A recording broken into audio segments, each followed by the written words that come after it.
Chapter 281. Taiheng Gate, Imperial Sword Pavilion, Ruins. He Jingning was being pushed around in a chair, while Qin Zhengnian was pushing it. One sat, the other stood, both staring at the massive crater Chu Qing had created 2 days prior in front of the Imperial Sword Pavilion. They remained silent. The crater was enormous, occupying a third of the plaza in front of the hall. It was incredibly deep, and faintly visible within it was a trace of blood. That was the last trace left in this world by the Blood Prince, who had died there. After a long silence, He Jingming finally spoke slowly. "If you don't want to, then go down the mountain as soon as possible." Qin Zhengnian remained silent. 2 days ago, Chu Qing single-handedly first killed Luo Wuxiang, then the Blood Prince. The scale of this battle was astonishing. Unfortunately, Qin Zhengnian was not involved in this battle, because before that, he had been placed under house arrest at Wuqing Cliff. On that day, when Fuxian caused a ruckus at the Imperial Sword Pavilion, and Qin Zhengnian, a disciple of the Taiheng sect, did not side with him. Gu Hongyan claimed that since he had left the Taiheng sect, he was no longer a disciple. But ultimately, that wasn't the right way to look at it. At the time, everyone believed that the sword conferment ceremony was of paramount importance. Guan Changjing's succession was the future of the Taiheng sect. To avoid any unexpected interference, Qin Zhengnian was placed under house arrest at Wuqing Cliff to prevent him from helping the third young master, and when Fuxian caused trouble.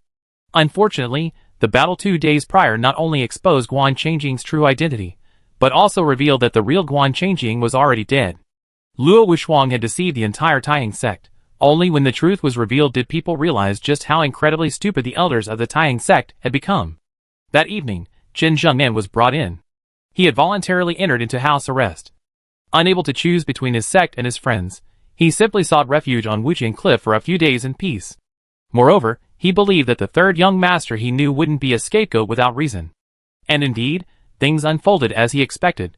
The third young master arrived, bringing with him the whole truth and astonishing cultivation. This not only shocked the entire Taiheng sect, but also the entire Southern Ridge martial arts world. Among those present that day were masters from 2 gangs, 3 halls, 5 sects, and 1 manor, as well as some wandering heroes, including many highly respected figures. The evaluation of this battle could be summed up in 2 words: unparalleled.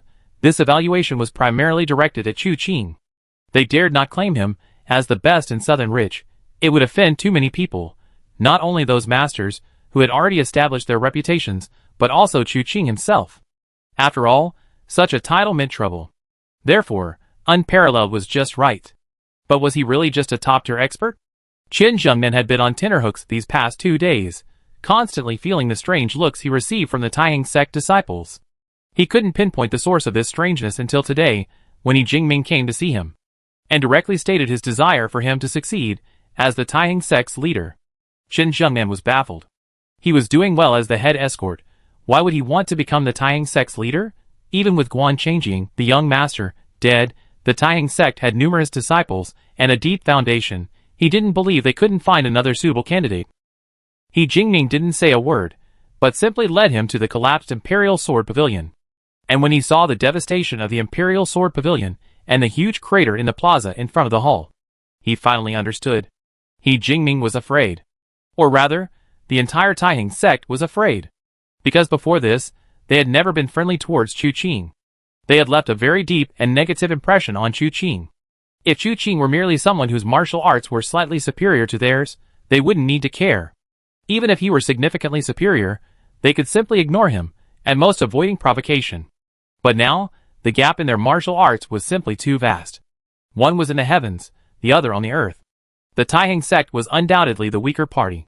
Although Chu Qing wasn't causing them trouble now, and judging from his expression, he didn't seem to intend to. But, better safe than sorry. What if one day, Chu Qing suddenly felt displeased, remembered the entanglements between him and the Taiheng sect, and in a fit of rage decided to wipe out the entire sect? Who could stop him? No one could. If this happened, the Taiheng sect would be annihilated. Therefore, He Jingming thought of Qin Zhengnian.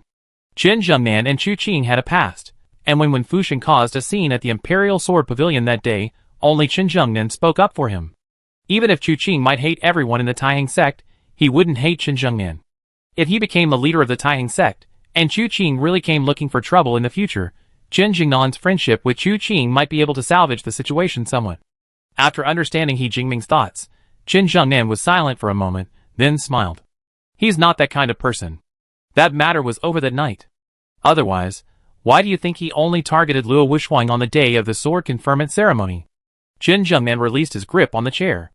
Taiheng sect has its own future. I, who left long ago, have no right to interfere, much less to become its leader.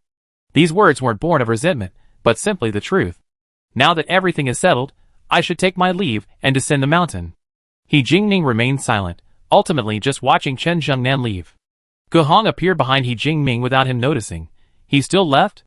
Yes. He grew up within the sect after all. Doesn't he have any attachment at all? Ge Hong gritted his teeth. Take his escort agency, for example. If it weren't for the Taiheng sect backing him, how could he have had such a smooth ride? Attachment. Yes, there is. He Jingming slowly closed his eyes. But weren't you the ones who wiped it clean? Otherwise, why would he have come to this sword awarding ceremony? Ge Hong was speechless for a moment, and could only sigh deeply. One wrong step led to another, and now it was too late to undo the damage. Although the Taiheng sect's foundation was still deep enough, with the current experts within, it could still maintain its position as one of the 5 major sects. But for some reason, looking at the collapsed Imperial Sword Pavilion, they felt that the Taiheng sect, like the Imperial Sword Pavilion, had also collapsed into ruins. It seemed that without them even realizing it, it had already crumbled into ruins. The pillar, it's rotten. The crane's startled cry faded into the distance, its figure appearing even more hunched. Sword City Spring comes in. Third brother, just give me a couple of pointers, anything will do. Tang Qinyu, having finally waited for Chu Qing to leave, practically wanted to kneel before him and beg for guidance on his martial arts. Chu Qing, however, felt a headache coming on. He was being pestered by Tang Qinyu because of what happened 2 days ago. Although the final move, Flying Dragon in the Sky, was truly a pity, lacking a worthy opponent to counter it. The Blood Prince had already been destroyed by the Absolute Wisdom technique before that. But the momentum of that final move was no less, even more so. Without the mutual cancellation of force, the entire plaza in front of the palace was left in a terrible state. This naturally benefited Chu Qing's reputation, but it also attracted some trouble, such as the current Tang Qinyu. Hua Jinyan said that this man was a martial arts fanatic, obsessed with martial arts to the point of madness. He suggested that Chu Qing kill and bury him first, otherwise, he would stick to him like a leech. Kill and bury him, of course, that couldn't be done. But this leech couldn't stay stuck like that forever. Seeing his sincere expression, Chu Qing finally nodded. In that case, you may make your move. Tang Qinyu immediately nodded. After a short while, he emerged from the inn with a bruised and swollen face, but inexplicably felt refreshed. Standing on the street, he turned back towards the inn and bowed repeatedly. Thank you for your guidance, third young master. Then he strode away. Wu Qianhuan, Wenru, and the others, who had witnessed the entire exchange, couldn't help but look at each other in bewilderment. Finally, Wu Qianhuan looked at Chu Qing. You wouldn't let us go with you that day, so what exactly happened? The rumors have been rampant these past 2 days, yet you remain secluded. What's going on? Chu Qing smiled, because I haven't been at the inn at all these past 2 days. He then took out a stack of silver notes from his pocket and handed them to Wu Qianhuan. Wu Qianhuan was shocked. What is this? Did you rob the Wanbao money shop? The stack of silver notes was all in denominations of 1,000 taels. In total, it was probably worth 10,000 taels of gold. Chu Qing smiled. I made a trip to the headquarters of the Blazing Fire Hall these past 2 days. Chu Qing had made an agreement with Beitang Zun, agreeing to pay him 10,000 taels of gold to kill Beitang Lai. This money would be paid out at the Blazing Fire Hall headquarters afterwards. Chu Qing's 2-day trip wasn't just to collect the money, he also created a small spectacle, letting people know that the Night Emperor was with the Blazing Fire Hall. This way, he was completely out of touch with Chu Qing, and no one would ever connect the two. Wu Qianhuan suddenly realized, but looking at the silver in her hand, she was speechless for a moment. Didn't the Blazing Fire Hall already pledge allegiance to you? Doesn't this count as taking your own money? Forget it, this isn't the first time you've done something like this. Wu Qianhuan waved her hand again.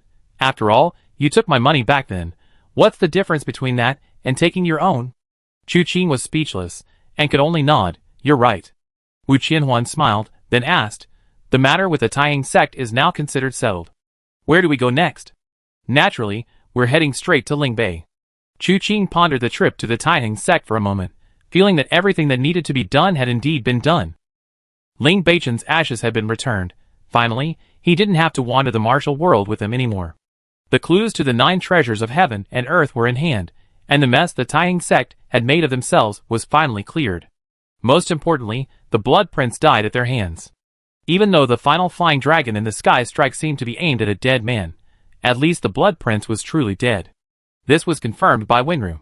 As for whether Chu Qing would have used flying dragon in the sky, or accumulated so much internal energy, if he had known beforehand that the absolute wisdom technique could harm someone like this, Chu Qing thought he would. After all, the Blood Prince was too cunning. She had to die, preferably without any doubt. The only pity was that killing such a powerful expert didn't yield any new martial arts treasure chests. It was like missing $1 billion. If only the 12 holy kings of the heavenly evil cult could be made into a quest chain, wouldn't that be wonderful? The quest chain on the Mirror of Sin's extermination list was called Nameless on the list, so this one would be called No King on the Throne. This seemed like a perfect match. Wu Qianhuan was unaware of the chaotic thoughts swirling in his mind, but she still nodded. Then let's go to Ling Bei. But before that, I have some things to do. Chu Qing thought for a moment, then whispered a few words in Wu Qianhuan's ear. Wu Qianhuan was taken aback, then suddenly frowned. It seems feasible. But if my identity is discovered, that is indeed a possibility.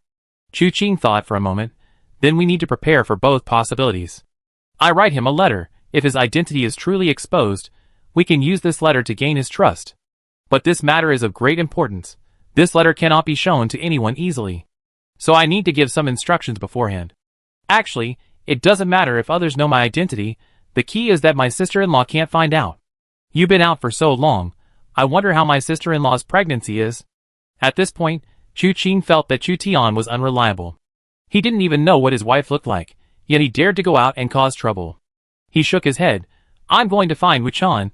I need to explain this to him in detail. Okay. Chu Qing and Wu Chan talked at length about the Vajra sect, and the matter Chu Qing had asked him to handle. Chu Qing had actually thought about this matter a long time ago.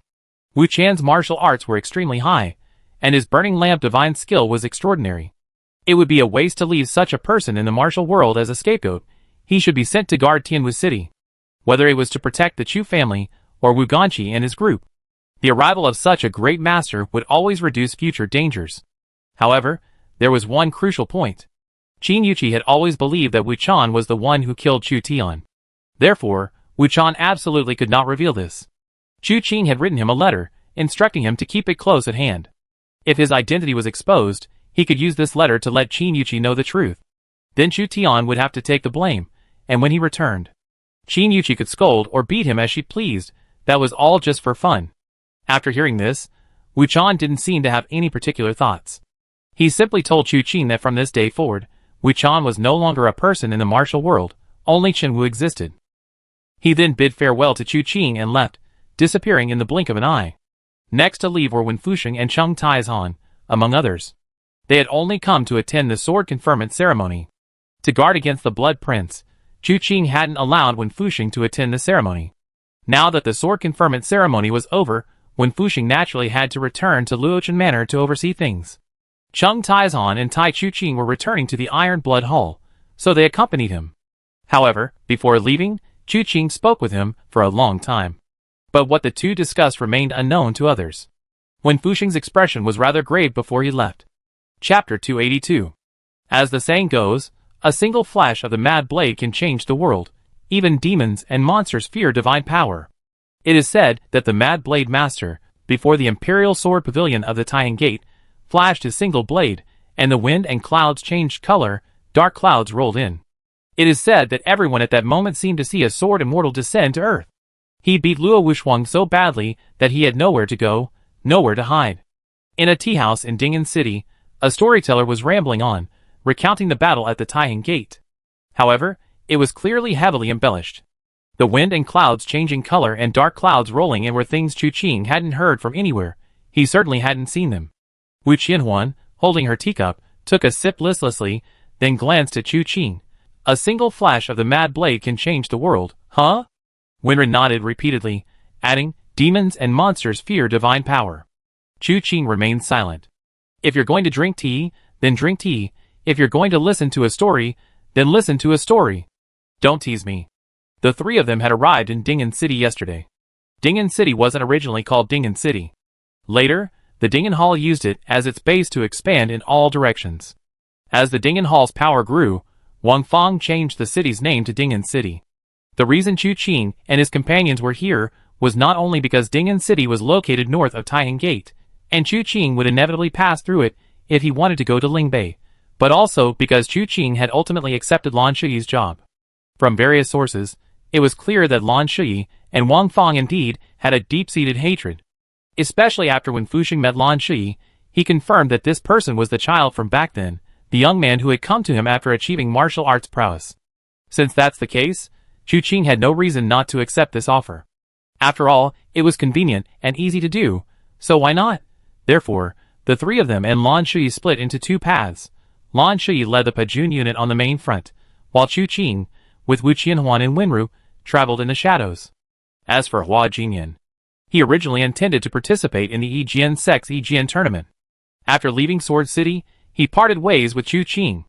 Yi Wanqiu of the Yijian Sect found Chu Qing and paid him a very polite visit. This gave Chu Qing a slightly different impression of this pampered young lady whom Lan Shuyi had mentioned, who was spoiled by Yi Nantian. Yi Wanqiu invited Chu Qing to visit the Yijian Sect if he had the time, and Chu Qing agreed, though when was uncertain. Yi Wanqiu didn't insist. Her visit was simply to convey goodwill. No one wanted to antagonize such a top-tier expert, so once the goodwill was conveyed, the objective was achieved.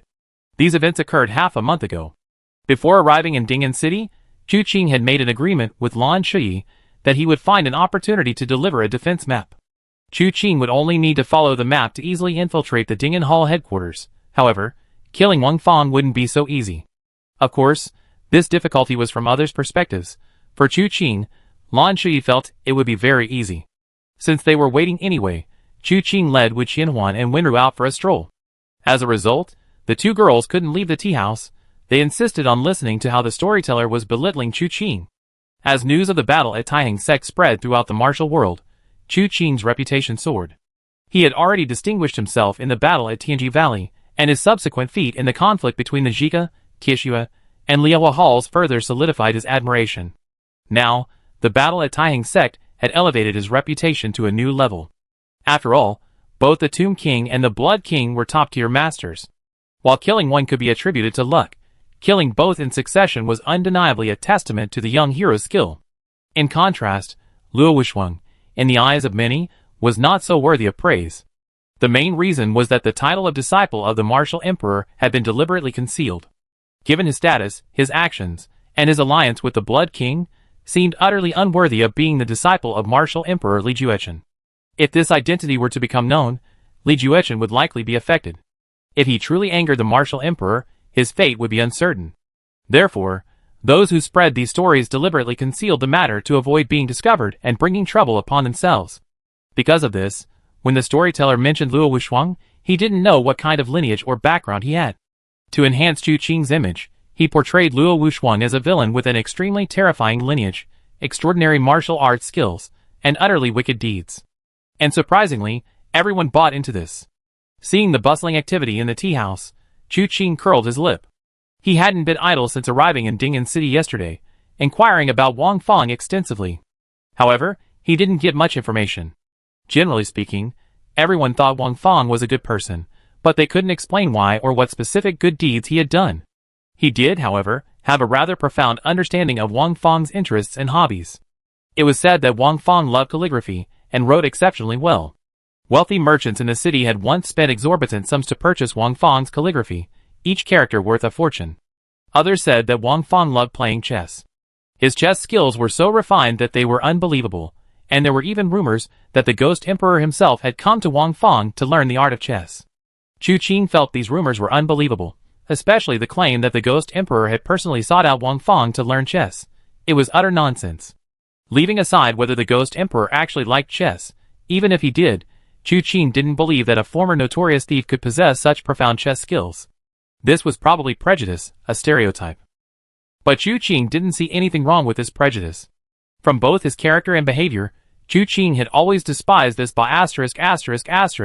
who had been saved and then repaid kindness with enmity by killing his benefactor. They spent the morning listening to storytelling in the tea house, and then the three of them wandered around Dingen City for the afternoon. They thought they would find Lan Shuyi soon, but she never showed up. This made Chu Qing feel uneasy. And this feeling of unease was confirmed when they arrived at the inn. Waiting for them at the inn was not Lan Shui, but one of his subordinates, the Pajun swordsman. The man looked nervous, and upon seeing Chu Qing and the others, he quickly stepped forward. "Young master, something has happened to the master." Chu Qing raised an eyebrow and gestured for him to come into the room. After entering, he didn't speak immediately, but instead took out a letter from his robes and handed it to Chu Qing. "When the master returned yesterday, he gave this letter to me. It was said that if he hadn't returned by this morning, he should come here and deliver this letter to you, young master. I arrived a little late this morning, and none of you were at the inn.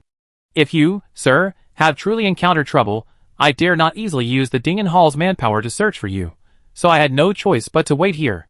Chu Qing carefully took the letter, examined it for a moment to make sure it was in order, and then opened it. The letter contained only a few lines, telling Chu Qing that when he saw this letter, it meant he was in trouble, and he hoped Chu Qing could save him. Below were several locations where he might be imprisoned. Chu Qing frowned slightly after reading it, and when he looked up, he noticed the swordsman with the broken army had been secretly watching him. He nodded. "Don't worry, leave this to me." "Thank you, young master." The swordsman with the broken army immediately breathed a sigh of relief, and then quickly said, "I have other matters to attend to, and cannot stay here long. Please forgive me, young master. Go." Chu Qing waved his hand, and the swordsman with the broken army retreated out of the room, closing the door behind him. Watching him leave, Chu Qing narrowed his eyes slightly and glanced at Wenru. Wenru gently shook her head. "This letter doesn't have Lan Shui's scent." She had given the letter to the swordsman with the broken army yesterday, and 3 days had passed. How could it not have Lan Shui's scent? There's definitely something wrong. Chu Qing was speechless for a moment. Lan Shui thinks she's hiding well, but Wang Fang probably already sees right through her. This flying thief is much smarter than I imagined. It's a pity. The three of us are probably exposed now. I knew that the swordsman from the Broken Army sect had been acting suspiciously, his eyes darting around, so that's why. Wu Qianhuan glanced at Chu Qing. "What do we do?" "Easy, we go tonight, rescue her, kill her, and do it all at once," Chu Qing said casually. If Lan Shui was in trouble, it meant Wang Fang was prepared. The fact that the swordsman from the Broken Army sect could send a message meant that the Broken Army wasn't a monolithic entity. Someone had already betrayed Lan Shui. The purpose of this letter was supposedly to get Chu Qing to rescue Lan Shui.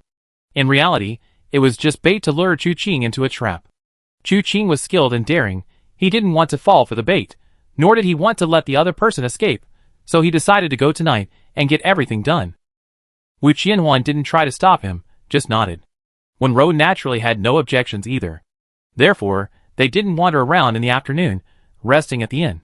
In the blink of an eye, night had fallen. Inside a cell in Dingen Hall, a burly man sat cross-legged in a chair. He held a teacup, gently blowing on the tea leaves. At the same time, opposite him, the sound of a whip cracking echoed. Lan Shui's wrists were chained, and he was suspended in the air, only his toes touching the ground. His body was covered in blood, streaks, and welts.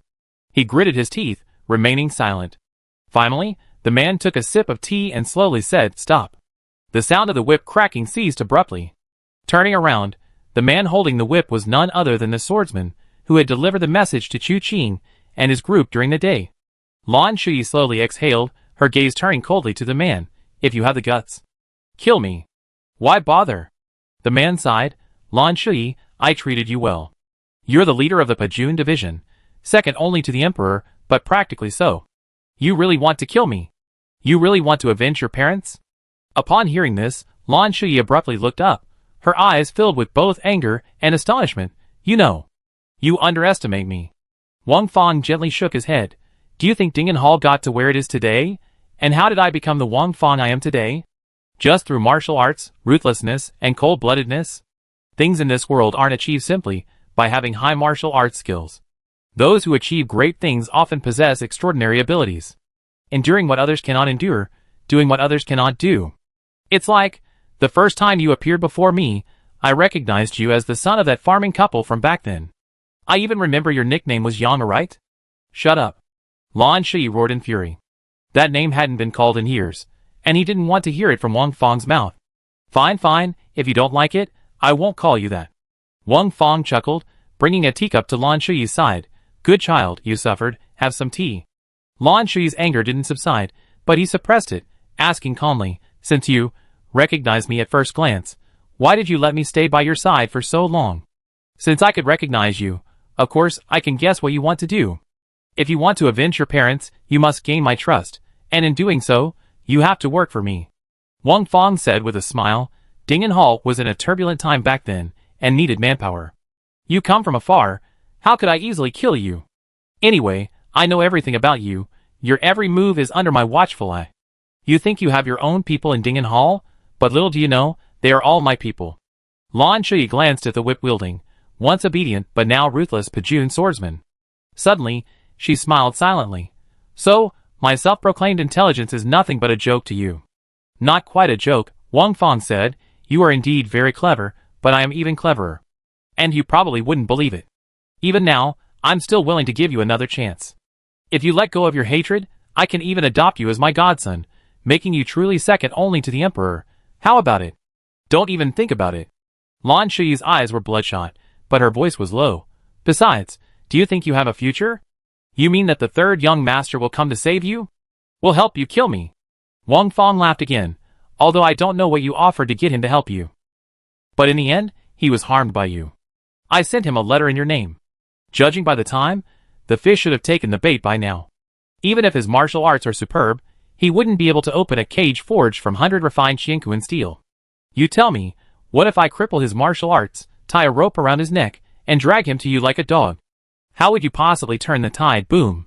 Before the words were finished, a loud crash came from the doorway. The door flew off, and everyone instinctively looked towards it, only to see Chu Qing, dressed in white, walking in openly without a mask.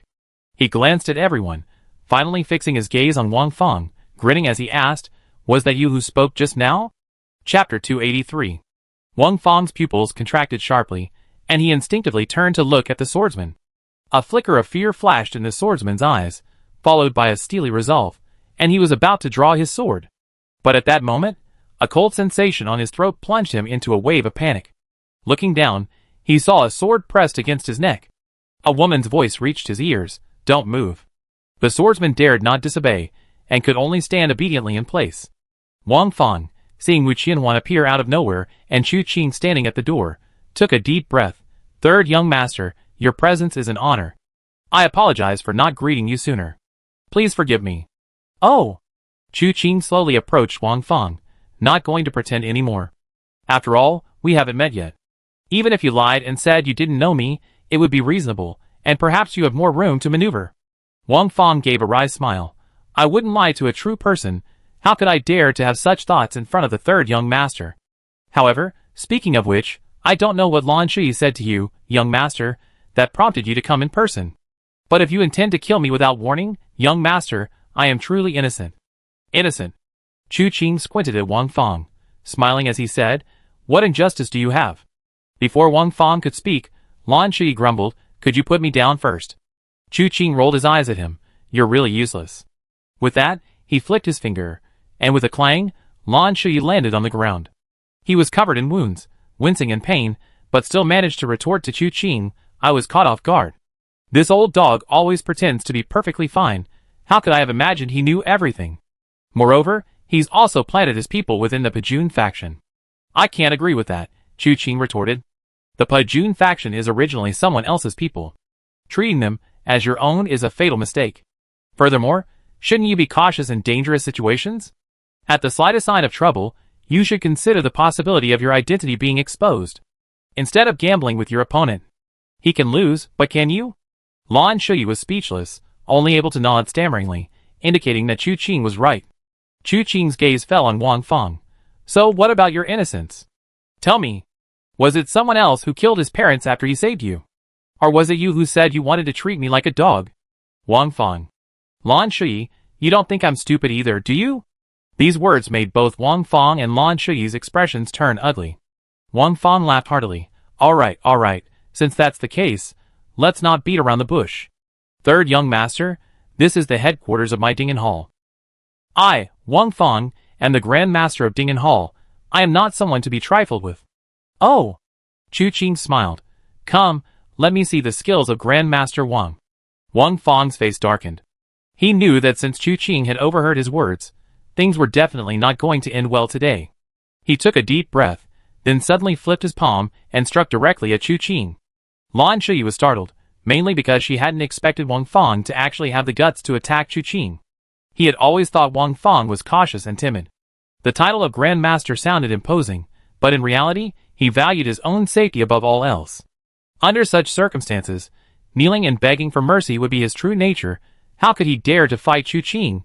You must know, this third young master was a truly ruthless person. He had knocked down the Vajra sect leader, Wu Dao, with a single punch.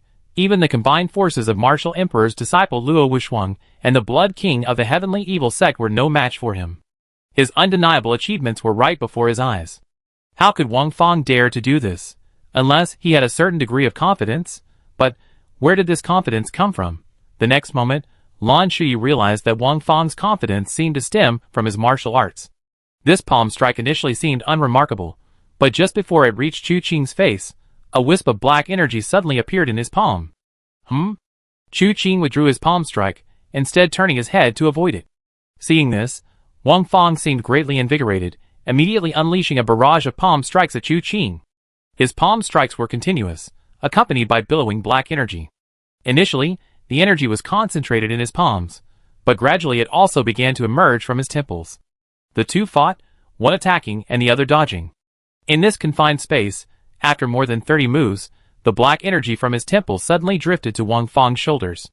Another wisp of energy gradually rose to the top of his head. At this point, the power of his attacks became increasingly robust and profound. Every move, every gesture, was powerful and heavy, the black energy possessing a destructive force. His palm strikes unleashed towering waves, forcing Chu Qing to retreat steadily. For a moment, Chu Qing's arrogance reached its peak. I don't like to fight. Did you think I was afraid of you? To tell you the truth, I was taught this Blackwater boundless true scripture by a master back then, and I practiced diligently for years. My martial arts skills have long since transcended the ordinary. Otherwise, how do you think I could have transformed from a lone bandit into someone with such a large empire as Dingen Hall? Do you really think I'm made of paper? Third young master. Today I will fight the third young master to the death, and let Dingen Hall rise to even greater heights. He gradually became arrogant, and what he didn't even realize was that a black mist was rising in his eyes. It was gradually eroding the white part of his eyeballs.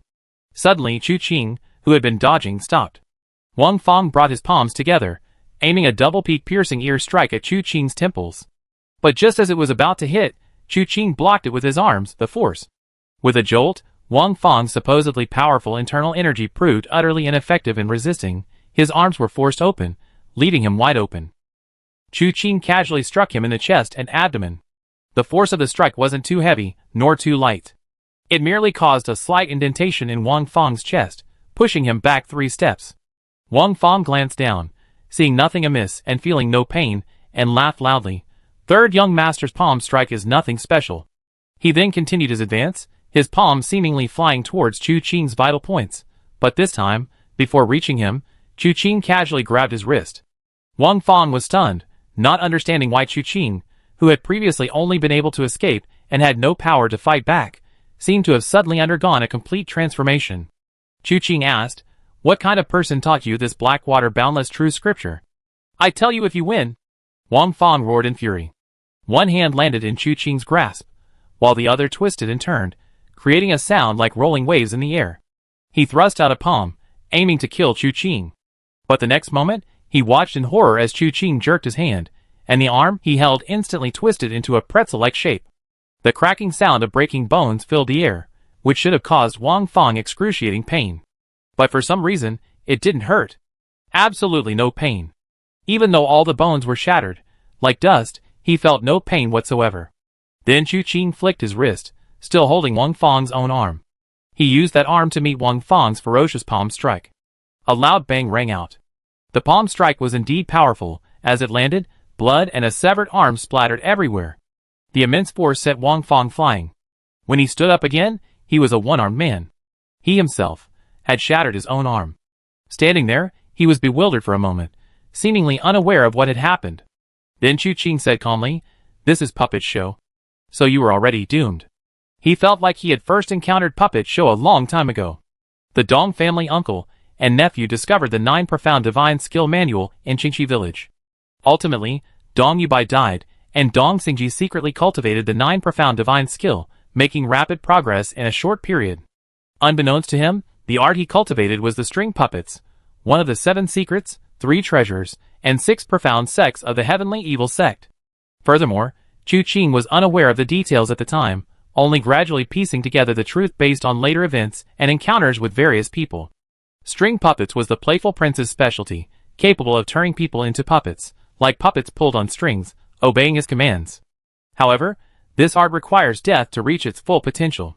Wang Fang's current appearance bears some resemblance to when he saw Dong Xingji again, that night in Divine Blade City. But Wang Fang's skill is far greater than Dong Xingji's at that time. In fact, there are far more strange aspects to Wang Fang than Chu Qing noticed. It's not just his greater skill, also, although he's not dead, he already possesses some characteristics of a string puppet, such as the lack of pain sensation. Furthermore, the string puppets taught to these puppets, once cultivated to its peak, has only one outcome, death. Wang Fang has practiced this martial art for many years, yet he remains alive and kicking. If Chu Qing had a deeper understanding of the puppet show martial art, he would have been able to discover its strangeness. Unfortunately, the puppet show king is elusive, and Chu Qing's understanding of this martial art is limited to Dong Xingji, and a few puppets he saw in Tianji Valley. He cannot yet discover so much about the strangeness of Wang Fang. However, he has always been very attentive to the 12 holy kings of the heavenly evil sect, and has a deep impression of the external manifestations of this martial art. Therefore, upon seeing Wang Fang's move today, he already felt a sense of familiarity. Only then did he allow him to demonstrate his broadsword skills in front of him for a while. Impossible. Wang Fang's pupils suddenly contracted. This is absolutely impossible. He clearly told me that if this skill were mastered, while he wouldn't claim to be invincible, he would certainly have few rivals in the world. He wouldn't lie to me. Who is he? Chu Qing asked, following his words. Wang Fang seemed not to hear, only muttering, he taught me martial arts, I did things for him. I even dared to lie to the Ghost Emperor. He? How could he lie to me? Chu Qing suddenly looked up. What did you lie to the Ghost Emperor about? The Ghost Emperor was dying. First, it was said by the Tomb King himself. Then Beitang Zun relayed Beitang Lai's words, all of which seemed to indicate that the Ghost Emperor Moto was in trouble. However, since the end of the battle between the two halls, Chu Qing had not found any clues about the Ghost Emperor. Later, Chu Qing pondered that even if masters, like the 3 sovereigns and 5 emperors were truly facing some problem, he himself would likely find it difficult to solve. He decided to let things take their course, and no longer clung to the information. He decided to head to the Lesser Cold Valley in Lingbei to find the unchanging heavenly book. Saving Winra's life was paramount. Unexpectedly, what he thought would be a simple solution to a minor problem for a small reward yielded an unexpected gain. The Ghost Emperor had gone south and disappeared. Could it be related to Wang Fang? Wang Fang murmured, the Ghost Emperor. The Ghost Emperor came seeking the Heavenly Origin Chess Manual. I gave it to him, but that chess manual is actually... His words were cut short as Wang Fang's body stiffened abruptly, blood flowing from all 7 orifices. Immediately afterward, Chu Qing received a notification. Commission complete.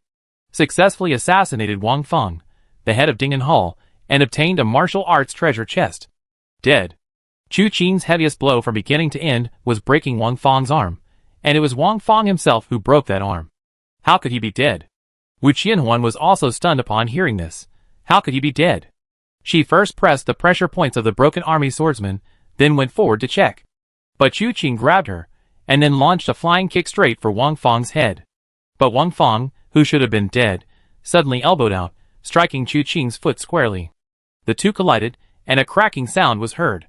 Wang Fang's elbow shattered in an instant, his entire arm flew off, and he was sent flying. He slammed heavily against the wall. The force was so great that he was completely embedded in the wall, yet he still struggled and roared, trying to jump down. Without arms, it seemed he wanted to bite the person to death with his mouth. This scene was quite shocking, sending chills down the spines of both Wu Qianhuan and Lan Shuyi. Lan Shuyi couldn't help but ask Chu Qing, is he really dead? Whose dead person is so lively? Wu Qianhuan thought Lan Shuyi's analogy was ridiculous. He called this lively? Chu Qing sighed softly, he is indeed dead. This is the tethered silk play from the 7 secrets, 3 treasures, and 6 profound sects. With that, he slowly extended his palm, the fierce force instantly spreading around Wang Fang, shattering him and the wall together with a deafening roar. Debris mixed with Wang Fang's flesh and blood scattered outwards. A moment later, everything settled, and a hand-shaped hole appeared in the wall. A head peeked out from the hole. It was Winru, who had been waiting outside. Chu Qing walked out slowly, gently rubbing Winru's head as he passed. He always felt this girl was cute, and her head was so nice to touch. Reaching the empty space outside the door, Chu Qing slowly spoke, "Since the playful prince has arrived, please show yourself." Chapter 284. Chu Qing's voice wasn't loud, but it carried far. It not only spread from the main headquarters, but also reached the entire city of Ding'an. That night, everyone in Ding'an heard those words. However, because the voice wasn't loud or disruptive, as if someone were speaking softly beside them, it wasn't startling. Some wondered who had spoken and searched everywhere, only to find no one there. This made them inexplicably uneasy. Others went outside to see if someone was playing a joke on them, only to find their neighbors also searching. They exchanged glances, then looked at each other in horror. Only inside the Ding'an Hall headquarters did a group of people quickly gather before Chu Qing. Leading them was a tall man with a somewhat arrogant hairstyle, his eyes filled with astonishment and disbelief as he looked at Chu Qing. Then, they saw the huge palm print on the wall, and Lan Shui, covered in blood and utterly disheveled, who had followed Chu Qing out. His expression changed drastically. "Where is the Grand Hall Master?" Pajun, Tan Lang, Bei Do Qisha. Of the 4 divisions of Ding'an Hall, Lan Shui was in charge of Pajun, while the person before him was in charge of Bei Do. Bei Do was Wang Fang's personal guard, so upon seeing this group of strangers, his first reaction was to search for Wang Fang's whereabouts. Lan Shui grinned, "Dead." Those 2 words ignited an unparalleled killing intent in the eyes of the Bei Do leader. Who was it? In truth, there was no need to ask. His gaze swept over everyone present, instinctively landing on Chu Qing. His intuition told him that among all those present, only this person possessed the ability to kill Wang Fang. Yes. Before he could even utter the word "you," Chu Qing turned and glanced at him. That single glance was enough to dispel all his murderous intent and anger, as if a bucket of cold water had been poured over his head. For some reason, even though Chu Qing's eyes weren't fierce, that one look unleashed a torrent of fear within him, impossible to contain. His tall frame trembled uncontrollably. "Calm down," Chu Qing said softly, but those words were the final straw that broke the camel's back. His knees buckled, and he involuntarily knelt on the ground. This scene left the disciples of the Beidou division behind him speechless. One of them mustered his courage and spoke, "My lord." The Beidou master quickly reached out to stop him, turning to Chu Qing, "Your Excellency. Who exactly are you?" Chu Qing frowned slightly, glancing at him again, his eyes finally showing a hint of anger. "Shut up." With a flick of his sleeve, he casually thrust out a palm. The Beidou master's pupils contracted sharply. He had no time to think, not even time to get up. He spread his arms, channeling all his strength into the attack. But upon colliding with Chu Qing's palm, he felt as if his hands had touched a collapsing mountain.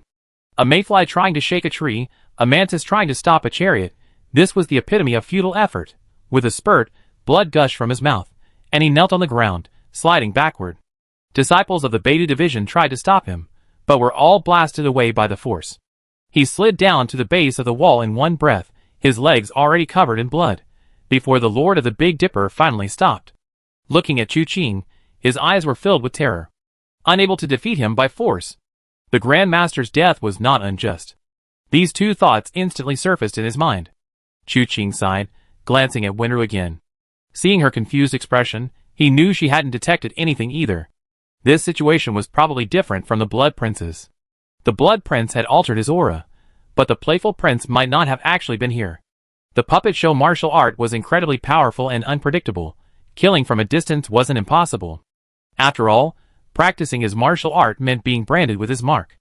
No one knew what the playful prince was capable of under these circumstances. His invitation to the playful prince to appear was merely a gesture of goodwill. In reality, he hadn't truly sensed the playful prince's presence nearby. He only guessed he might be there. If his invitation threw the playful prince into disarray, perhaps some clues could be found. But now it seemed it was all in vain. Thinking of this, Chu Qing couldn't help but glance at the Lord of the Big Dipper again and asked Lan Shui, "Who is this?" "The Lord of the Big Dipper. Kenjioshin." "Surname Kan?" Chu Qing was somewhat surprised.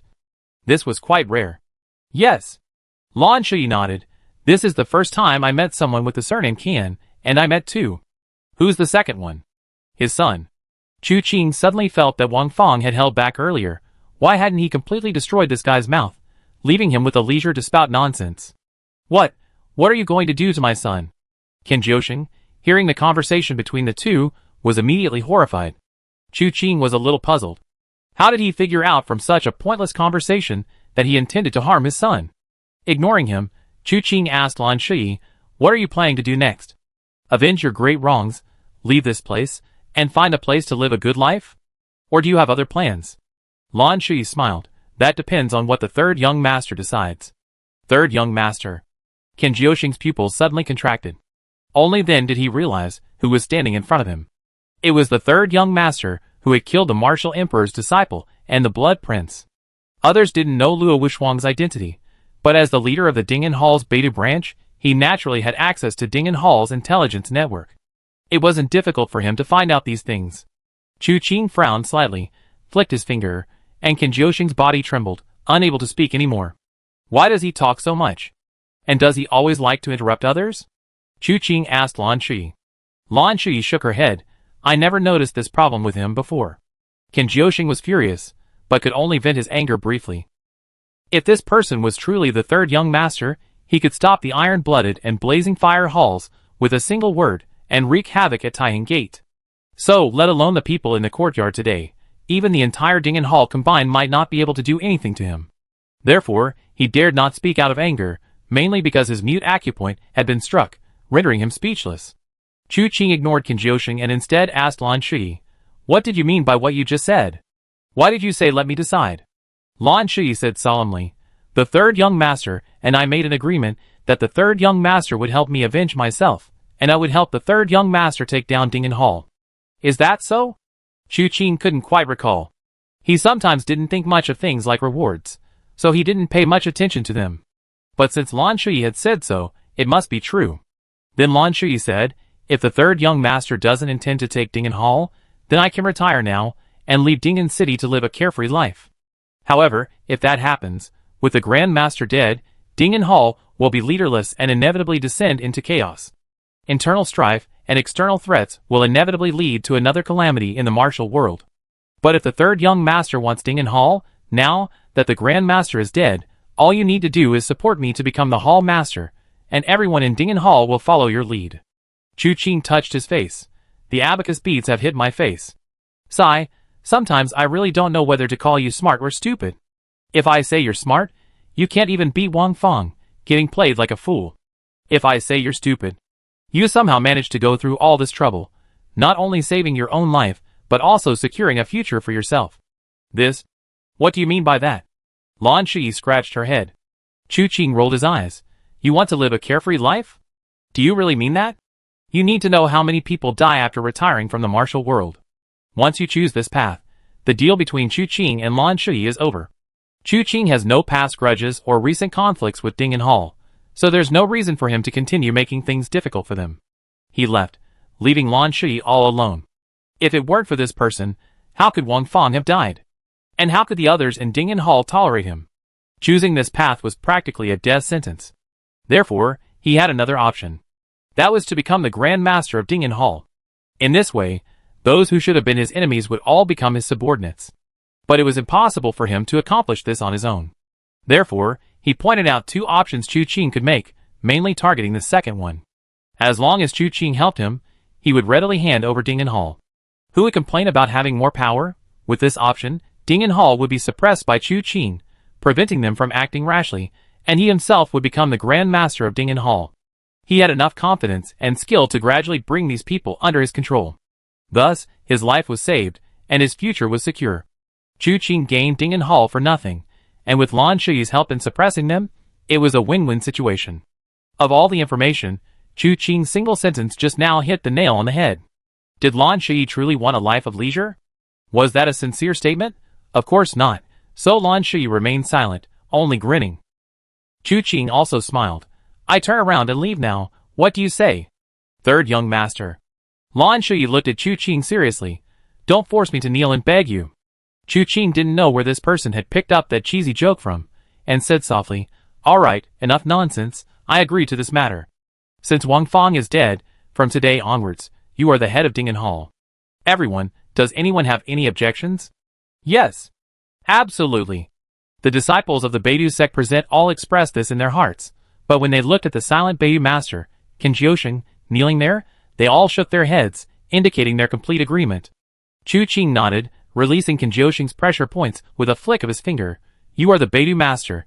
Your voice carries far more weight than theirs. Tell me, do you have any objections to making Lan Shui the head of Dingen Hall? Kinjiusheng gritted his teeth, remaining silent for a moment. But he knew very well what awaited him if he refused. He only had two paths before him, and in reality, he had no choice at all. After a moment of silence, he slowly exhaled. I have no objections, and I am willing to appoint Lan Shui as the Grand Master of Dingen Hall. Excellent. Chu Qing nodded, taking out a small bottle from his sleeve. Lan Shui recognized it. This is the 3-9 soul-severing pill. After all, she had taken this before on Mount Taiyang. Chu Qing nodded repeatedly. Good memory. Would you like another one? No need, thank you. Lan Shui refused without hesitation. Chu Qing sneered. Even if you wanted some, you wouldn't get any. Do you think this medicine comes easily? He spoke as if the poison were real, and Lan Shui didn't dare doubt it. Chu Qing took out a pill from the bottle and tossed it to Kinjiusheng. Kinjiusheng picked it up from the ground, glanced at Chu Qing, and understood his meaning. Without hesitation, he swallowed it in one gulp. Greetings, Grand Master. Greetings, young master. Kinjiusheng betrayed Chu Qing so readily, not only because of his own life, but also because he had a son.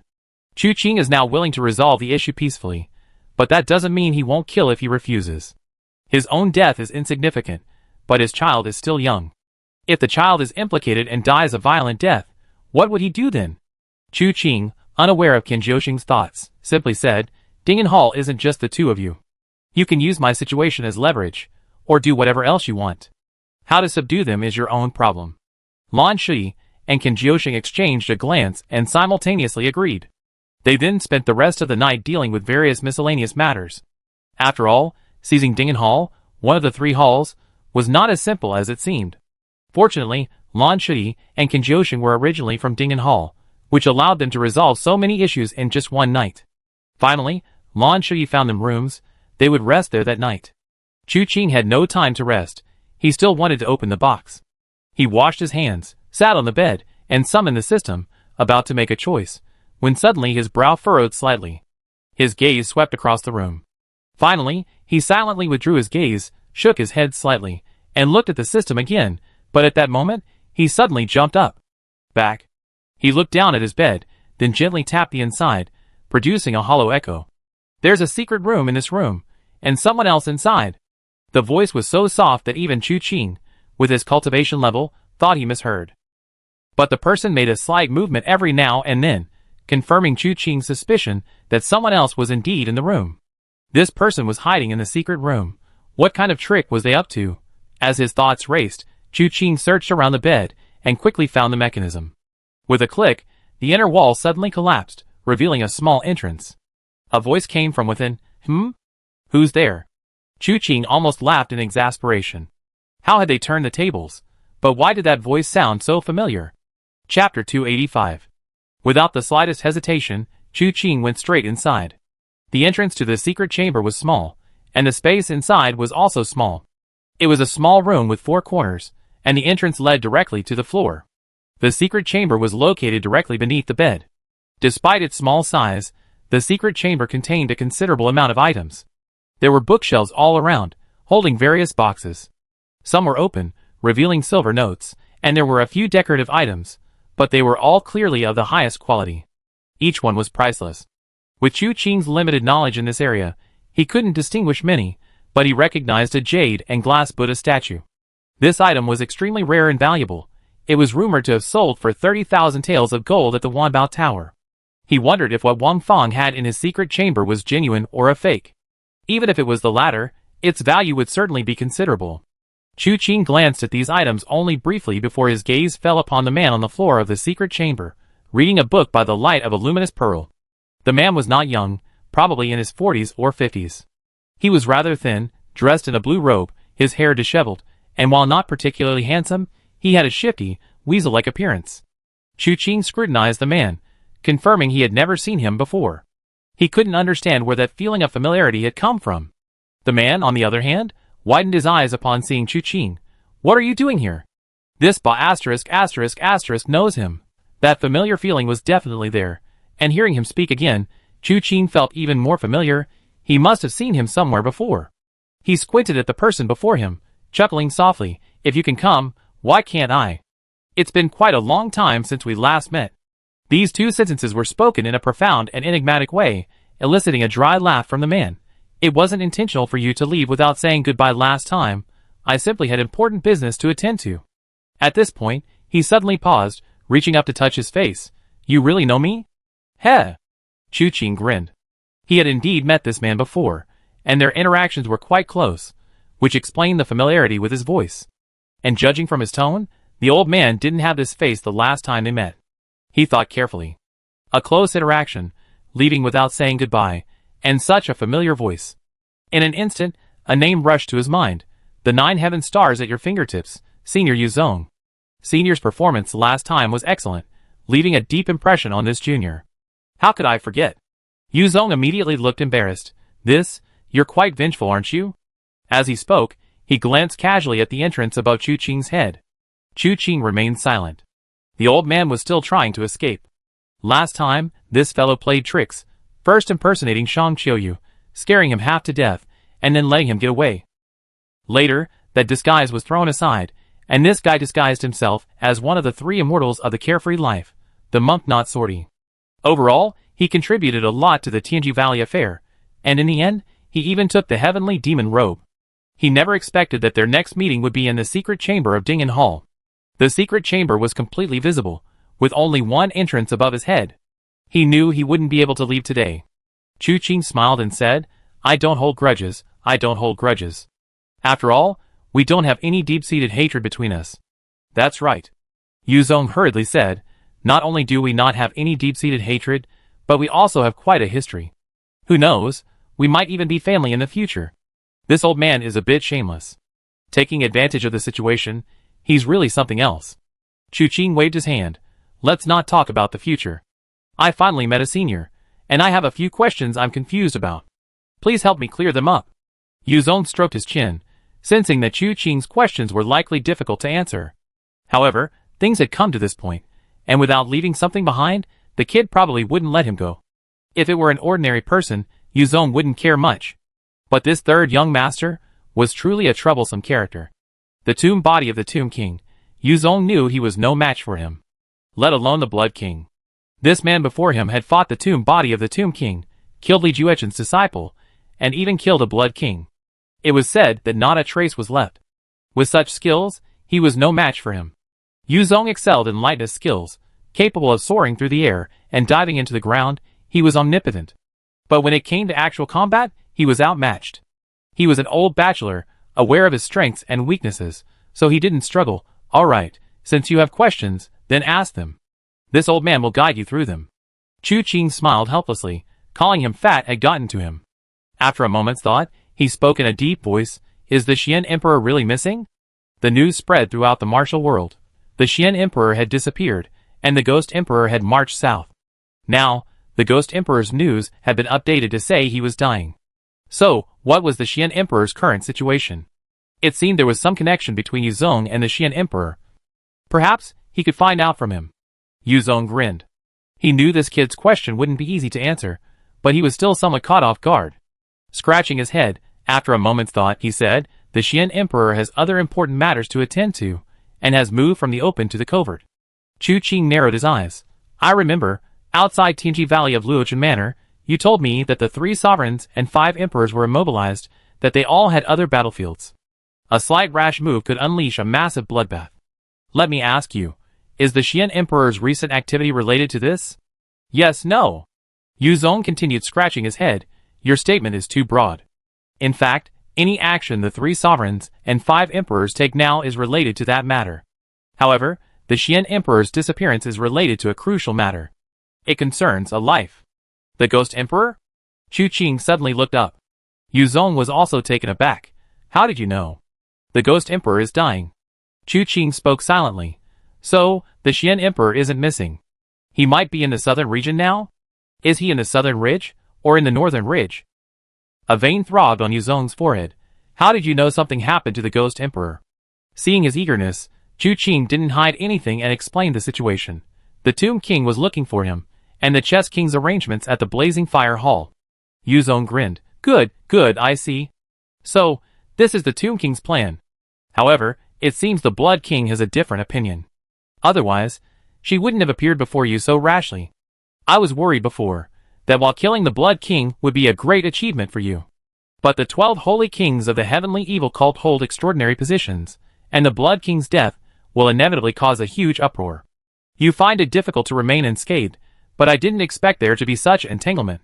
For the time being, your danger should be mitigated by the Tomb King, because your value has increased. A year? Within a year, this person shouldn't come looking for you again. After your bet is completed, if you still don't agree, the heavenly evil cult will definitely launch a massive retaliation against you. Chu Qing remained silent. Yuzong raised an eyebrow. Aren't you afraid? I'm not afraid. Chu Qing said calmly, if they want to come, let them come. Yuzong looked at Chu Qing and sighed. Back then, in front of Tianji Valley, I envied your youthful chivalrous spirit. Hearing this now always reminds me of my own youthful adventures in the martial world. But alas, the older one gets, the more timid one becomes. Time has passed. Speaking of which, I was about to ask another question. Chu Qing looked at Yuzong. What are you doing at Dingen Hall?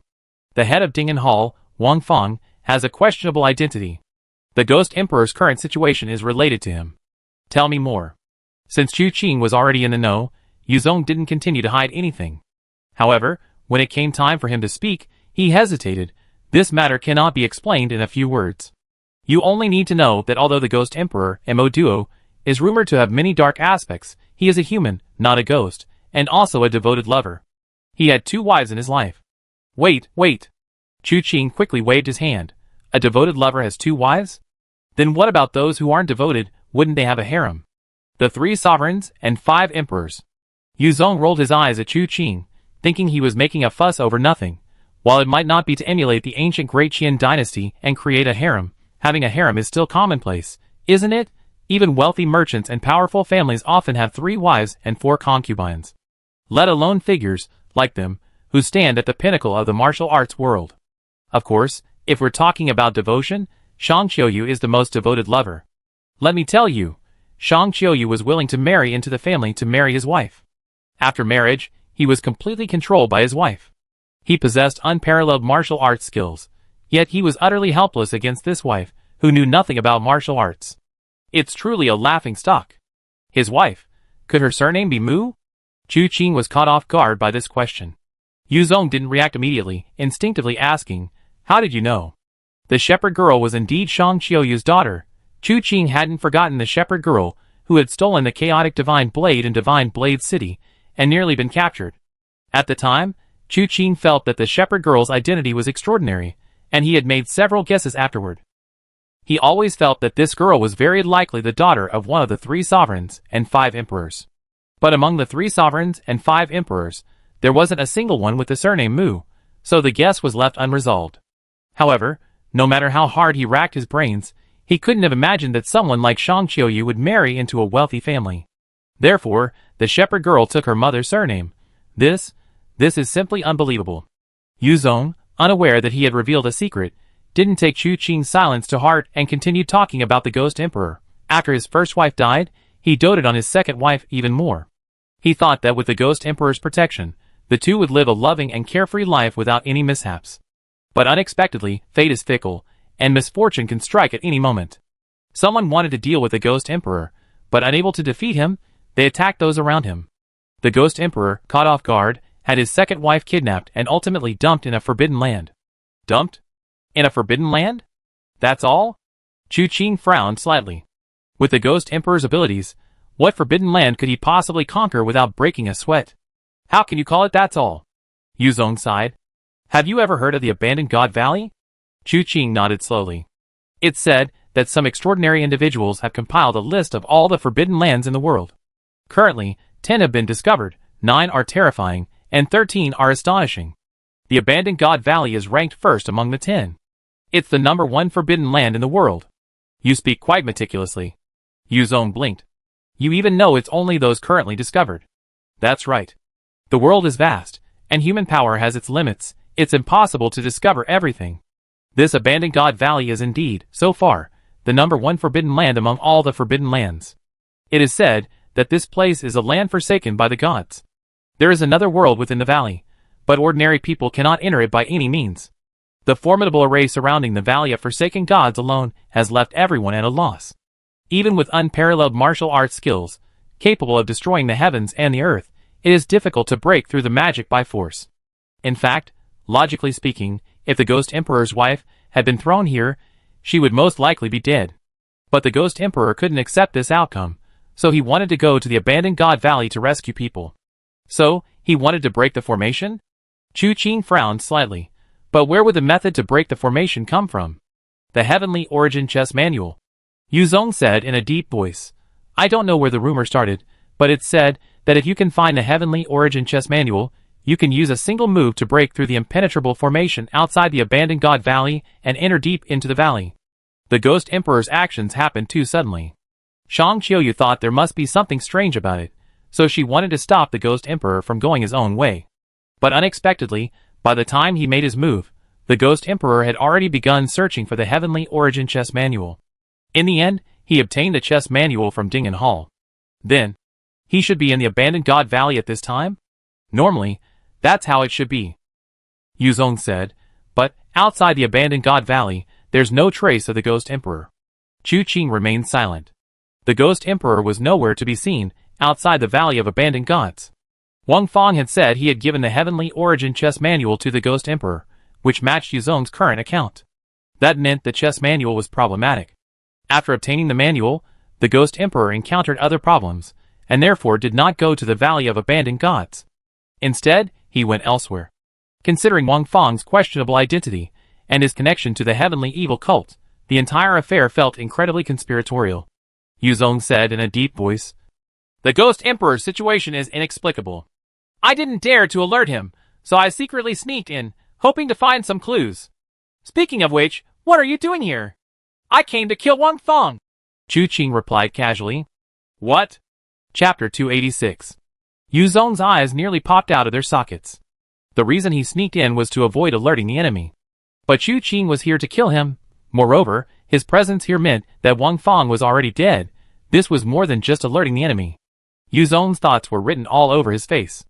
Chu Qing waved his hand. What does my killing of Wang Fang have to do with you? Yu Zong thought about it, and felt that this made sense. Chu Qing then asked, So you investigated all night. Did you find anything? Yu Zong sighed. I did find some things.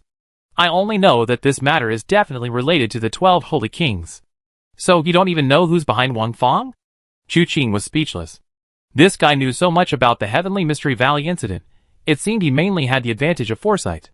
He pondered for a moment before speaking. The person behind Wang Fang should be Prince Shi, one of the 12 Holy Kings.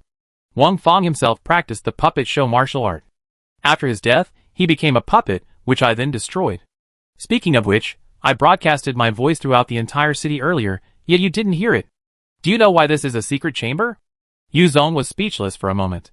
Not only did I not hear your voice, I didn't even know when you entered. Is the soundproofing this good? Chu Qing was somewhat surprised. Yu Zong then asked, Why did you broadcast your voice throughout the entire city? Oh, you wanted to trick Prince Shi into showing himself? Chu Qing nodded. He didn't fall for it.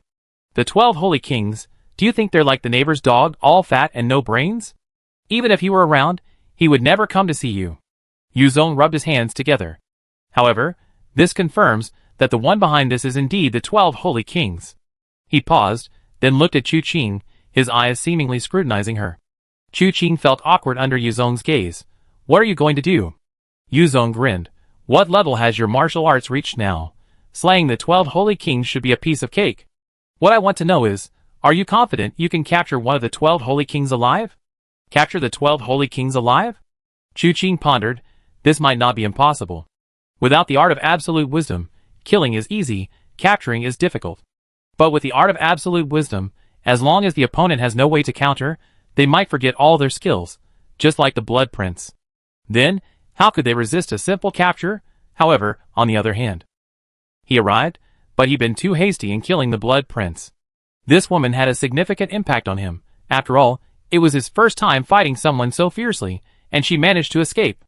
When facing her, Chu Qing was extremely cautious, not wanting to make a mistake under any circumstances.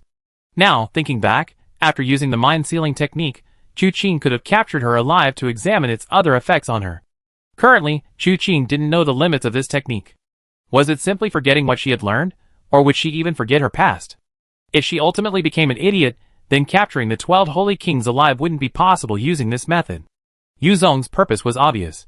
He wanted to force the Ghost Emperor's whereabouts from the 12 holy kings. If he turned them into idiots, so they didn't even know who they were, what was the point of asking? Chu Qing pondered for a moment, deciding that this matter couldn't be stated too definitively. He could try using the mind-sealing technique on someone later to observe their reaction. Furthermore, this method was by no means invincible. Ultimately, it was a martial art that affected the mind. If the opponent also possessed a mental martial art, its effectiveness might be greatly reduced. Besides, Chu Qing's main resistance to such methods stemmed from his own bright jade skill. The extraordinary cold true energy within it allowed Chu Qing to maintain a clear mind under any circumstances. If the opponent facing the mind-sealing technique also possessed an extraordinary internal energy, it was hard to say whether it would be effective. However, these were all speculations. The specifics would have to be discovered gradually through actual combat. After several thoughts raced through his mind, Chu Qing said softly, "That's hard to say. But I don't think it's a huge problem. However, the 12 holy kings are elusive. Do they still have any people in the southern ridge?" "They used to, but most of them are gone now," Yu Zong said.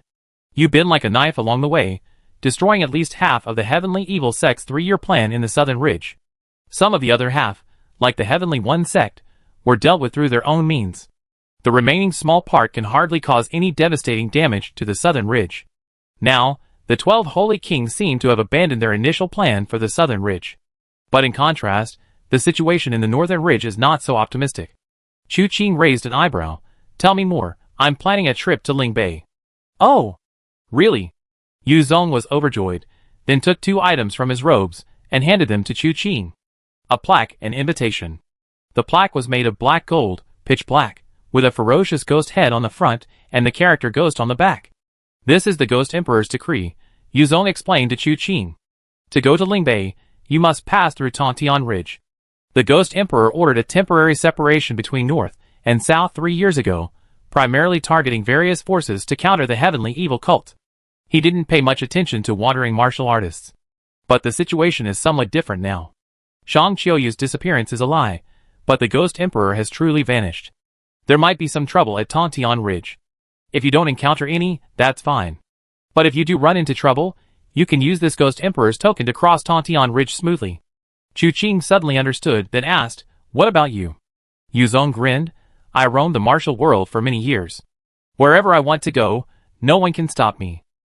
I seem to remember you being captured and threatened with having your legs broken." Cough, cough, cough. Yu Zong's boasting hadn't been properly explained, and he was exposed on the spot, losing face a little. "That's all hearsay." Chu Qing opened the invitation himself, but after just one glance, he was stunned. He subconsciously glanced at Yu Zong. Yu Zong noticed the strange look in his eyes, and was also taken aback. "What's wrong?" "Nothing."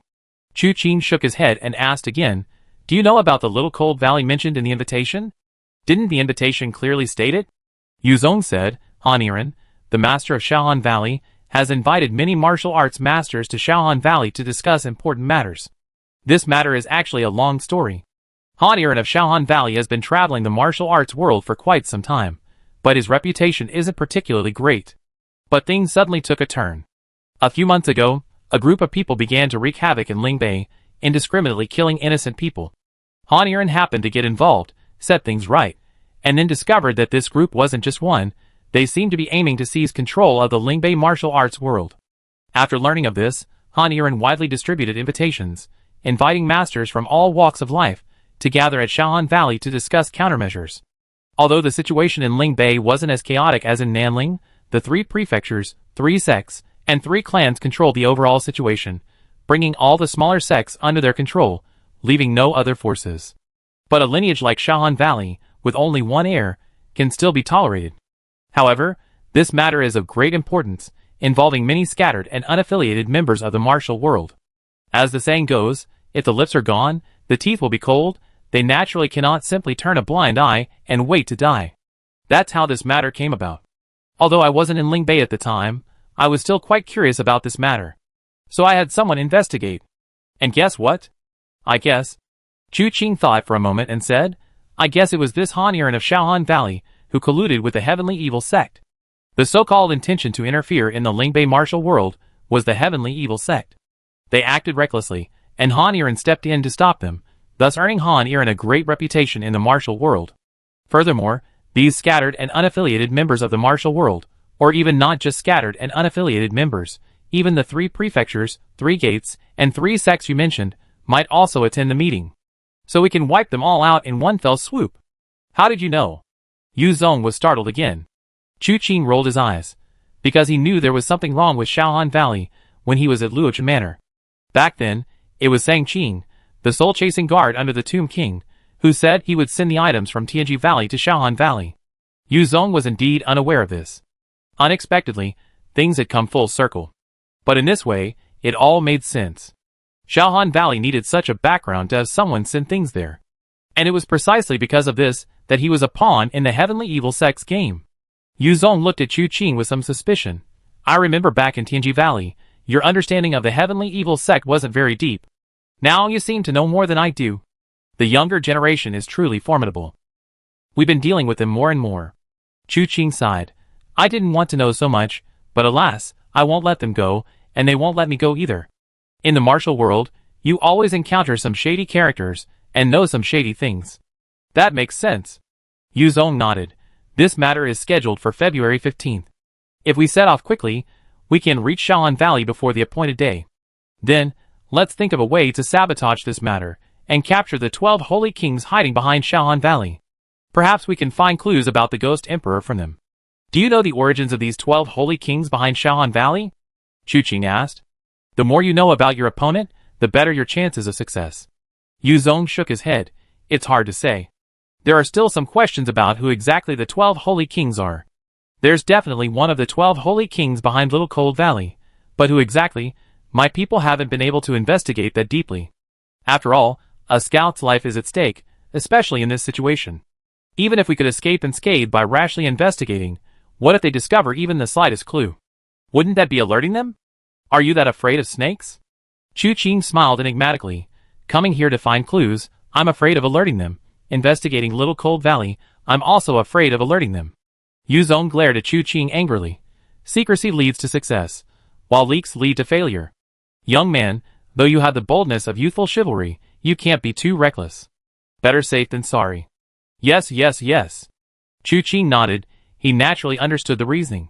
However, hearing him keep saying things like alarming the enemy, he couldn't help but retort. Seeing Chu Qing's response, Yu Zong nodded. All right, you take this invitation with you then. You need to disguise yourself. The third young master's face is probably already on everyone's desk in the Heavenly Evil Sect. If you just go there like that, the excitement at Little Cold Valley might just fall apart. If the 12 holy kings flee at the first sign of trouble, all our efforts will have been in vain. That makes sense. Chu Qing nodded. Even if it weren't for the 12 holy kings, just for the unchanging heavenly book, Chu Qing couldn't go there with that face. A great reputation has its advantages. It can deter villains. However, there were also inconveniences. Chu Qing's reputation might not be enough to intimidate the 12 holy kings, but given the situations of the Tomb King and the Blood King, who knew their current attitude, rather than getting bogged down in this troublesome matter, it would be better to simply change their tune, saving a lot of problems. The two discussed the matter, but didn't go into too many details. The situation inside Little Cold Valley was still uncertain. Any discussion now was just speculation. They would have to meet in Little Cold Valley to discuss the specifics. Afterwards, Yu Zong took his leave. Chu Qing didn't stop him, but asked one last question. Is the Xian Emperor currently outside the abandoned God Valley? Yu Zong was silent, then smiled finally.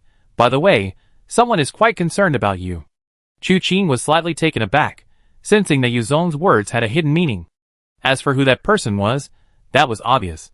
Chu Qing hesitated for a moment, then said softly, Tell her not to worry, I'm fine. Yu Zong was taken aback, glanced at Chu Qing thoughtfully, and finally nodded. If I have the chance, I pass on that message. After he finished speaking, his figure suddenly flashed, and he darted out through the small door with a whoosh. He was indeed as slippery as a fish. Chu Qing slowly exhaled, and also came out of the secret room. He rolled over and lay down on the bed. He closed the door to the secret room and reviewed the conversation he had with Yuzong that evening. After a while, he gently wiped his face. Then he sat up cross-legged, and with a thought, summoned the system interface. One unopened martial arts treasure chest, open? Chu Qing calmed his mind and whispered in his heart, open. Chapter 287. Successfully activated, obtain palm technique, flaming blade. The system notification lasted only a few words, but Chu Qing remained calm. He could now accept any reward from the system, unless he found an internal energy cultivation technique in one of these scattered treasure chests. Other rewards were no longer enough to make him change his expression. The next moment, the method for circulating the flaming blade's internal energy flowed through his mind. In a short while, Chu Qing opened his eyes. After a slight pause, he suddenly rubbed his palms together, then thrust out with one arm, sending a line of fire shooting out. The flames were scorching. If Chu Qing hadn't restrained his strength, this strike would have pierced through the door, and where it would have landed was uncertain. He had now contained his power within the room, preventing it from spreading, but the scorching mark from before was still shocking. Not bad, not bad. Chu Qing nodded slightly, feeling that this was indeed a unique skill. With incredibly profound and skillful internal energy, he transformed it into raging flames, using his hands as blades to slash, slice, parry, and chop. His moves were not fixed, but rather spontaneous. Chu Qing had deliberately thrust out with his palm as a blade, thus creating a line of fire. If he had used the edge of his palm as the sharp point, slicing horizontally, it would have been like a blazing divine blade cleaving out horizontally. Leaving aside the sheer ferocity of its sharpness, the fire energy alone was something no ordinary person could withstand. In fact, Chu Qing had previously been very interested in the 9 blazing inferno divine skill used by Beitang Zun and the others. The fire energy generated by this martial art was extraordinary. Chu Qing was able to easily defeat them, because his internal energy was too profound. So much so that the 9 blazing inferno divine skill was like a firefly's light to him, utterly insignificant. But in reality, which martial art involving water and fire is truly simple? Chung Taizan, renowned for his martial arts prowess, would have been beaten to death by Beitang Zun long ago had he not happened to wander into the Yin-Yang forest and been discovered by Chu Qing and his group. This was only because Beitang Zun harbored suspicions about Beitang Lai at the time. His determination to hunt down Chung Taizan wasn't entirely resolute. Otherwise, in a sudden surge of murderous intent, Chung Taizan might not have had the chance to reach the Yin-Yang forest. Beitang Zun led the Blazing Fire Hall to join Chu Qing, offering the 9 blazing inferno divine art with open arms. Chu Qing, due to the existence of his system, did not accept it. Unexpectedly, he now possesses the flaming blade, a supreme martial art. However, the method of activating this martial art is entirely different from that of the 9 blazing inferno divine art. The 9 blazing inferno divine art uses the heart meridian, relying on the heart as its foundation. While called a divine art, its cultivation process is incredibly perilous. However, the flaming blade is purely powered by superior internal energy, without affecting the internal organs. Not only is its power immense, but it's also significantly safer. Chu Qing sat on the bed, his mind racing. This technique transforms into the flaming blade. If reversed, could it become the ice blade? He suddenly had a thought and subconsciously wanted to try it, but after a moment's thought, he felt it was unreliable. It was a bit presumptuous. To make such an attempt, he needed to thoroughly understand the flaming blade technique, comprehend the purpose of each step of the internal energy circulation, know not only what it is, but also why it is, before he could begin experimenting with other aspects. Otherwise, he might suffer a chi deviation. At best, it would damage his meridians. At worst, it would kill him on the spot. Chu Qing always valued his life. How could he be so reckless? After familiarizing himself with the various mysteries and supernatural abilities of the flaming blade, one idea after another began to surface in Chu Qing's mind. He could either consider applying the flaming blade's power-enhancing techniques to a real blade, or he could consider using it to create a sword. If this technique could be integrated into the 18 subduing dragon palms, a single strike would unleash a raging torrent of fire dragons. It would be an essential skill for silencing witnesses. Or, ice and fire could originate from the same source, with dragon-shaped energy swirling around the two energies, directly unleashing a 9 heavens of ice and fire. The more Chu Qing thought about it, the more excited he became, and he began various small experiments. Once he started experimenting, he became quite busy. He was either busy trying out different uses, or busy running around the room, trying to extinguish the fire. The room was sometimes engulfed in flames, sometimes covered in ice, and filled with steam. He truly spent the entire night in a frenzy. The next morning, Wu Qianhuan and Wenro. They came to find him, and both were stunned when they opened the door. Wu Qianhuan looked at the burned curtains, the charred window, the scorch marks on the table, and the overwhelming smell of burning. She couldn't help but ask, "Last night, while we were asleep, you were playing around with fire in this room?" Chu Qing frowned deeply. After trying various methods all night, few had worked. The key was that the flame blade was about outward expression, not inward control. If the fire were contained, it would harm the user. And once it was outward, the space to control, it was extremely limited. Just imbuing it onto a sword was a rather troublesome matter. The force was uncontrollable from the moment it was unleashed. Although swords and sabers are extensions of the arm, and skilled practitioners can wield them with ease, they are ultimately not the true body. Therefore, before the force could reach the tip of the sword or blade, it erupted on the hilt. The flames couldn't harm Chu Qing, but they scorched the hilt, and the resulting heat nearly burned him. Mastering its use was still a long and arduous task. Of course, this was also Chu Qing's way of innovating and experimenting. If he simply used the original methods, nothing would go wrong. Faced with Wu Qianhuan's question, Chu Qing could only click his tongue and say, "I gained some insights into martial arts, and studied it a bit." Wu Qianhuan frowned. "Are you gaining a little too much?" This was genuine. He often secluded himself for training, and his martial arts had improved drastically. Wu Qianhuan was quite competitive, and had always been superior to Chu Qing. When Chu Qing returned to Tianwu City as the Night Emperor, she knew she was no match for him. After learning the Night Emperor's true identity, she accepted reality. She eagerly sought out Abbess He Tan to obtain the pointing to the moon profound technique, expecting rapid progress. Even if she wasn't as good as Chu Qing, she thought she wouldn't be too far behind. How could she have imagined that their first meeting revealed a world of difference? And now, in such a short time, Chu Qing had far surpassed her. This was evident in his 2 encounters with the Blood Prince. The first time, the Blood Prince escaped. The second time, he wasn't even left with a trace. This made it difficult for Wu Qianhuan not to feel frustrated. Chu Qing knew Wu Qianhuan extremely well. Without even looking at her, he understood her meaning just by listening to her speak. He said with a half smile, "If we both practiced the heavenly bright sword technique, perhaps it could also help you make rapid progress." Wu Qianhuan was speechless for a long time, then rolled her eyes at Chu Qing in annoyance. "What is the Tianming sword technique?" Wenru asked from the side. "Will practicing with third brother improve my skills? Can you teach me? How about the 3 of us practice together?" Chu Qing began to consider the feasibility. "That's bullshit. You really dare to dream." Wu Qianhuan quickly pulled Wenru's hand. "Be good, listen to me, don't be fooled by your bad third brother, he has no good intentions." "Huh?" Wenru was confused, not understanding why improving one's skill level was considered ill-intentioned. Chu Qing also realized what was happening, and was momentarily speechless. This was mainly due to his habitual thinking. For every martial art, he would subconsciously consider multiple possibilities, thoroughly mastering it or modifying it to make it entirely his own. Therefore, as soon as Wenru said this, Chu Qing considered how to achieve it. He forgot that cultivating the heavenly bright sword technique required complete honesty. In Wu Qianhuan's eyes, this was clearly ill-intentioned. Seeing that the two seemed about to dwell on this topic for a while, Chu Qing immediately changed the subject. "Have you had breakfast?" "No, I just came to call you to eat." Wu Qianhuan quickly changed the subject. Chu Qing nodded. "Let me wash up." The 2 girls waited outside the door. Soon, Chu Qing came out, and the 3 of them went to find Lan Shui. But there was no need to look. Lan Shui had been waiting at the door since early morning. After last night's commotion, everyone at the Dingen Hall headquarters knew that things had changed. However, expecting the subordinates to be completely loyal to Wang Fang was ultimately unrealistic.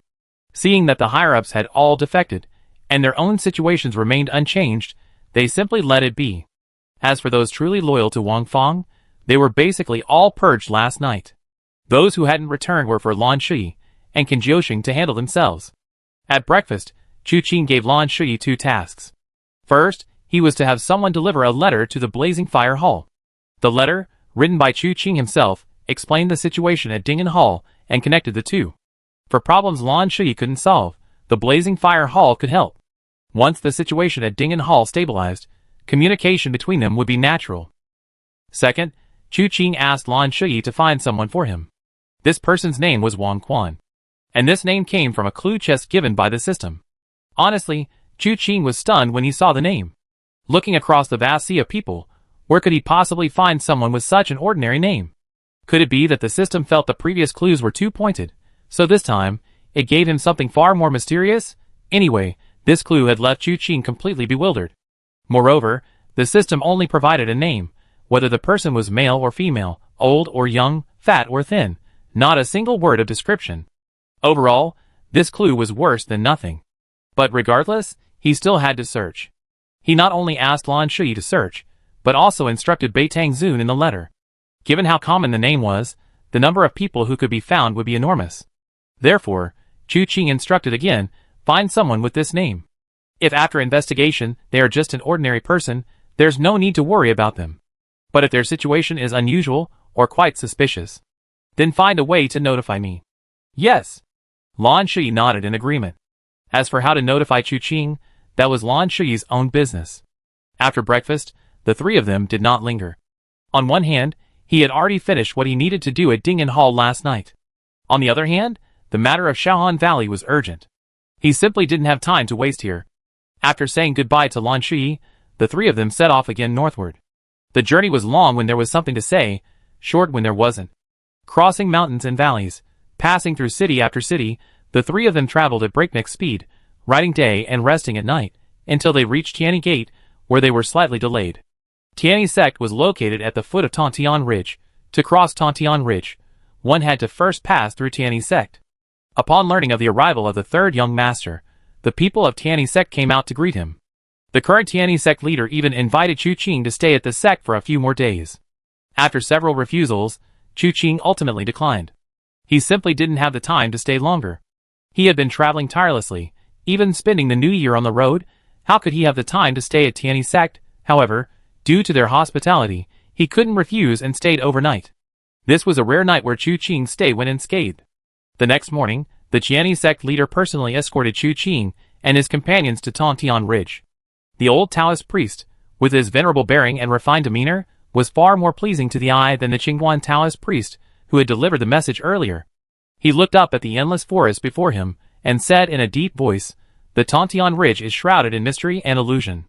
Once you step inside, even with a compass in hand, you will find it difficult to discern directions. After you enter, third young master, use the red cloth as a guide. When you reach the end of the red cloth, you should hide by day and travel by night, using the countless stars to orient yourself. Just follow the path northward.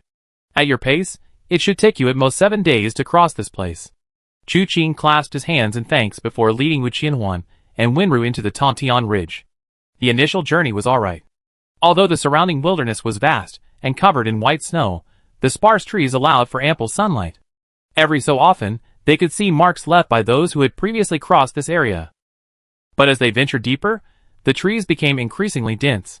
Looking in all directions, they found themselves in a single, unchanging landscape, with no end in sight. Even leaping to the treetops and looking in all directions, all they could see was a vast expanse of white snow. They couldn't see the Tianyi Sect behind them, nor the northern part of the mountains ahead.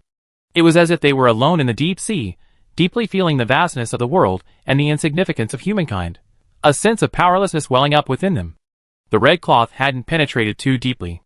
Fortunately, thanks to the Tianyi Sect leader's reminder, the three of them traveled by night and hid by day, using the starry sky to orient themselves, thus avoiding getting lost in the vast mountains. That evening, the three of them traveled with torches in hand. Wu Qianhuan suddenly had a whimsical thought.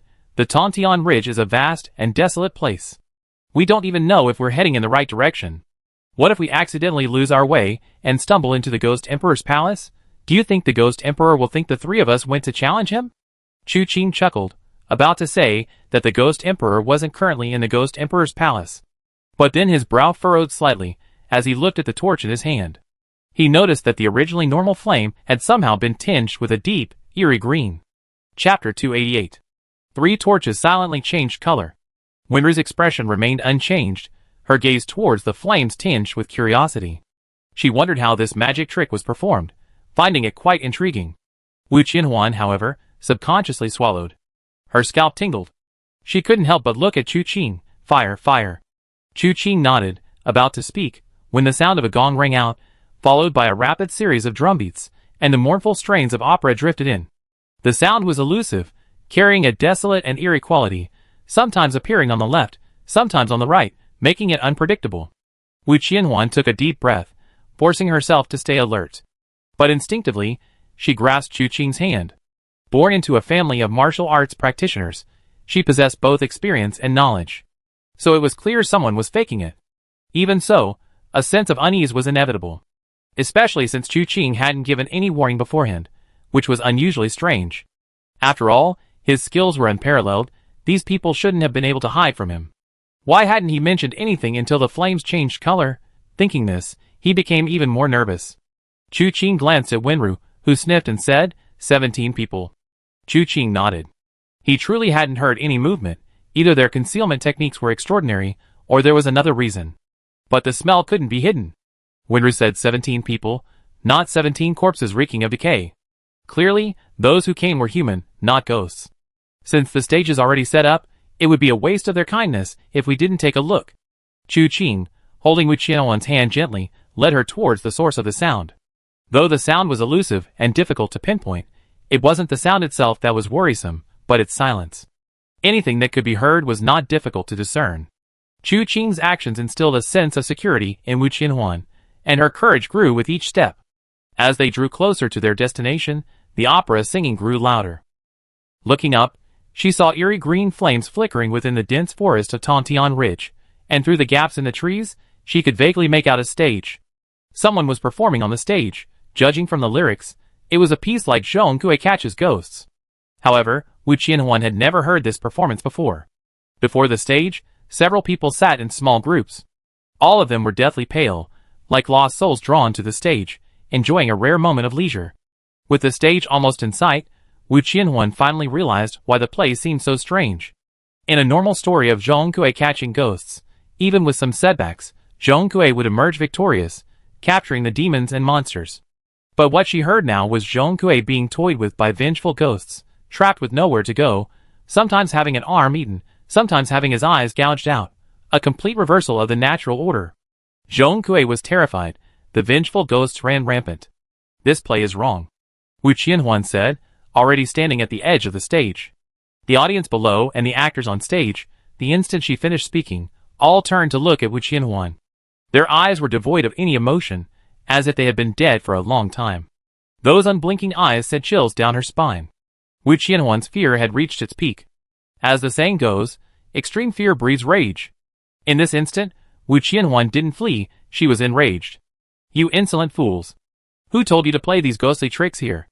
In the middle of the night, don't you know you're trying to scare people to death? Wu Qianhuan couldn't help but shout. However, despite her anger, she hadn't lost her composure.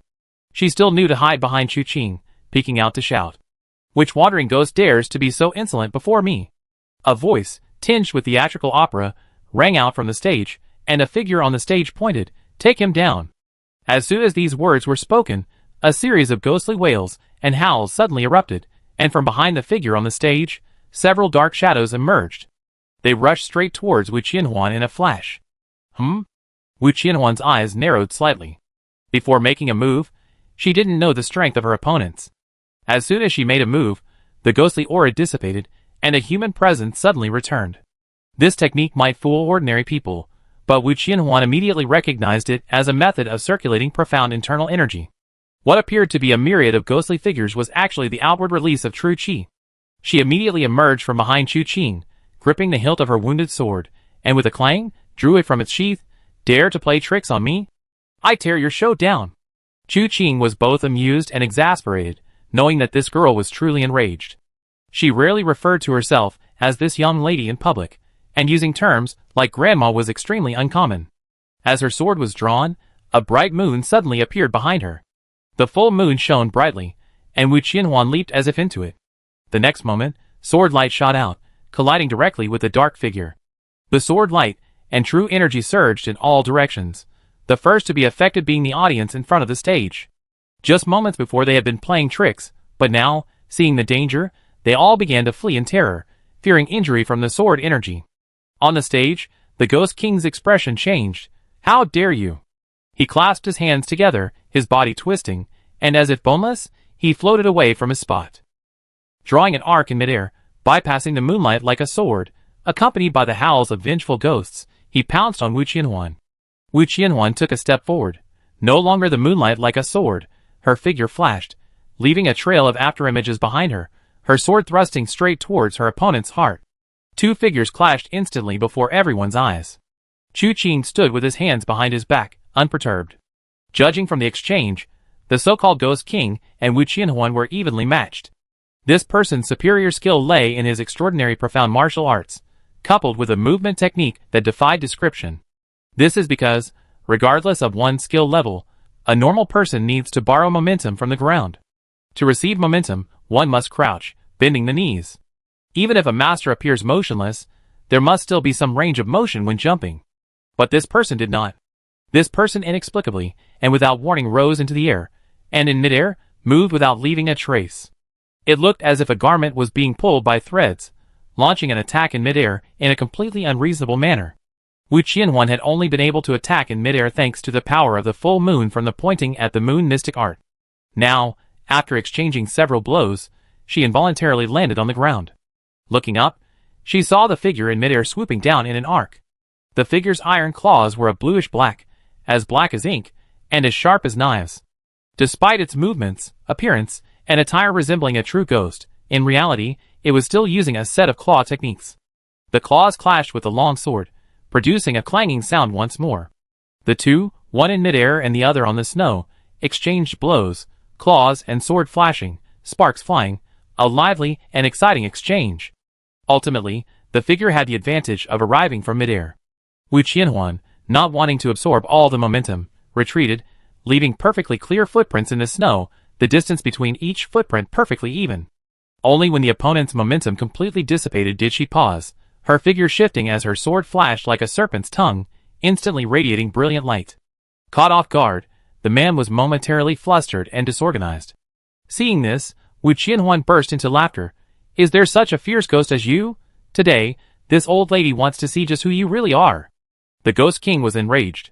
Although his martial arts were indeed sufficiently sinister, his claw attacks fierce and unpredictable, defying convention, and accompanied by ghostly howls that chilled the soul, he was no match for Wu Qianhuan. To defeat her with her martial arts alone was far beyond his capabilities. If he had been dominating her, it would have been fine, but now that the tables had turned, his flustered state instantly revealed his weakness. Enraged that his secret had been exposed, the two fought even more fiercely. The fight escalated from afar to a close encounter, then from the ground onto the stage, and from the stage to a nearby tree trunk, the two constantly exchanging blows as they ran upwards. Ultimately, Wu Qianhuan proved superior. Taking advantage of her opponent's exhaustion and lack of new strength, she suddenly thrust her sword straight into his center. This sword technique, named Green Plum and Willow Branch, split in 3 with a single turn, then 6, instantly covering all of her opponent's acupoints. This also demonstrated the significant improvement in Wu Qianhuan's swordsmanship. She had used this Green Plum and Willow Branch technique in the previous battle at Tianwu City. However, splitting it into 3 was already her limit. Now she could split it into 6, and judging from her still existing strength, she could probably split it into 9.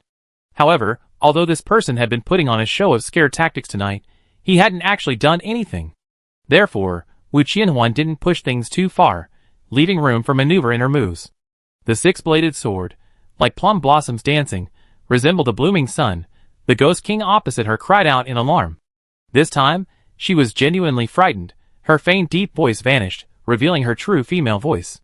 Even so, she was powerless against this sword strike. A figure appeared beside the Ghost King without warning, grabbing her wrist in midair and pulling her behind her. Then, a finger was pointed out. This finger strike seemed to bring back the ghostly realm. The eerie sonic power shook the mind and trembled the will. The powerful finger strike suppressed the energy of all directions. It was as if only one finger existed between heaven and earth. With this finger strike, 10,000 ghosts wailed. Wu Qianhuan's expression changed drastically. She felt her sword blade completely suppressed by that single finger strike, unable to lift its head. Even worse, though it hadn't actually touched her, the force of the finger strike made it difficult for her internal energy to circulate normally. A slight misstep could backfire and injure her. Not good. The moment this thought crossed her mind, she felt an arm pull her close. Following that, another hand appeared in her hand holding the sword. Looking up, she saw Chu Qing's face was already inches away. Although he didn't look at her, his eyes gave her an inexplicable sense of security. It was as if, with his presence, everything would be alright. Sure enough, Chu Qing turned his sword, taking her hand and drawing a circle with the blade. The overwhelming force of the finger strike instantly vanished. The heavy feeling in the air also disappeared without a trace. The man opposite him changed his expression slightly. He had acted suddenly, intending to save the person. But he never expected that his 6 pads of sorrowful finger move would be broken so silently. He tossed the Ghost King down with a flick of his wrist, his figure blurring as he unleashed another palm strike. He was eager to try his hand again. Chu Qing frowned slightly, his eyes turning cold. He saw that as the man's palm struck, a Shura Ghost King seemed to appear behind him. The Ghost King's phantom was nearly 2 zhang tall, its large, dark blue hand striking out simultaneously with the man's palm. As the palm wind arose, the howls of vengeful ghosts echoed. This caused ghostly figures to swirl throughout the forest. Wu Qianhuan in his arms frowned slightly, letting out a muffled groan. The accompanying eerie sounds had no effect on Chu Qing, but made Wu Qianhuan somewhat uncomfortable. Chu Qing simply channeled some internal energy into her, then smoothly took the long sword from her hand. A sudden flash of sharpness. The sword blade entered the night, leaving a mark. That mark seemed to represent boundless sharpness, directly piercing through the powerful palm of the Ashura Ghost King. The man opposite immediately sensed danger, pressing down with one hand and retreating rapidly. A series of afterimages remained in midair, while his true body had already retreated more than 10 feet away. Chu Qing, sword in one hand and Wu Qianhuan in the other, continued to pierce through the afterimages with his sword, causing several loud explosions in midair. The man opposite had already reached the side of a large tree, using one hand to brace himself against the tree to keep from falling. Such a distance, apart from the unique lightness skill of his sect, would be impossible for an ordinary person to cover in one breath. As the saying goes, one's energy is strongest at the first attempt, weaker at the second, and exhausted at the third. Chu Qing rose from the ground, embracing Wu Qianhuan, and unleashed a sword strike to neutralize his 6 pads of sorrowful finger. Logically, he should have been exhausted and landed. However, he then consecutively broke through his netherworld palm and myriad transformations Ghost King's trail. Leaving aside his initial burst of energy, Chu Qing was now capable of more than just one strike after another. Once he was exhausted and landed, he could use this opportunity to speak, preventing the fight from continuing. He thought it was a good plan, but when he looked up, he saw Chu Qing walking on thin air, his steps seemingly effortless. At this moment, even the man, with his extraordinary background and unparalleled lineage, couldn't help but change his expression drastically. Where did this monster come from? This thought flashed through his mind, and Chu Qing vanished in an instant. Immediately afterward, a sharp pain shot through his shoulder as someone slashed it with a sword, followed by a cold, stern voice. Get down. Chapter 289. The sound wasn't loud, but the force was considerable. A tremendous force fell on his shoulder. The man wanted to resist, but then thought better of it and gave up. He landed smoothly, and immediately felt a chill on his throat. A long sword was pressed against his neck. He gave a bitter smile. Your martial arts are truly superb, but my intention was to save someone. I meant no harm. Otherwise, you would already be beheaded. Chu Qing coldly looked at the man disguised as Zhong Kui before him. Beheading is nothing. It doesn't really matter. The Zhong Kui smiled. In the King of Hell's palace, I experienced everything, climbing mountains of knives, plunging into boiling oil. If you really like it, brother, this head is yours.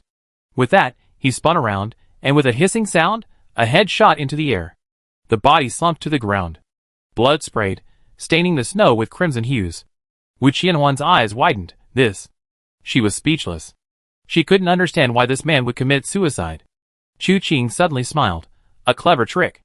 With a flick of his wrist, his sword pierced the snow with a hissing sound. A thud followed, and a figure leaped from the snow. It was Zhong Kui. The head fell to the ground just then, caught by Chu Qing. He glanced at it, then handed it to Wu Qianhuan. Wu Qianhuan was stunned upon touching it, made of wood. A clever escape, quite a performance. Just then, Zhong Kui landed and chuckled dryly. He then saw the Ghost King, the audience, and Wenru, who was standing to the side, all crowding closer. The Ghost King pulled Zhong Kui's hand, examining it carefully. Are you all right? Zhong Kui shook his head, smiling at Chu Qing. Your swordsmanship is truly superb. Only now did Zhong Kui's voice show a hint of seriousness. Your finger techniques, palm techniques, and lightness skills are also extraordinary, Chu Qing said calmly. I was eager to save lives, please forgive me, Zhong Kui said, clasping his hands in a fist salute. Chu Qingshun snorted. Saving someone was understandable, but to intervene again after the person had been saved was rather unreasonable. However, he didn't voice these thoughts, instead asking thoughtfully, could you all be disciples of the Ghost Emperor? Indeed. The Ghost King jumped up immediately. Chu Qing frowned slightly. You too? What do you mean? The Ghost King roared, are you looking down on me? Chu Qing felt that simply nodding would be too hurtful, but for a disciple of the Ghost Emperor, to say that was all was indeed lacking. He didn't speak, but instead took out a plaque from his robes and tossed it over. Please take a look, sir. Zhong Kui caught it, his expression changing. May I ask how you address Senior Yuzong, who has mastered all the 9 heaven stars? We have only a slight acquaintance. The other party was a disciple of the Ghost Emperor. While Yuzong's status in the martial world couldn't compare to the 3 sovereigns and 5 emperors, he was clearly on par with them. Chu Qing's statement that he had a connection with Yuzong was true, but in Zhong Kui's ears, the situation changed drastically. Sure enough, Zhong Kui's expression changed slightly, and he clasped his hands in greeting, saying, so you are Senior Yu's friend. It was a misunderstanding earlier, please forgive me. As he spoke, he slowly pushed his hand, and the Ghost Emperor's token floated leisurely to Chu Qing's front, which Chu Qing casually caught. But looking at Zhong Kui again, he couldn't help but look at him with newfound respect. This token was not light. The slower and more stable it flew, the more profound his skill, proving he had used internal force to propel it. It seemed this person had indeed held back in his earlier attack. He likely had many trump cards up his sleeve that he hadn't yet used. After pondering for a moment, he nodded. Since it's a misunderstanding, then let it go. But I don't understand. In the past, the north and south of Tontian Ridge were unobstructed, and the Ghost Emperor's disciples never blocked our way. Now, why this sudden, unnecessary action? What is the purpose? Upon hearing this, Zhong Kui was immediately somewhat troubled. Although Chu Qing had produced the Ghost Emperor's token, this token was considered exclusive to the Yu sect. It was clear that Chu Qing and the Yu sect had a good relationship. But the matter Chu Qing asked was of great importance, and for a moment he didn't know whether he should answer. Chu Qing, observing his expression thoughtfully, asked, could it be related to the Ghost Emperor's disappearance? Brother, you know. Zhong Kui suddenly looked up. Chu Qing nodded. To be honest, I experienced quite a lot along the way, and I occasionally heard rumors about the Ghost Emperor. However, I can confirm this because Yuzong told me himself. May I ask your esteemed name? Zhong Kui's expression grew even more solemn. Chu Qing clasped his hands in a fist salute. I dare not accept your esteemed name. I am Xing San, known in the martial world as the 3rd Young Master. You are the 3rd Young Master. The Ghost King, standing behind Zhong Kui, couldn't help but be surprised upon hearing Chu Qing introduce himself. I heard that the martial emperor's worthless disciple died at your hands. Let me tell you, you better be careful. Although Emperor Wu has 7 or 8 disciples, Luo Wuxuang is the most useless one. But my father said Emperor Wu is petty. If you kill his disciple, he might seek revenge sooner or later. This was indeed not good news. However, Chu Qing had already anticipated this before killing Luo Wuxuang. After all, Luo Wuxuang's lineage was truly frightening. Killing him might bring future trouble. But given Luo Wuxuang's actions, Chu Qing felt no guilt in killing him. His revenge for his father seemed justified, but Qi Luo himself was a mess. His father was a failure, and his son was inconsiderate, ignoring right and wrong, only focused on revenge. Wasn't he a person who couldn't distinguish right from wrong? Ordinary people might be inconsiderate, but he was Emperor Wu's disciple, possessing martial arts skills passed down from Emperor Wu. Such a person. His inability to distinguish right from wrong led to extremely terrible consequences. Furthermore, he killed his own brother Guan Changjing. Later, he even went so far as to join forces with the Blood Prince. Lacking even the most basic moral principles, if Chu Qing were given another chance, he would surely kill such a person. Moreover, based on the information he currently possesses, even Emperor Wu, Li Juechen, seems to have issues. Even if Li Juechen doesn't come looking for him, Chu Qing will seek him out when the time is right. These thoughts flashed through his mind, and Chu Qing smiled faintly. Thank you for the reminder. May I ask who your father is? Her name is Gu Linger, the second daughter of my mentor. Zhong Kui smiled wryly, as he introduced her to Chu Qing. Chu Qing and the other two were all taken aback. Ghost Emperor Moto's daughter? Her surname was Gu. Seemingly noticing their confusion, Zhong Kui explained, Moto is not my master's given name. Gu is his original surname. I see. Chu Qing nodded in understanding. Zhong Kui then said, all that happened earlier was because I was fooling around with my junior sister. I truly have offended you. I didn't expect it to be the third young master's arrival. Well then, it's getting late. Why don't the three of you come with us to our lodgings to rest for the night? I happen to have some matters I'd like to discuss with the third young master, and I also need to ask the third young master for a favor. Chu Qing frowned slightly. He already stopped halfway through his previous conversation, but now, staying another night would likely delay their journey. We have important business to attend to in Lingbei. Tontian Ridge is shrouded in mystery, and we must rely on the darkness to navigate. Giving up halfway would waste too much time. So, I appreciate your kindness. I see. Third young master, you may not know this. I considered 3 ways to navigate Tontian Ridge.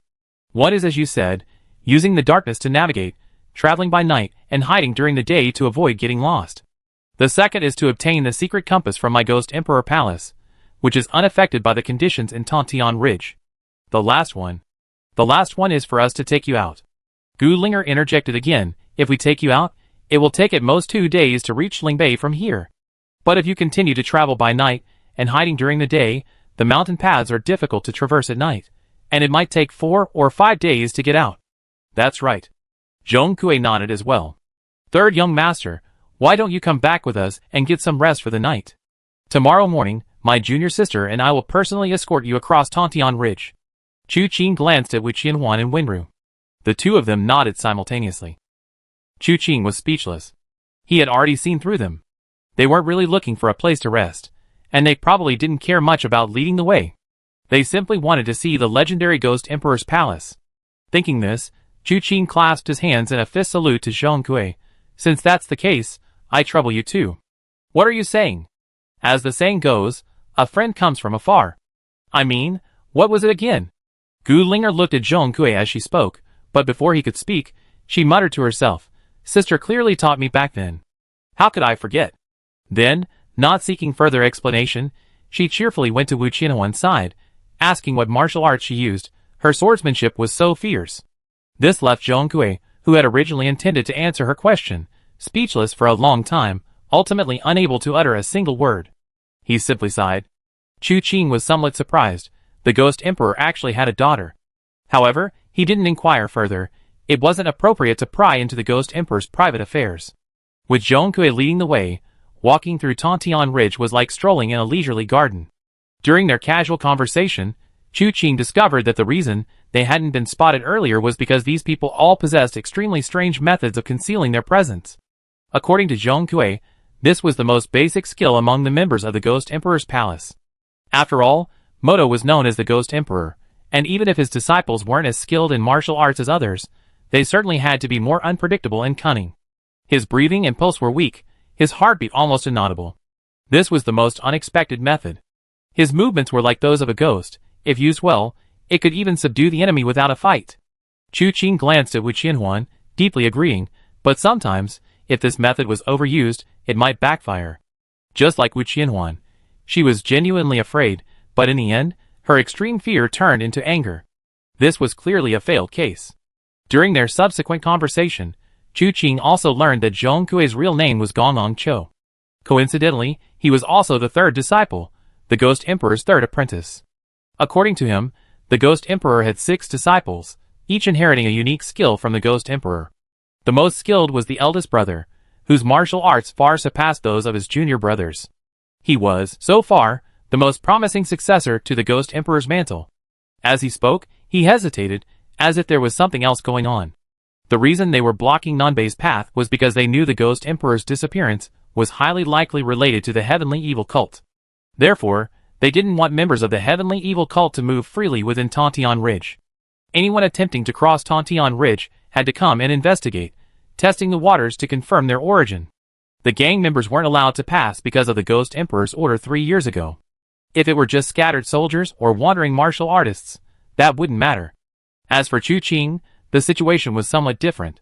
He controlled the Blazing Fire Hall and the Dingen Hall, but wasn't the hall master. He had only risen to prominence in the martial world within the past year, and with the Yozong's token, they naturally wouldn't stop him. They talked a lot along the way, but it was mostly Gongong Cho who did the talking, and Chu Qing who listened. To everyone's disappointment, Gonong Cho and Gu Linger didn't lead them to the Ghost Emperor's palace. They took them to a manor called Tontian Manor. Just like the overall atmosphere of the Ghost Emperor's disciples, this manor was eerie and ghostly. The lanterns hanging in front of the gate weren't the normal color of flames, and the two guards standing on either side of the gate weren't ordinary servants or guards. One was dressed in black, the other in white. One held a morning staff, the other a soul-hooking claw. Both wore tall hats, one with the words "You finally arrived," the other with "We're here to capture you." These were the images of the black and white impermanence. Upon seeing Gonong Cho and Gu Linger, the two bowed slightly, and then stood still. They didn't even glance at Chu Qing and his companions. Pushing open the door and entering, they exchanged greetings. Gonong Cho told Chu Qing that the reason for building the estate here was because it contained a very comfortable hot spring. He suggested that Chu Qing and his companions first soak in the hot spring to relax.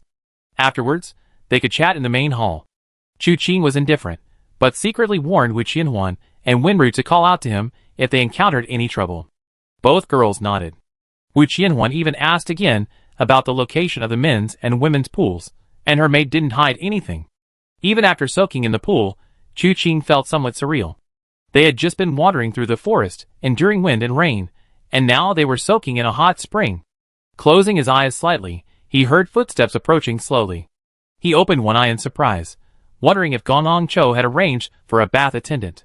But upon closer inspection, the person seemed to have been acupunctured.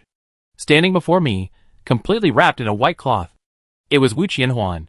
Chapter 290. The hot spring steam rose, and Chu Qing, standing in the pool, stared blankly at Wu Qianhuan beyond the thin mist. Time seemed to freeze. Although it wasn't a still scene, the two remained in this state for over 10 breaths. Chu Qing then snapped out of his daze, instinctively hiding himself further into the water. You come to the wrong place?" His voice held a slight fear. After all, some things, even those with unparalleled martial arts skills, are difficult to control. His reaction, however, made Wu Qianhuan breathe a slight sigh of relief. As the saying goes, in relationships between men and women, the east wind prevails over the west wind. When one side shows weakness, the other naturally gains the upper hand. Wu Qianhuan certainly hadn't come to the wrong place. She had asked the maid for directions to the men's and women's pools to find Chu Qing. But her journey hadn't been easy. She didn't know what Chu Qing would think, nor whether what she was doing was right. Wu Qianhuan had always been strong-willed, and never willing to be inferior to anyone. Because Chu Qing was more powerful than her, and she had a formidable opponent, she sought out Abbess He Tan to teach her the pointing at the moon profound skill. However, while this martial art was undoubtedly the best way to increase internal strength, it was ultimately too hasty and resulted in damage to her meridians, which were difficult to heal. She had thought that with her current martial arts skills, she could compete with the world's top masters. But unexpectedly, not only was she crushed by Chu Qing, but today, facing Gonong Cho, she was completely powerless against his 6 paths of sorrowful finger. This was truly unacceptable to Wu Qianhuan. Although Gu Linger had always held her in high esteem, after all, Gu Linger had grown up under the Ghost Emperor's tutelage, and her experiences and knowledge were beyond the imagination of ordinary people. At her age, Wu Qianhuan's martial arts skills were extremely rare. Gu Linger couldn't help but admire her. However, Wu Qianhuan couldn't accept this situation. Whenever she felt weak, she couldn't help but recall Chu Qing's words about the Tianming sword technique potentially having the effect of restoring meridians. If she could continue cultivating the pointing moon profound skill, and with the Tianming sword technique as a foundation, she could make rapid progress. Even if her eagerness for quick results damaged her meridians, she could still cultivate the Tianming sword technique with Chu Qing to repair herself, forming a positive cycle. This thought had been in her mind for a long time, but the thought of being honest with Chu Qing made her shy and embarrassed. If they were married, there wouldn't be much to say. Now, it always felt like something stolen. Ultimately, it was her own powerlessness that overwhelmed her shy instincts. This made her make up her mind. Having determination didn't mean she was uneasy. She was terrified that if she saw Chu Qing, he would think she was promiscuous and too easy to come to his door like this, and that he would look down on her. She was also afraid that Chu Qing would suddenly turn into a wolf in sheep's clothing and pounce on her before she could even explain her purpose. The more she thought about it, the more worried she became, and her spirits inevitably weakened. So much so that when her eyes met Chu Qing's, her mind went completely blank. Until Chu Qing hit her in the water, looking like a submissive wife encountering a lecherous thief, Wu Qianhuan breathed a huge sigh of relief, followed by a surge of wildly raging thoughts within her. She bit her lip, slowly walked to the edge of the pool, and finally slid in. She submerged herself in the water, and slowly approached Chu Qing. Chu Qing gasped, "What are you doing?" "Qianhuan, I advise you to calm down. If you don't calm down, I might lose control." Wu Qianhuan stopped in front of Chu Qing, looked him up and down, and suddenly grabbed his chin, lifting it slightly. "You really want me to calm down?" These words were even more dangerous. Chu Qing frowned, grabbed Wu Qianhuan's wrist, and with his other hand, gently rubbed her cheek with the hot spring water, the pressure not too light, causing Wu Qianhuan to furrow her brows slightly. "It hurts. Be gentle. Not a human skin mask?" Chu Qing was an expert in disguise. He could usually tell whether someone was wearing a human skin mask or not after an examination. Wu Qianhuan's face was perfectly concealed, without any trace of disguise. This meant someone hadn't disguised themselves as Wu Qianhuan to harm him. The next moment, Chu Qing felt his wrist burning hot. A human skin mask? Wu Qianhuan realized what he meant. "Who do you think I am?" "Nobody." Chu Qing stared at Wu Qianhuan, who was closing in on him relentlessly, speechless. It felt like a little white rabbit, its alluring scent offered to a big bad wolf. The wolf, still trying to resist opening its mouth, was now being pried open by the little rabbit to see how sharp its teeth were. Chu Qing didn't know if the wolf's teeth were sharp, but he knew Wu Qianhuan was playing with fire. "What are you doing? Let me tell you, if this continues, I can't take it anymore. Don't come crying to my father later, saying I bullied you. I was originally going to let you bully me anyway." After saying this, Wu Qianhuan felt something was off. In the heat of the moment, she seemed to have forgotten her original purpose. The most direct consequence of these words was that Chu Qing suddenly pulled Wu Qianhuan into his arms. The moment their skin touched, the fire within the young man and woman ignited instantly. As Chu Qing lowered his head, getting closer and closer, Wu Qianhuan instinctively closed her eyes, her mind completely blank. Tianming sword technique, healing, all those thoughts were thrown aside. Just as the two were about to touch, footsteps suddenly sounded. The sound wasn't loud, but to their ears, it was like a thunderclap. Wu Qianhuan pushed Chu Qing away and began searching for a hiding place. Chu Qing pointed to the hot spring water, and Wu Qianhuan immediately understood, diving into the water. A moment later, a soaked white cloth floated to the surface. Chu Qing's eyes widened as he grabbed the white cloth, intending to give it to Wu Qianhuan, but being underwater, it was useless. He simply draped it over himself. The owner of the footsteps appeared in Chu Qing's sight. It was a servant from Tontian Manor, bringing wine and dishes for Chu Qing. "This was prepared for you by the third young master. Please enjoy." "Thank you." Chu Qing composed himself and said softly, "There's nothing more for you here. You can go out now." "Yes, I wait outside. If you need anything, please let me know." After saying this, the man walked towards the door. Finally, he closed the door. With a splash, Wu Qianhuan emerged from the water. Chu Qing turned around, his gaze lingering. He felt a tickle in his nose, touched it, and found a patch of blood. Wu Qianhuan was startled. "What happened to you? Were you injured when you fought Gong Long Cho?" "No, I was injured when I fought you." Chu Qing circulated the 9 chapters of divine jade within his body for a moment, finally calming the burning desire. After hearing Chu Qing's words, Wu Qianhuan understood and immediately pulled the white cloth off Chu Qing's body. "You, give it back to me." After saying that, she wrapped it all around herself. Then, as if remembering something, her face turned bright red. She bit her lip and suddenly cursed, "Bad person." Chu Qing was completely bewildered by the curse. She was the one who came to him, and she was the one who flirted with him. As a normal man, was he a bad person for not being able to resist such temptation? But when he looked at Wu Qianhuan, he noticed her strange gaze, occasionally glancing at the water, seemingly with a hidden meaning.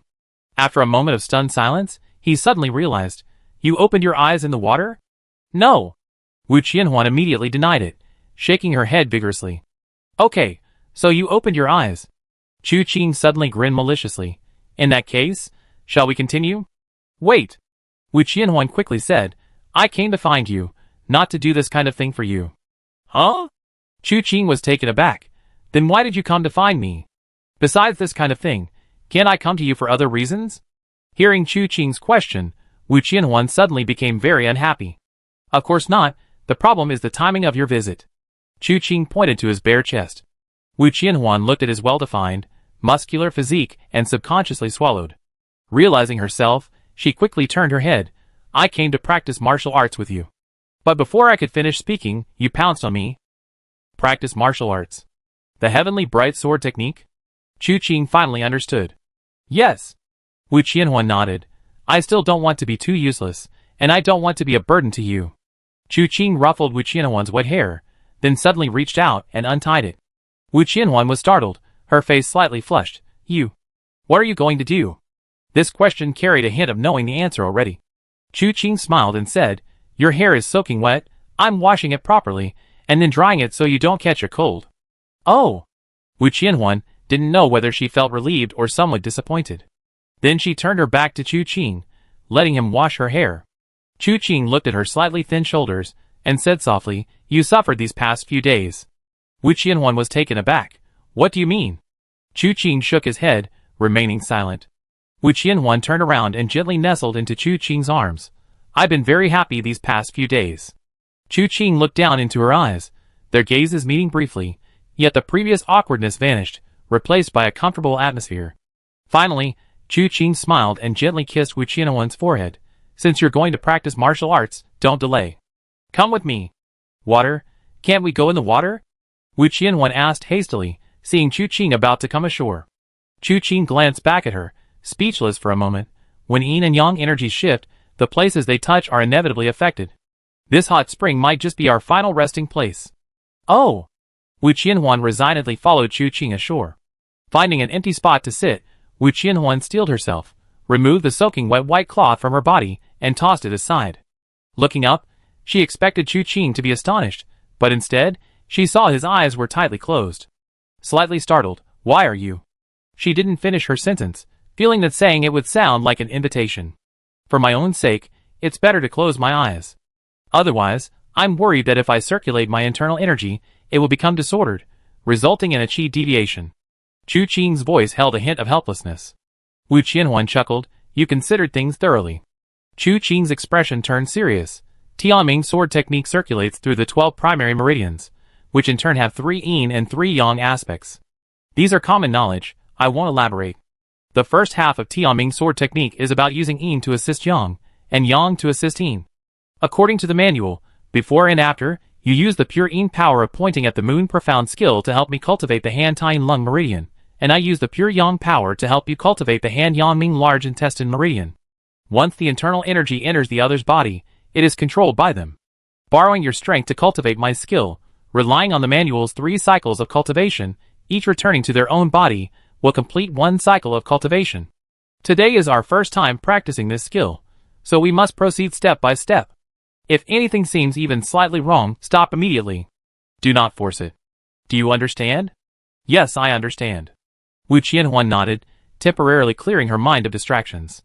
Seeing Chu Qing slowly extend his hands, she met his with both hands. Their palms met, and they began circulating their internal energy according to the Tianming sword technique incantation. The next moment, Chu Qing slowly released pure yang energy from his right palm, while receiving pure yin energy from Wu Qianhuan's left palm. He channeled his internal energy directly to the Han Tien Lung meridian, thus beginning the circulation of internal energy according to the Tianming sword technique instructions.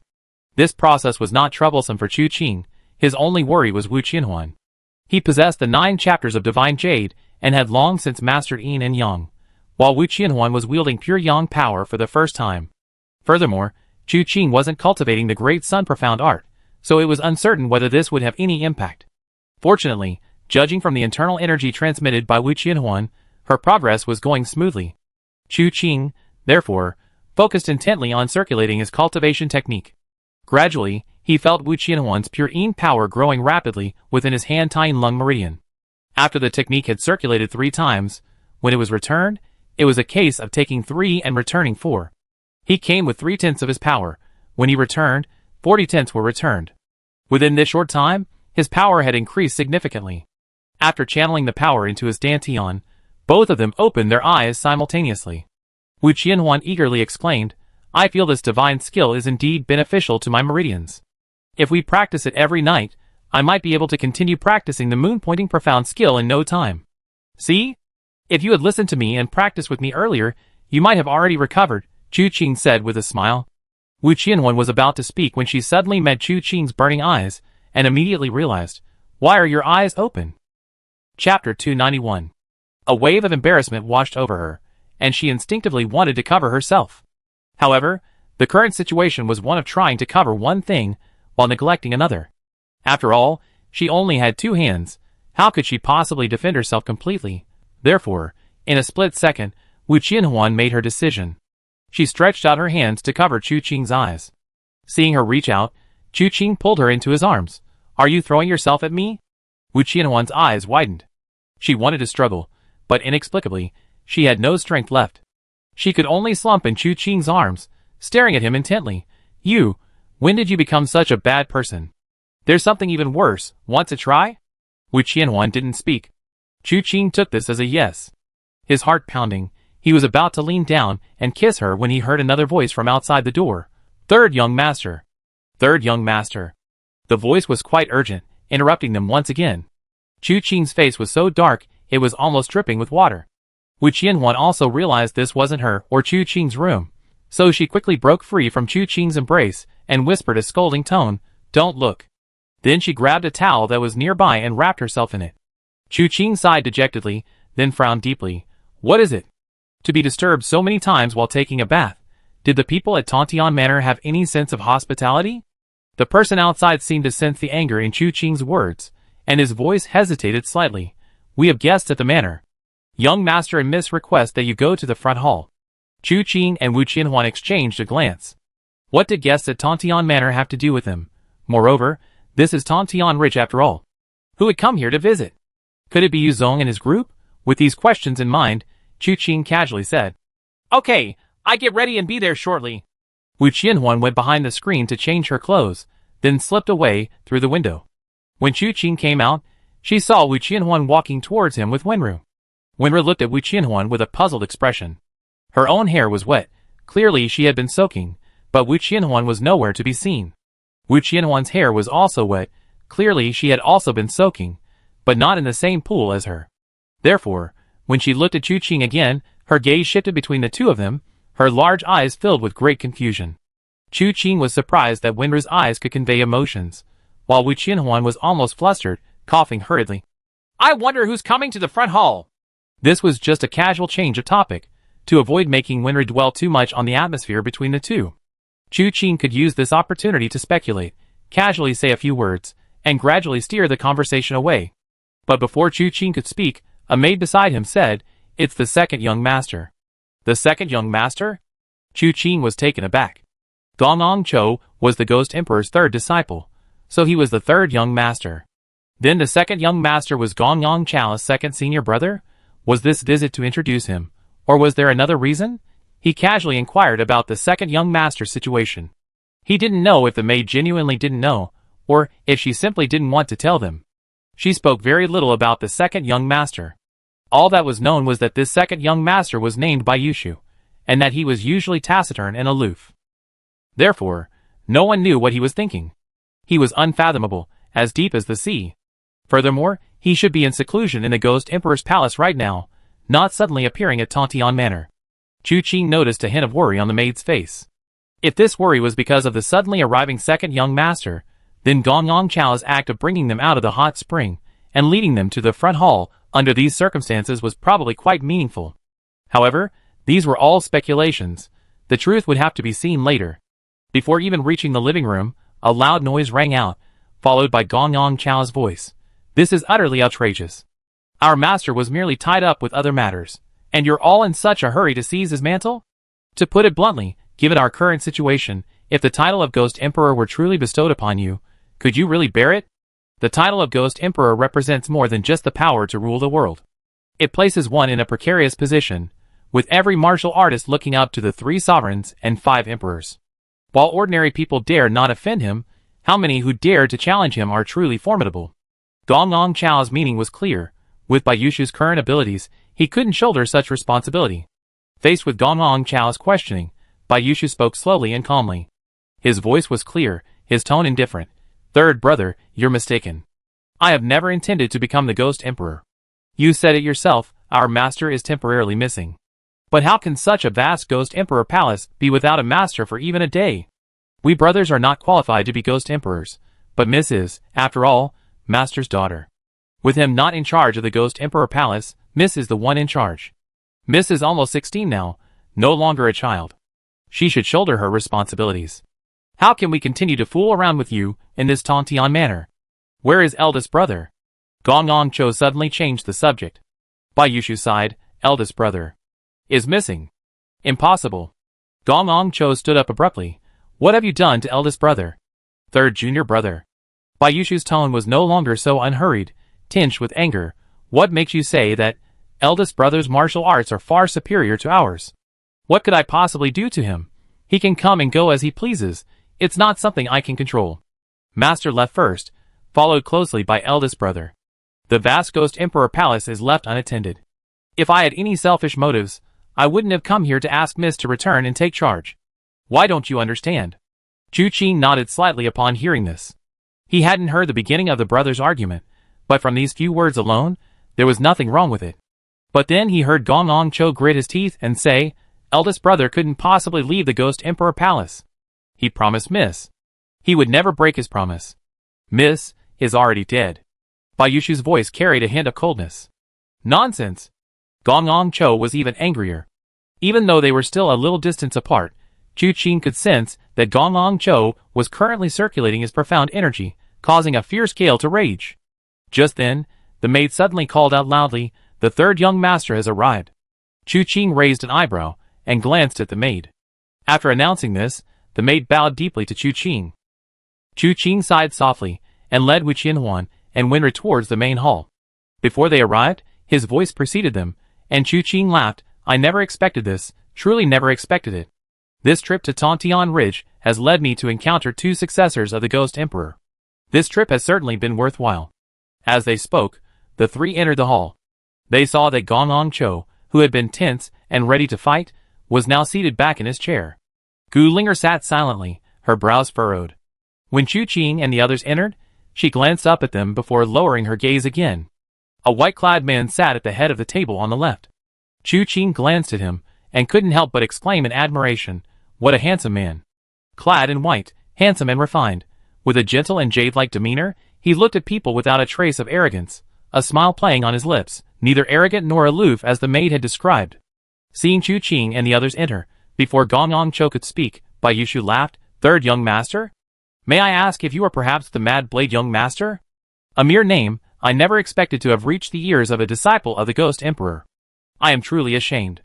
Chu Qing waved his hand, and smiled wryly. Gong Ong Cho glanced at Chu Qing with a hint of apology. Third young master, I'm truly sorry. My second senior brother came intending to introduce us, but unexpectedly, things have gotten a bit out of hand between us brothers. We made a fool of ourselves in front of you, third young master. There's nothing that can't be said to others. Bai Yushu suddenly spoke up. In less than a year, third young master has gone from being completely unknown to being known throughout the land. This shows that your martial arts and intelligence are far from ordinary. The matter we were arguing about earlier can be resolved with third young master's help. After he finished speaking, without waiting for Chu Qing's agreement, he directly said, third young master, you be the judge. Our master is currently away from the Ghost Emperor Palace, and our eldest brother has suddenly gone on a long journey, and his whereabouts are unknown. The vast Ghost Emperor Palace is leaderless. Shouldn't someone be found to take charge? Although Mrs. martial arts are slightly inferior to ours, she is still master's bloodline. Shouldn't she shoulder the responsibility in times of crisis? But my third junior brother actually misunderstands that I have ulterior motives. That I want to seize the Ghost Emperor's position. This is utterly absurd. Bai Yushu's voice was filled with helplessness. Chu Qing smiled upon hearing this and looked at Gong Ong Cho. Brother Gong Ong, isn't that a bit unreasonable? I think Brother Bai's words make sense. Why are you stopping me? Gu Linger hurriedly looked up, wanting to speak. But Gong Ong Cho stopped her, sighing, third young master, you don't know, but before our master left the Ghost Emperor Palace, he probably foresaw that this journey would be difficult. Therefore, he had already instructed that after he left, all affairs of the Ghost Emperor Palace would be handled by our eldest brother. Besides, my junior sister is still young. What kind of leadership can she possibly have? Second senior brother, what you just said was just an excuse. How could our eldest brother possibly leave the Ghost Emperor Palace rashly, when he knew it was leaderless? Since you insist on saying this, then dare you tell me, where exactly did senior brother go? What is he doing? Bai Yushu remained silent. Gong Ong Cho sneered. Can't say it, can you? 3 years ago, Senior brother promised Miss that he would never leave the Ghost Emperor Palace. How could he possibly go back on his word now? Second senior brother, let me give you a piece of advice. Some things are yours to keep, and no one can take them away. Conversely, what isn't yours you better not covet. Tell me the truth. What exactly did you do to senior brother? If you confess honestly, and master punishes you when he returns, your junior brother will surely plead for you. Hearing this, Chu Qing coughed lightly. Excuse me, gentlemen, who is this young lady you speak of? He had been curious about this before, and now was the perfect opportunity to find out. A sudden silence fell over the hall. After a long pause, Gong Cho sighed and said, the young lady is the daughter of our deceased master's wife. She is exceptionally talented, even surpassing our eldest brother. Her martial arts skills far exceed those of any of us. Therefore, everyone believes she is destined to become the Ghost Emperor. The story clearly didn't end there. Chu Qing continued, looking at Gong Cho, waiting for him to continue. Gong Cho continued, our master and the young lady were a loving and devoted family. If things continued this way, many things would naturally fall into place. But unexpectedly my teacher's wife, she suddenly died. The eldest young lady suspected it was the second teacher's wife's doing, but her teacher firmly refused to believe it. So the eldest young lady went her own way and barged into the second teacher's wife's room. The final investigation naturally yielded nothing. The Ghost Emperor, enraged, imprisoned the young lady in the Ghost Emperor Palace dungeon, forcing her to reflect on her actions. During that time, the disciples took turns visiting the young lady. It was also during that time that the young lady asked my eldest brother for a promise. My eldest brother is usually taciturn, but his word is his bond. He never failed to keep his promises, nor could he fail to do so. We never imagined that would be the last time we saw the young lady. After we left, the young lady committed suicide. Committed suicide? Chu Qing was shocked. Dead? I don't believe the young lady is dead. Gong Cho slowly exhaled and said, the young lady must have feigned death to escape, gather strength, and avenge her master's wife. Master's words are law. He is determined she is indeed dead. Bayushu said coldly, it's a wonder you still refuse to believe this fact even now. The body was disposed of too quickly back then. We didn't even get to see the eldest young lady one last time. The whole process was over before we even got to see her. And Master, to be honest, back then, Master's heart was entirely focused on second Master's wife. How much did he care about the eldest young lady? Gong Chao's last two sentences were spoken in a low voice. His words carried a hint of resentment. Chu Qing was also somewhat surprised. The Ghost Emperor's family affairs seemed to have some hidden secrets. Could it be that there was trouble in the inner quarters? He couldn't help but think of someone. Hua Jinyan. He said he had a great enemy, a peerless martial artist whom he couldn't defeat. So he wanted to collect all the martial arts in the world, master divine skills, and seek revenge on that person. Furthermore, this person had suddenly and inexplicably mentioned wanting to assassinate the Ghost Emperor's wife. This gave Chu Qing a bold idea. Could Hua Jinyan be the legendary young lady? But Hua Jinyan is clearly a man. Besides, while the Bui sword technique is exquisite, to say it far surpasses Bayushu, Gong Cho, and the like is just wishful thinking. Chapter 292. Chu Qing felt he had probably misunderstood. This idea was truly far-fetched. After all, if Hua Jinyan was disguised as a man, how could Chu Qing, with his keen eyesight, not see through all the things they had gone through together? Logically and emotionally, this was highly unlikely. As Gong Cho finished speaking, Bayushu fell silent. Finally, he looked at Chu Qing. That's the situation. Third young master, you are exceptionally intelligent, please speak fairly. Chu Qing smiled. This matter isn't difficult. What Brother Bai said is reasonable, and what Brother Gong said isn't without merit either. In that case, why not leave the decision to Miss Gu? After all, she is the person involved. Since Brother Bai feels that she can now preside over the Ghost Emperor Palace, surely she can't even make a decision for herself? This? Bayushu was stunned, realizing he couldn't refute this statement. Gong Cho laughed heartily. Third young master, brilliant. Bayushu said Gu Linger was already 16, capable of shouldering responsibility, and could be in charge of the Ghost Emperor Palace, becoming its leader. Since she possessed such ability and decisiveness, how could she lack the capacity to make decisions for herself? If that were truly the case, how could she possibly manage the Ghost Emperor Palace? If Bayushu then said that he could assist her in managing the Ghost Emperor Palace, that would be a serious problem. It implied a use of power to control the situation. Therefore, Chu Qing used Bayushu's own words to put him in a difficult position, leaving him speechless. He could only look at Gu Linger. Gu Linger then looked at Chu Qing in surprise, a smile immediately appearing on her sullen face. Second senior brother, you should go back. I don't want to go back. Bai Yushu remained silent for a long time, finally letting out a long sigh. Very well, since Miss says so, then I have nothing to say. He then stood up and slightly clasped his hands in a fist salute to Chu Qing. Third young master is indeed remarkable. I have witnessed it today. I hope we will meet again in the martial world. He then glared at Gonong Cho and snorted, farewell. After saying this, he turned and left. Immediately, people from Tontian Manor escorted him away. Once they had completely disappeared from sight, Gonong Cho slammed his hand on the table, gritting his teeth and saying, his wolfish ambitions are blatantly obvious. Chu Qing silently glanced at him. Actually, judging from what he said, there isn't much of a problem. Brother Gonong, why are you so wary? Gonong Cho glanced at Chu Qing, shook his head with a wry smile. Third young master, it's not that I'm wary of him, it's just that he's not trustworthy. What makes you say that? Chu Qing asked softly. Gonong Cho hesitated for a moment, then said in a deep voice, the third young master is no outsider, he and senior you are close friends. In that case, I can't hide it. Actually, I suspect my second senior brother is colluding with the heavenly evil sect. Chu Qing's heart skipped a beat. This is no small matter. Brother Gonglong, do you have any concrete evidence? If I had concrete evidence, how could I have allowed him to be so arrogant until now? Gonglong Cho shook his head. However, before this, I encountered something. He once secretly met with an outsider in Tontian Ridge. But at the time, I only caught a glimpse of him from afar. By the time I got closer, the person was already gone. I asked him about it, and he said I was mistaken.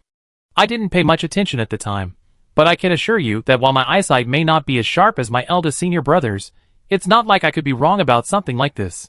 And afterwards, I never saw my second senior brother get involved with anyone else, so I didn't think much of it. But something happened later that still sends chills down my spine. What was it? The day my second master's wife was kidnapped, I saw my second senior brother go to her courtyard. Gongyong Cho said to Chu Qing, don't be fooled by Bai Yushu, whom you met tonight. He's gentle and modest, like a refined gentleman in this turbid world, but that night, he was incredibly sneaky. In all these years, even I never seen Bai Yushu like that before. After that, your master's wife disappeared. So you suspect that your second master's wife's disappearance is also related to this person? Chu Qing's expression shifted slightly, a strange feeling rising in her heart. I dare not make that assertion. But afterwards, my master's wife disappeared, and my master left Tontian Ridge in search of a way to rescue her. And every time I see Bai Yushu, I feel a chill run down my spine, knowing that something strange must be going on. I didn't dare to investigate further, so I took Miss and left the Ghost Emperor Palace, arriving at Tontian Manor. Gonglong Cho paused, took a sip of tea, and then said, I'm afraid my eldest brother has really run into trouble. He could never have left the Ghost Emperor Palace. Although Bai Yushu only said that Miss should return to take charge, the problem is, once she leaves, she may not be able to do so freely. No matter what, I cannot hand Miss over to him. It's also thanks to the third young master's righteous intervention, otherwise, tonight would likely have been far from peaceful. He withdrew, mindful of the young master's reputation. He then bowed to Chu Qing. Chu Qing waved his hand, considerate payment for one night's stay. Gonglong Cho was taken aback, then laughed loudly. If the third young master is so generous, then I have to make this ill-gotten gain. He then exchanged a smile with Chu Qing. Chu Qing then asked, you said you wanted to tell me about Bai Yushu after arriving at Tontian Manor? Wasn't that the matter? That's not it. Gonglong Cho clapped his hands. Bring him in. A moment later, two servants carried an iron cage into the hall. Chu Qing's expression darkened slightly when he saw the person in the cage. Brother Gonglong, what does this mean? Chu Qing didn't recognize the person. He looked young, only 18 or 19 years old. He was curled up in the iron cage, seemingly having a pleasant dream, his face full of smiles. But it wasn't hard to see that he had suffered a lot. His face and hands were covered in bruises that hadn't completely healed. Gonglong Cho hurriedly said, Third young master, you misunderstand. He wasn't captured by us. But, he hesitated, a strange expression on his face. Chu Qing asked, puzzled, just tell me. He ran to Tontian Ridge on his own. Gonglong Cho said helplessly, Third young master, and the two behind you have ventured deep into this place. And you know that Tontian Ridge is a place of mystical and mysterious influences, unlike any other. The mountain paths are also treacherous and difficult to traverse. It's safe to say that an ordinary person who rashly enters Tontian Ridge would inevitably die within 1 or 2 days, at most 3 to 5 days. But this person, with his extremely tenacious spirit, managed to hold on all the way to Tontian Manor. Look at him, the scars on his body still haven't faded. But you don't know, when I first saw him, I thought he wasn't human but a ghost. Chu Qing felt he heard the most ridiculous thing imaginable. To make a bunch of charlatans think they seen a ghost. And this was just an ordinary person. Chu Qing couldn't help but scrutinize the man again. His hands and feet were rough. Upon closer inspection, he found many calluses. His legs still bore the marks of scratches from walking through Tontian Ridge, from rocks, snow, weeds, and vines. Judging by his appearance, he was a man with a tragic past. Chu Qing looked up and asked again, "Even so, you can tell he's human, not a ghost, right? Why keep him in a cage?" "That's the problem," Gong Gong Cho said in a deep voice. "This man must have experienced something terrible before. Even when he was made to rest in bed, he was restless. Lying on the ground, he tossed and turned. It wasn't until later, when I found him fast asleep in his dog cage, sleeping soundly, that I understood the root of the problem. So I had this iron cage made and put him into rest. Sure enough, he slept very deeply. Even when you and I discuss and observe him here, he doesn't wake up." Chu Qing frowned upon hearing this. This person must have been abused for a long time, which led to this habit. Perhaps he used to live in a cage. Only by living in a cage could he avoid being beaten and sleep peacefully. Thinking of this, Chu Qing sighed and said to Gong Gong Cho, "Brother Gong Gong, what is the meaning of showing me this?" Gong Gong Cho said solemnly, "The greatest danger within Tontian Ridge is the word lost. Therefore, we rarely see ordinary people these days. But now that we met this one, judging from his condition, he must have suffered many inhuman tortures. But there's nowhere for him to live within the Ghost Emperor's palace. We can't follow him back to see what he's been through, nor can we seek justice for him. It's easy to rashly drive him away, but we worry about endangering his life.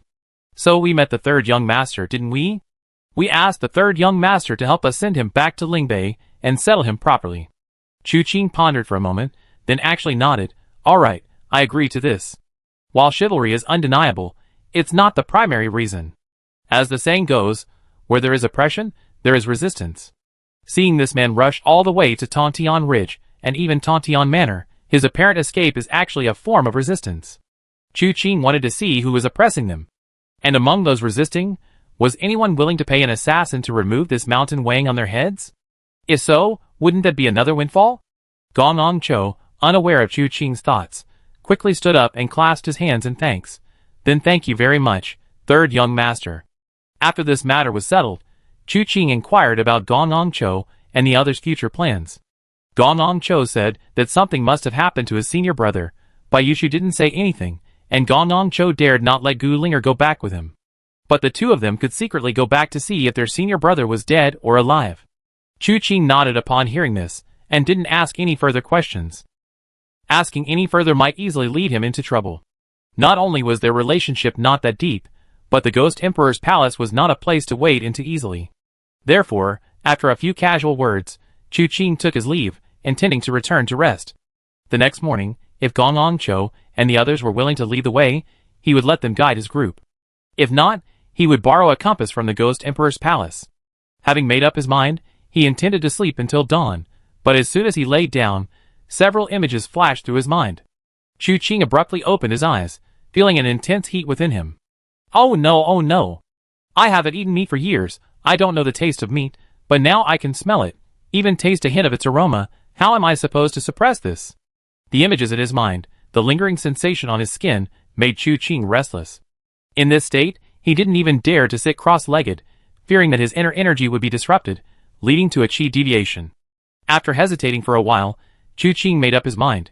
"You done the first thing, don't blame me for doing the 15th. A real man, a true man, should endure when necessary, and when endurance is no longer possible, there's no need to endure anymore." Giving himself a little encouragement, he stealthily made his way towards Wu Qianhuan's room. He was determined that if Wu Qianhuan was already asleep, he would turn around and leave without disturbing her. But if Wu Qianhuan was also tossing and turning, unable to sleep, and longing to be with him immediately, then he would knock on the door, and see if she would open it. Just as he was thinking about what to do, if she opened the door or not, Wu Qianhuan's room was already in front of him. His voice was soft, and Wu Qianhuan didn't notice. But Chu Qing could hear Wu Qianhuan tossing and turning, clearly unable to sleep either. Chu Qing gently knocked on the door. The room fell silent instantly. Both the two people inside and outside seemed frozen in place. After a while, Chu Qing heard furtive footsteps approaching the door. Wu Qianhuan's voice came from inside. "Who is it?" "It's me." The door creaked open. Chu Qing darted inside, peering around to make sure no one noticed before closing the door. Turning around, he saw Wu Qianhuan trembling all over. She was covering her mouth, secretly laughing. "What are you laughing at?" Chu Qing was speechless at her laughter. What was so funny? "Between you and me, we already have a marriage certificate, and Uncle Chu even came to my city lord's mansion to propose marriage. Although we haven't officially married, it's still perfectly legitimate." Wu Qianhuan grabbed Chu Qing's sleeve and snuggled into his arms. "But what are we doing? Stealing?" "Ahem.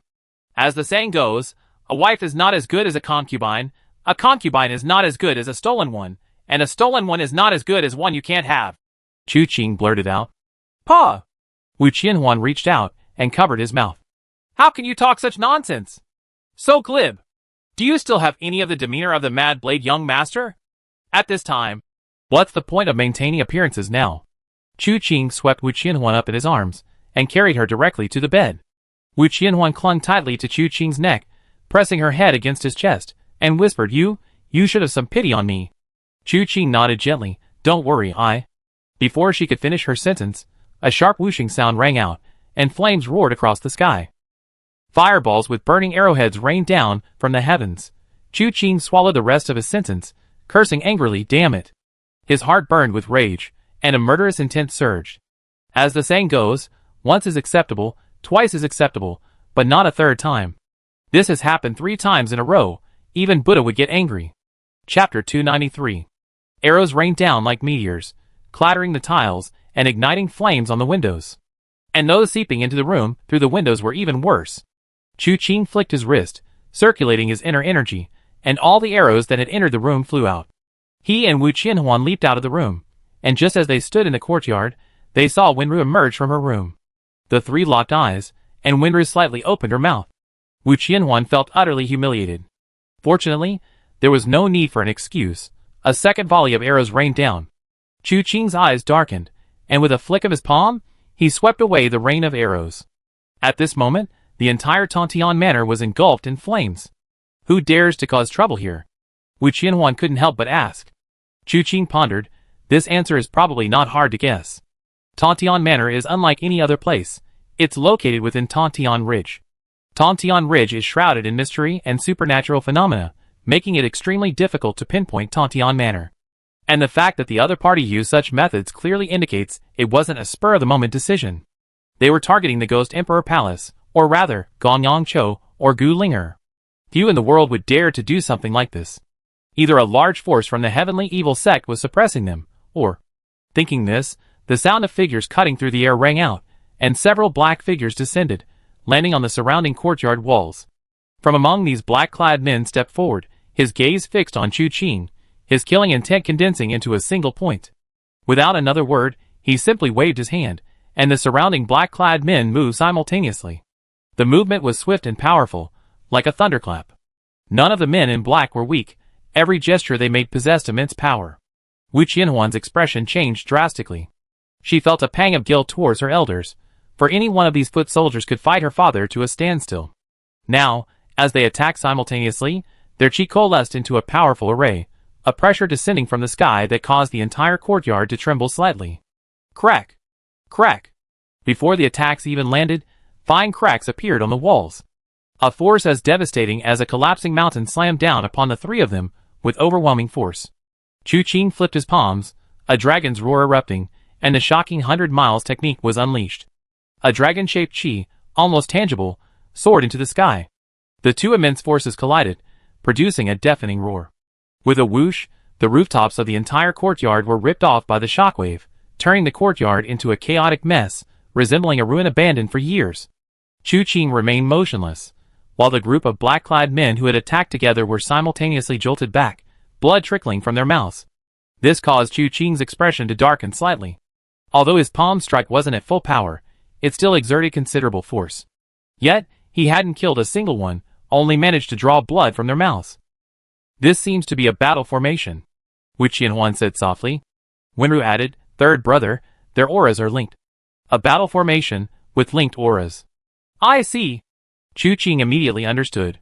Each of these people was a formidable expert, dozens of them attacking simultaneously, all their power concentrated into a single point. So much so that in that exchange, Chu Qing faced the combined internal force of dozens of people alone. Similarly, the force Chu Qing unleashed was distributed among each of them. For a few individuals alone, this force would have been enough to break their bones and shatter their entire bodies. But this group, simultaneously absorbing the force and distributing it among themselves, then using techniques to deflect the pressure, only managed to reduce the pressure. The force, enough to kill, merely caused them to bleed from the corners of their mouths. At the same time, the leader of the opposing group shouted, "Change formation! Kill!" Immediately, the group of men in black shifted their positions again. One stood in front, followed by two, behind the two were three, behind the three were five, behind the five were eight. The figures stacked together, ultimately forming a triangular shape. Then, they all leaped up, with the leader as the spearhead directly thrusting towards Chu Qing. Chu Qing's eyes flashed. This group, in this manner, connected their inner energy, ultimately converging it into the body of their leader. This person's attack would be earth-shattering. Chu Qing's thoughts shifted, and in an instant, a whirlwind arose beneath his feet. A chilling aura, like a vortex, spread outwards from Chu Qing's center. The air began to freeze, but the ultimate chill converged on Chu Qing's fists. At the same time, the leader of the large triangle also spread his arms wide, like drawing a bow, his fists converging, exuding a strange and mysterious power. Chu Qing was familiar with this punch.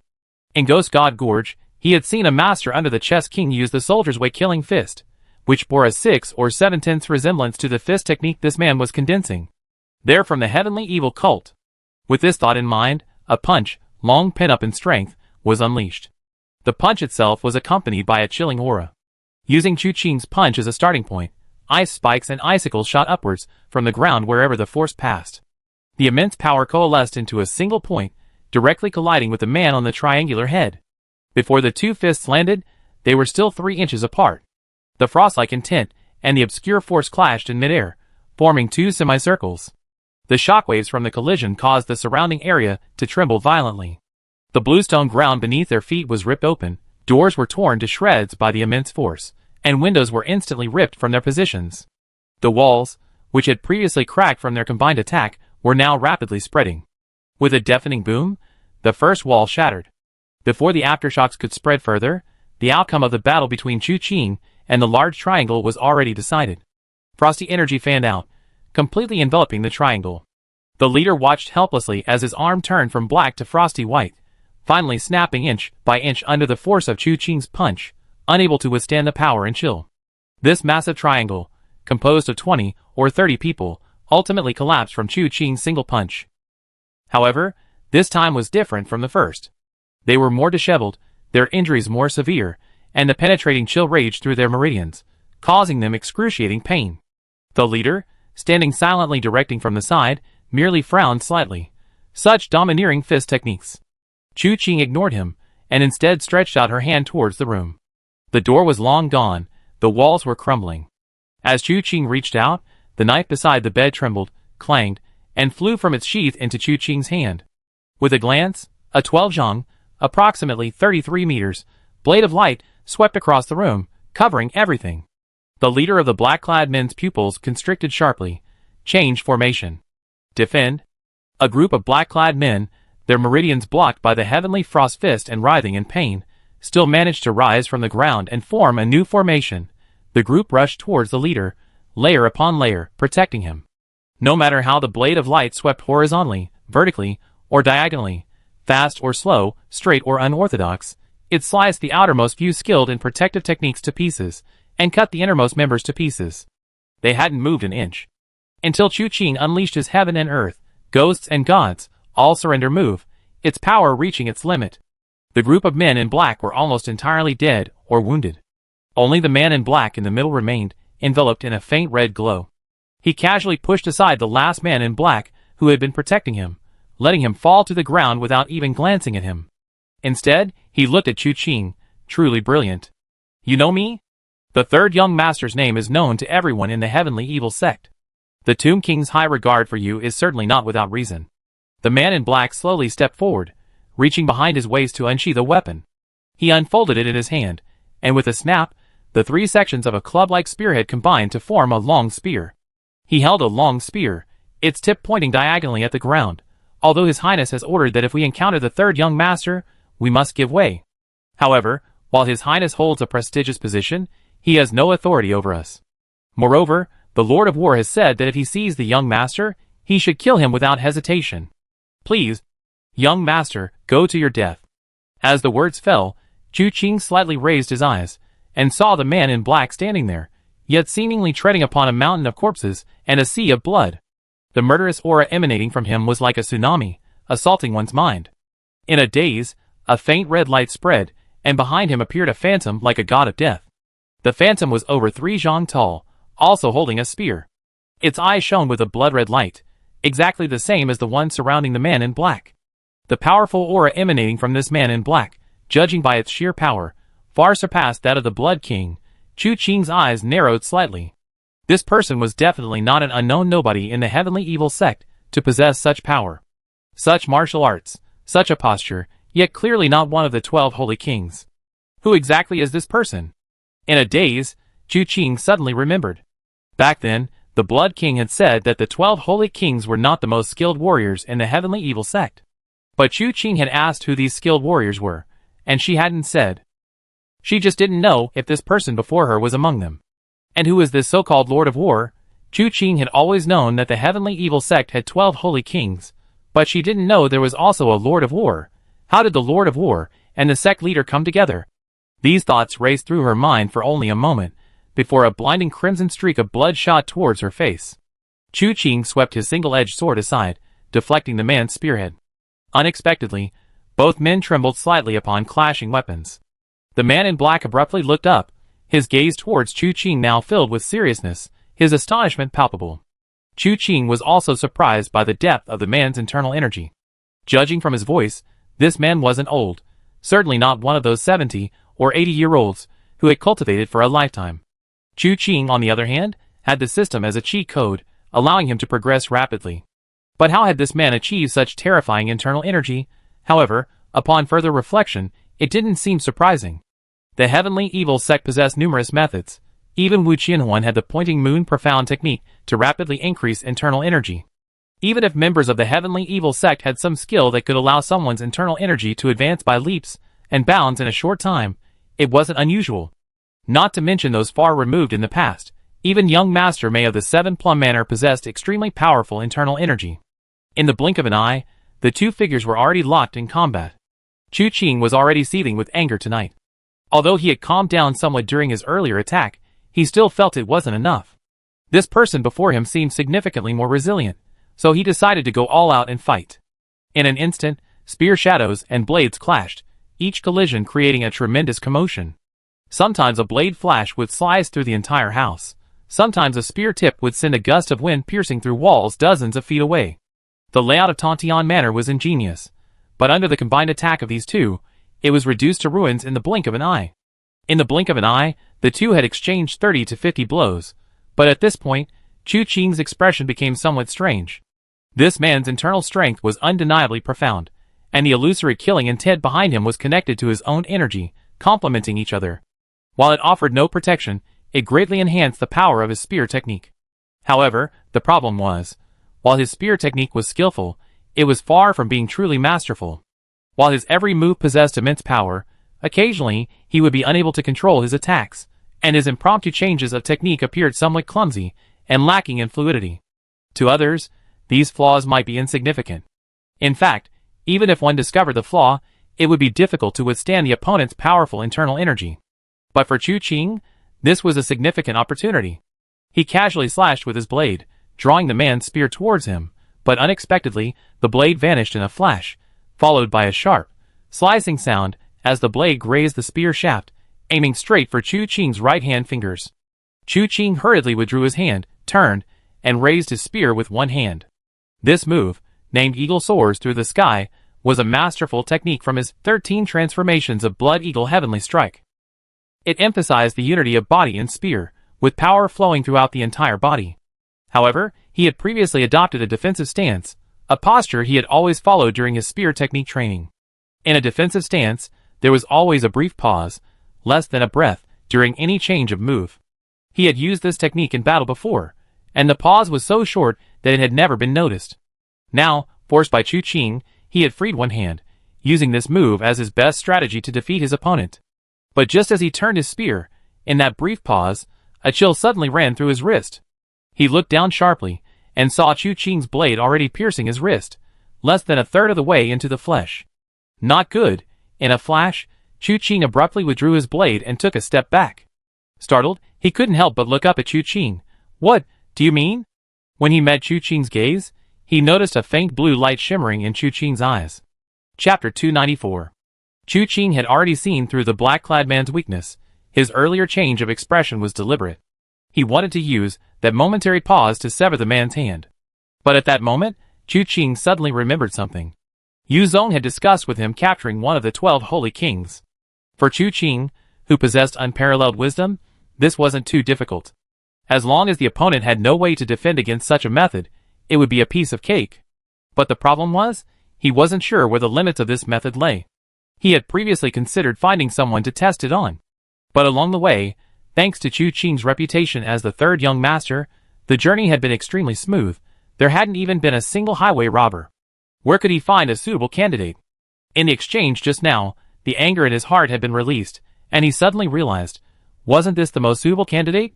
Therefore, he suddenly abandoned the strike that was almost successful. A deadly technique was suddenly unleashed.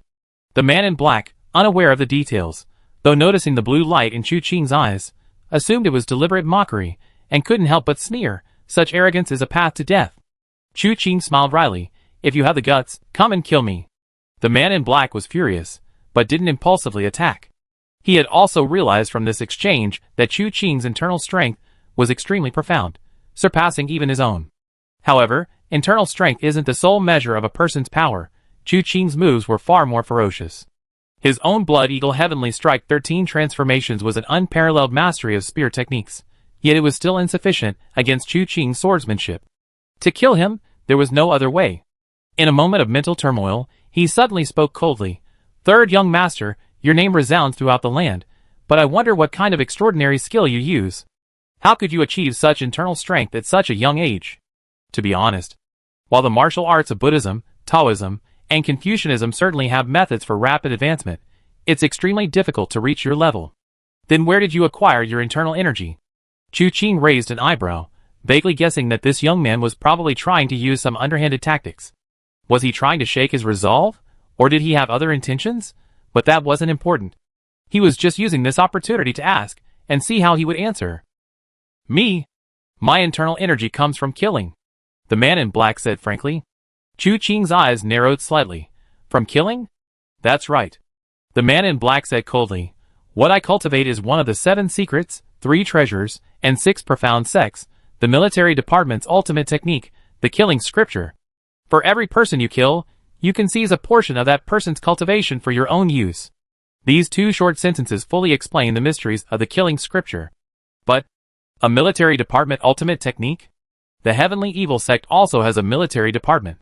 Could the so-called military master be the head of this military department? However, this does explain why this person could possess such profound martial arts skills at such a young age. He sneered. A heretical and demonic path. Then what have you learned, sir? The man in black asked coldly. I'd like to know, before I die, where the third young master's unparalleled martial arts came from. Want to know? Chu Qing brandished his blade. If you can force me to take a step back, what harm is there in telling you? Ha ha ha. The man in black had initially suspected that Chu Qing's martial arts were not of the orthodox kind, thus undermining his own resolve as the third young master to uphold the righteous path of the martial world. However, his words only fueled his anger, nearly causing him to vomit blood. While he was far inferior to Chu Qing in overall strength, to be unable to even force him to retreat a single step. What was the point of his life? I think you're truly courting death. The man in black roared, leaping into the air, his spear trembling, the tip poised to strike. This attack, fueled by his rage, was naturally formidable. It was a move from the 13 transformations of Blood Eagle Heavenly Strike, Heavenly Eagle Pecking Blood. What appeared to be merely a leap and a strike from the sky was in fact a concealment of 13 variations. No matter how Chu Qing defended, a corresponding variation would arise. As he made his move, his mind began to consider how Chu Qing would respond, and what he himself should do then. Thinking this, he suddenly felt his mind go blank. How should he change his move in response to Chu Qing's attack? Blood Eagle Heavenly Strike 13 Transformations. How should he execute these 13 transformations? No, how do these 13 transformations work? He tried hard to recall, but he couldn't remember how to react. Not only that, setting aside the 13 transformations of Heavenly Eagle Pecking Blood, how should he execute the second half of this move? The mysteries of the spear tip were completely lost. He couldn't remember how to execute the second half, but then he saw Chu Qing standing right in front of him, holding a knife, and a sudden chill ran down his spine. The renowned third young master of the martial world, needless to say, was a top-tier expert. In the heat of battle, his mind went blank, forgetting all the possible developments. How could he possibly defeat him? He feared that the moment his opponent made a move, his life would be in danger. He abruptly withdrew his spear, intending to execute a 1,000-pound drop technique to fall from midair. But how did he even begin to use the 1,000-pound drop? After withdrawing his spear, the man in black was once again bewildered.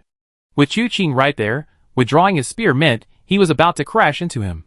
In this situation, Chu Qing wouldn't even need to use any sophisticated techniques. A single slash with his sword would be enough to kill him instantly. Without time to think, he hastily rolled in midair, crashing diagonally to the ground, landing dazed and disoriented. He hurriedly stood up, spear in hand, and turned to face Chu Qing. He aimed the spear at Chu Qing, preparing to unleash his ultimate technique, but this time, before he could even make a move, he forgot what the technique was, let alone how to use it. Chu Qing remained silent, sword in hand, watching as the man would sometimes thrust his spear outwards, only to retract it halfway. Sometimes he would turn and assume a spear stance, but then forget how to execute it.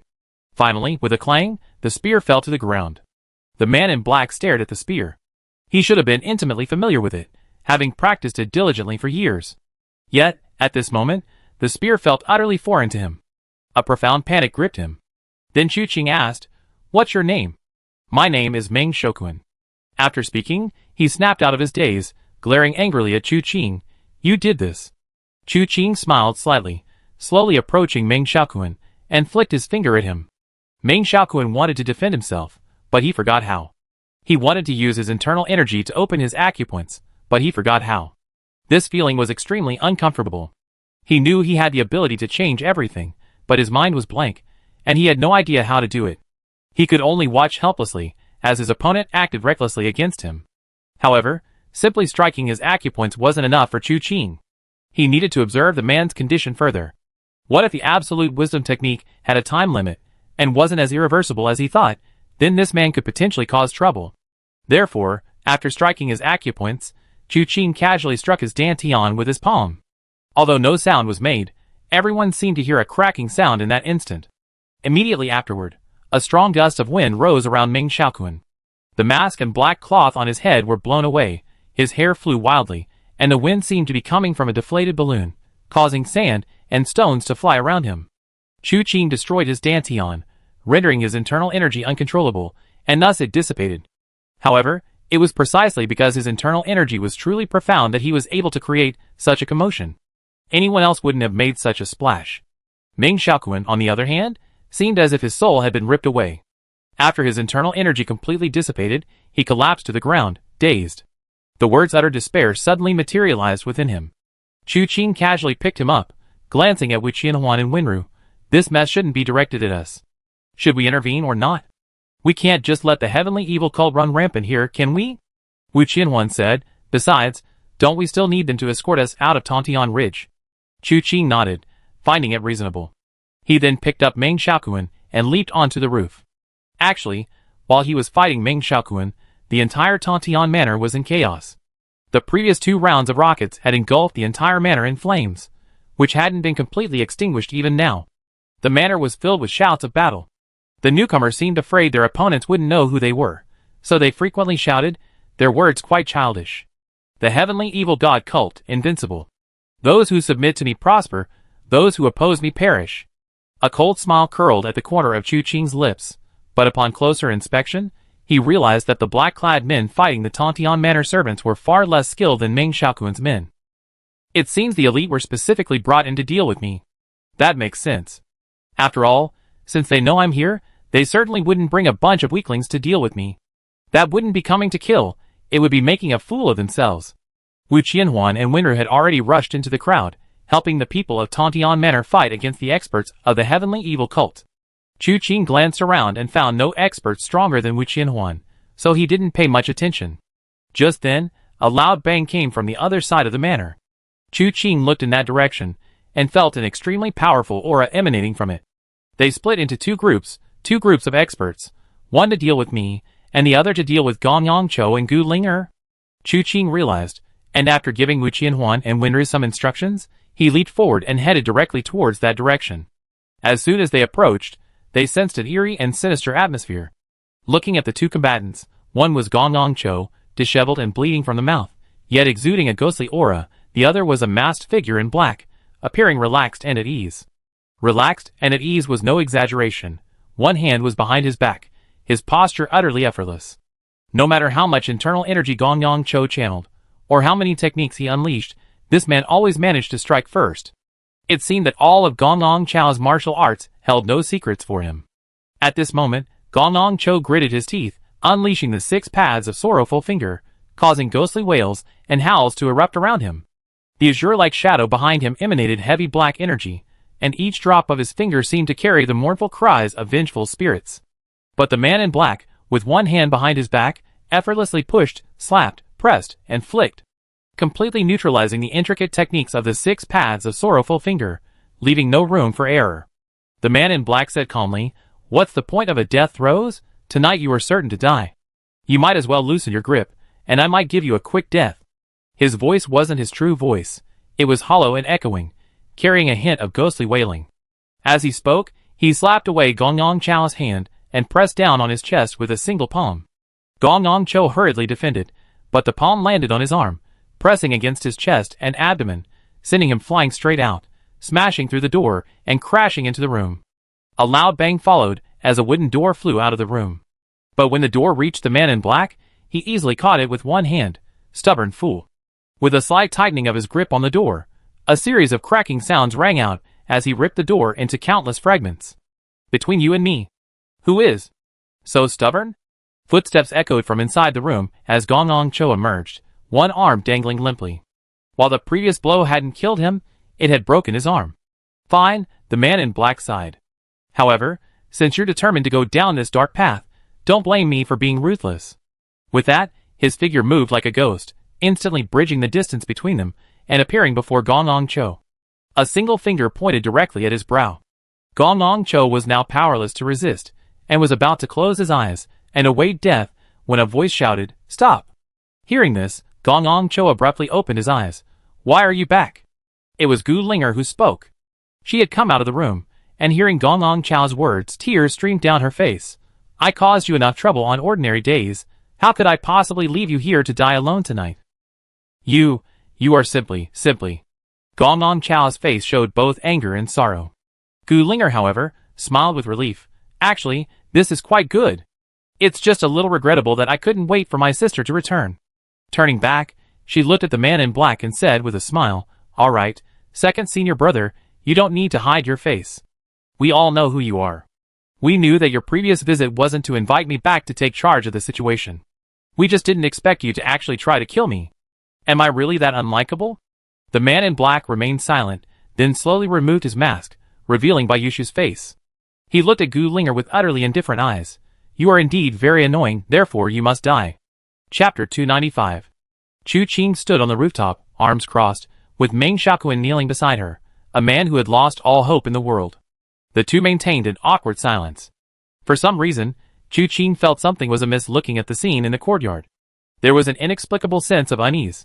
But at this point, everything seemed to make perfect sense. Gong Yongqiu had long since discovered Bayushu's problem. Their senior brother was supposed to be temporarily stationed at the Ghost Emperor Palace as ordered by their master.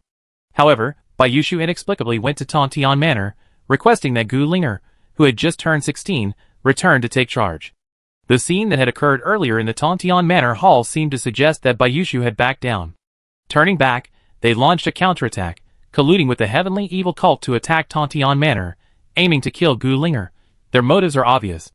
Gu Linger is dead, their eldest brother is missing, and Gong Gong Cho is no match for him. The deep-seated hatred for Gu Linger's death, even if the Ghost Emperor returns, can be entirely directed at the heavenly evil cult. Bai Yushu will become the head of the Ghost Emperor's palace, and the next Ghost Emperor will most likely fall to him. Secondly, even if the Ghost Emperor survives this mission, Bai Yushu will have rendered a great service upon his return. The eldest disciple disobeyed his master's orders and rashly left the Ghost Emperor's palace, while the second disciple diligently shouldered responsibilities that weren't rightfully his, and both of his daughters died. Bai Yushu can thus legitimately become the Ghost Emperor's most valued disciple. Chu Qing stroked his chin. The whole thing was indeed quite smooth, and the motive was very clear. But Chu Qing always felt that something was strange. But he couldn't quite put his finger on it. He glanced down at Meng Xiaoquan, whose eyes had lost all life. He shook his head slightly. This guy had been struck by the mind-destroying technique. All his ambitions, hopes, and passions for the future had been shattered. His life had fallen into a state of utter despair. No wonder he was utterly hopeless. Looking back at the arena, Gu Linger, after hearing Bai Yushu's words, only gave a bitter smile. All right, but after second senior brother kills me, could you please not make things difficult for third senior brother? Okay, I promise you. Bai Yushu agreed decisively. Chu Qing's eyes narrowed slightly, while Gong Long Chao's expression changed drastically. Junior sister, don't believe him. Leave here quickly. I help you hold him off. Even if it's only for a short while, you must leave immediately. If you can find master or eldest senior brother, you be safe. Third senior brother, running like this is exhausting. Gu Linger's face bore a weariness beyond what a girl her age should have. She spoke quietly. Actually, third senior brother, I know. The reason you're so good to me is because of sister. You said senior brother is a man of his word, valuing promises above all else. But you didn't say you're the same way. Actually, I know everything. None of you like me. Because, since then, sister doesn't like me either. She said my mother killed her mother. Although this has nothing to do with me, she can no longer treat me as her sister. She also asked me, if one day she were to kill mother, what would I do? Gu Linger tilted her head and looked up at the firelight of Tontian Manor. I thought about it for a long, long time, and finally realized that I don't know either. So, I became even more playful and disliked practicing martial arts. Perhaps because, when that time really comes, I can do my part for my mother. But it would also make it easier for my sister to kill me. Stop! Gong Gong Cho suddenly interrupted sharply, but his expression softened instantly. Junior sister, stop. Miss, she wouldn't harm you. I know. Gu Linger smiled after saying this. All right, let's not talk about this anymore. Second senior brother is getting impatient. Please, second senior brother, make your move and give me a quick death. Gong Gong Cho took a step forward and immediately blocked Gu Linger's path. Bai Yushu simply stretched out and swept his hand, easily sending Gong Gong Cho flying 2 zhang away. Gong Gong Chao's eyes were bloodshot. Stop! Chu Qing didn't intend to watch any longer. Although he had gotten caught up in this mess at Tontian Manor, since the other party had colluded with the heavenly evil sect, Chu Qing couldn't ignore it. Moreover, Gong Gong Cho and Gu Linger were on good terms. There was no reason to let them die.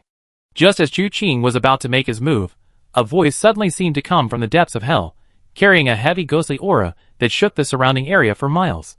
Bai Yushu, how dare you? These 9 words seemed to come from the mouth of the Ghost King of the Underworld. As soon as the voice rang out, screams erupted from the heavenly evil sect members who had attacked Tontian Manor. The screams were shrill, not like those of someone who was injured. Instead, it was as if they had witnessed the most terrifying thing in the world, to the point that their faces contorted, their eyes wide open, as if their eyeballs were about to pop out. Then their bodies fell to the ground one after another, dead. Chu Qing's pupils contracted slightly, and he suddenly looked at Meng Xiaoquan, only to see that Meng Xiaoquan's face was also filled with horror, even replacing the despair in his eyes. Just like that, he died. He was scared to death. Meng Xiaoquan and the invading heavenly evil cult members all died of fright. One sentence, and hundreds of people were scared to death. Could this person be? Just as this realization dawned on him, he saw Bai Yushu's expression change drastically in the courtyard. No longer caring about killing Gu Linger, he leaped up and fled.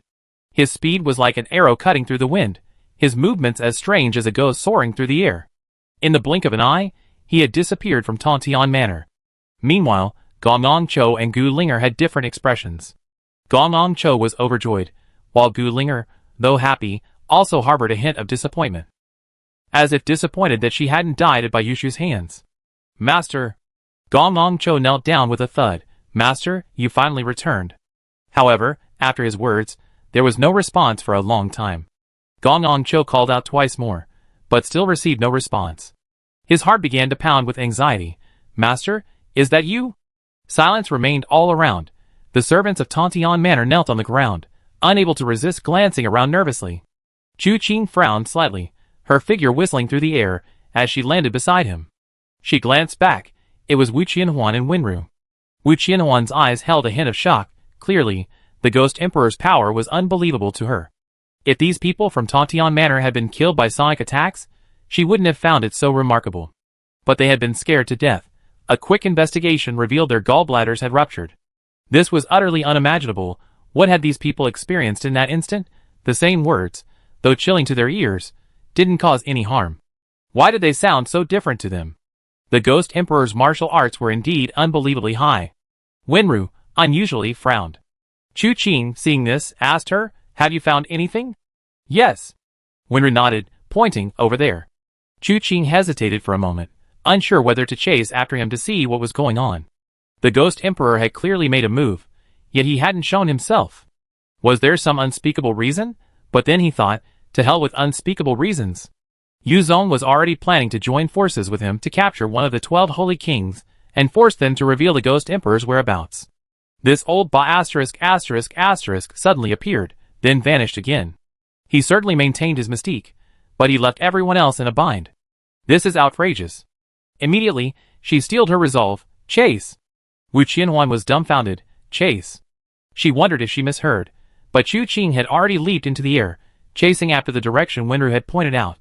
But he was alone. Wenru blinked, not understanding why Chu Qing hadn't taken her along. Wu Qianhuan had already leaped away. Wait for me.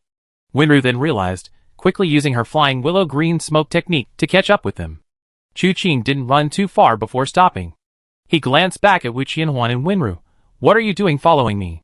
The Ghost Emperor is unfathomable, his martial arts too strong. I'm going there to get an answer, but it's hard to say if it's safe.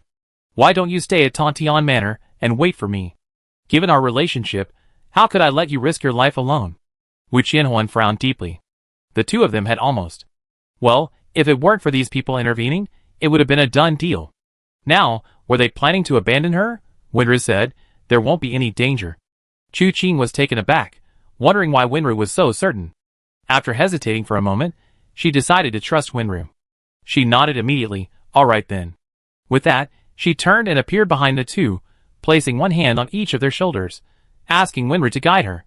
She then used her lightning speed step to fly away. Her speed was so fast it felt like lightning. Wenru pointed, and after Chu Qing passed her, she changed direction again. Chu Qing silently looked at Wenru, who calmly said, too fast. You gone too far. Chu Qing then released the two of them, and the three of them chased after them using their flying willow smoke technique. This time it went smoothly. A moment later, the three arrived at a mountain hollow. He said gently, he's in the hollow? We have to hurry, or he die. The Ghost Emperor is about to die. Chu Qing was stunned, his mind racing with wild thoughts. Could the Ghost Emperor have suffered some serious injury in the Valley of Abandoned Gods? But that shouldn't be the case. Shang Qiuyu should be in the Valley of Abandoned Gods right now. With the two of them working together, who in the world could harm them? Or perhaps the Ghost Emperor hasn't even gone to the Valley of Abandoned Gods yet, but only resolved the Heavenly Origin chess manual problem, and returned severely injured, only to witness this scene at Tantian Manor. But the question is, even if that's the case, why avoid seeing him? Is he too concerned about his image? Can't let anyone see his vulnerable side. A flurry of thoughts raced through his mind, but his face remained impassive. Wait for me here. This time, Wu Qianhuan and Wenru didn't argue with him, watching him walk step by step into the ravine. Chu Qing couldn't help but feel a surge of excitement. Ghost Emperor Moto, a name that resonated like thunder in his ears. Was he finally going to meet him? But upon entering the ravine, Chu Qing froze on the spot at just one glance. In the hidden part of the ravine, a person sat cross-legged, his face pale, with faint black lines running across his body. Veins bulged on his forehead and temples, as if he were enduring immense pain. This person wasn't the Ghost Emperor. It was Bayushu, but now there were two problems. The first problem was that Bayushu, who had tried to kill Gu Linger in the courtyard earlier, should have been dressed in black. But the Bayushu of today was dressed the same as when he met Chu Qing in the main hall earlier. Dressed in white, he stood out from the crowd. The second problem was that the direction Bayushu had left from the courtyard was completely opposite to this location. The first direction Winter pointed him in wasn't the direction the black-clad Bayushu had fled. These two problems weren't actually difficult to explain. They were just somewhat unbelievable. So, the Ghost Emperor never returned at all. The person who scared away Bayushu in the name of the Ghost Emperor was Bayushu himself? Chu Qing grinned, feeling that things at the Ghost Emperor's palace were getting increasingly complicated. If Bayushu impersonated the Ghost Emperor and scared away Bayushu, then who was the black-clad Bayushu? The answer wasn't hard to guess either. After all, Gong Cho had said that among the 6 fellow disciples, their eldest brother had the highest martial arts skills. The only person besides Bayushu who could have inflicted such a severe beating on Gong Cho is this senior brother. So, the senior brother impersonated Bayushu to kill Gu Linger? Ultimately, he wanted to frame Bayushu. Bayushu discovered this and impersonated the Ghost Emperor, scaring the senior brother away. However, because the martial arts he unleashed exceeded his limits, he came here seeking healing? Now, only one question remains. Why would their senior brother do this? Chu Qing pondered this as he walked towards Bayushu, believing there were only 2 possible answers. The first was that the senior brother had fallen and colluded with the heavenly evil sect to seize the Ghost Emperor's palace. The second was for the young lady they claimed was dying and coming back to life. However, while Chu Qing was curious, he didn't necessarily need to know. He had already reached behind Bayushu, pressing down with one palm and slowly channeling a surge of internal energy into him. Upon examining his internal energy, Chu Qing couldn't help but frown. This injury is too severe. Not only were several of his meridians severed, but his upper dantian, between his brows, was also in a state of chaos. He wondered what kind of martial art the other man had used, that it could have caused such a severe impact on him. With Chu Qing's abilities, repairing his meridians was unlikely, but calming the chaotic internal energy was a piece of cake. He immediately circulated his internal energy to soothe the disorder within his body. A moment later, Bayushu let out a long breath and slowly opened his eyes. That was close. I almost thought I was going to die. Chapter 296. You really did deserve to die. Chu Qing's voice drifted from behind him. Bayushu stiffened slightly, then sighed after a moment. So it was you who helped me. Thank you for saving my life, third young master. He stood up and bowed to Chu Qing. Chu Qing rose as well, silently watching him. Bayushu paid no attention to this gaze, and after a moment's thought, said, There's something I'd like to ask third young master for help with. I saved your life, and now I have to do something for you again? Chu Qing raised an eyebrow. Good people are supposed to be hardworking and never complain, right? One problem, and another one's coming? Bayushu was speechless for a moment. After hesitating for a while, he rummaged through his pockets and pulled out a bottle of pills, handing it to Chu Qing. This is the Yama's life-extending pill. Chu Qing thought that was more like it, and was about to reach for it, when he saw Bayushu open the cap and pour out a pill. Looking at Chu Qing's outstretched hand, he hesitated slightly between the medicine bottle and the pill in his hand, finally offering the pill towards Chu Qing. Chu Qing's face darkened slightly. It wasn't that he genuinely wanted the things, but this guy clearly showed no sincerity whatsoever. Fortunately, Bayushu probably also felt this wasn't appropriate. With a sigh, he took back the pill, popped it into his mouth, and, with his eyes closed, placed the bottle in Chu Qing's hand. Consider it a token of my gratitude. Chu Qing felt the bottle was burning his hand. So what role was he playing now? A ruthless bully who had just been saved? Anyone who didn't know better would think he was the one who had been saved, waking up to repay kindness with enmity, and now trying to extort money from his benefactor. This is utterly outrageous. Chu Qing asked with a dark face. So what do you need me for now? Please keep tonight's events a secret, young master, Bayushu solemnly said. Don't tell even my third junior brother and young lady. The reason? Bayushu paused for a moment, then slowly said, My eldest brother is shrewd and suspicious. Just now, I used a wisp of internal energy left by our master within my Naiwan palace as a guide to forcibly perform midnight death, creating the illusion of our master's return and scaring my eldest brother away. It might fool him for a while, but I fear my eldest brother will return. If he can't find our master's whereabouts, he might be hesitant to act rashly, but I fear he will discover that our master hasn't returned, and that I was impersonating him. Then, I fear young lady's life is in danger. Chu Qing pinched her brow slightly. So, the person impersonating you tonight was indeed your eldest brother? That's right. Bai Yushu sighed softly. This is a long story. If the third young master is in the mood, I'd be happy to tell you a few words. Tell me about it. Just then, footsteps sounded. Bai Yushu turned around abruptly. Chu Qing said softly, It's all right, we're on the same side. Bai Yushu thought to himself, Who's on the same side as you? I was just being polite, and you actually want to hear it? Chu Qing not only wanted to hear it himself, but also waved to Wu Qianhuan and Wenru, who had come over to check on things, come and listen to the story together. Wu Qianhuan had thought Chu Qing had come to meet the Ghost Emperor, but after waiting for a long time, there was still no movement. Unable to sit still any longer, she wanted to come and investigate. But unexpectedly, the one in the ravine wasn't the Ghost Emperor, but Bai Yushu? A moment of confusion washed over her. She subconsciously glanced at Wenru. You already knew? Yes. Wenru nodded. Wu Qianhuan was both amused and exasperated. She felt Wenru had become a little mischievous, knowing full well that it wasn't the Ghost Emperor, yet not saying so, making her jump for fear for nothing.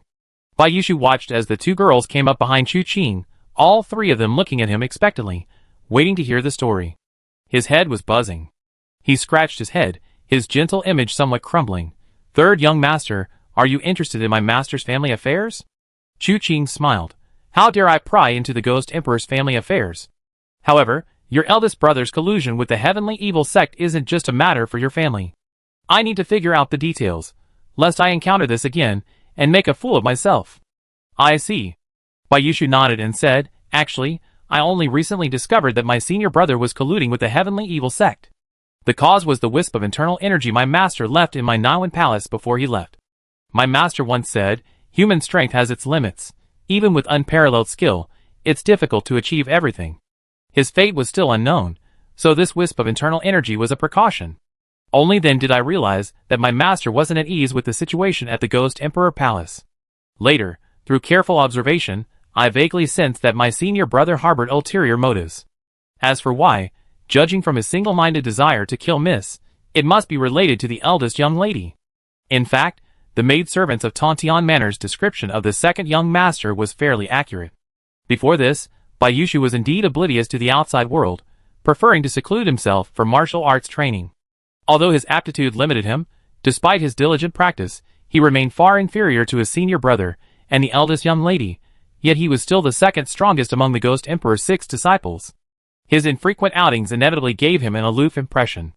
It wasn't until the Ghost Emperor left the Ghost Emperor Palace, leaving him some precautions before departing, that he became aware of the upheaval within the Ghost Emperor Palace. The cause of this upheaval lay buried several years earlier. After the eldest young lady's mother died, she went mad.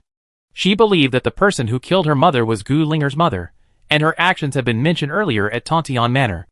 However, this eldest young lady possessed extraordinary talent from a young age, and was considered the most likely successor to the Ghost Emperor. The eldest brother especially admired her, though whether this admiration was mixed with other motives remained unknown. In short, the eldest brother had changed since the young lady's death. Unfortunately, Bai Yushu realized this too late. When he realized something was wrong, his first thought was of Gu Linger. The young lady hated Gu Linger's mother, so Gu Linger's presence was bound to attract attention. His main reason for coming to Tontian Manor to invite Gu Linger back to the Ghost Emperor Palace to take charge was to prevent the Ghost Emperor Palace from continuing to be controlled by the eldest brother. Even if the eldest brother disliked Gu Linger intensely, at least outwardly, he wouldn't dare to act recklessly.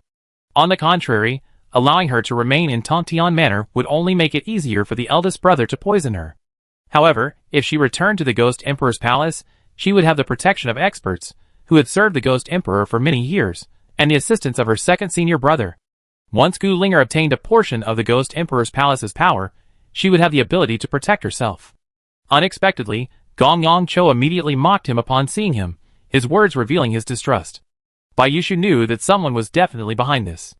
Just then, Chu Qing and his group arrived, so Bai Yushu didn't linger and used the excuse given by Chu Qing to leave first. Unexpectedly, his eldest senior brother didn't want to wait a moment longer. He even disguised himself as Bai Yushu and went to assassinate Gu Linger.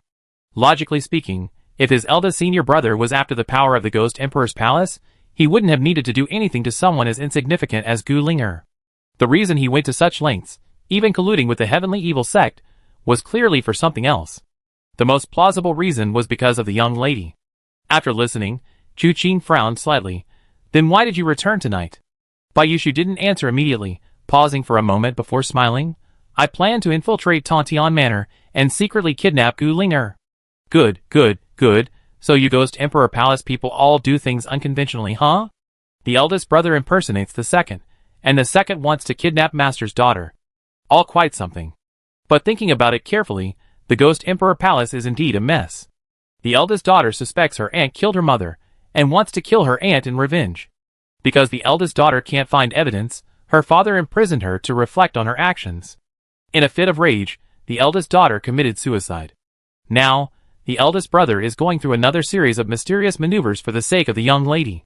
He's even going so far as to collude with the heavenly evil cult to kill Gu Linger. But does killing Gu Linger really require such a huge undertaking? Chu Qing stroked his chin. Your eldest brother probably even hates your master now. I reckon he probably has feelings for your young lady. Bayushu nodded repeatedly. I think so too, but to be honest, the young lady is already exceptionally beautiful, and with her high martial arts skills, her aura is far beyond that of ordinary women. It's not surprising that someone as competitive as the eldest brother would fall for the young lady. Speaking of gossip, Bayushu's eyes suddenly sparkled. Chu Qing also gained a slight impression of this person. At first, he was a complete shut-in, but later, when he encountered problems, he tried to solve them. Unable to solve them directly, he decided to do it secretly. But before he could even figure it out, he ended up nearly dying from the stress. His injuries haven't healed yet, but he's talking about gossip with such enthusiasm. Just what kind of person is this? Chu Qing felt a little amused and exasperated, but suppressed her thoughts and said in a deep voice, What do you plan to do next? Bayushu was startled away by Master, and senior brother disappeared without a trace, just like I lied to third brother and the others back then. But that was all fake. Senior brother is now in charge of the Ghost Emperor Palace. In that case, he naturally has to go back to continue managing the situation. Bayushu said softly, After I return, I will use this identity to send Gong Cho and Miss back to the Ghost Emperor Palace. Protect them well for now. As for what happens after that, we just have to take it one step at a time. Very well. Chu Qing nodded. Then I wish you a safe journey. Your injuries. It's nothing. With this Yama's life-extending pill, I won't die. As for the severed meridians, I find a way to fix them once we return to the Ghost Emperor's palace. The key now is that we can't let my senior brother know that Master hasn't returned. Therefore I implore you, third young master, to keep this a secret for me. Therefore, even knowing he was seriously injured, Bayushu dared not seek help from Tontian Manor. Although this would instantly clear up his misunderstanding with Gong Cho, and he would no longer be the scheming second senior brother, he still chose to stay away for the sake of the bigger picture. Even if he died outside, Gong Cho and Gu Linger would never know that the one who shocked everyone tonight with his death at midnight was not the Ghost Emperor, but him, the second senior brother. They wouldn't know, and the eldest senior brother would have no way of knowing either. From then on, he would never dare return to the Ghost Emperor's palace, and Gu Linger's life would be spared. Chu Qing nodded in agreement, but after glancing at him, she couldn't help but ask, if this young lady hadn't died, which side would you have stood on? I wouldn't stand on either side. Bayushu rolled his eyes. Find a cave to cultivate in seclusion, feel your martial arts grow. Isn't that better? Why take sides for no reason, utterly boring. What I'm doing now is merely following my master's orders. Chu Qing gave him a half smile, poured out half of the Yama's life-extending pill, and threw the other half back. Bayushu was overjoyed, but quickly suppressed his excitement and asked in feigned shock, Third young master, what does this mean? What's given away can't be taken back. Then why are you giving it back to me? Chu Qing raised an eyebrow. Bayushu quickly stuffed the pills into his robes. You already given them away, I can't very well give them back. Alright, it's getting late, I take my leave. He turned and left. Chu Qing didn't stop him, but instead found an empty bottle and carefully stored the few Yama's life-extending pills. Is tonight's matter considered closed? Wu Qianhuan glanced at Chu Qing. In the end, the one who truly wanted to kill Gu Linger was their senior brother. Tell me, if it was simply to kill Gu Linger, why would they collude with the heavenly evil sect? Chu Qing looked at Wu Qianhuan and Wenru. The two girls exchanged a glance, simultaneously thinking of their second master's wife, who, despite being in the Ghost King's palace, was still inexplicably captured and taken to the abandoned God Valley. If they looked at it from the beginning, they would find that all these events were connected. It was the eldest brother who colluded with the heavenly evil sect, plotting to kidnap the second master's wife and throw her into the Valley of Abandoned Gods. They also laid a trap called the Heavenly Origin Chess Manual, hoping to lure the Ghost Emperor away and never return. Of the three great enemies, only Gulinger remained. The eldest brother, using Bayushu's name, killed Gulinger. Then his goal would be completely accomplished. But there's one thing, Chu Qing said, thoughtfully. Bayushu probably didn't tell us the truth, or rather, not entirely the truth. There must have been some grudge between him and this eldest brother. Otherwise, why would this eldest brother go to such lengths to frame him? Gong Cho said he had seen Bayushu in contact with people from the heavenly evil sect. What he saw then, now, thinking back, it probably wasn't Bayushu. But if it was their eldest brother in disguise then, how long had they been preparing this scapegoat? Chapter 297. Even if this matter can be concealed for a while, it probably can't be hidden forever, Wu Qianhuan said. Bayushu impersonated the Ghost Emperor, scaring away this senior brother. But the Ghost Emperor's disappearance was ultimately orchestrated by the heavenly evil sect, and this senior brother is colluding with them. Therefore, to find out if the Ghost Emperor has returned, there's no need for the senior brother to come back and investigate. We only need to ask someone from the heavenly evil sect. Upon hearing this, Chu Qing's eyes lit up, but when his gaze fell on Wenru, he shook his head. It's all right. By then, they should have already established a firm foothold in the Ghost Emperor's palace. Even if that senior brother wanted to lead an attack, it's hard to say whether they would gain any advantage. This trip is just an interlude for us. The most important thing now is to get to Little Cold Valley first. Wu Qianhuan glanced at Chu Qing, then nodded. Wenru blinked, somewhat surprised. She had assumed Chu Qing would ask her to help find the senior brother scent and follow him.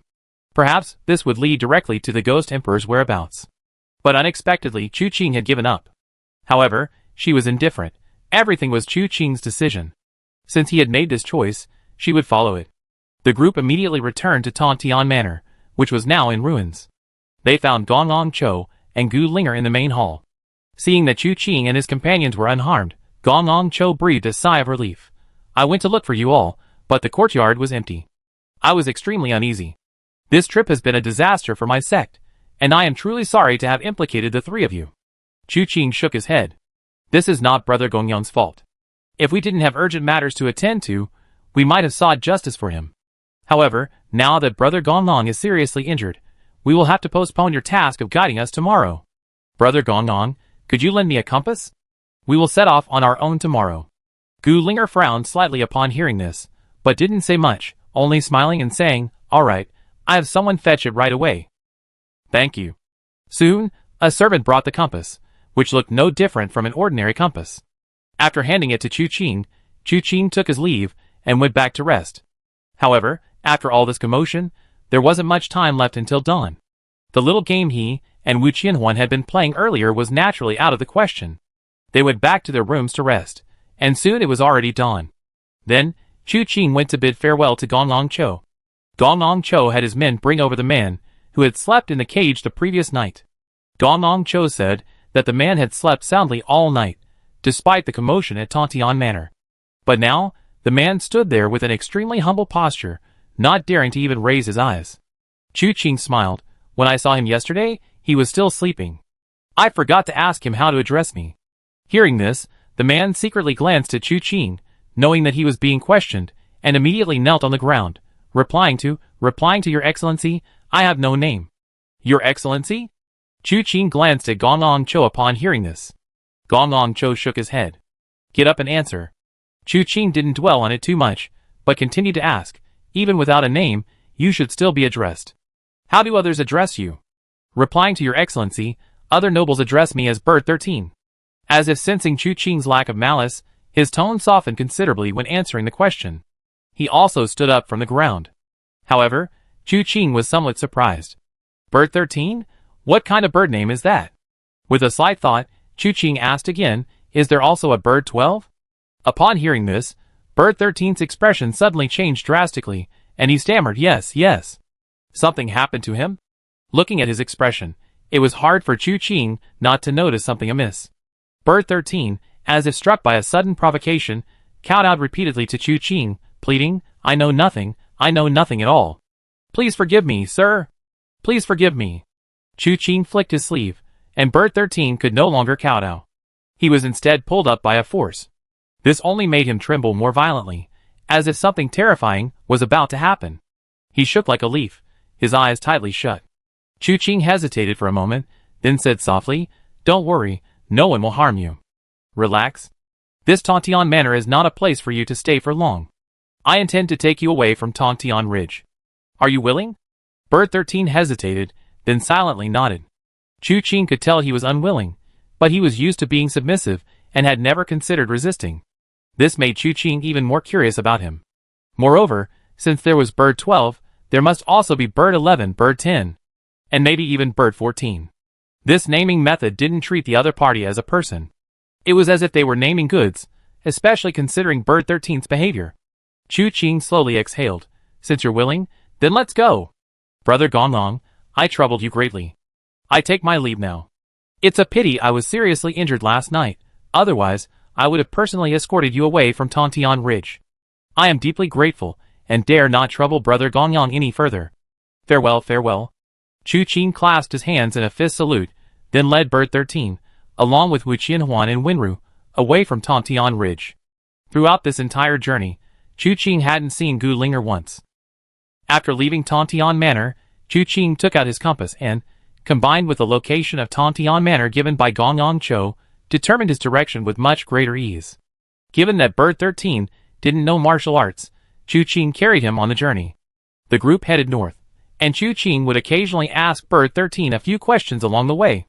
However, his questions no longer focused on Bird 12, nor did he inquire about where he had lived. Instead of asking about his background or experiences, they inquired about his skills and abilities. This revealed that Bird 13 was quite capable. He was literate, not a lowly servant. Furthermore, he was proficient in various odd jobs. With him by their side, Chu-Ching and his companions found the food much more palatable. Bird 13 remarked that it was only because they lacked suitable seasonings. Otherwise, if they could hunt game in Tontian Ridge and cook it properly, the flavor would be so enticing that one would swallow their tongue without even realizing it. Chu-Ching suspected the boy was mostly bragging, but didn't call him out on it. In just 2 or 3 days, Niao Shursen had grown much bolder, no longer so reserved when speaking to Chu-Ching. However, he remained cautious around Wu Qianhuan and Wenru, never letting his gaze fall on them. Even when Wu Qianhuan asked him questions, he would answer with his head down. Finally, the three of them emerged from Tontian Ridge. Niao Shursen looked around, his eyes slightly lost, feeling a sense of familiarity with the surrounding scenery. He didn't ask, and Chu-Ching didn't answer. Having spent so much time traveling through the mountains, Chu-Ching wasn't in a hurry to find an inn to wash up. Instead, he led them to a secluded spot and began using his various bottles and jars to disguise himself. He had the painted skin he obtained from the Mirror of Karma, making disguise very easy.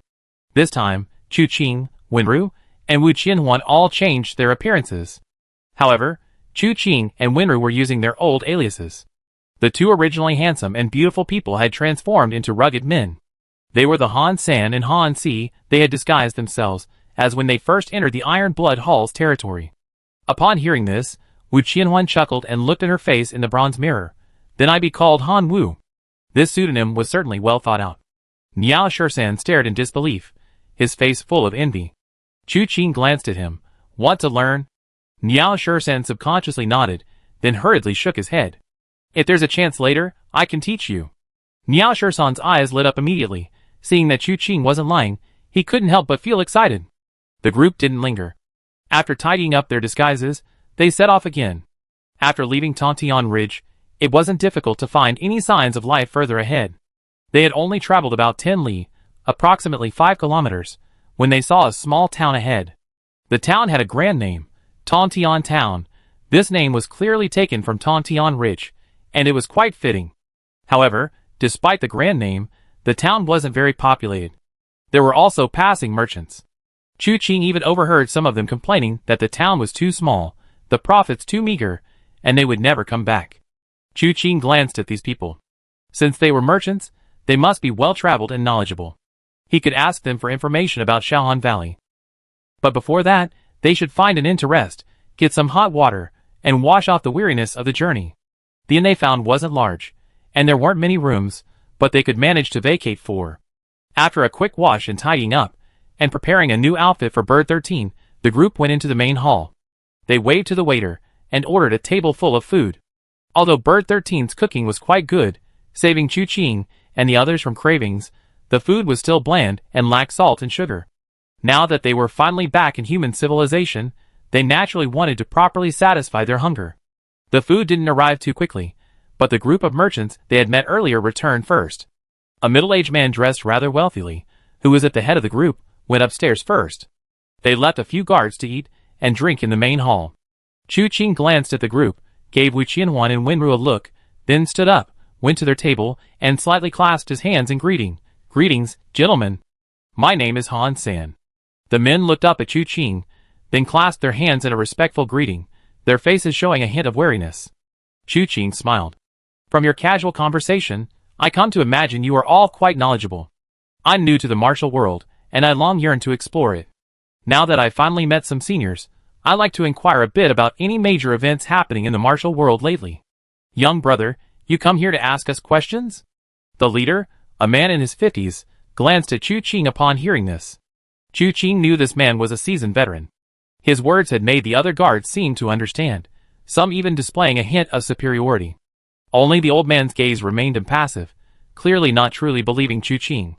No, I'm just genuinely curious," Chu Ching said, waving his hand. "Waiter, bring me a pot of wine." "All right, sit down and let's talk." The old man chuckled and began to chat casually. However, the so-called important matters he mentioned were nothing to Chu Ching. They were nothing more than disputes between various masters, or families vying to settle scores with martial arts, and so on. Finally, the old man mentioned that the shopkeeper was finding business difficult lately, and was planning to set up a tea stall in Shaohan Valley. This surprised the guards, who were somewhat puzzled. The old man snorted. "You are unaware of the situation. Shaohan Valley is about to hold a martial arts gathering. Then, martial arts masters from all over the world will gather in Shaohan Valley. It will be overflowing with people. Wouldn't it be a sure thing if we did business there?" "He really is the manager after all. Such insightful observations. No wonder he's made a fortune." Several guards immediately showered him with praise. Chu Ching was taken aback. This caravan was actually heading towards Little Cold Valley. Thinking of this, he casually asked, "Gentlemen, are you short of guards for this caravan?" "To be honest, I'm quite capable myself, and the two brothers beside me are also quite skilled. If you still need manpower, we won't take a penny, just enough for 3 meals a day. Once we reach Shaohan Valley, we won't bother you any further. What do you all think?" The old man looked at Chu Ching with a suspicious gaze. "Your martial arts, are they really that good?" Chu Ching smiled, about to boast, when he heard two voices outside the door. "It's truly unbelievable. We've been searching outside Tontian Ridge for over a month, and we haven't even found a trace of him. Tontian Ridge is shrouded in mystery and ghosts.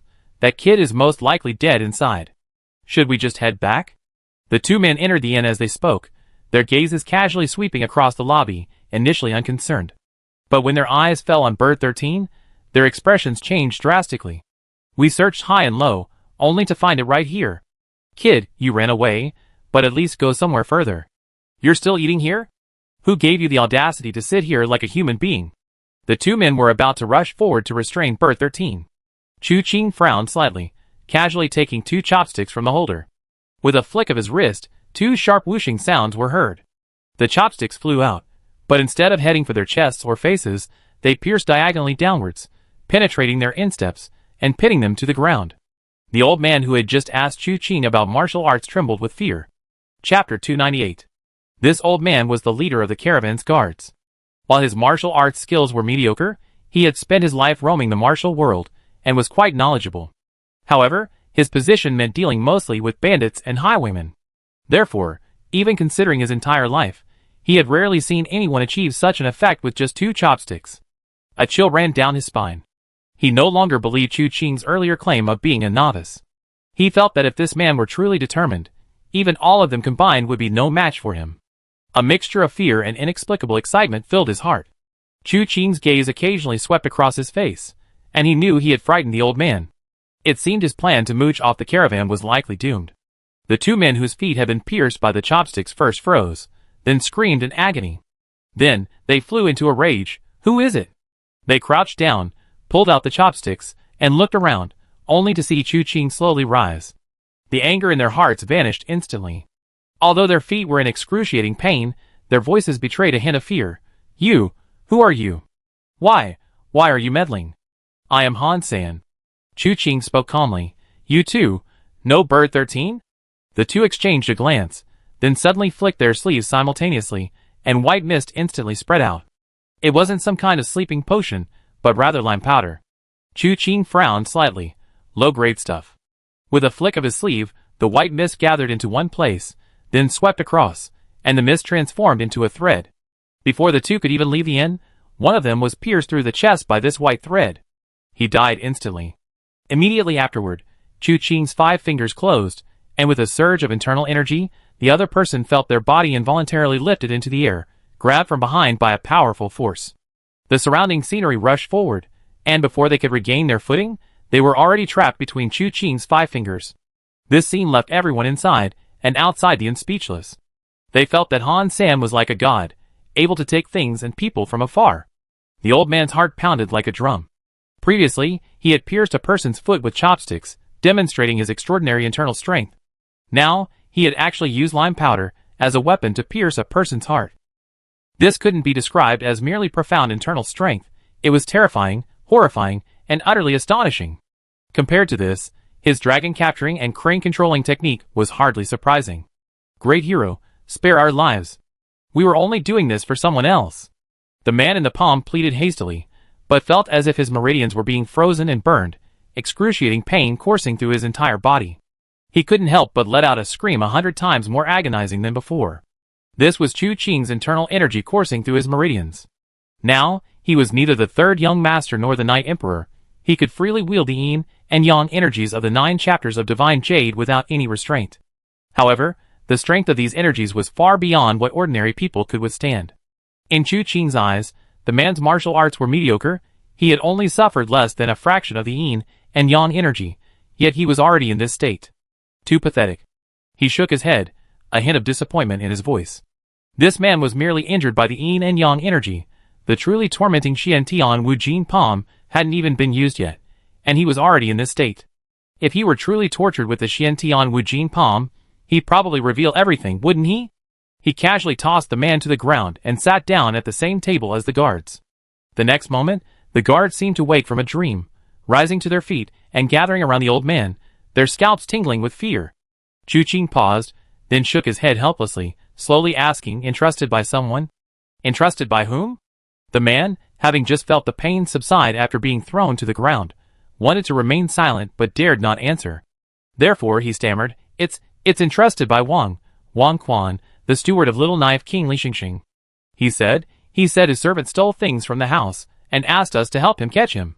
He took a piece of paper from his pocket and handed it to Chu Qing. Chu Qing didn't take the paper but stared at his face. You said, what's the steward's name? Wang Quan.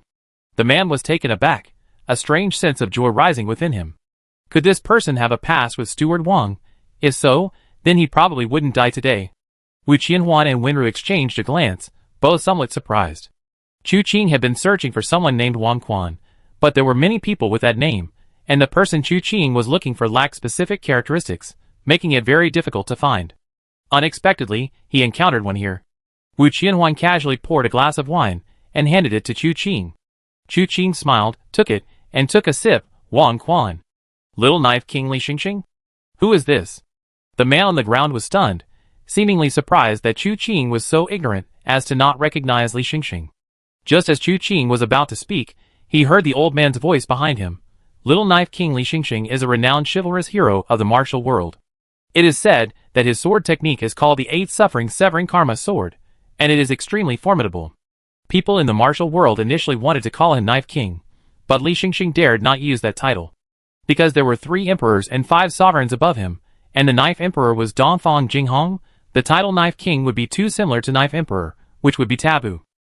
Therefore, he calls himself Little Knife King, thus distinguishing himself from that Knife Emperor. Chu Qing glanced at the old man with some surprise. He had expected the old man to avoid him, but unexpectedly, he could answer the question. The old man quickly smiled at Chu Qing. Chu Qing nodded slightly. I see. It seems he is no ordinary figure in the martial world. Having said that, he glanced at Bird 13 again. Do you know this Li Xingxing? Bird 13 was currently hiding behind the table, Only Chu Qing's quick action had allowed him to disappear. Hearing Chu Qing's question, he shook his head repeatedly. Chu Qing was taken aback. Don't you know him? Looking at the man on the ground, his face darkened. You dare lie to me? No. Great hero, I'm innocent. The man hurriedly said. It was Wang Quan who sent us to arrest him. He personally gave us the portrait. He also stated that this man was the lowest of the low in the household, and if he hadn't stolen valuables, they wouldn't have gone to such lengths. He also said, it didn't matter if the stolen goods weren't recovered, but the rules couldn't be broken. So once found, dead or alive, they could take his head back as proof. Bird 13's face turned pale again, and he shook his head repeatedly at Chu Qing. I didn't steal anything, young master. I really didn't steal anything. Chu Qing stroked his chin and waved to him, telling him to calm down. He then opened the portrait and glanced at it. It was indeed the likeness of Bird 13. He pondered for a moment, then asked Bird 13, Do you know this Wang Quan? Chu Qing knew Bird 13 was timid and cautious, the kind of person who would rather remain silent than speak, and you had to get to the bottom of things before he would answer. This was related to his past experiences. Perhaps someone he knew had died because of talking too much. What seemed trivial to others was a matter of life and death to him. Therefore, when he said he didn't know Li Xingxing, Chu Qing asked again if he knew Wang Quan. This time, Bird 13 nodded. I know. Steward Wang is also a nobleman. Chu Qing smiled. It seems Li Xingxing is indeed incredibly noble. Even as a steward in his household, he is a nobleman to others. All right, now that everything is clear. The man on the ground quickly looked at Chu Qing, his eyes full of hope. Chu Qing smiled. That's right, you can leave now. However, while you may escape death, you won't escape punishment. With that, he flicked his finger, and the man was swept out of the inn. After landing, he coughed up a mouthful of blood. Ignoring his injuries, he immediately kowtowed to Chu Qing. Thank you for sparing my life, great hero. Thank you for sparing my life, great hero. After saying this, he got up to leave. Chu Qing frowned slightly. Take that corpse with you. Leaving it here is disrupting the inn's business. The shopkeeper, who had been hiding behind the counter since he made his move, was unsure whether to be grateful to Chu Qing for thinking of him at this critical moment. The man outside took a few steps, then hurriedly returned, picked up his companion's body, and left cautiously. Wu Qianhuan paused for a moment. Don't you need to silence them? What shameful thing did we do? Chu Qing asked, somewhat amused. Wu Qianhuan thought about it, and realized it wasn't really anything shameful. They killed one and injured another. Unless they were mentally unstable, they wouldn't dare retaliate against Chu Qing in their lifetime. The difference in their abilities was too great. They would only be grateful for their good fortune, and thank Chu Qing for showing them mercy. With that thought, Wu Qianhuan said no more. Chu Qing turned and glanced at the old man, smiling. Thank you so much for clearing up my doubts earlier, sir. Not at all. The old man quickly clasped his hands in a fist salute. I didn't know you were in person before. I was very rude. Please forgive me, great hero. Senior is too kind. I'm new to the martial world and there are many things I don't understand. Thank you for clearing up my doubts. However, I originally wanted to learn from the merchants for a while longer, but now I think that's unlikely. I have to change course to find Li Xingxing, so I'm afraid I can't travel with you all. He had previously planned to resolve the matter of Bird 13 after arriving in Lingbei. His initial idea was to find a suitable place to settle down. After all, Bird 13 possessed considerable skills, enough to establish himself in the martial world, but enough to survive as an ordinary person. In this way, he would have fulfilled Gong Yang Chao's request. As for delving deeper into the issues behind Bird 13, that's something to consider after Little Cold Valley. Unexpectedly, even after so long, people were still searching for Bird 13 outside Tontian Ridge. This made Chu Qing feel that the problems behind Bird 13 were probably not just simple bullying. Li Xingxing and this steward Wang seemed to be worried about something, and their actions were aimed at silencing witnesses. Throughout the journey, Bird 13's emotions gradually stabilized, but whenever Bird 12 was mentioned, he would break down. It was unclear what he had seen. After hearing Chu Qing's words, the old man quickly said, We're traveling together. Great hero, you can travel with us. Li Xingxing lives in Tongyao City, less than 100 miles from here, which is also a necessary route to Shaohan Valley. Oh! What a coincidence. Chu Qing looked at the old man with some surprise. The old man nodded repeatedly. What a coincidence, what a coincidence. Very well. Chu Qing smiled. In that case, I'd like to trouble you, senior, to speak to the innkeeper and let us travel together. Yes, yes, yes. The old man nodded hurriedly. There will definitely be no problem with this. May I ask which room you're staying in, sir? I go up and ask the innkeeper right away, and then I can report back to you. Chu Qing explained his room, and then smiled. Senior, there's no need to keep calling me sir. I'm new to the martial world. Just call me by my name. The old man waved his hands repeatedly, and seeing that Chu Qing really didn't want to be addressed as sir, he finally called him Brother Han San. Chu Qing was speechless for a moment. This old man is practically on his deathbed, and you're calling me brother? Is that really all right? However, seeing the old man's reserved expression, Chu Qing didn't press the matter further and let it go. He figured the old man must have something to ask, and he, being new to Lingbei, knew little about many things. While the old man's horizons were limited, and he wouldn't know many secrets, he was more than capable of enlightening him at this stage. He thought to himself that he should indeed repay him after this trip. Afterwards, Chu Qing didn't dwell on the matter too much. After finishing his meal with Wu Qianhuan and the others, they went back to rest. Especially Bird 13, who was extremely tired. He was the kind of person who couldn't sleep soundly unless he was in his cage. It seemed to be a psychological issue. However, along the way, seeing him not sleeping, Chu Qing simply knocked him unconscious or used acupressure to put him to sleep. He forcibly corrected his sleep in an almost unreasonable way. Now, he could finally fall asleep naturally. In the evening, the old man arrived with the innkeeper. It was unclear what the old man and the shopkeeper had discussed, but the shopkeeper treated Chu Qing with utmost respect. During their conversation, Chu Qing learned that the shopkeeper's surname was Zhou and the old man's surname was Sun, so he addressed them as Shopkeeper Zhou and Old Man Sun. After the three of them finalized their departure time for the next day, Shopkeeper Zhou and Old Man Sun took their leave. The night passed uneventfully, and the next morning, before dawn, Shopkeeper Zhou was already preparing the carriage and organizing the goods. When Chu Qing and his companions emerged, Shopkeeper Zhou greeted them with a smile, saying, "This caravan has been traveling through wind and rain, and our hospitality has been lacking. We can only provide you with a carriage. Please forgive us, Brother Han." Chu Qing chuckled. They had mostly traveled alone on horseback, and even Wu Qianhuan's Shui Zhongqing had been entrusted to the Tianyi sect before entering Tontian Ridge. He hadn't expected to even have a carriage so soon after entering the northern part of the ridge. Chapter 299. White clouds drifted lazily, the sky was clear and the air crisp. Spring hadn't yet arrived, and the air was still chilly, but today was a rare treat. The sun shone warmly, and without a breeze, it wasn't cold at all. In fact, it felt quite comfortable. The horses' hooves pounded on the dirt road, accompanied by the crunching of cart tracks, as the caravan moved slowly. The guards at the head of the caravan were wrapped in winter clothes, their clothes weathered and worn from the journey. The manager rubbed his slightly red nose and glanced back at a carriage behind him. He couldn't help but keep an eye on the most unusual group in the caravan. To be honest, when Old Man Sun came to him wanting a group of unknown people to join the caravan, Manager Zhou was adamant about refusing. The business of merchants was to buy low and sell high. However, to buy something at an extremely low price and then sell it at an extremely high price, one inevitably has to travel thousands of miles. This journey requires not only bodyguards to protect one's life and property, but also wagons to haul the goods, and reliable, trustworthy companions. Add to that the expenses for food, clothing, and other necessities along the way. Everything costs money. Therefore, the caravan must also have readily available cash for unforeseen circumstances. Such a caravan, with goods, money, and no shortage of guards, has no need to accept a group of people of unknown origin and motives. This would undoubtedly be inviting trouble. But it seems Old Man Sun told him that this group was different. Even if he were to give away his entire life and fortune to them, as long as they remembered his kindness, he would have gained something. Shopkeeper Zhou was greatly surprised.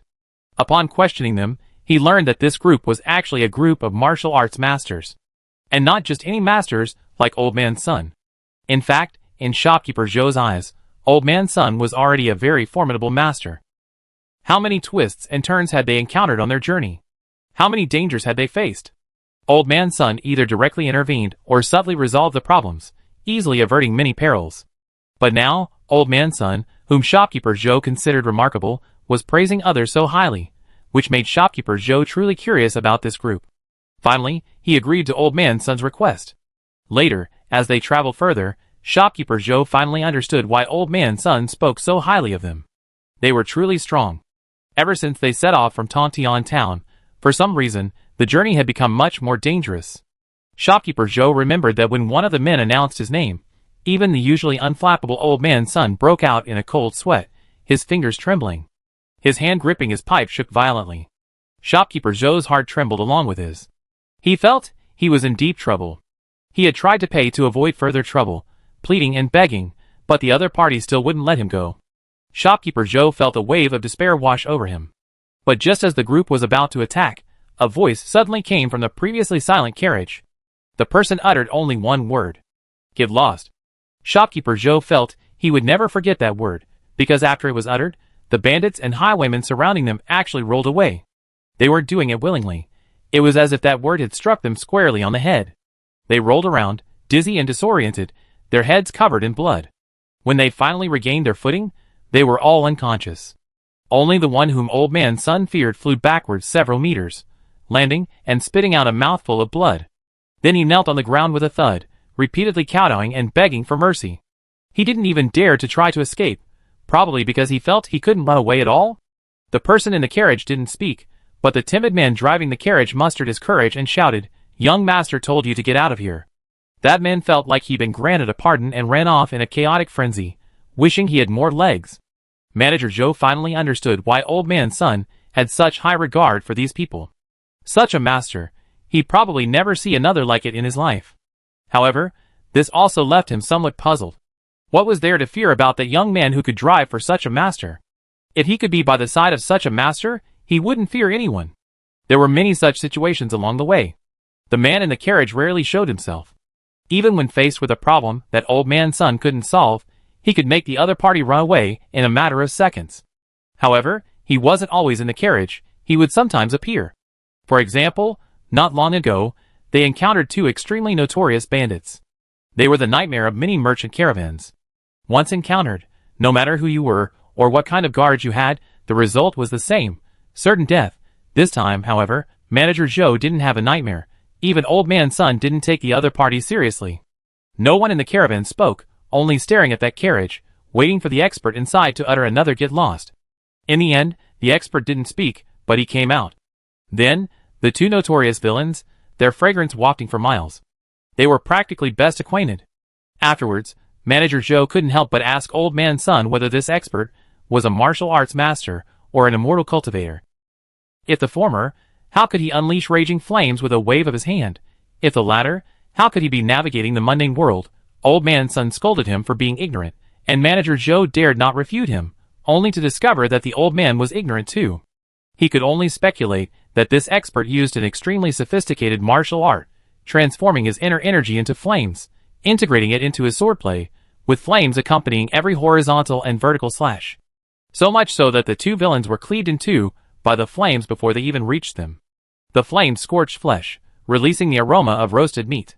Old Son had told Manager Zhou that this was the highest level of martial arts, demonstrating that this master was undoubtedly one of the most powerful martial artists in the world.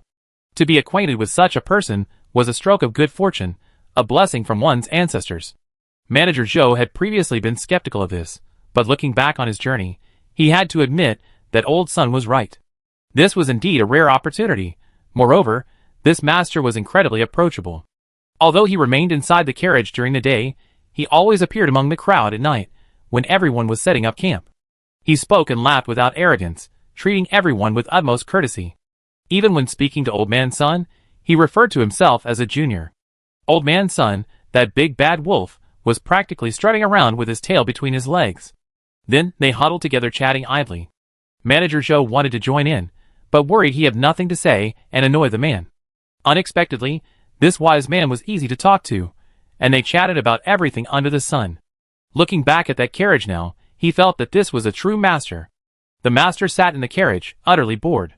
Gently lowering the curtain, Wu Qian once said, "Tongyao City isn't far, we arrive by tomorrow at the latest." That Bird 13 seems to be getting more and more frightened. Chu Qing nodded. Bird 13 was timid and easily frightened. Especially as the surrounding paths became increasingly familiar, his fear became more and more apparent. He had clearly recognized the surrounding paths. However, thinking about it, he also felt that this person was truly capable back then.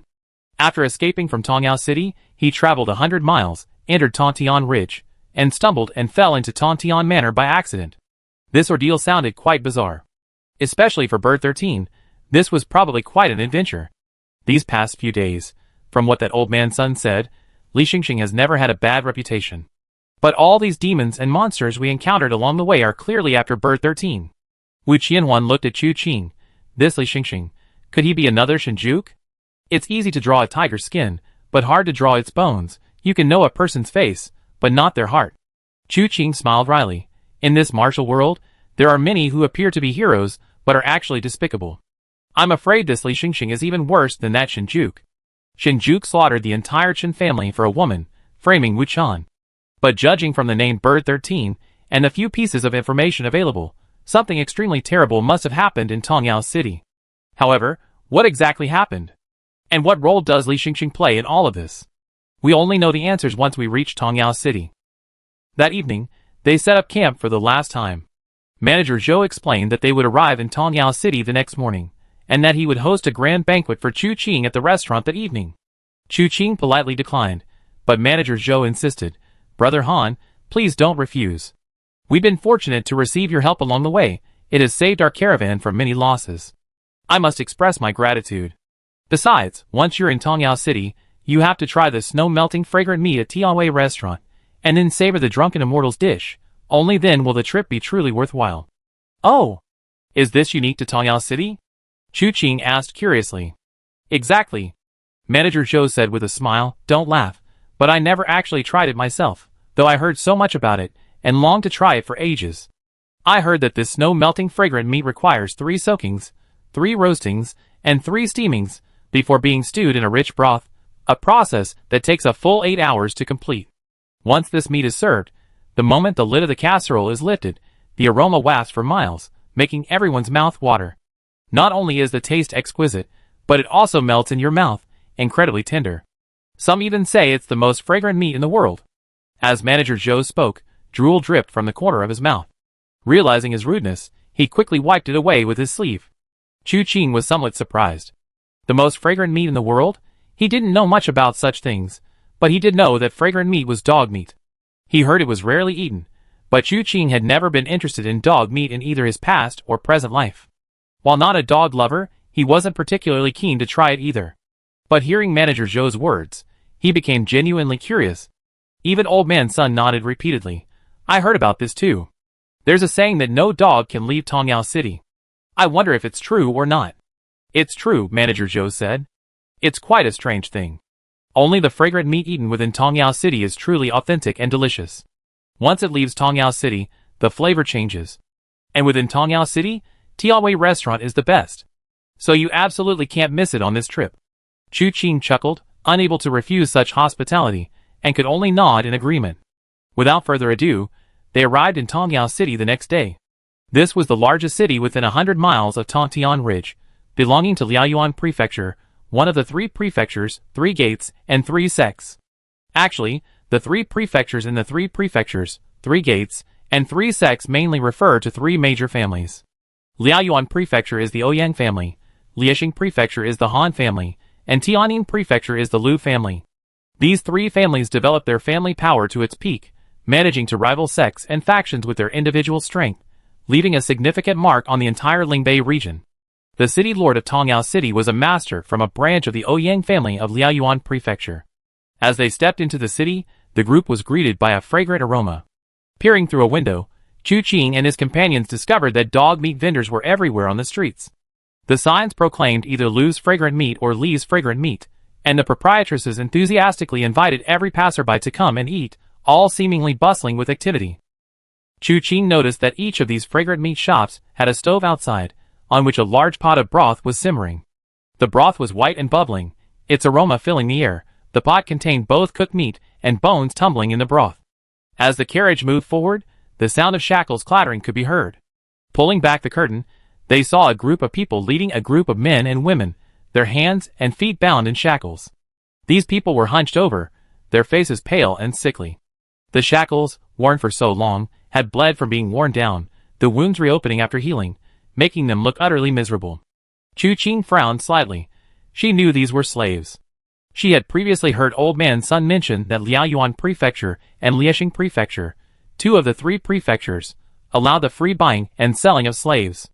Liaoning Prefecture even had a special slave-catching team that captured the destitute and sold them cheaply to slave traders, who then resold them. This practice was not secret. It was openly permitted within Liaoyuan and Liaoning prefectures. However, the remaining 3 sects, 3 factions, and Tianjin Prefecture faced different punishments for openly buying and selling slaves, depending on the regulations. Tianjin Prefecture was the most severely punished. Anyone daring to engage in this trade within its borders would be subjected to the death by 1,000 cuts. However, Old Man Sun said that the profits from this trade were too high, leading many to take the risk and operate in secret. Some even infiltrated the territories of Tianjin Prefecture and the other 3 sects and 3 factions to secretly capture slaves and bring them to Liaoyuan and Liaoning prefectures for sale. In this respect, however, the situation was vastly different from that in Nanling. The group finally settled down at the Donglai Inn, while Chu Qing took Wenru and Wu Qianhuan directly to the residence of Little Knife King Li Xingxing. Chapter 300. Chu Qing didn't beat around the bush. Anyway, nobody in Lingbei knew him. Even the few who occasionally came from Nanling knew the name of the 3rd young master, but few knew who this so-called Han San was. Therefore, Chu Qing went directly to pay his respects. After all, it was only natural for a wandering swordsman to visit established martial arts masters. However, he never expected that upon arriving at the Little Knife King's residence, he couldn't even see Wang Quan. The guards at the gate informed him that Little Knife King Li Xingxing had gone to a gathering at the invitation of Han Iran of Shaohan Valley. So it was a wasted trip. But since Li Xingxing wasn't there, it was even more convenient. His original purpose in coming here wasn't to find Li Xingxing. He just didn't know Li Xingxing's background and came to check things out first. Since he couldn't find him, he might as well come back at night to look for Wang Quan. But before that, he still needed to see this man to avoid going to the wrong person. He then asked the guards at the gate to introduce him to Steward Wang. The 2 guards exchanged a glance and told Chu Qing that Steward Wang was not currently in the manor, but had other important business at a villa outside the city. Upon hearing this, Chu Qing took his leave, planning to visit the villa that evening. Having nothing else to do during the day, he strolled around Tongyao City with Wu Qianhuan and Wenru. He felt that the customs and traditions of Lingbei were indeed quite different from those of Nanling. He wondered if the entire Lingbei region was like this, but in Tongyao City, the people were certainly quite fierce. Residents of the city would readily resort to violence at the slightest disagreement. It was common to see groups of people fighting in the streets, and neither side was an ordinary person completely ignorant of martial arts. While their skills weren't particularly advanced, they certainly possessed some tricks up their sleeves. Chu Qing learned from the onlookers that the fight was over territory. Once they gained control, the merchants on that street would have to pay them a monthly tribute. If they didn't pay, they would vandalize their shops. Chu Qing sighed inwardly, understanding now. Although the 3 prefectures, 3 sects, and 3 clans divided the entire Lingbei region, leaving no room for other smaller forces, cliques still formed, and there were still groups of people who, relying on their martial arts skills, committed crimes and oppressed the people. And judging from their open actions, it was clear that this was done with the tacit approval of the Ouyang family of Liaoyuan Prefecture. Perhaps these small gangs were secretly supported by the Ouyang family, allowing them to exploit the people from another angle. After all, as the local rulers, they were entitled to collect taxes from the people. Then, through this small gang structure, they could further exploit the situation from another angle to maximize their profits. Of course, this is just Chu Qing's speculation. Whether it's true or not remains to be seen. After an afternoon of wandering around, Wu Qianhuan and Wenru were starting to lose interest. There were too many things they disliked in Tongyao City. It was chaotic and ignored. Wenru was a little better, remaining indifferent to everything she saw. Wu Qianhuan, however, couldn't help but feel indignant. As a fellow ruler, if these things happened in Tianwu City, Wu Ganqi would have already come out with his axe to chop people down. However, he couldn't tolerate these people's arrogance. But dislike aside, they were ultimately outsiders. Even if they could control things temporarily with their righteous indignation, could they control them forever? In this place, they were ultimately just passers-by. However, this matter had affected Wu Qianhuan and the others' mood, so much so that when manager Zhou invited them to a banquet at Tianwei restaurant that evening to taste the renowned snow velvet fragrant meat, they didn't want to go. Seeing this, Chu Qing also declined. Manager Zhou, though disappointed, didn't dare insist, and went to Tianwei restaurant with Old Man Sun and the others. Time passed quickly, and midnight arrived in the blink of an eye. Manager Zhou and his entourage returned only then, all drunk, praising the snow velvet fragrant meat and the drunken immortal dish endlessly. Chu Qing, having changed into black clothes, quietly left the inn. Wu Qianhuan and Winra followed him. The three of them had already discovered during the day that Little Knife King Li Xingxing did indeed have a villa outside the city called Autumn Food Manor. Having scouted their location, the three used their lightness skills to leave the city and head straight for Autumn Food Manor. They had initially assumed Autumn Food Manor would be a simple summer retreat, but upon arrival, Chu Qing discovered that the security was far more stringent than anticipated. However, stringent security is relative. For Chu Qing, it meant little. The three easily entered the manor and searched for a while, but couldn't find the head steward, Wang Quan. Chu Qing was momentarily taken aback, and Wu Qianhuan couldn't help but ask, was the guard deliberately deceiving us? After all, back in Tontian town, Chu Qing had given his name and prevented those martial artists from capturing Bird 13. Chu Qing shook his head upon hearing this. If that were truly the case, the guard who led us here would likely have set up an ambush. Otherwise, he can run away, but he can't hide forever. He can't just hide forever, can he? Wu Qianhuan thought this made sense, and was about to suggest a thorough search of Qiushi Manor, when Winra suddenly pointed, "There's someone over there." Chu Qing heard her pointing to a spot. However, he didn't pay much attention. Qiushi Manor was full of people. Now that Winra had specifically pointed it out, Chu Qing glanced over. Upon looking, he saw a girl dressed in white. She was currently hiding in a secluded spot, cautiously peeking at her surroundings. After a patrol passed by, she suddenly darted out and ran in another direction. Her expression seemed very tense, but her actions were decisive. She headed straight for her destination without the slightest hesitation. But judging from her movements, Chu Qing knew that this girl didn't know martial arts. Running around outside in the dead of night, and judging from her attire, she didn't seem to be a servant in the manor, so he couldn't help but quietly follow her. She ran all the way to the outer wall of the manor. After searching around, she finally found a dog hole hidden beneath a rockery. She moved aside the weeds and stones. The girl was overjoyed and, without hesitation, crawled through it. But just as she was about to crawl out of the Autumn Food Manor, a hand suddenly grabbed her ankle and yanked her out of the dog hole. A sharp slap landed on her face, leaving her stunned before she could even cry out. A burly fat man, his face cold, lifted her by the leg, holding her high in the air. Trying to run? The girl's pupils contracted sharply, her fear evident. She opened her mouth as if to say something, but no words came out. She just trembled uncontrollably. The fat man sneered, "You dogs, we bought you all. We fed you well, taught you to read and write, and even gave you skills so you could make a living in this world after you left. We weren't exactly good to you, were we? Tell me, why did you run away?" I. The girl managed to utter two Is before biting her lip tightly. The fat man sneered again, "Did you see something you shouldn't have?" The girl's face changed drastically. Though she didn't speak, her expression betrayed her shock. The fat man sighed, "Then don't blame me." With those words gone, he suddenly swung his arm and slammed the fat man down. "You bastard!" Wu Qianhuan cursed, and a flash of sword light appeared, followed by a glint of blood. Before the fat man could even realize what was happening, his arm had been severed. The girl he was slamming to the ground was about to hit the ground when a hand caught her shoulder. The force was used skillfully, a pull and a push, and she was once again lifted into the air. Finally, she landed steadily on the ground. After landing, the girl was still bewildered. She had thought she was surely going to die this time, but unexpectedly, there was a change. She turned her head to look at the person who had saved her, and found that it was someone about her height. Looking up again, she saw the fat man stagger back 2 steps, blood streaming down his arm, his mouth open as he was about to scream, when a sword was shoved directly into his mouth.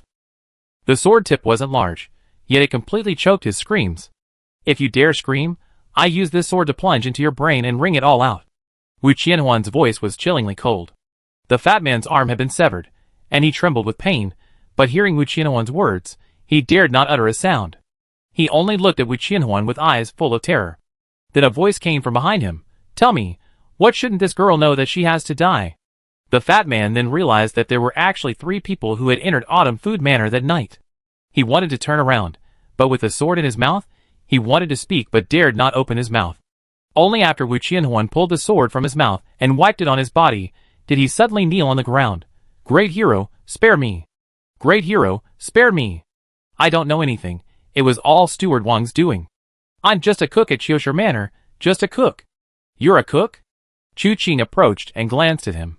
The loss of an arm, and the excessive blood loss made his face even paler. and the excruciating pain made the fat on his face tremble. His expression was particularly ferocious as he endured the agony. After silently observing him for a moment, Chu Qing nodded. The method of killing is quite swift. Do you do this often? The cook hesitated for a moment. Then the girl trembled and said, He didn't kill anyone. He just beat those people half to death. Chu Qing glanced at the girl with some surprise, narrowing his eyes slightly. What's your name? Replying to your excellency. The girl was about to kneel, but Winra grabbed her, preventing her from doing so. Seeing this, she didn't struggle, her voice trembling slightly as she said, My name is Yu Shirlu. Yu Shirlu, bird 13. Birdfish, is it named after flowers, birds, fish, and insects? Chu Qing muttered to himself. Yu Shirlu's eyes suddenly lit up, and she looked sharply at Chu Qing. You know bird 13? Is he still alive? You know each other? Chu Qing nodded. He's still alive, and doing quite well. I came here because of him. Yu Shirlu's eyes instantly filled with tears, as if someone from the depths of despair had suddenly seen light. She knelt down with a thud, her movements so swift that even Winra couldn't stop her. The girl called out repeatedly, pleading, Please, great hero, save us. Please. We don't want to die. Even more, we don't want to be eaten alive, piece by piece. The fat man's face changed drastically. You said? He had barely uttered 2 words when Chu Qing grabbed his face with such force that his skull cracked. Chu Qing asked softly, You said, they eat you alive? What's going on? Was it a metaphor, or a statement of fact? The girl stammered, They keep us in cages. Our food, drink, and other necessities are pretty good. But if we make a mistake, they beat us. Only when we're in the cage are we're safe. I thought my life would just pass like this. But then one day, one of our companions didn't return. So Bird 13 and I secretly went to look for him. Her eyes were filled with utter terror. As if she had seen something unbelievable, her eyes were exactly the same as Bird 13's. But this girl didn't break down. She stubbornly gritted her teeth and said, We finally, accidentally triggered a mechanism and arrived at the secret chamber. Then we heard our companion's screams. Peeking through the hole, we saw that our companion's limbs were nailed to a frame, and his clothes were open. Butler Wang ordered a pot of boiling water. He was slicing pieces of meat off his body, cooking them in the boiling water, then dipping them in sauce, and eating them right in front of him. Chu Qing slowly turned his eyes, glanced at the fat man, and continued, Who was involved in this? I don't know. Yu Shirlu shook his head. The fat man, however, seemed to suddenly come to his senses, and said with a smile, Although I don't know where the 3 of you came from. But you're finished. You dared to cause trouble on Master Li's territory. Let me tell you the truth, they are all Master Li's dogs, his prized possessions. And you, since you know about this, if you don't want Master Li to kill you to silence you, you better release me now. So, you are all involved in this? Chu Qing turned to look at him. When their eyes met, the fat man's heart inexplicably trembled. But the next moment, courage suddenly arose within him. So what? The 4 words had barely left his lips when a snapping sound was heard. His head spun 3 times on his neck, his eyes bulging from their sockets, a gruesome death. Chapter 301. People always say this is a cannibalistic world, but you can't actually eat people. The people suffer, they live in misery, even resorting to cannibalism. This is a tragedy born of extreme conditions. But Autumn Food Manor is different. Little Knife King Li Xingxing is renowned throughout the martial world, possessing a vast mansion in Tongyao City and the enormous Autumn Food Manor outside. His family is powerful and wealthy, his status imposing. They do this simply out of pure evil. Chu Qing understands why Bird 13 and Fish 16 are so terrified by this, especially Bird 13, whose fear causes him to have a mental breakdown just from mentioning it. They can accept being the lowest of servants, accept the beatings and abuse they receive. They can even accept sleeping in cages, not being treated like human beings at all. But watching their childhood friends, who share the same fate, become food for so-called nobles, even watching their flesh and blood being eaten piece by piece. The fear was indescribable. They weren't Chu Qing, they lacked supreme martial arts skills, and were powerless to resist. The thought of their future filled them with nothing but terror. So, Bird 13 ran away. He used all his strength to escape the cage that imprisoned him, and by chance, stumbled into Tontian Manor. Fish 16 also wanted to run, but her luck was a little worse, though not drastic. Because Chu Qing happened to arrive there that very night. But what about before that? Before Bird 13 saw it, in the time after his escape, how many people died in that cauldron? were they swallowed whole by that steward Wang or Li Xingxing?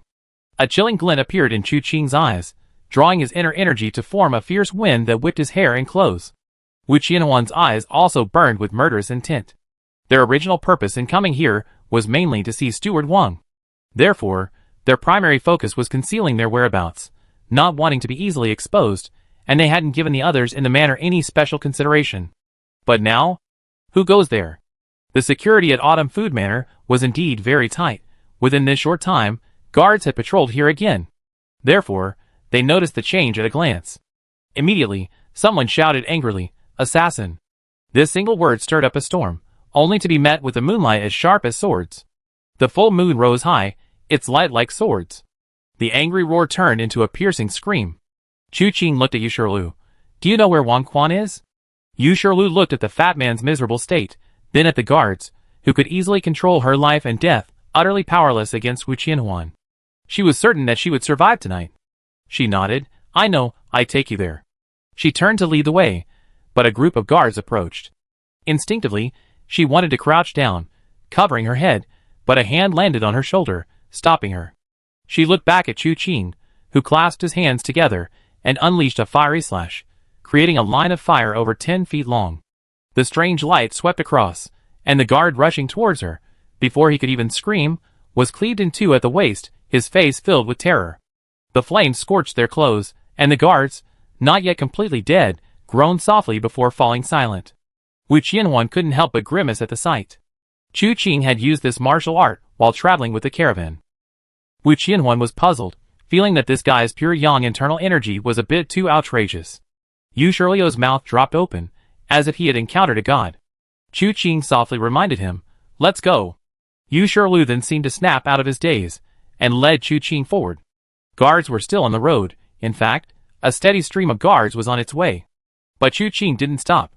He simply killed them one by one. Anyone who dared to stand in his way would only meet one fate, death. The reason he hadn't killed them all was that he didn't want to give Wang Quan a chance to escape. After obtaining Wang Quan, Chu Qing had no intention of letting the entire Autumn Food Manor go. Kill those who deserve to die, behead those who deserve to be beheaded, annihilate those who deserve to be annihilated. Since they shouldn't exist in this world, then let them be destroyed. But at this moment, Chu Qing couldn't help but wonder, were there other people in Liaoyuan Prefecture experiencing the same things that Bird 13 and Fish 16 had suffered? Chu Qing didn't know what Li Xingxing and his ilk's reasons were for cannibalism. Was it simply to satisfy their appetites? Or was there some deeper reason? But in Liaoyuan Prefecture and Liexing Prefecture, there were still slaves who had absolutely no say in their own lives. Just like Bird 13 and Fish 16, if their masters were like Li Xingxing, wouldn't such tragic things be everywhere? Thinking of this, Chu Qing's killing intent intensified. At this moment, the entire Autumn Food Manor was shaken. They had initially thought it was just a few petty thieves who could be easily dealt with, but the commotion was growing increasingly larger. This made many people uneasy. Yu Shirlu led Chu Qing through a hidden door. Down a flight of stairs, there weren't many guards. Previously, Niao Shisan and Yu Shirlu had stumbled down unnoticed. But this time was different. A figure stood in the secret passage, silently watching Chu Qing and his group. Behind that figure was a secret room. Someone was tending a fire to boil water, the aroma of seasonings wafting through the air. A middle-aged man sat before the pot of boiling water. He tilted his head, looking at the empty shelf, and sighed softly. "I was wondering why old Bai hadn't arrived yet. Turns out he encountered an accident." "You're Wang Quan?" Chu Qing asked softly. "Exactly." Wang Quan nodded. "Judging from your voice, you're not very old. It's quite an achievement to have made it this far. What, planning to become a chivalrous hero? To uphold justice for the people? Young man, let me give you a piece of advice. Those who become chivalrous heroes die young." "What's the point?" Chu Qing didn't answer his question, but instead asked, "Human flesh, is it really delicious? Want to try some?" Wang Quan turned and glanced at Chu Qing, his eyes gleaming with an eerie light. "Once you tried it, you never forget it. Li Xingxing, are you eating too?" "Mainly for master. I, as a servant, only sneak a taste now and then." Wang Quan waved his hand slightly. "Let me introduce you. The man standing before you is the personal guard master chose for me. His name is Su Jin. He once killed the prince of Fengyang with a single punch. 7 top martial artists in Fengyang City fought for 3 months, yet they couldn't take his life. His martial arts skills are perhaps second only to yours, sir. Chu Qing raised an eyebrow. A master? I wouldn't dare. Sujin slightly clasped his hands in a fist salute, his gaze towards Chu Qing icy. Chu Qing nodded, reaching out to grab him. Sujin's pupils contracted, his arms trembling with a faint sound of wind and thunder. He then lowered his stance and unleashed a powerful punch. The fist whistled, the wind and thunder roared, but a soft crack was heard as his fist landed in Chu Qing's palm, without even a ripple. Sujin's expression changed drastically. He felt a brutal force emanating from Chu Qing's fingers, followed by a series of cracking sounds. His prized iron fist was like tofu in Chu Qing's hand. In an instant, his hand was crushed to pieces. Ah! Sujin couldn't help but scream in agony. He tried to struggle, but Chu Qing's hands moved in rapid succession, each strike accompanied by a cracking sound. With a casual tug, he lifted Sujin into the air, then tossed him around, spinning him repeatedly. Chu Qing's hands moved with meticulous precision, shattering every bone in Sujin's body from head to toe. Finally, he tossed Sujin in front of Wang Quan. The pot was overturned, the coals burning his skin and releasing a pungent, meaty aroma. However, every bone in Sujin's body had been crushed, except for his skull. He couldn't dodge, and his struggles were futile. He could only lie on the burning coals, groaning in agony. Seeing Wang Quan's visibly shocked expression, Chu Qing slowly spoke. It seems he truly doesn't dare call himself a master before me, calling himself a joke. Is more like it. Wang Quan suddenly looked at Chu Qing. Who exactly are you? Chu Qing hooked his fingers, and Wang Quan felt utterly powerless as he was pulled by a powerful force, falling directly into Chu Qing's hand. As their eyes met, Chu Qing's eyes were devoid of warmth. You find out. With that, Wang Quan felt a brutal force surge into his meridians. He tried to circulate his internal energy to resist, but to Chu Qing, his internal strength was like a firefly compared to the moon, completely negligible. However, Chu Qing didn't completely ignore it. Instead, he was somewhat surprised. This force seems a bit off. Wang Quan's force was insidious and sticky, seemingly capable of corroding internal energy. However, Chu Qing used the yin and yang energies of the 9 chapters of the divine jade to temper it, rendering the force insignificant. But if it were someone else, even with far superior internal strength, they might still fall victim to his trick. What kind of martial art do you practice? Chu Qing coldly looked at Wang Quan. Wang Quan was restrained by Chu Qing's internal energy and couldn't move. He could still speak, but he bit his lip tightly, remaining silent. Wu Qianhuan's voice came from the side. Are you practicing the heart-dissolving demonic art? Wang Quan suddenly looked up. You. He only managed to utter one "you" before his expression became even more exaggerated. How did it end up in your hands? Give it back to me. Chu Qing also turned around to look, only to see Wenru holding a small booklet, handing it to Wu Qianhuan. Wu Qianhuan saw the name on the cover. Chu Qing blinked. This you found it? Wenru nodded repeatedly. Yes, it was in this secret passage. Chu Qing felt he was probably blind. How could this thing be in this secret passage, yet he hadn't seen it at all? Or perhaps, this was a special ability of the innate object-picking body? However, Wenru hadn't found anything strange lately, and Chu Qing had almost forgotten that this girl possessed such an extraordinary ability. Wenru then handed the heart-transforming demonic art to Chu Qing. Chu Qing didn't rush to open it. First, he took Wang Quan out to kill people. Throughout the entire Autumn Food Manor, from top to bottom, Chu Qing didn't let a single person escape. At first, they placed their hopes on the guards, on Wang Quan, but later they found that no matter how many guards came, it was useless. As for Wang Quan, he had already fallen into Chu Qing's hands. Only then did these people think of running away. But they couldn't just run away like that. Many began packing their belongings, gold, silver, valuables. After leaving, they needed to eat. They couldn't leave empty-handed. But this delay was fatal for them.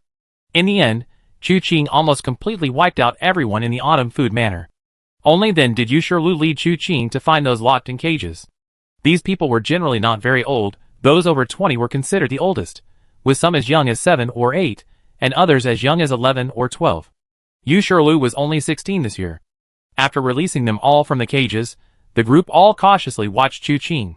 Neither the children nor the teenagers dared to speak. Their faces were filled with caution and wariness. Chu Qing looked at them, a silent thought forming in his mind. What to do with them afterward was a difficult question. But he couldn't just leave them unattended. So he told Yushirlu to take them outside to wait. Chu Qing then placed Wang Quan on the ground, and took out the heart-transforming demonic art to read.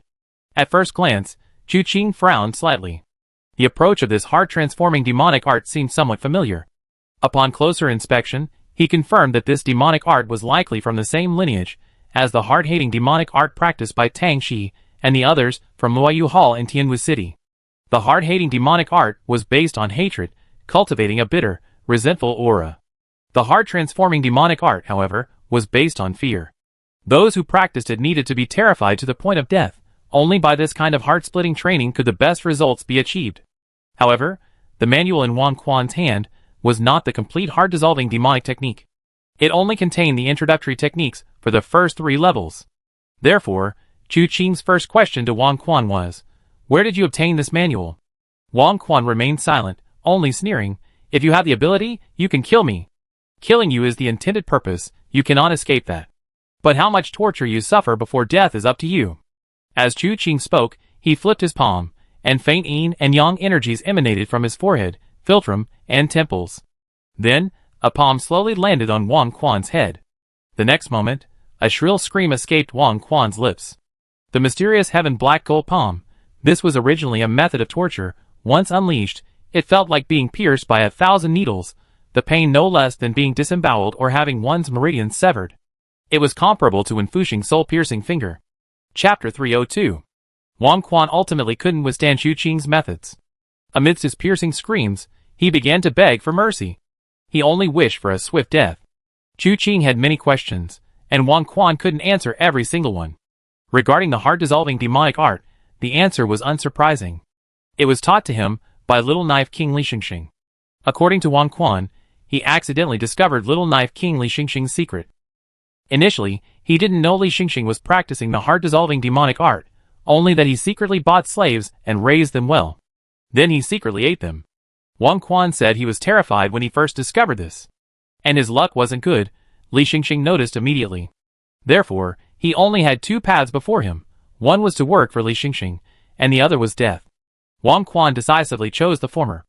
Under Wang Quan's direction, the matter proceeded smoothly, and Wang Quan gradually gained Li Xingxing's trust, who then taught him the 3 levels of the heart-transforming demonic technique.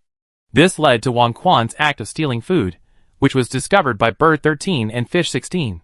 Chu Qing's earlier guess was correct. Flowers, birds, fish, and insects were their naming convention. In Wang Quan and Li Xingxing's eyes, these people weren't human at all, but merely materials for training. Eating them wasn't the goal, but a means to an end. By keeping them well fed, when their true nature was revealed, they would be even more terrified, thus achieving a better effect. Wang Quan said that if he weren't worried about the difficulty of managing them, he wouldn't have put them in cages. However, once management was relaxed, their audacity grew, leading to numerous troubles. This is why a compromise was reached, resulting in the current system. Autumn Food Manor was also established at Wang Quan's suggestion, given the large and suspicious population in the city. Although Liaoyuan Prefecture and Liexing Prefecture didn't care about the slave trade, Li Xingxing, with his reputation as the Little Knife King, was a renowned swordsman. If he were involved in such matters, his reputation would inevitably plummet. Especially since buying and selling slaves didn't mean they could eat them. While they held the power of life and death, if people knew they had committed cannibalism, they would be condemned in the martial arts world. Therefore, Autumn Food Manor was created. Everyone in the manor was arranged by Wang Quan. Those inside knew the truth, but they were also given leverage to prevent them from revealing anything. Outsiders, even if they had suspicions, wouldn't be able to find out anything. Chu Qing then asked him how he got those martial arts figures to help him capture the escaped Bird 13. Wang Quan's answer was simple, because these people wanted to befriend Li Xingxing. After all, Li Xingxing had a considerable reputation. Although martial arts figures valued loyalty above all else, and Li Xingxing never refused to see anyone who came to Tongyao City to visit him, such a relationship was ultimately superficial. If they could do something for Li Xingxing, they could leave a good impression. Therefore, after hearing that Bird 13 had escaped and stolen from Li Xingxing, these people spontaneously went to help find him without Wang Quan even needing to tell them to. Chu Qing then asked him, "Has no one discovered that Li Xingxing has been doing such a thing all this time?" Wang Quan confirmed. The question before them was now closed. Chu Qing stroked his chin and asked another question.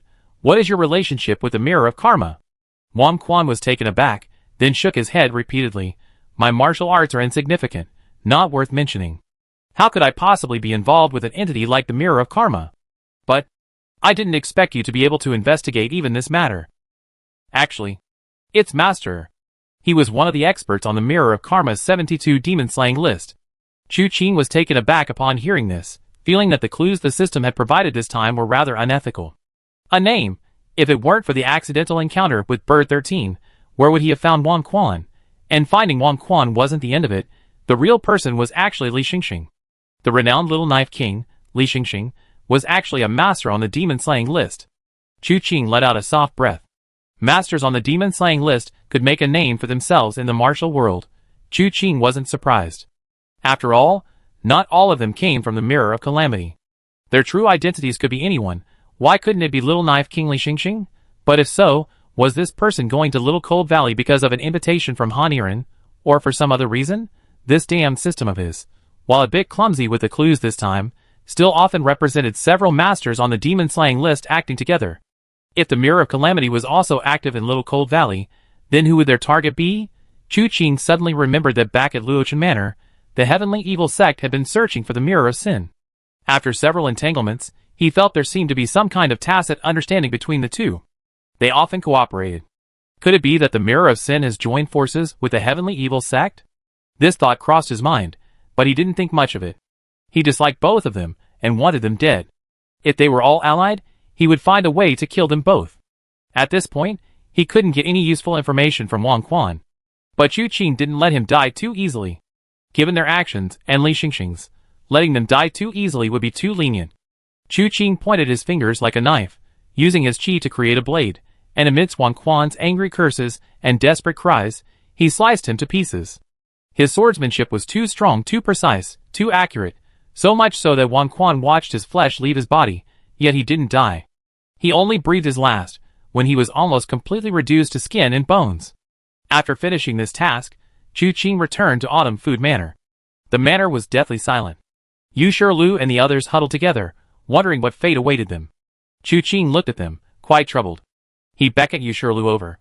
Yu Shirlu dared not disobey. In her eyes, Chu Qing was like a celestial being. If he weren't a celestial being, how could he possess such power? She cautiously looked at Chu Qing, quietly waiting for him to speak. Chu Qing clicked his tongue and asked softly, "If I put you in a city, and gave you some silver, could you survive?" Yu Shirlu hesitated for a moment, but nodded nonetheless. "Okay. Won't anyone cause you trouble?" Chu Qing asked again. Yu Shirlu thought for a moment, "Probably. But I think we can handle it. Do you have any kind of indenture?" Chu Qing suddenly thought of this crucial point. But unexpectedly, Yu Shirlu shook his head. "No. We were born slaves. When we were first sold, we had tattoos left by our slave owners on our arms. The people who bought us naturally wouldn't let us go easily, but if we escaped, they could find us by the tattoos. As long as the tattoos are well concealed, it would be difficult for them to find us. However, since we came here, the tattoos have been washed off with a chemical solution. I thought we found a good family, but now I think maybe they just thought the tattoos were unsightly. Or unpalatable?" Chu Qing felt that Yu Shirlu's mental state was quite good. He could still joke about such things at a time like this. Afterwards, Chu Qing asked her some other questions, such as whether they had always lived here, or whether they initially lived in Li Xingxing's residence. Did anyone in Li Xingxing's residence recognize them? Having received answers to these questions, Chu Qing decided to settle all of them in Tongyao City. Li Xingxing could not possibly have returned alive from Shaohan Valley, and everyone in Li Xingxing's residence who knew them had died at Qiushi Manor. As long as they changed their clothes, they could live cleanly and normally in Tongyao City. As for clothes, there are plenty at Autumn Food Manor. Of course, this was just Chu Qing's idea. He still needed to ask the others if they were willing to accept this arrangement. If they weren't willing, they could leave now. However, everyone looked at each other, and no one left. Seeing this, Chu Qing didn't say anything more, and told them to search for clothes in their respective rooms. After they had all changed, they could gather here again. The crowd dispersed, leaving only Yu Shirlu standing in front of Chu Qing, hesitant to speak. Chu Qing glanced at her, something to say. Yu Shirlu nodded, then knelt down with a thud. "You are an immortal, with unparalleled supernatural powers. I want to beg you. I'd beg you to kill that Li Xingxing." "Oh!" Chu Qing raised an eyebrow and chuckled. "Why?" In Chu Qing's mind, Li Xingxing was already a dead man. However, he was curious why Yu Shirlu, having barely escaped, would want to cause further trouble. Yu Shirlu looked up at Chu Qing. "Li Xingxing is cold-blooded and cruel. We were saved by you today, a stroke of good fortune. But when he returns and discovers the situation here, he will surely be terrified and furious. Immortal, you are naturally not afraid, but it will be quite difficult to gain people's trust in this matter. If you don't kill him, after this period of time, he will surely buy slaves again, and others will repeat our mistakes. Therefore, I beg the Immortal to have mercy and kill Li Xingxing to completely end this evil in the world. In return, I am willing to be your slave. Chu Qing's eyes narrowed slightly, looking at the righteousness that Yu Shirlu was trying so hard to put together on his somewhat immature face. He suddenly laughed and glanced back at Wu Qianhuan. What do you think? Interesting. Wu Qianhuan gave Yu Shirlu a half smile. She's very clever. Keeping her around isn't bad. If we let her run wild, who knows what she'd become? She is still young, we can still teach her properly. Yes, she really is clever. Chu Qing turned back, staring intently at Yu Shirlu. Yu Shirlu lowered his head further and further, feeling that under Chu Qing's gaze, all his thoughts were laid bare. His eyes could see through everything in this world. Then Chu Qing asked softly, Are you truly considering others' feelings, and therefore hoping I will kill Li Xingxing? Yes, truly. Yu Shirlu nodded reluctantly, unaware of the guilt in his voice. Chu Qing asked again, Then how much of this sincerity is there? Tell the truth. The 4 words struck Yu Shirlu like a thunderclap. The sound, like a thunderclap, sent chills down her spine. All her thoughts scattered in an instant, and she involuntarily uttered 3 points. A look of despair immediately settled on her face. Yes, at most 3 points, perhaps even less. Just as Yu Shirlu herself had said, she was born a slave, the lowest of the low. From birth, she had no control over her own destiny. She remembered countless hardships and displacements, the whips of her slave owners, and the strangely sour-smelling food that she found strangely delicious. When she arrived at Autumn Food Manor and discovered its secrets, Bird 13 broke down. Bird 13 believed they had no future. Their future was to become Butler Wang's meal. But Fish 16 wasn't. She wasn't desperate. At least she felt she wouldn't despair before death arrived. What Chu Qing didn't know was that Bird 13's escape from Autumn Food Manor was entirely due to Fish 16. It was Fish 16 who truly wanted to escape, but she dared not escape easily. She needed someone to pave a way out for her. Bird 13 was terrified, so she used this to her advantage, meticulously explaining a path she had found to Bird 13, allowing him to try and escape. Ultimately, Bird 13 succeeded. But Autumn Food Manor increased its security as a result. But this didn't deter Fish 16. If she could find a path to escape the first time, she could find a second. In fact, she did find one. If it weren't for bad luck, Wang Quan had just sent that fat man to select ingredients for him that evening, encountering Fish 16 about to crawl out of the dog hole. Now, Yu Shirlu had already left Autumn Food Manor, and was fleeing towards her originally planned destination. But she also felt incredibly lucky. She had encountered Chu Qing. These 3 were far too powerful. Autumn Food Manor was like a plaything in their hands. They easily razed it to the ground.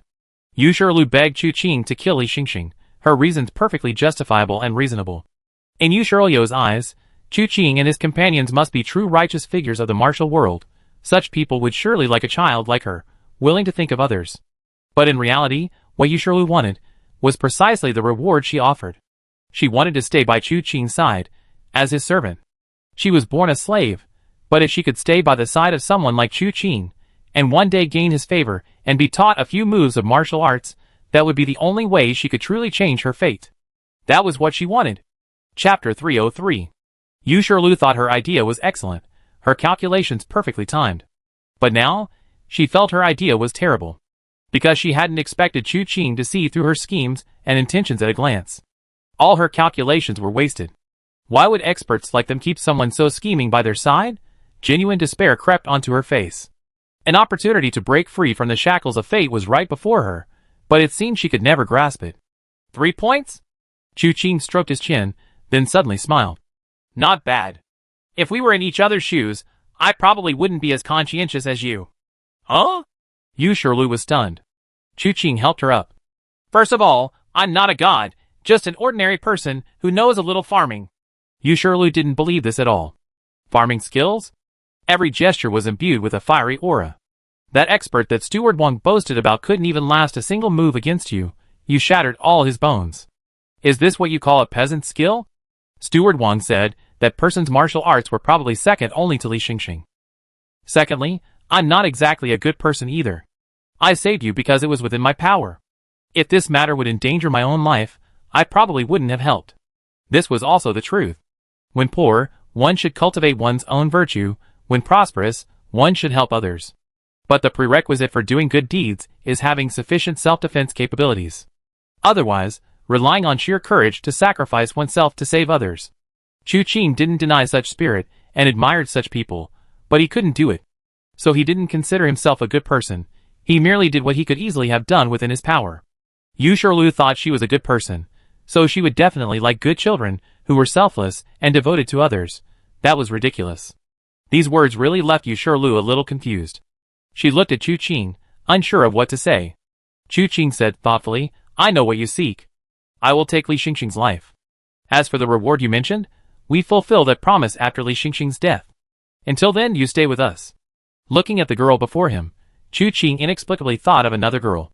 Shen Hongya, the girl who, out of curiosity, glanced at Guo Wang on the street and ended up having her entire family killed by him. Chu Qing, moved by her tragic past, had taught her the Jade Dragon Immortal's reversal divine skill and Dragon Claw hand. The background of Yu Shirlu was even more tragic than that of Shen Hongya. Shen Hongya at least experienced the care of family and the love of her brother. But Yu Shirlu had been wandering since childhood, never experiencing even a sliver of warmth in this world. How could such a child be as innocent as Shen Hongya? It was only natural that she possessed some cunning. To retain even a sliver of sincerity, wanting to stop the tragedy brought about by Li Xingxing, was already a sign of kindness. Only then did Yu Shirlu realize Chu Qing's words, her eyes immediately reddening, and she knelt on the ground with a thud. Thank you for your mercy, benefactor. Thank you for your mercy, benefactor. Chu Qing waved his sleeve, lifting her up, but a system notification popped up before his eyes. Triggering quest. Assassinate Little Knife King Li Xingxing. Hint. This quest can be merged with the unknown on the list quest chain. Merge? Accept?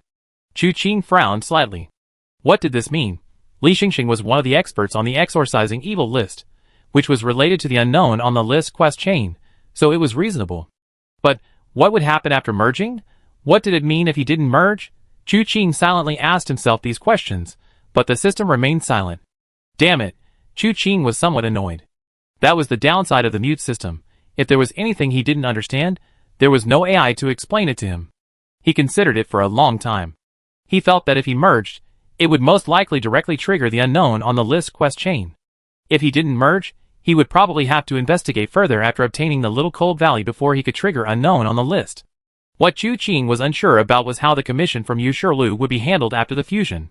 If they were treated as two separate tasks, one involving a random martial arts treasure chest reward, and the other based on the reward conditions for those not listed on the leaderboard, that would be fine. The real concern was that it might completely eliminate Yu Shirlu's commission. The most direct difference was that the former meant receiving 2 rewards for a single target. The latter only allowed 1 reward, based solely on the reward conditions for those not listed on the leaderboard. Therefore, after some deliberation, Chu Qing decided against the fusion. Instead, he directly accepted the commission. In any case, Li Xingxing had to die. He was determined to get this reward. As for the no name on the ranking quest chain, well, it hadn't been triggered yet, so why worry about it? Of course, this would have some unpredictable consequences. For example, after he accepted the quest, Li Xingxing's name would be removed from the no name on the ranking quest list. Thus, he wouldn't be able to get the martial arts treasure chest belonging to Li Xingxing.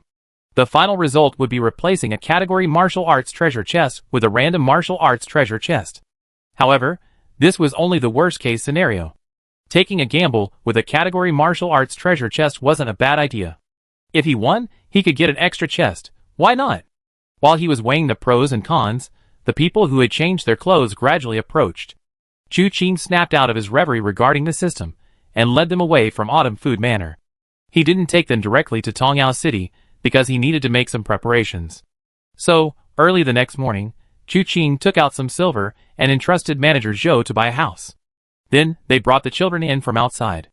It's worth mentioning that Bird 13 also learned about this from Fish 16 and decided to stay in Tongyao City with the others.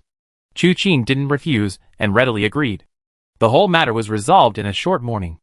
After he finished dealing with things on his end, the 3 of them, along with Fish 16, boarded manager Zhou's caravan again. This time, except for a stop for purchasing, they They tried to avoid entering the city as much as possible, deciding to speed up their journey. The caravan situation hadn't changed much. The only difference was that Bird 13 had been replaced by Fish 16, and Chu Qing was now personally driving the carriage. The three girls chatted casually in the carriage. Yu Shirlu felt she shouldn't be receiving such treatment, especially when Chu Qing personally drove the carriage. It had startled her. She tried to argue with Chu Qing about driving, but failed. Therefore, she was restless the entire journey. Even after setting up camp that evening, the young girl was somewhat absent-minded, unable to believe that she had sat in the carriage all day, and that Chu Qing was the driver. Because of this, when Chu Qing called her to the carriage to find him, Yu Shirlu felt as if the sky had fallen. She was terrified that Chu Qing would think she was unruly, and intend to kick her out. Before stepping into the carriage, she considered many possible outcomes, but the more she thought about it, the more frightened she became, to the point that fine beads of sweat appeared on her forehead. Chu Qing looked up at her, somewhat surprised. "Are you hot? Please don't send me away, young master," Yu Shirlu pleaded hastily upon hearing Chu Qing's words. Chu Qing was puzzled. "When did I say I was going to send you away?" Seeing the apprehensive look on her face, he shook his head. "Don't overthink things. I called you here tonight to ask you. If I wanted to teach you some life-saving techniques, what would you like to learn?" Yu Shirlu's mind went blank again. "What?" Chu Qing frowned slightly, feeling that his expression was already very clear. But after thinking for a moment, he still said, "Knife techniques, sword techniques, fist techniques, palm techniques, claw techniques. Of these 5, which one do you prefer?" He knew too many martial arts. Naturally, he had to give her a choice. Yu Shirlu suddenly gasped, then knelt down in front of Chu Qing with a thud. "I leave it to my master." "Don't kneel yet." Chu Qing waved his hand. "You're not yet my disciple, and I have no plans to formally accept any now. Come on, tell me, which style do you prefer?" I want to learn the style where flames rage with a wave of your hand." Yu Shirlu cautiously looked at Chu Qing, speaking slowly. If Chu Qing showed even the slightest displeasure, he would immediately fall silent. "Flame blade?" Chu Qing chuckled. "You certainly know how to choose, but to master this martial art, you need a high level of internal energy. Only after you achieved a certain level of internal energy can you begin to practice the flame blade. Then, will it take a long time?" "At the very least, it will take at least 10 or 8 years, right?" Chu Qing clicked his tongue, giving an estimate. Yu Shirlu was completely bewildered, scratching his head. "Then, can I switch to claw techniques?" "Sure." Chu Qing nodded. "If you want to learn claw techniques, you can start practicing now.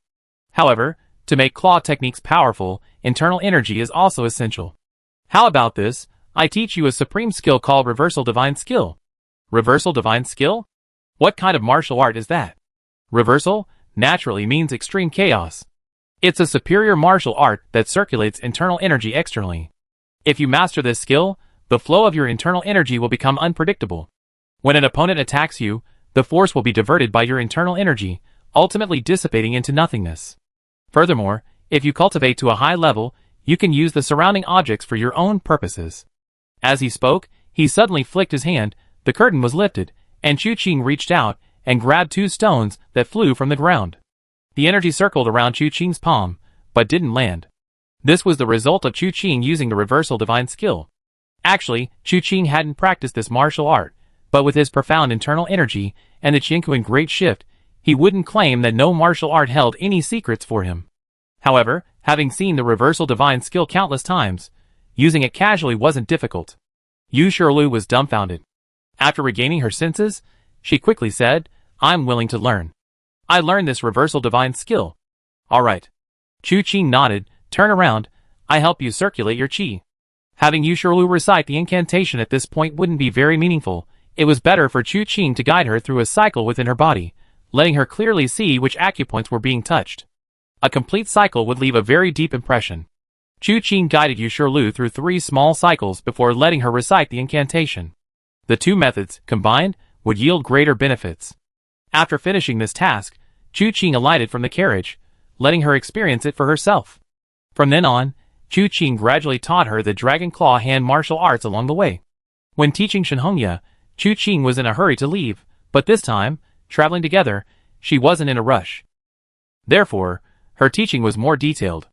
Occasionally, she would think of things she hadn't mentioned when teaching Shenhongya, and think about sending a letter there when she had time. She wondered what the young girl's situation was now. Yu Shirlu, on the other hand, worked very hard. She knew this opportunity was hard won. During the day, she practiced the rebellious divine art in the carriage, and at night, after getting off the carriage, she would find a secluded place to practice the dragon claw hand. However, neither of these two martial arts is easy to acquire. The rebellious divine skill is unfathomably profound.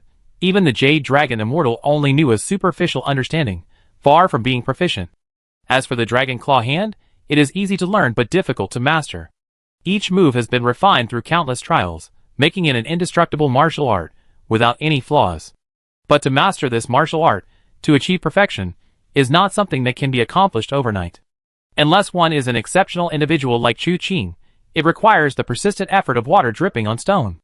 That evening, Yu Shirlu was practicing in a secluded spot. Suddenly, he heard a woman's voice laughing. Where did this little brat come from? Whose child is this? Practicing martial arts here? Who is it? Yu Shirlu was startled and turned sharply to find the source of the voice. She searched around without success, and, just as she turned back, she noticed a graceful woman in green standing not far away, watching her. Yu Shirlu's heart leaped into her throat. The woman was elusive and unpredictable. She was undoubtedly a master of the martial arts world. As a novice, she was no match for her. What if the woman harbored ill intentions? She wondered if her benefactor could hear her calls. She instinctively glanced around, feeling a bitter pang in her heart. She cherished the martial arts Chu Qing had taught her, fearing that others might witness her practice. This time, the training ground she had chosen was truly secluded. It was also quite far from Chu Qing's location. If Chu Qing couldn't hear her calls, it might only anger the master before her. Wouldn't she be in even greater danger then? She thought for a moment, then forced a calm gesture and clasped her hands in a fist salute. Yu Shirlu greeted Senior. Has my cultivation here disturbed you? I will take my leave now. A polite little girl indeed. The woman nodded, her gaze sweeping over Yu Shirlu twice, then chuckled. Since we met, it means we're destined to meet. I truly don't want to see your talent go to waste. How about this, you become my disciple, and I teach you unparalleled martial arts. Chapter 304. Yu Shirlu was startled, not by joy, but by wariness. She wasn't a pampered child from an ordinary family. While she might not understand many grand principles, she knew there was no such thing as a free lunch. This suddenly appearing woman was probably not a good person. But what did she possess that the other party wanted? Her suspicions remained hidden on her face. Instead she said with feigned delight, Senior, are you telling the truth? Silly child, what kind of person am I? Why would I lie to you? The woman spoke calmly, her words filled with an air of superiority. But Yu Shirlu's joy faded slightly, her face showing some difficulty. But I already have a master, and I haven't yet mastered the unique skills taught by my benefactor. How dare I take another as my master? Not forgetting your master is also a sign of loyalty and righteousness. The woman slowly approached Yu Shirlu, her eyes full of satisfaction. But then his tone suddenly shifted. However, your so-called ultimate skill is indeed somewhat exaggerated. Forgive my bluntness, but your master probably doesn't care much about you. The martial arts he taught you are truly mediocre. What? Yu Shirlu was stunned, then furious. I respect you as a senior, but don't spout nonsense and slander my master. This posture wasn't entirely feigned, at least the anger was genuine. You see, when Chu Qing taught her the Dragon Claw hand, explaining the moves, there was a move he used against Su Jin that day. Su Jin had been praised by Wang Quan so much that Yu Shirlu knew Su Jin was a highly skilled martial artist. As a result, this person was utterly powerless against this claw technique. This demonstrates just how masterful this martial art is. What is this person's true intention in slandering me like this? Don't believe me? The woman sneered. If you don't believe me, feel free to use this skill against me. I can break it with one hand. Yu Shirlu was even angrier, but just as she was about to attack, a chill ran through her. Something was wrong.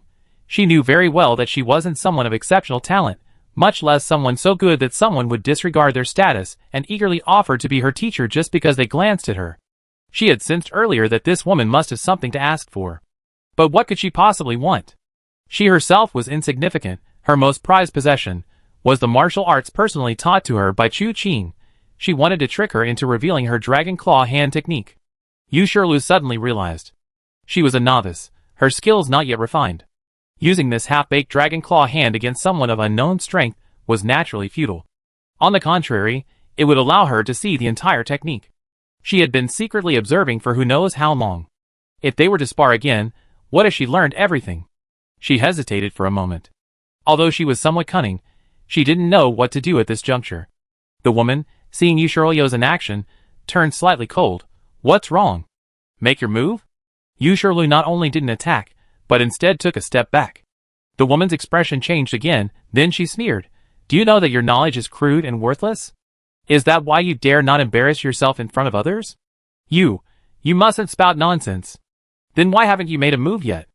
Yu Shirliu had something to say, but dared not speak. He could only glare angrily at the woman. Although I don't know who you are, let me tell you, my master's martial arts are unparalleled. This martial art was passed down directly from him, and he's nearby right now. If you dare to act recklessly, my master will arrive in no time. Ha ha ha. The woman couldn't help but burst into laughter. You child, you don't even put much thought into lying. There's only one caravan around here. Those inside are either over 50 and useless, or young and inexperienced.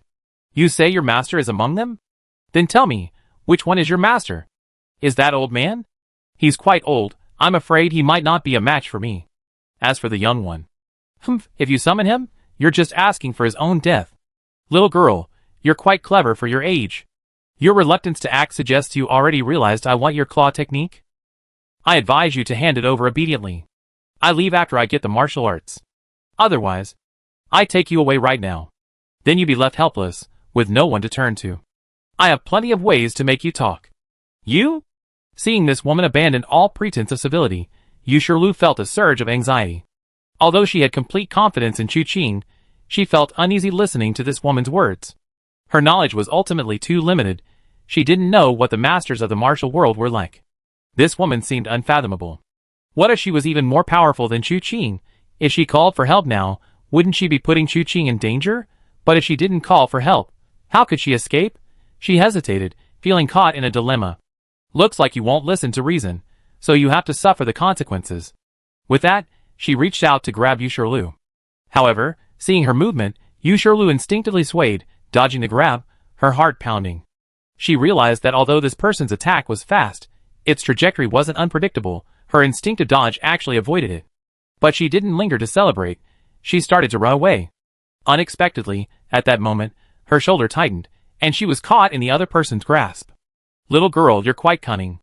Looks like it's all thanks to that claw technique. Too bad, your skills are too shallow. Trying to escape from me is wishful thinking. As she spoke, she lightly pressed her thumb against Yu Shirliu's back, rendering her immobile.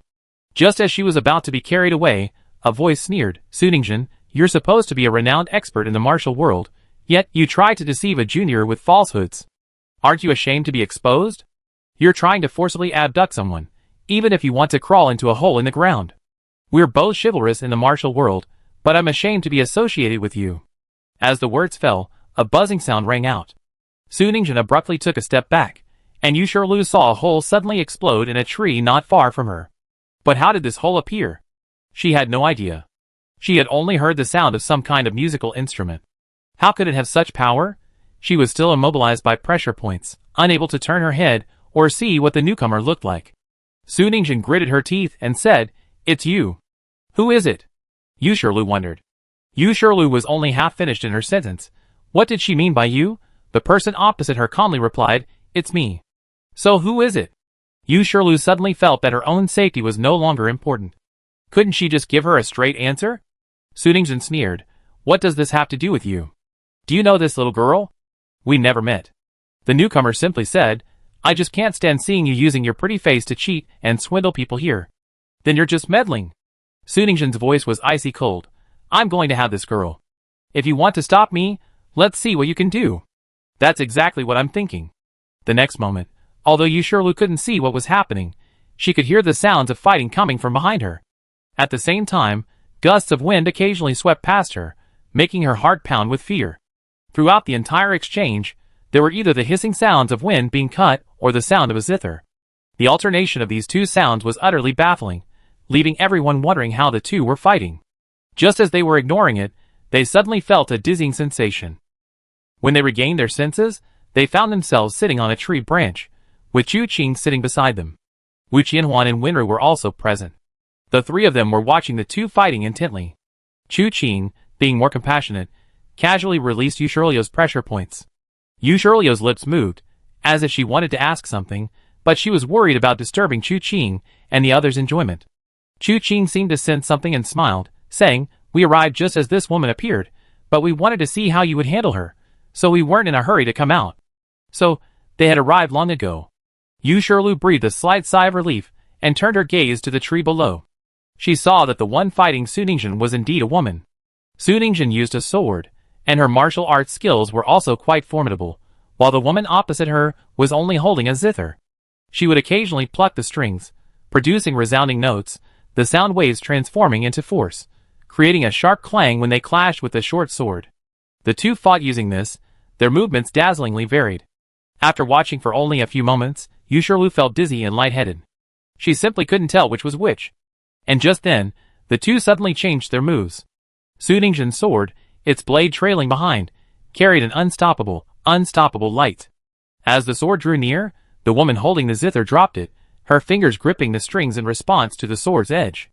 The sword was almost touching the strings when the woman suddenly released her grip. A series of buzzing sounds followed, the impact of the sword energy unleashing astonishing power. This sent both women flying several feet back. Su Ningjun twisted her sword, her wrist trembling, blood trickling from her wrist. Just as she was about to turn the hilt and strike again, she suddenly felt a jolt. Where did he go? She abruptly looked up at the woman opposite her. Was it you who did this? The woman, who had been on high alert, reacting to Su Ningjun's renewed attack, was stunned by her words. What do you mean, trick? Trick what? That girl. Su Ningjun pointed her sword. She was clearly here just now. How did she disappear? I sealed her pressure points. Without my secret technique, she couldn't have escaped. It's just the two of us here. If it wasn't you, then who else could it be? Secret technique? Yu Shirlu moved her shoulders slightly, feeling it wasn't so mysterious after all. Didn't Chu Qing undo it with a single finger? The woman holding the zither frowned slightly. Oh! You really sealed her pressure points? How could I possibly be wrong about something like that? Su Ningjun looked at the woman's face, finding no flaw whatsoever, and her heart skipped a beat. It wasn't her. Then who could it be? Su Ningjun couldn't help but look around, gritting her teeth as she spoke. Is there a senior expert resting here? I apologize for any offense. Please forgive me. Chu Qing and the others exchanged glances. Then Chu Qing laughed heartily. He then leaped down from the tree, carrying Yu Shirlu in one hand. Su Ningjun, seeing this, suddenly froze. It's you? She had indeed seen Manager Zhou's caravan, as well as Chu Qing and Wu Qianhuan. But seeing their youth, she hadn't paid them any attention. Unbeknownst to her, while she was looking at Chu Qing, he had already seen her. Just the same, he hadn't taken her seriously. But she hadn't expected this woman to go to Yu Shirlu's training area. Chu Qing was right, he had arrived long ago. And he had immediately seen through Su Ningjun's attempt to trick Yu Shirlu into revealing his martial arts skills. He could use this opportunity to see how Yu Shirlu would handle it. Overall, Chu Qing was quite satisfied with how Yu Shirlu was handled. At least from her words, she wasn't deceived. Her inability to leave afterwards was due to her weak martial arts. She can improve gradually. I saw you wandering around near our caravan earlier. I thought you were just passing by out of curiosity, and taking a few glances wouldn't hurt. But I didn't expect you to be interested in the skill I taught you. Chu Qing steadied herself and gently shook her head. If it were simply a matter of discerning eye, taking a few glances wouldn't be a problem. However, your actions are rather underhanded. Peeping is one thing, but trying to force this child to teach you this skill. Actually, teaching you wouldn't be difficult. You can simply become her disciple. But what kind of logic is this for sale? Although I don't know your background, secretly learning martial arts is a major taboo in the martial world. I need an explanation from you, young lady. You taught this girl her martial arts? Su Ningjun's expression changed slightly, then after the initial shock, she let out a cold laugh. For sale? So what? Who are you to do anything to me? Ha ha ha. Chu Qing suddenly burst into laughter, his laughter echoing in all directions. Both Su Ningjun and the girl carrying the zither paled. The laughter was like thunder, deafening, causing the world to spin and leaving no place to stand. Yu Shirlu, however, had her shoulder pressed down by Chu Qing. She noticed Chu Qing's laughter wasn't loud, but for some reason, the woman who had tried to force her suddenly turned pale and swayed as soon as the laughter started. What kind of martial art was this? With that thought, Chu Qing stopped laughing, took a step forward, and before Su Ningjun could react, one of her hands was already in Chu Qing's grasp. Considering your limited knowledge and your failed attempt at coercion, I cripple one of your hands as a small punishment. Su Ningjun, with one hand in Chu Qing's grasp, was completely powerless to resist. She immediately understood that she was utterly defeated this time. Just as Chu Qing was unleashing his power, a voice urgently called out, "Please, sir, show mercy." Chu Qing looked up at the woman holding the zither, his brows furrowing slightly. "And who are you?" "I am Lu Qingyan of the Lu family of Tianning Prefecture." "Greetings, senior." "The Lu family of Tianning Prefecture." "Lu Qingyan." Chu Qing looked up abruptly, a look of surprise on his face. Chapter 305. Chu Qing hadn't expected to encounter people from Tianning Prefecture so soon after entering Lingbei. The three prefectures were arranged in a triangle: Liaoyuan Prefecture to the northeast, Liaoxing Prefecture to the northwest, and Tianning Prefecture to the northwest. Shaohan Valley was located within Liaoyuan Prefecture. Chu Qing had planned to deal with Shaohan Valley first before heading to Tianning Prefecture. To find the Lu family, at least to forward the letter Chu Yunfei had given him. He hadn't expected the Lu family to appear here. Of course, if you had to say, it wasn't surprising. You can't exactly forbid people from traveling the martial world. Chu Qing couldn't help but marvel at the many coincidences in the world. He looked up at Lu Qingyan, his brows slightly raised. A member of the Lu family? If I heard correctly, this person who stole martial arts and plundered is surnamed Su, isn't she? Lu Qingyan gave a dry laugh. Indeed, she is not a disciple of my Lu family. However, she is in this state today against her will. I beg you, senior, to show mercy and let her go, considering she didn't actually succeed. I will certainly give you satisfactory compensation for this matter. Oh! Chu Qing smiled. What if I say no? The dignified Tianning mansion, are you planning to make things difficult for me? I wouldn't dare. Lu Qingyan quickly said seriously, today's matter does not involve the Tianning mansion. If senior agrees, I will naturally remember your kindness.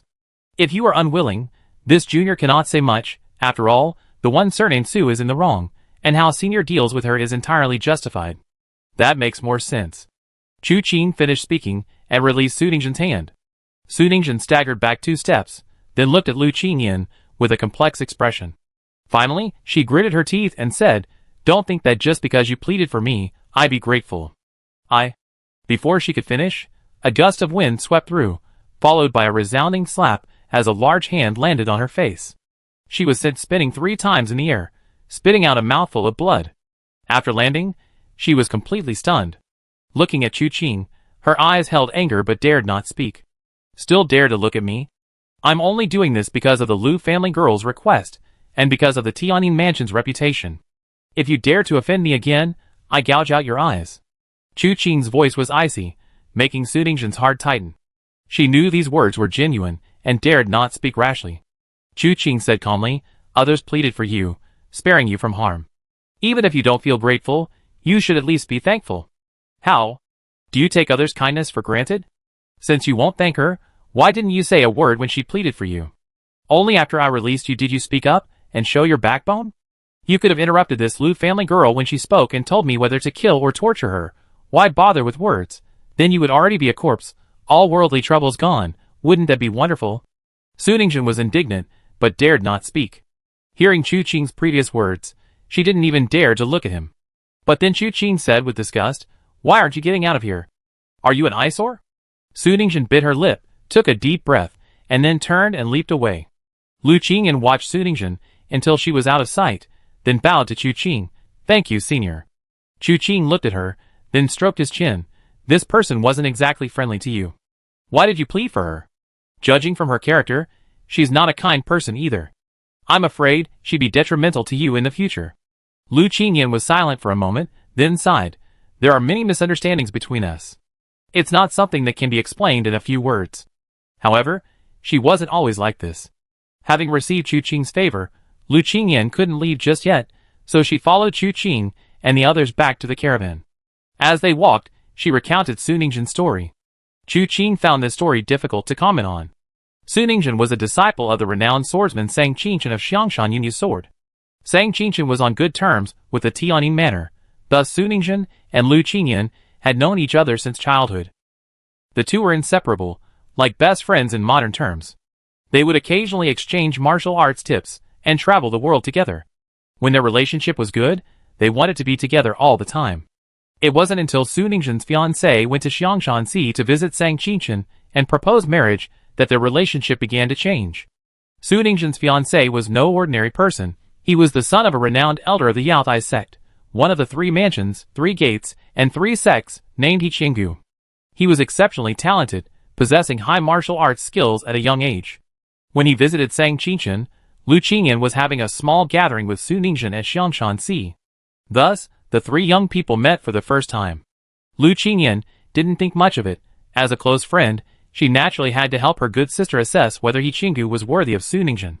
However, even at their first meeting, she sensed something was off about Qinggu. His words and actions always made Lu Qingyan want to avoid him at all costs. Later, Su Ningzhen suddenly came to Lu Qingyan in a rage, claiming that she considered Lu Qingyan a good friend, but she never expected that Lu Qingyan would fall for Qinggu. Lu Qingyan felt deeply wronged, thinking that she had always avoided Qinggu like the plague. How could she have fallen for him? She tried to explain, but Su Ningzhen didn't believe a word, and the two ended up fighting. Lu Qingyan's martial arts skills had always been superior to Su Ningzhen's, and this time Lu Qingyan naturally won a decisive victory. But this was not what she wanted, so she immediately dragged Su Ningzhen to confront Qinggu. Unexpectedly, Qinggu flew into a rage upon hearing this, berating Su Ningzhen for her lack of tolerance. Furthermore, while he was in love with Lu Qingyan and moved by his feelings, he and Su Ningzhen were already engaged. How could he possibly fall for someone else? These words nearly drove Lu Qingyan mad with anger, and Su Ningzhen was even more furious, banishing them both from Xiangshanxi. After returning to Tianyin Mansion, the more Lu Qingyan thought about it, the angrier she became. She intended to return to Xiangshanxi to explain to Su Ningzhen, but then, news suddenly spread that Su Ningzhen was about to marry Qinggu. This enraged Lu Qingyan even more. After all that fighting, the two of them were perfectly fine, and were even getting married. What was this all about? Just because they got rid of the annoying handkerchief-wielding friend, did that mean they could continue their loving relationship? Lu Qingyan felt this was a completely unexpected disaster, utterly baffling. She lost all will to explain further, and could only stay in Tianyin Mansion, swallowing her anger.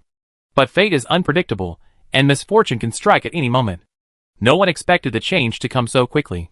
Just as the two were about to get married, Xiangshanxi was razed to the ground overnight. At that time, Su Ningzhen and Qinggu were still at Yaotai sect preparing for their wedding. When they returned to Xiangshanxi, they were met with a mountain of corpses and a sea of blood. It was said that Sangqinchen's body was covered in wounds. He must have been tortured before his death. Su Ningzhen lost her mentor and all her fellow disciples overnight. Qinggu vowed to protect her for life and help her investigate the truth behind the destruction of Xiangshanxi. Unexpectedly, not long after, Lu Qingyan heard from her father that Qinggu's father intended to form a marriage alliance with Tianyin Mansion, and that Lu Qingyan was the one he had his eye on. Lu Qingyan finally reached her breaking point, even wanting to storm Yaotai sect and kill Qinggu. But her father stopped her. He stated that the family had already rejected the idea. However, since Yaotai sect had such intentions, Lu Qingyan was clearly not their only target. Sometime later, Lu Qingyan received news of a marriage alliance between Yaotai sect and Liexing Mansion. Qinggu was engaged to a young lady from the Han family of Liexing Mansion. Qinggu, who had vowed to protect Su Ningzhen and help her investigate the truth, simply drove Su Ningzhen out of Yaotai sect. When I received the news, I rushed to Yaotai sect to bring her back to Tianyin Mansion. But when I saw Su Ningzhen, I realized I couldn't bring her back. Lu Qingyan sat by the campfire, speaking softly. She suffered too many blows in succession, her mentor's death, her lover's betrayal. And she doesn't trust me anymore. When she saw me, her face was only wary. I thought of our past friendship and sometimes followed behind her, hoping to look after her. But sometimes I couldn't. After all, I can't stay away from Tianyin Mansion forever. I witnessed all her changes along the way, bit by bit. Even I never imagined that one day she would resort to such methods to steal martial arts skills. Chu Qing and the others exchanged glances. The first half of the story was too melodramatic, and they didn't really like listening to it. However, the second half, the annihilation of Xiangshanxi overnight, caught Chu Qing's attention. He hesitated for a moment, then asked, "Is there some secret within Xiangshan?" "I don't know." Lu Qingyan shook her head. "However, Su Ningzhen has been investigating this matter. I was in Tianyin Prefecture not long ago, and I only came here this time because I heard that Su Ningzhen's investigation had yielded some results, and I was worried about her safety." "I see," Chu Qing nodded. Lu Qingyan then turned her gaze to Chu Qing and the others, smiling as she said, "Speaking of which, I only heard about you, But I haven't yet asked how to address you, senior. Chu Qing's expression was somewhat strange. After thinking for a moment, he asked, may I ask how you and Lu Xiaoyan address each other? It is indeed my father. Lu Qingyan was immediately delighted. Senior, do you know my father? This? Chu Qing was momentarily speechless. His mother was named Lu Xiaohua, and Lu Xiaoyan was his maternal uncle. Lu Qingyan was Lu Xiaoyan's daughter. That meant she was his cousin. Chu Qing scratched his head and asked again, if I may ask, how old are you this year, young lady? Lu Qingyan was taken aback, feeling that the question was indeed a bit presumptuous, but the other party was a senior in the martial arts world. Although he looked young, Lu Qingyan had no doubt about it, simply because his martial arts skills were too high. It wasn't that Lu Qingyan was being self-deprecating. She believed that she and Su Ningzhen's martial arts skills were definitely among the best of the younger generation. But in front of Chu Qing, they didn't even have the slightest power to resist. Such a person must possess profound inner strength and the art of preserving youth. They may look young, but who knows if they're actually in their 60s, 70s, or even 80s. Being asked about one's age by such a senior doesn't seem like a big deal. He smiled and said, replying to your question, senior, I am 23 years old this year. 23 years old, and still not married. Chu Qing blurted out instinctively. Lu Qingyan blushed. Not being married at this age was indeed a bit late. However, she still said seriously, marriage cannot be forced. I have long ago vowed that if I cannot meet a soulmate in this life, I would rather grow old alone. Chu Qing pinched his brow. Don't call me senior. Senior, why are you just like my father? You get angry whenever my marriage is mentioned? Lu Qingyan was even more helpless. Lately, she was almost reluctant to return to Tianyin Manor. Lu Xiaoyan urged her to get married every day. Every time she went back, he would show her a huge pile of portraits of noble young men and make her choose one. These noble young men were all there to propose marriage. If Lu Qingyan nodded, they could be taken to the bridal chamber the next day. However, Lu Qingyan didn't like any of them. Frustrated, Lu Xiaoyan said irritably, don't call me father anymore. Today, another one came. Don't call me senior. Why do all these older people look the same? Chu Qing was taken aback, momentarily speechless with amusement. That's not what I meant. It's just that we're about the same age, and you're even a few years older than me. Calling me senior is really unacceptable. What? Lu Qingyan was startled, abruptly standing up. What did you say? I just turned 20 this year. Chu Qing looked up at Lu Qingyan. So, by all accounts, I should call you sister. This was a genuine cousin, so calling her sister was only natural. I wouldn't dare. Lu Qingyan quickly waved her hand, but her gaze towards Chu Qing was now filled with disbelief. You said you just turned 20 this year? His birthday hasn't arrived yet, so he's not 20. Wu Qianhuan interjected from the side. Lu Qingyan gasped, then felt utterly dejected. She had assumed Chu Qing would be a 70 or 80-year-old senior, but his youthful appearance was due to his internal strength and age-defying techniques. It turned out that this person wasn't just looking young, they genuinely were. A young man not even 20 years old, whose martial arts skills far surpassed hers. This is unbelievable. Wu Qianhuan, seeing Lu Qingyan's expression, could somewhat empathize. She sighed and said, unbelievable, isn't it? I think so too, but you get used to it. Lu Qingyan suddenly realized what was happening and abruptly looked at Wu Qianhuan. You're a woman. Me too, Winter raised her hand beside her. Lu Qingyan then looked at Chu Qing with a somewhat strange expression. Chapter 306. A 20-year-old man, accompanied by two girls disguised as men, roaming the martial world, and a young girl as his apprentice. If this man were truly a seasoned veteran of the martial world, it wouldn't be so unusual. But he isn't. What kind of person is he? Lu Qingyan subconsciously shrank back, suddenly realizing that her earlier offer of compensation seemed somewhat hasty. She hadn't specified what kind of compensation she would give. Would this kid use that to his advantage? Chu Qing was no ordinary person, he was a shrewd shrew, and just one glance at Lu Qingyan's expression told him what she was thinking. He was speechless for a moment. He wanted to reveal his identity, but it felt inappropriate. Without proof, why would anyone believe him? As for the letter Chu Yunfei gave her, it was to be given to Lu Xiaoyan. I can't just give this to everyone I meet, can I? What if I use it to try and get closer to them? Wouldn't they just think I have ulterior motives? Shaking his head, Chu Qing coughed and said, does that girl know what the final results of Su Ningzhen's investigation were? Lu Qingyan snapped out of her reverie, realizing her earlier thoughts had been somewhat offensive. She didn't even know the nature of their relationship, yet she was letting her imagination run wild. She immediately shook her head slightly, partly to clear her mind of these chaotic thoughts, and partly to answer Chu Qing's question. I don't know. She won't say a word to me now. If it weren't for our past relationship, I wouldn't even want to talk to her. Chu Qing nodded upon hearing this. In that case, for Miss Lu's sake, let's just let this matter go. I just hope there won't be a next time. Of course. Lu Qingyan said, then suddenly gritted her teeth, took a bamboo tube from her bosom, and handed it to Chu Qing. Chu Qing took it with slight doubt, opened it, and found a brocade handkerchief inside, embroidered with characters in gold thread. The first 4 large characters that caught her eye were Tongxian Yuan. A quick glance revealed it to be a method of cultivating sound techniques. Without delving deeper, she looked up at Lu Qingyan. Miss Lu, what is this? Compensation. Lu Qingyan said, this is a unique secret technique of my Tianyin manner. I am willing to use this to compensate Su Ningxuan for what he did. Chu Qing smiled, carefully put the handkerchief away, stuffed it into the bamboo tube, and tossed the tube back to Lu Qingyan. Lu Qingyan was taken aback. You. Her expression became strange and wary, as if she had thought of something. Chu Qing frowned slightly, sensing that this young woman was probably of a certain age, prone to misinterpreting things at the slightest provocation. He immediately said softly, speaking of which, I originally intended to make a trip to Tianyin Prefecture.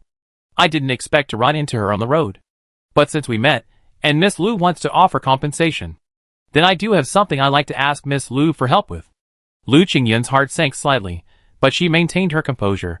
Please speak freely, brother. I wish to request an expert from your esteemed household to use the heavenly heart 10,000-piece melody to heal my fiancé's injuries. Chu Qing quickly said this, otherwise, who knew what kind of wild thoughts Lu Qingyan might have. Lu Qingyan was indeed taken aback upon hearing this, staring in astonishment at the 2 rugged faces. Although she knew the 2 were women disguised as men, she couldn't discern their true appearances, nor could she tell which one was his fiancé. Chu Qing glanced at Wu Qianhuan before Lu Qingyan said, Please extend your hand, miss. Wu Qianhuan nodded and extended her wrist.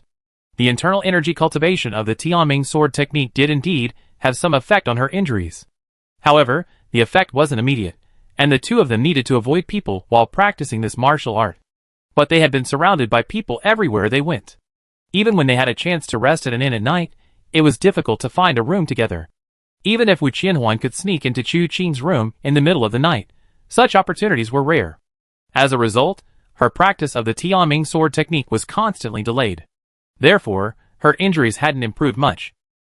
Lu Qingyan held Wu Qianhuan's wrist, her brow furrowing slightly after a moment. This meridian damage is quite severe.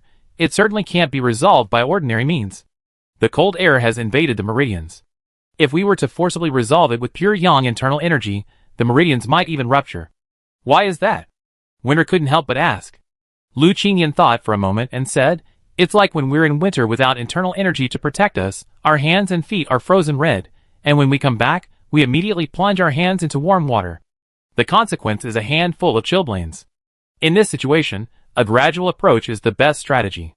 Actually, if this injury is left untreated, it will heal on its own in a few years. Wu Qianhuan glanced silently at Lu Qingyan, then at Chu Qing. I don't want to wait. Lu Qingyan, suddenly enlightened, exclaimed, All right, then we won't wait. However, I don't yet know the Heavenly Heart's Peace melody, my cultivation is insufficient, and my elders haven't taught me. Why don't you all come with me back to Tianyin Mansion? I asked Grandma to heal your wounds, miss. Grandma. Lu Qingyan's grandma, isn't that my maternal grandmother? Chu Qing blinked, suddenly feeling a bit curious. Tianyin Mansion is a large and powerful family. How did Lu Xiaohua, the eldest daughter of the Lu family, fall for Chu Yunfei? Was it because of his looks?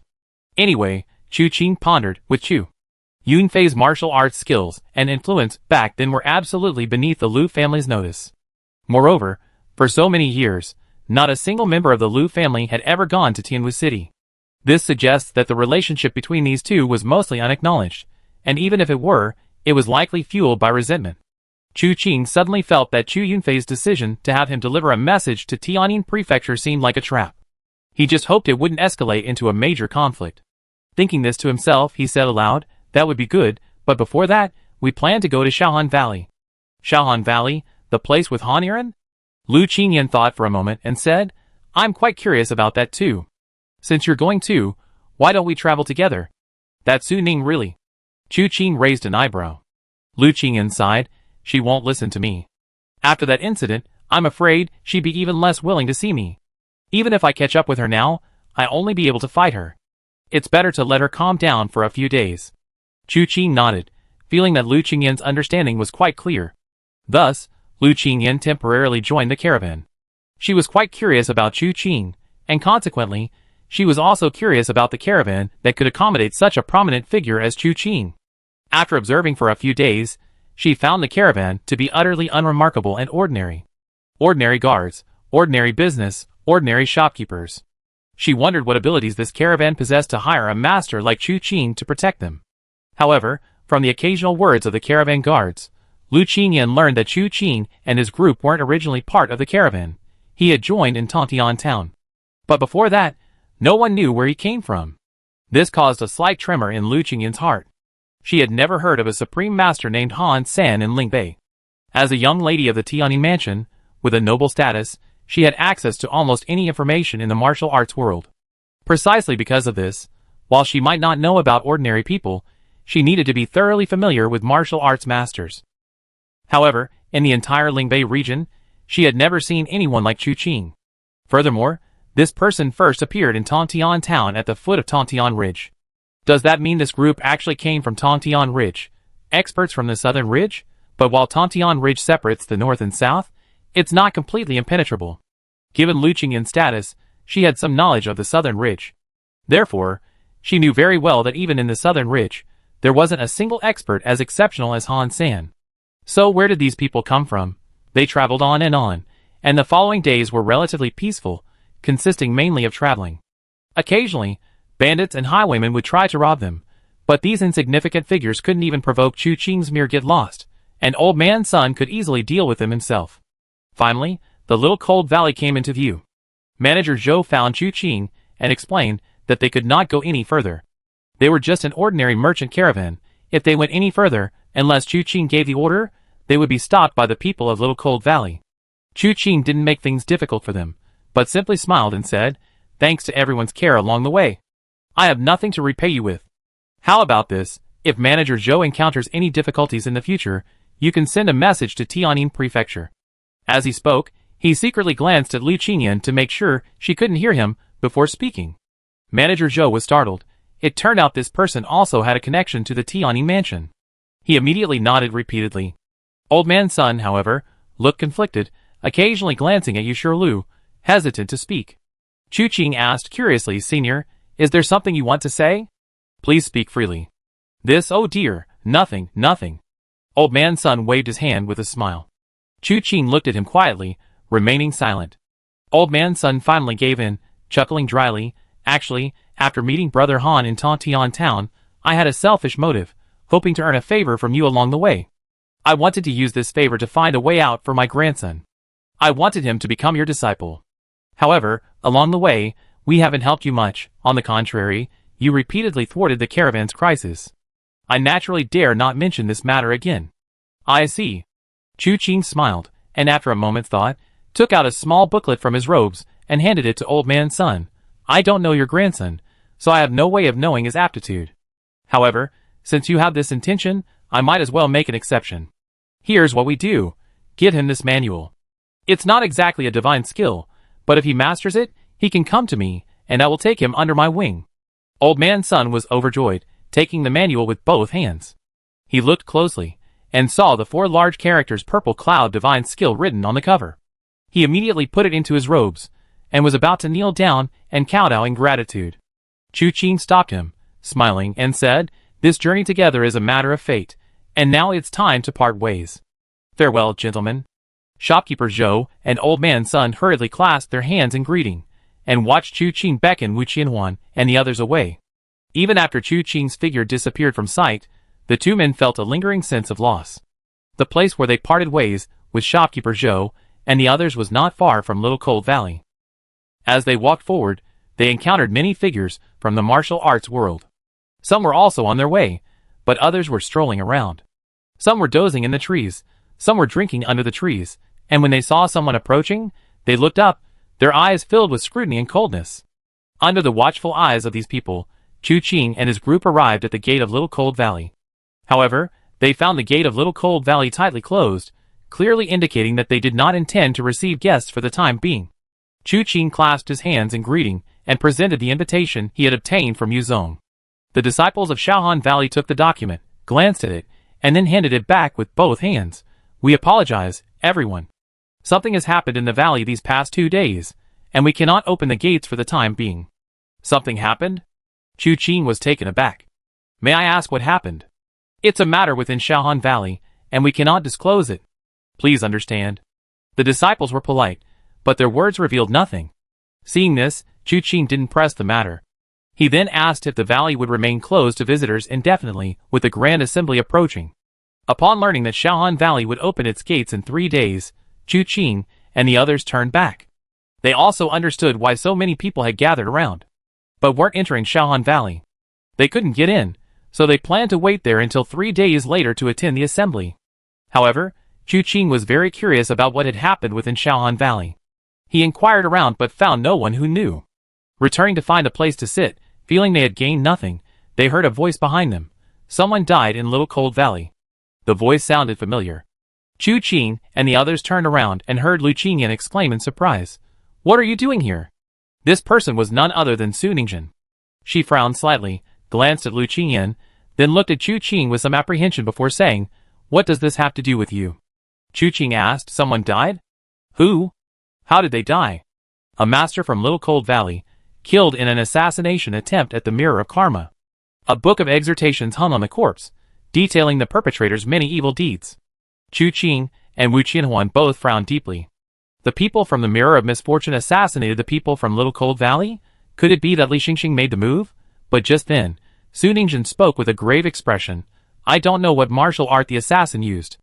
I heard that the man initially showed no signs of death, but suddenly all his bones shattered, and he lay on the ground like a pile of mincemeat. He screamed in agony for a while before finally dying." Chu Qing's eyes narrowed slightly upon hearing this. Chapter 307. The Bone-Melting Palm. Su Ning's description immediately reminded Chu Qing of the bone-melting palm. And across the world, only Chu Qing, Chu Yunfei, and Chu Tian knew this martial art. Even Chu Fan hadn't been taught this technique, instead learning the 18 subduing dragon palms from Chu Qing. Chu Yunfei was far away in Tianwu City, and it was impossible for him to suddenly appear in Shaohan Valley to kill someone. Then, the person who killed this elder of Shaohan Valley, could it be Chu Tian? This troublesome older brother of his was truly too much of a worry.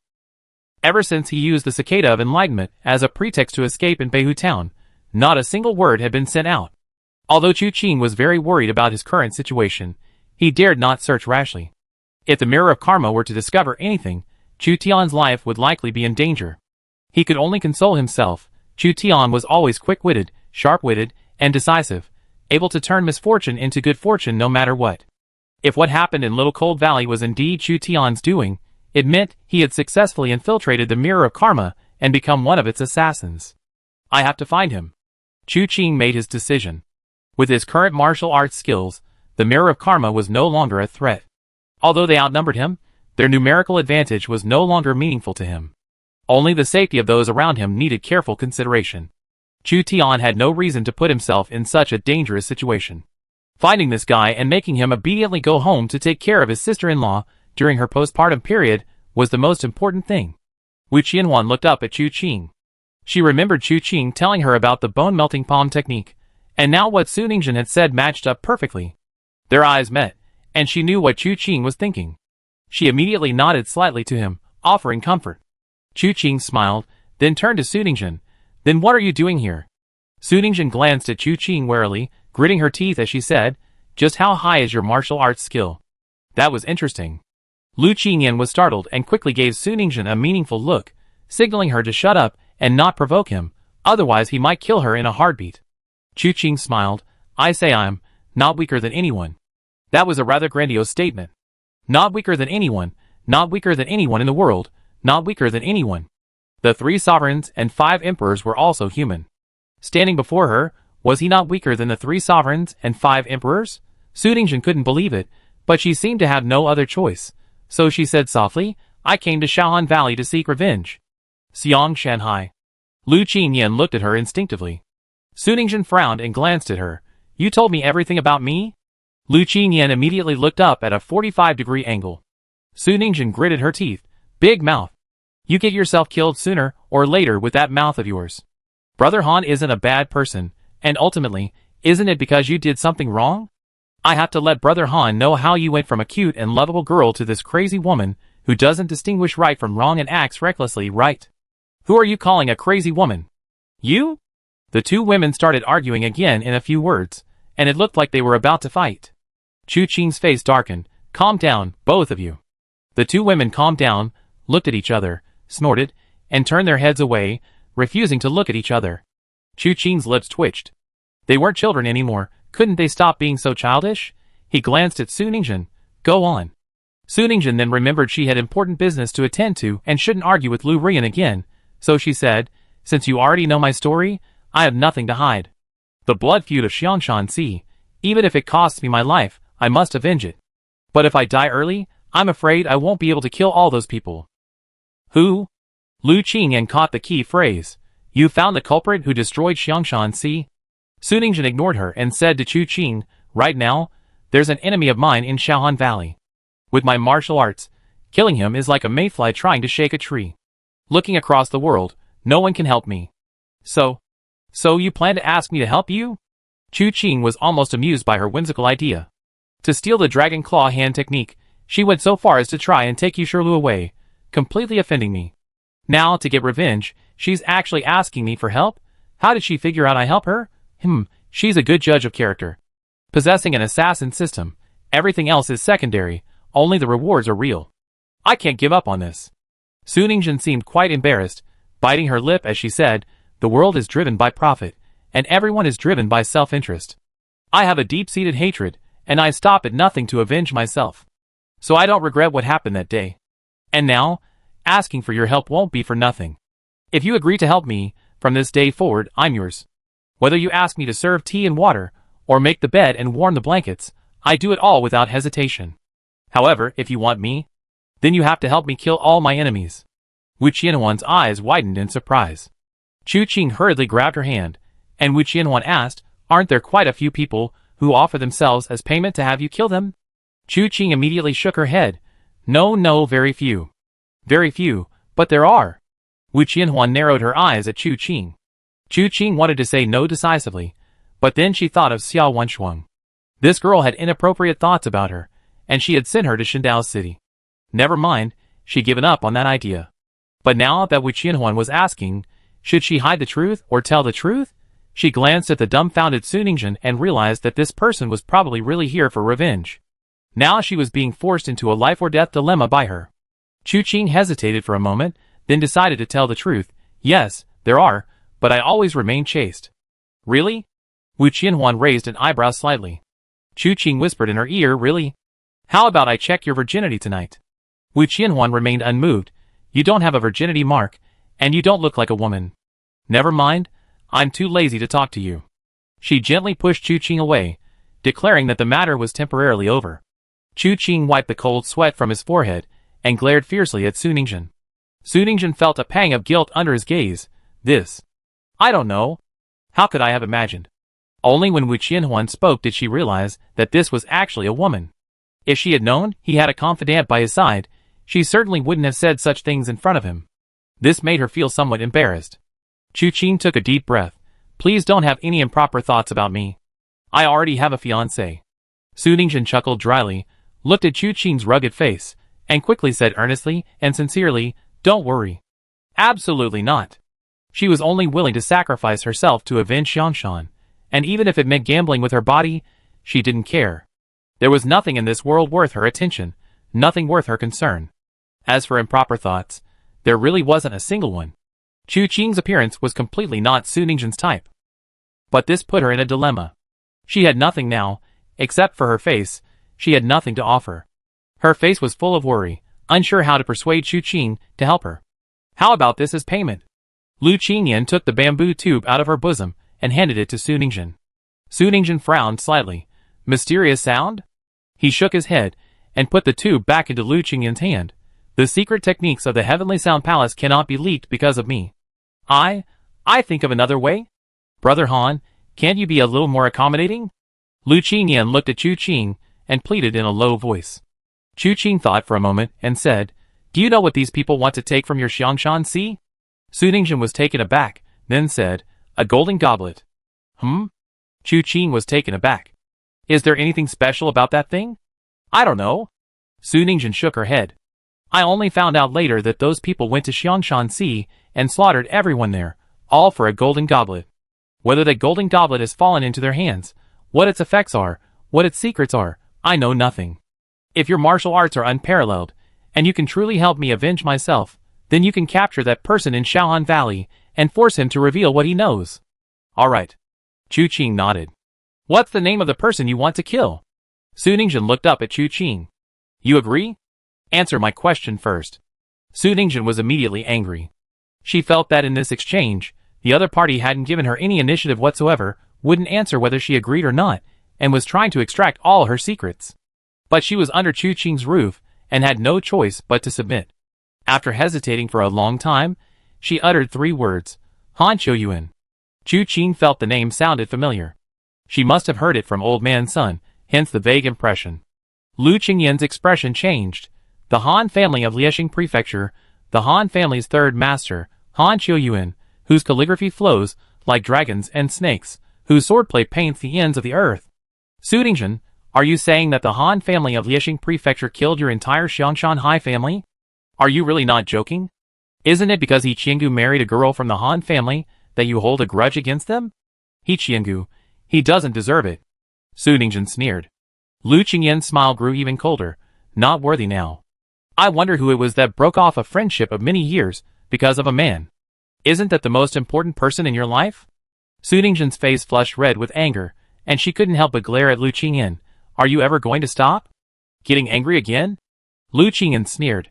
The angrier you are, the more you should know you're wrong. But you stubbornly refuse to admit it. Su Ningjun snorted, and Lu Qingyan ignored her. The two turned their heads away, treating each other as if they were invisible. Chu Qing, looking at the system notification, frowned slightly. The Han family of Liexing Mansion. I have a feeling that this golden goblet from your Xiangshan Sea has quite a history. How about this? I can help you with this matter, but if you find this golden goblet afterwards, that will be my reward. Su Ningjun's heart tightened.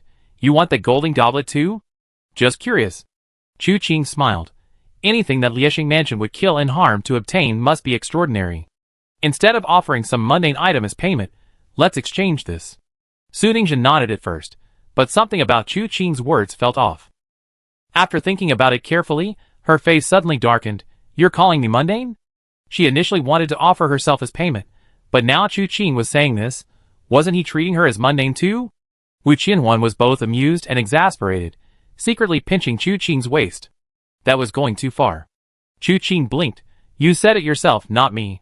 Su Ningjun was furious, but thankfully she remembered she couldn't beat Chu Qing, otherwise she would have drawn her sword and fought him to the death. She suppressed her anger and said, then it's a deal. When do you plan to make your move? You said Han Choyuan is a guest in Shaohan Valley? That's right. That makes things simple. Chu Qing said, tonight, we sneak into Shaohan Valley, drag Han Choyuan out, torture him severely, and then behead him. Hearing Chu Qing's words, he completely disregarded Han Choyuan, the master of calligraphy and swordplay. Such a formidable expert seemed easily annihilated in his eyes. Su Ningjun knew Chu Qing's martial arts were superb, and she was no match for him. But she didn't know just how high Chu Qing's skills were. How dared he so underestimate the heroes of the world? Chu Qing, meanwhile, stroked his chin and looked toward Shaohan Valley. Even without Su Ningjun's involvement, Chu Qing would have explored Shaohan Valley tonight. After all, he had too many things to do there. There was the Earth Scroll of the Unchanging Heavenly Book, the nameless list of the Mirror of Karma, and the 12 Holy Kings promised to Yuzong. Now, with the addition of Han Choyuan. Hopefully, all these matters can be resolved in Little Cold Valley. Daylight is fleeting. Before long, darkness had fallen. Some of the surrounding martial artists chose to continue waiting, while others staggered to their feet and left to find rest. Chu Qing sat cross-legged, observing the sky, until midnight before finally standing up. Entering Little Cold Valley at night, Chu Qing didn't bring Wu Qianhuan and Wenru with him, only Wenru and Su Ningjun. Wu Qianhuan and the others stayed outside the valley to provide cover and look after Yusherlu. Bringing Wenru had another reason. As for bringing Su Ningjun, it was for identification. Otherwise, how would Chu Qing know which one was Han Choyuan? Chapter 308. The terrain of Little Cold Valley is quite peculiar. Towering cliffs rise on both sides, the valley is low-lying, and rainwater accumulates to form a lake. Little Cold Valley is built around the lake, but the water doesn't remain there indefinitely, it flows out to form a waterfall. The cliffs are towering and sheer, the rock face is slippery and difficult to climb. At the waterfall, it's impossible to climb against the rushing water. The only way in and out is through the single entrance. Now, this entrance is heavily guarded by the people of Little Cold Valley, making infiltration from here absolutely impossible. Su Ningjun was truly racking her brains about how to infiltrate Little Cold Valley, and even after Chu Qing decided to begin the operation, she hadn't come up with a good method. After the group separated, she raised this question with Chu Qing. Finally, he said, "How about we find a way to get 2 sets of Little Cold Valley disciples' clothes and sneak in?" Chu Qing shook his head. "No need for that trouble, but you have to be patient for a bit." "Patient for what?" Su Ningjun asked. "Hold it, don't breathe for now," Chu Qing said, pulling Winter's wrist with one hand and placing the other on Su Ningjun's shoulder. Just as Su Ningjun looked bewildered, Winter had already taken a deep breath and held it. Her trust in Chu Qing was as natural as eating and drinking. Since Chu Qing said not to breathe for now, she held her breath. In contrast, Su Ningjun was confused and wanted to ask again, but before she could speak, she felt a sudden gust of wind rush into her mouth and nose. Everything around her became bizarre and surreal. It was at an extremely fast speed, causing the surrounding scenery to rush past, seemingly turning into blurry, multicolored dotted lines. She stared speechless. She abruptly shut her mouth, and when she came to her senses, the surrounding scenery had returned to normal. Only the gust of wind brought by Chu Qing continued to rush forward aimlessly. Su Ningjun looked around, opening her mouth to speak, but having swallowed so much wind earlier, she felt a growing urge to vomit. She forced herself to endure it, glancing back at the direction from which Little Cold Valley had entered, then at Chu Qing and Winru beside her, who were curiously observing their surroundings. The horror in her heart had reached its peak. This person's martial arts were indeed terrifying and awe-inspiring, reaching an unbelievable level. Otherwise, how could he possess such methods? Chu Qing glanced at the rows of buildings surrounding the lake in the distance and chuckled. "The scenery in this Little Cold Valley is quite nice. But do you know where Han Qiuyuan is?" Su Ningjun shook her head. She only knew that Han Qiuyuan was in Little Cold Valley, but she didn't know his exact location. "Why don't we ask someone?" Winry suggested. Chu Qing thought it was a good idea. After all, given the number of buildings in Little Cold Valley, searching for Han Qiuyuan room by room, even just glancing at each room, would take until dawn. Asking someone would certainly speed up the search. Thinking of it, he quickly covered the mouth and nose of a servant, who was still wandering around outside for some unknown reason, and led him into the shadows.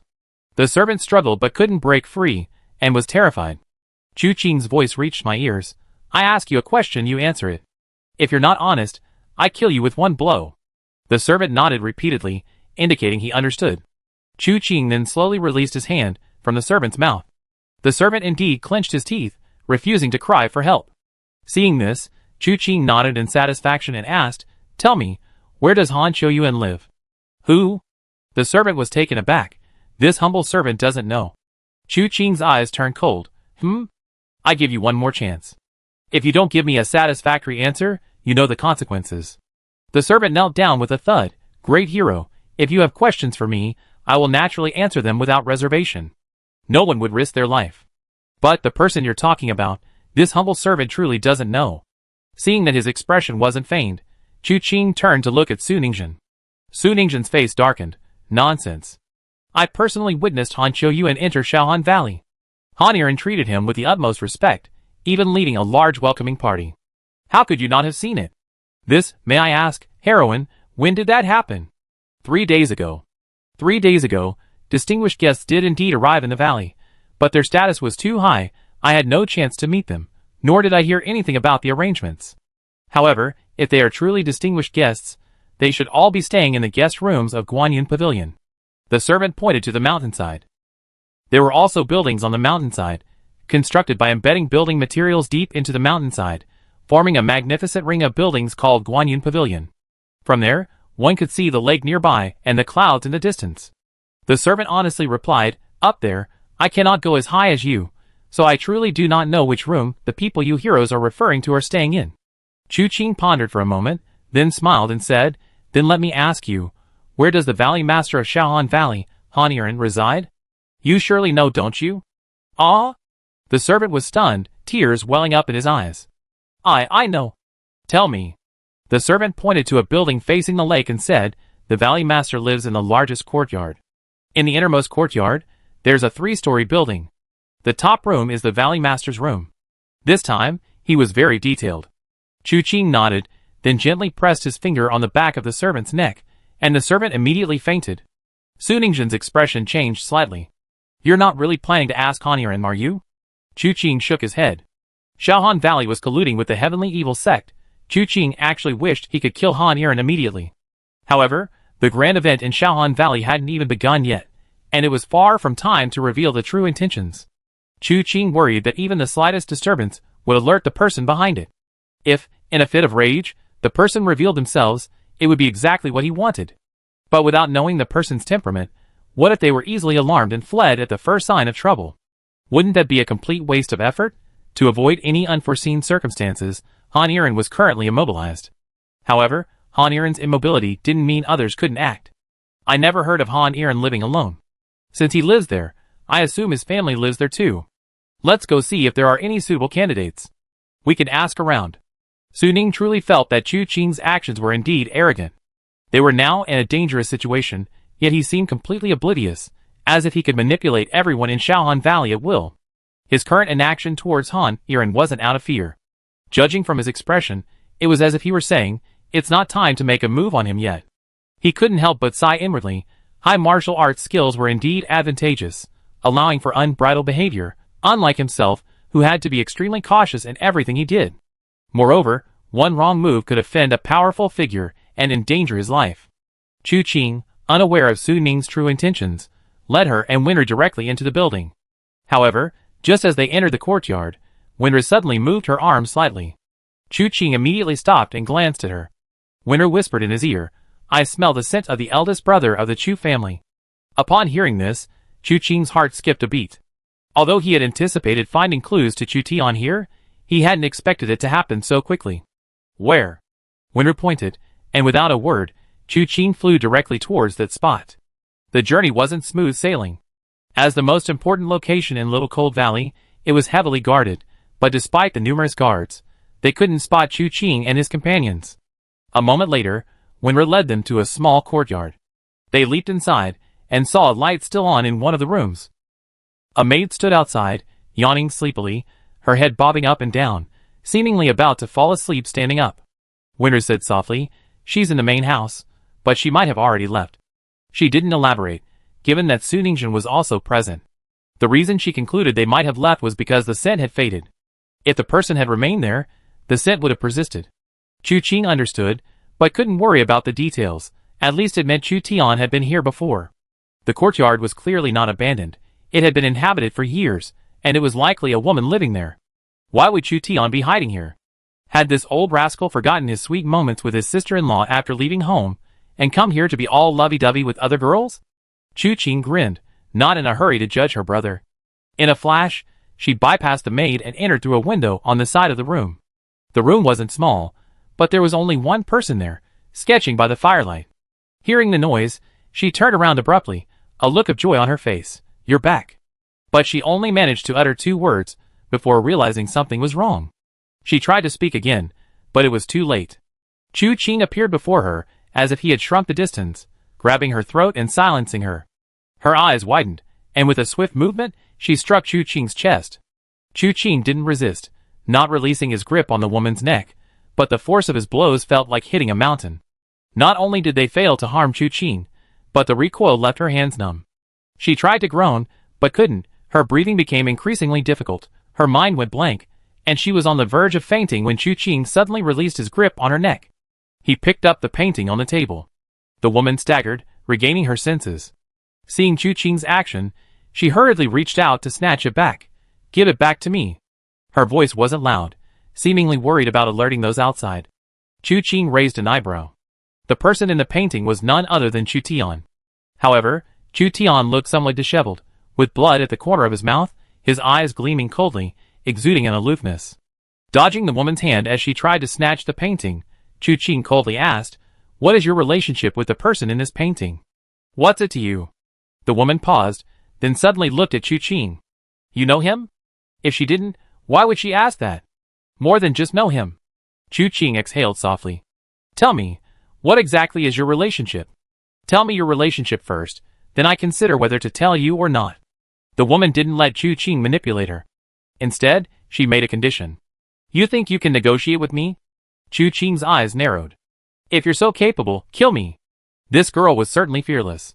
Chu Qing's mind stirred slightly, and her gaze turned to the door. You're not afraid of death yourself, but you don't care about the life or death of this maid outside? The girl's face immediately changed, and she gritted her teeth, saying, despicable. Since you know, then tell me what I want to know honestly otherwise. Chu Qing's eyes hardened, and although she didn't finish her sentence, the unspoken message was clear. The girl took a deep breath and snorted, Fine, I tell you. That man was an assassin. He accidentally broke into my room and forced me to treat his wounds. He left when his injuries were almost healed. At this moment, Winry suddenly lifted a rug, revealing a pull ring underneath. She pulled it open, revealing a tunnel. Chu Qing glanced back, then her gaze fell on the girl. What is this? A secret passage leading outside Shaohan Valley. The girl looked at Winry with some surprise, not expecting that this place, hidden so well, would be discovered by her. Su Ningzhen was utterly dumbfounded. Winry's practiced ease made one almost doubt that she was the owner of the room. Winry glanced at Chu Qing and nodded slightly. Meaningfully, Chu Tian wasn't down there. Chu Qing breathed a slight sigh of relief. He didn't completely believe the girl's words. An assassin who came to Little Cold Valley to kill had broken into her room. Given her personality, would she really be so obedient as to heal his wounds? Something must have happened between them during this process. Chu Qing stroked his chin, rubbed his palm together, and the painting suddenly burst into flames. The girl was startled and quickly reached out to snatch it back, her eyes reddening. You give it back to me. Since you knew he was an assassin, why did you leave his true image on the paper? Are you afraid he won't die a horrible death in the future? Chu Qing narrowed his eyes at her. The girl was taken aback, then sighed. I just wanted to. Never mind, you're right. She suddenly realized, between you and him, are you friends, not enemies? After saying this, her gaze towards Chu Qing softened, no longer filled with hostility. Chu Qing clicked his tongue inwardly, feeling that Chu Tian was a troublemaker. Even as an assassin, he managed to attract attention. Just as he was about to speak, he suddenly heard someone outside call out, Young master. The girl's face changed drastically. My brother's here. You all need to hide quickly. Turning around, she found that the three people who had been standing there were completely gone. The girl looked confused. Huh? Chapter 309. While the girl's expression changed drastically, Chu Qing and his companions had already reached the roof beam. However, Chu Qing had overheard the servant's conversation and the girl's words. The eldest young master, to be called the eldest young master in Little Cold Valley, one was clearly Han Yiren's son. This girl said the eldest young master was her brother. That meant she was Han Yiren's daughter. Chu Qing frowned slightly, wondering why his elder brother would come looking for his sister in the middle of the night. Just then, a voice came from outside the door. Tingting, may I come in? Han Tingting looked around, but couldn't find Chu Qing and his companions.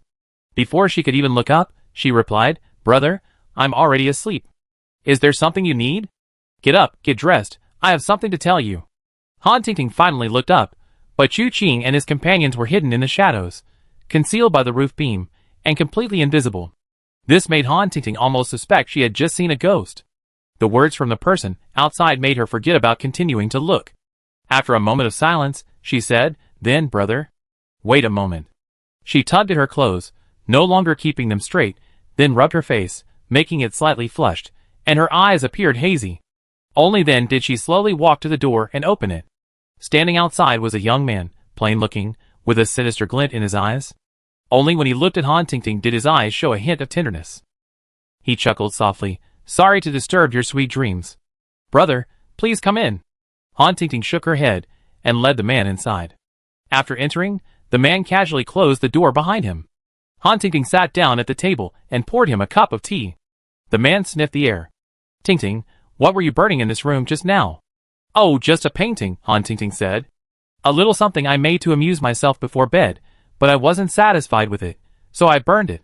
With your skillful brush and ink, even if you weren't satisfied, it would be priceless, worth a fortune. The man praised her. However, it's dry these days, be careful with fire. Never do such things in the room again, at least keep a brazier handy. Okay. I understand. Han Tingting said helplessly. I'm not a child anymore. You don't need to nag me like this. Yes, my little Tinger has grown up. The man sighed softly. Ting, have you ever thought about going out and exploring the world? Exploring the world. Han Ting was stunned, then overjoyed, and stood up abruptly. Father agreed. Yes. The man nodded. He actually agreed. Han Ting grinned from ear to ear. I begged him during the day, even kneeling before him, but it was no use. And he changed his mind tonight? Father only has you and me as his children, and he's always treated you like the apple of his eye. The man sighed. He didn't agree during the day because he was worried you wouldn't be able to take care of yourself out there. Just now, I explained the pros and cons to him, and Father isn't unreasonable.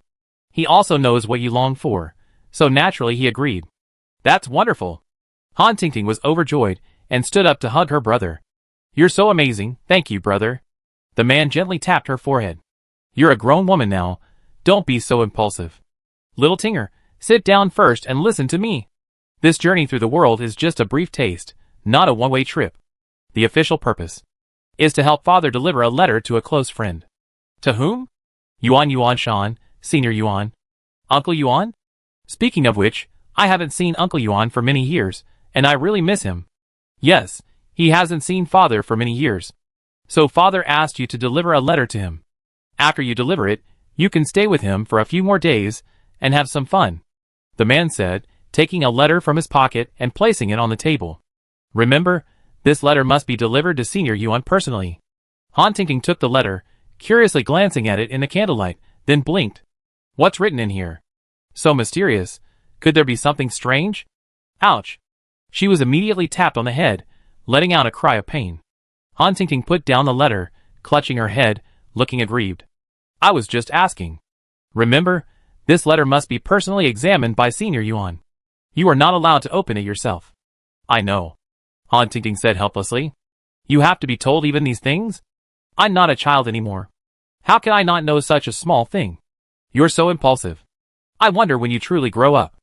At this point, he stood up, turned back, and carefully examined Han Ting for a moment, then chuckled and said, however, you've grown into a beautiful young woman. Little Tinger, when you're out in the world without your father and elder brother's help, you must take good care of yourself. If you meet someone you like, as long as you like him, your father and elder brother will approve. But you must remember, don't rashly give yourself away. You must bring him home so your father and elder brother can properly assess his character and whether he's someone you can entrust your life to. You must know that those involved are often blinded, while bystanders see clearly. When you're in the thick of it, you only see how wonderful he is, overlooking his flaws. And, if it rains, remember to use an umbrella, and take off some clothes when it's hot. Oh dear. Han Ting blushed. This instruction sounded strange, as if she were facing an idiot. Am I so stupid that I don't even know to take shelter in the rain? Her brother looked at her suspiciously. You know? I know. That's good. Her brother breathed a sigh of relief, while Han Ting pouted angrily. Finally, he said softly, you can go out first thing tomorrow morning, but there are many people and eyes in Shaohan Valley now, so you should go out through the secret passage to avoid being targeted by someone with ulterior motives. Han Ting's initial joy suddenly dissipated after hearing this. Frowning, he said, what kind of grand gathering did Father organize? It attracted so many people, and now he suddenly agrees to let me go out and explore the world. Could something have happened? What nonsense are you thinking? This grand gathering aims to form an alliance, thereby attracting the attention of the 3 prefectures, 3 sects, and 3 clans. If things go well, it might become the largest power outside of the 3 prefectures, 3 sects, and 3 clans. A thriving force indeed. What could possibly happen? That's true. Han Ting nodded. Although Little Cold Valley was a mixed bag, attracting Chu Tian's assassination attempt, it wasn't entirely composed of bad people. This action was for the sake of the righteous path of the martial world, so how could anything bad possibly happen? Alright, I won't keep you from resting any longer. Young Master Han reached out and ruffled Han Ting's hair. Brothers leaving, go to sleep early. No rush, no rush. I meant I go to sleep right away. Young Master Han glanced at his younger sister again, seeing that her attention was completely elsewhere, her mind seemingly already on that turbulent martial world. He shook his head and chuckled, then turned around, opened the door, and left the room. Han Ting was overjoyed for a while, then went to close the door. Full of anticipation, she turned around and saw 3 more people in the room. Startled, she was terrified. When she finally recognized the three people, she patted her chest. You're so scary. Where did you hide? Chu Qing pointed upwards. Han Tingting asked doubtfully, I didn't see you. Perhaps you lack a keen eye for observation? Chu Qing sat down at the table, his mind replaying the conversation between the brother and sister. Han Tingting had been so excited ever since her father allowed her to travel the world that she hadn't noticed the complex expression on Han Tingting's face. His expression was a complex mix of emotions, a mixture of reluctance, relief, and a hint of worry and uncertainty. But ultimately, it all transformed into tenderness for his younger sister. However, upon closer examination, this whole affair didn't make sense. Han Tingting wanted to venture into the martial world, and the father and son could have agreed at any time, yet they chose this crucial moment when heroes were gathering. In this situation, with so many eyes and ears, and no extra manpower to protect her, it was hard to say what might happen. This reminded Chu Qing of when Tai Lingyun sent Tai Chu Qing away during the battle at Ghost God Gorge. Chu Qing knew that on the day of the gathering, Little Cold Valley would likely be wiped out of the martial world. Han Aaron was ambitious, colluding with the Heavenly Evil Sect, setting up a trap within Little Cold Valley. His actions must have a purpose. Logically, he shouldn't be able to see Little Cold Valley's fate in a few days. But now, he had suddenly sent Han Tingting away. Does this mean that Han Aaron wasn't actually confident about this matter? Perhaps he didn't even believe in it, but was forced to do it. Thinking this, he looked up at Han Tingting. I heard that a distinguished guest came to Shaohan Valley a few days ago? Han Tingting nodded, somewhat distracted, and said, I know, it seems to be an uncle from our main family. Upon hearing this, Chu Qing was immediately stunned. The main family? 3 days ago, it was Han Qiuyuan who came, and the Valley Master of Shaohan Valley is called Han Aaron. Han Tingting said that person was from their main family. Could it be that Shaohan Valley is related to the Han family of Liexing Mansion? Then do you know where this senior is currently staying at Guanyin Pavilion?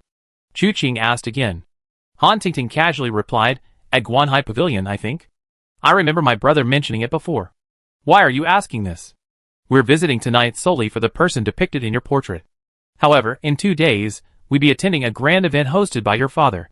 That senior is quite renowned, and we long wanted to meet him, but we didn't know where he lived, so it wasn't convenient to visit him. Now, thanks to Miss Han, we have the opportunity to pay him a visit. Ah? Han Tingting seemed to wake from a dream. Then you mustn't say I told you. Don't worry, we certainly won't mention it. Chu Qing stood up. Then we won't disturb you any longer. Farewell. Little Cold Valley is heavily guarded.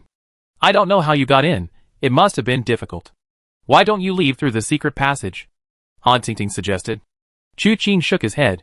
Thank you for your kind offer, Miss Han, but we won't need it. Then how will you leave? I have a clever plan. Chu Qing said mysteriously. Su Ningjin couldn't help but roll her eyes. What a brilliant plan. It was just bullying people by relying on superior martial arts skills. Chu Qing glanced back at her. What? You have a problem with that? Su Ningjin shook her head repeatedly, indicating she had no problem with it. Han Tingting didn't say anything, only saying, then be careful. If you're captured, you mustn't give him away. What a mess. Chu Qing sighed inwardly. Don't worry. After saying that, he left Han Tingting's room with Wenru and Su Ningjin. With a single turn, he was already on the roof, his figure disappearing into the courtyard in a flash. The Guanyin Pavilion described a cluster of houses on the cliffside, each house having its own name. Guanhai Pavilion was one of them. So once the name was known, finding it became much easier. In a short while, the three appeared before the door of Guanhai Pavilion. Although called Guanhai Pavilion, the building wasn't actually very large. Its location was too unusual. If it were too large, the materials underneath wouldn't be able to support it, and the building would collapse. Chu Qing pushed open the door first, and saw a person sitting cross-legged on the bed. Perhaps startled by the sound of the door opening, he looked up and saw 3 uninvited guests in the room, his face filled with astonishment. Chu Qing ignored him, and asked Su Ningjin, Is it him? Su Ningjin nodded repeatedly. It is indeed him. Who are you? Han Qiuyuan also reacted at this moment, his eyes flashing with killing intent. My name is Han San. Chu Qing slightly clasped his hands in Greetings, Han Qiuyuan, Senior Han. Han Qiuyuan, seeing his politeness, was momentarily confused, then his face darkened as he said, Don't you even know what time it is? Sneaking in at my residence? What is your purpose? Chu Qing smiled. Nothing much, just to capture you. Han Qiuyuan thought he had misheard. What? Getting old, huh? Hard of hearing. Chu Qing slowly walked towards Han Qiuyuan. Enveloped in his aura, Han Qiuyuan felt as if he were in a vast, empty void, with nothing beneath his feet, nothing above him, nothing in front, behind, or to the sides. Only an immense sense of danger enveloped him, making his body stiffen, even his breath catch in his throat. This intense feeling of danger was something Han Qiuyuan had never experienced in his many years of wandering the martial world. Therefore, without any other thoughts, with a flick of his sleeve, he moved like lightning, his movements like flowing dragons and snakes. A metal pen aimed straight at Chu Qing's temples, throat, and other vital points. Its speed was like a thunderbolt. But then, with a sharp crack, the hand holding the pen was slapped aside. Chapter 310. The slap wasn't particularly forceful, nor was the sound very loud. Yet, it left Han Qiuyuan completely stunned. He was a master. Although his martial arts weren't as advanced as Han Qiuyuan, the current head of the Han family of Liuxing Mansion, he was still one of the most renowned masters in the martial world. The sense of danger his opponent had given him just now had driven him to push his limits when he attacked.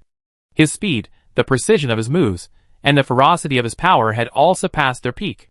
The lack of a ripple wasn't because there wasn't one, but because the attack hadn't yet materialized, therefore, it hadn't truly erupted. Otherwise, this so-called Wanhai Pavilion would have been instantly shattered by his internal energy. But the move that had satisfied him so much, the one he didn't know he ever use again in his life, vanished without a trace under that one slap. Even the internal energy it contained dissipated easily, without causing the slightest disturbance. The arrogance of their first encounter, the alertness when locked onto by the opponent's aura, the uncontrollable confidence that erupted the moment he struck, all of it shattered under that one slap. His mental state crumbled. This is impossible. Han Qiuyuan murmured, and Su Ningjun felt the same way. Her pupils contracted. Although she had overestimated Chu Qing by a great deal of reason, she still couldn't believe that Han Qiuyuan was utterly powerless against him. She had dared to plot against his martial arts earlier. Wasn't that just asking for trouble? Waves of fear washed over her, her heart pounding, forcing her to swallow hard and barely compose herself. Chu Qing casually slapped Han Qiuyuan's hand away, and after Han uttered the words impossible, he grabbed Han Qiuyuan's neck. His inner energy surged into Han Qiuyuan's body, instantly stiffening him. Every vein and meridian felt as if filled with lead, rendering him completely immobile. "Let's go," Chu Qing said, turning to Wenru. "Or should I carry you? Otherwise, it would be too difficult to move her." With Han Qiuyuan in one arm and Su Ningjun in the other, he couldn't just leave Wenru there, could he? Wenru didn't say a word, simply climbing onto Chu Qing's back. Su Ningjun's eyes narrowed. How could she feel no awe in the face of such a master? At least Su Ningjun wouldn't dare do that. Even if Chu Qing had a good temper, he was still someone who could arbitrarily control your life. Was he really not afraid? But looking at Wenru's calm eyes, she truly wasn't afraid. Chu Qing genuinely didn't care. He had Wenru hold him tightly, just as he had come, and carrying Su Ningjun and Han Qiuyuan, he swaggered away from Shaohan Valley. The guards of Shaohan Valley found the wind today extremely strange. The gale-force winds were almost slapping their faces, and some were even swept away by it, falling to the ground. What kind of demonic wind was this? They suspected that someone might have used their superior lightness skills to trespass into Shaohan Valley. However, they couldn't see anyone, so they had to give up. After leaving Shaohan Valley, they arrived at the place they had agreed to meet Wu Qianhuan and the others. They saw Wu Qianhuan and Lu Qingyan meditating and cultivating their internal energy, while not far away, Yushirlu was practicing the Dragon Claw hand technique. Su Ningjun glanced at it briefly before quickly closing her eyes. She would never dare watch Yushirlu practice martial arts again. Hearing the commotion, Yushirlu hurriedly said, "Young master is back."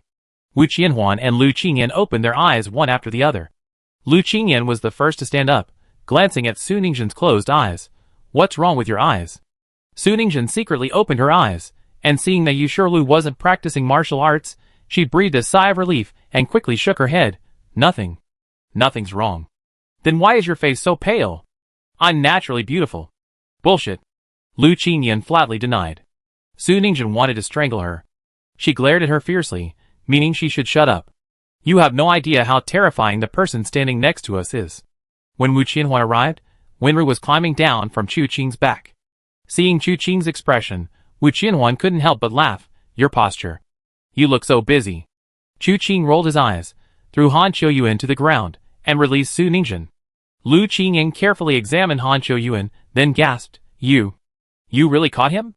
How's it going at Shaohan Valley?" Suningjin said sullenly. Shaohan Valley didn't react at all. There wasn't a single ripple during the capture. No ripple at all? Lu Qingyan looked at Suningjin in confusion. Suningjin secretly glanced at Chu Qing, and seeing that he had no expression, she whispered, "His martial arts are too high." Han Qiuyuan had no power to resist. Taking him was like taking a chick. Lu Qingyan couldn't help but gasp. Treating him like a chicken wasn't even an exaggeration. He was practically a chick. How could the difference be so vast? Han Qiuyuan was a renowned master of the martial world, and how old was this Han San? He hadn't even turned 20 yet. Could he be a disciple of the 3 sovereigns and 5 emperors? This further elevated Chu Qing's status in her heart. But then she heard Suningjin say in a low voice, "If there's a chance later, let's run away." Why? Our lives aren't in our own hands.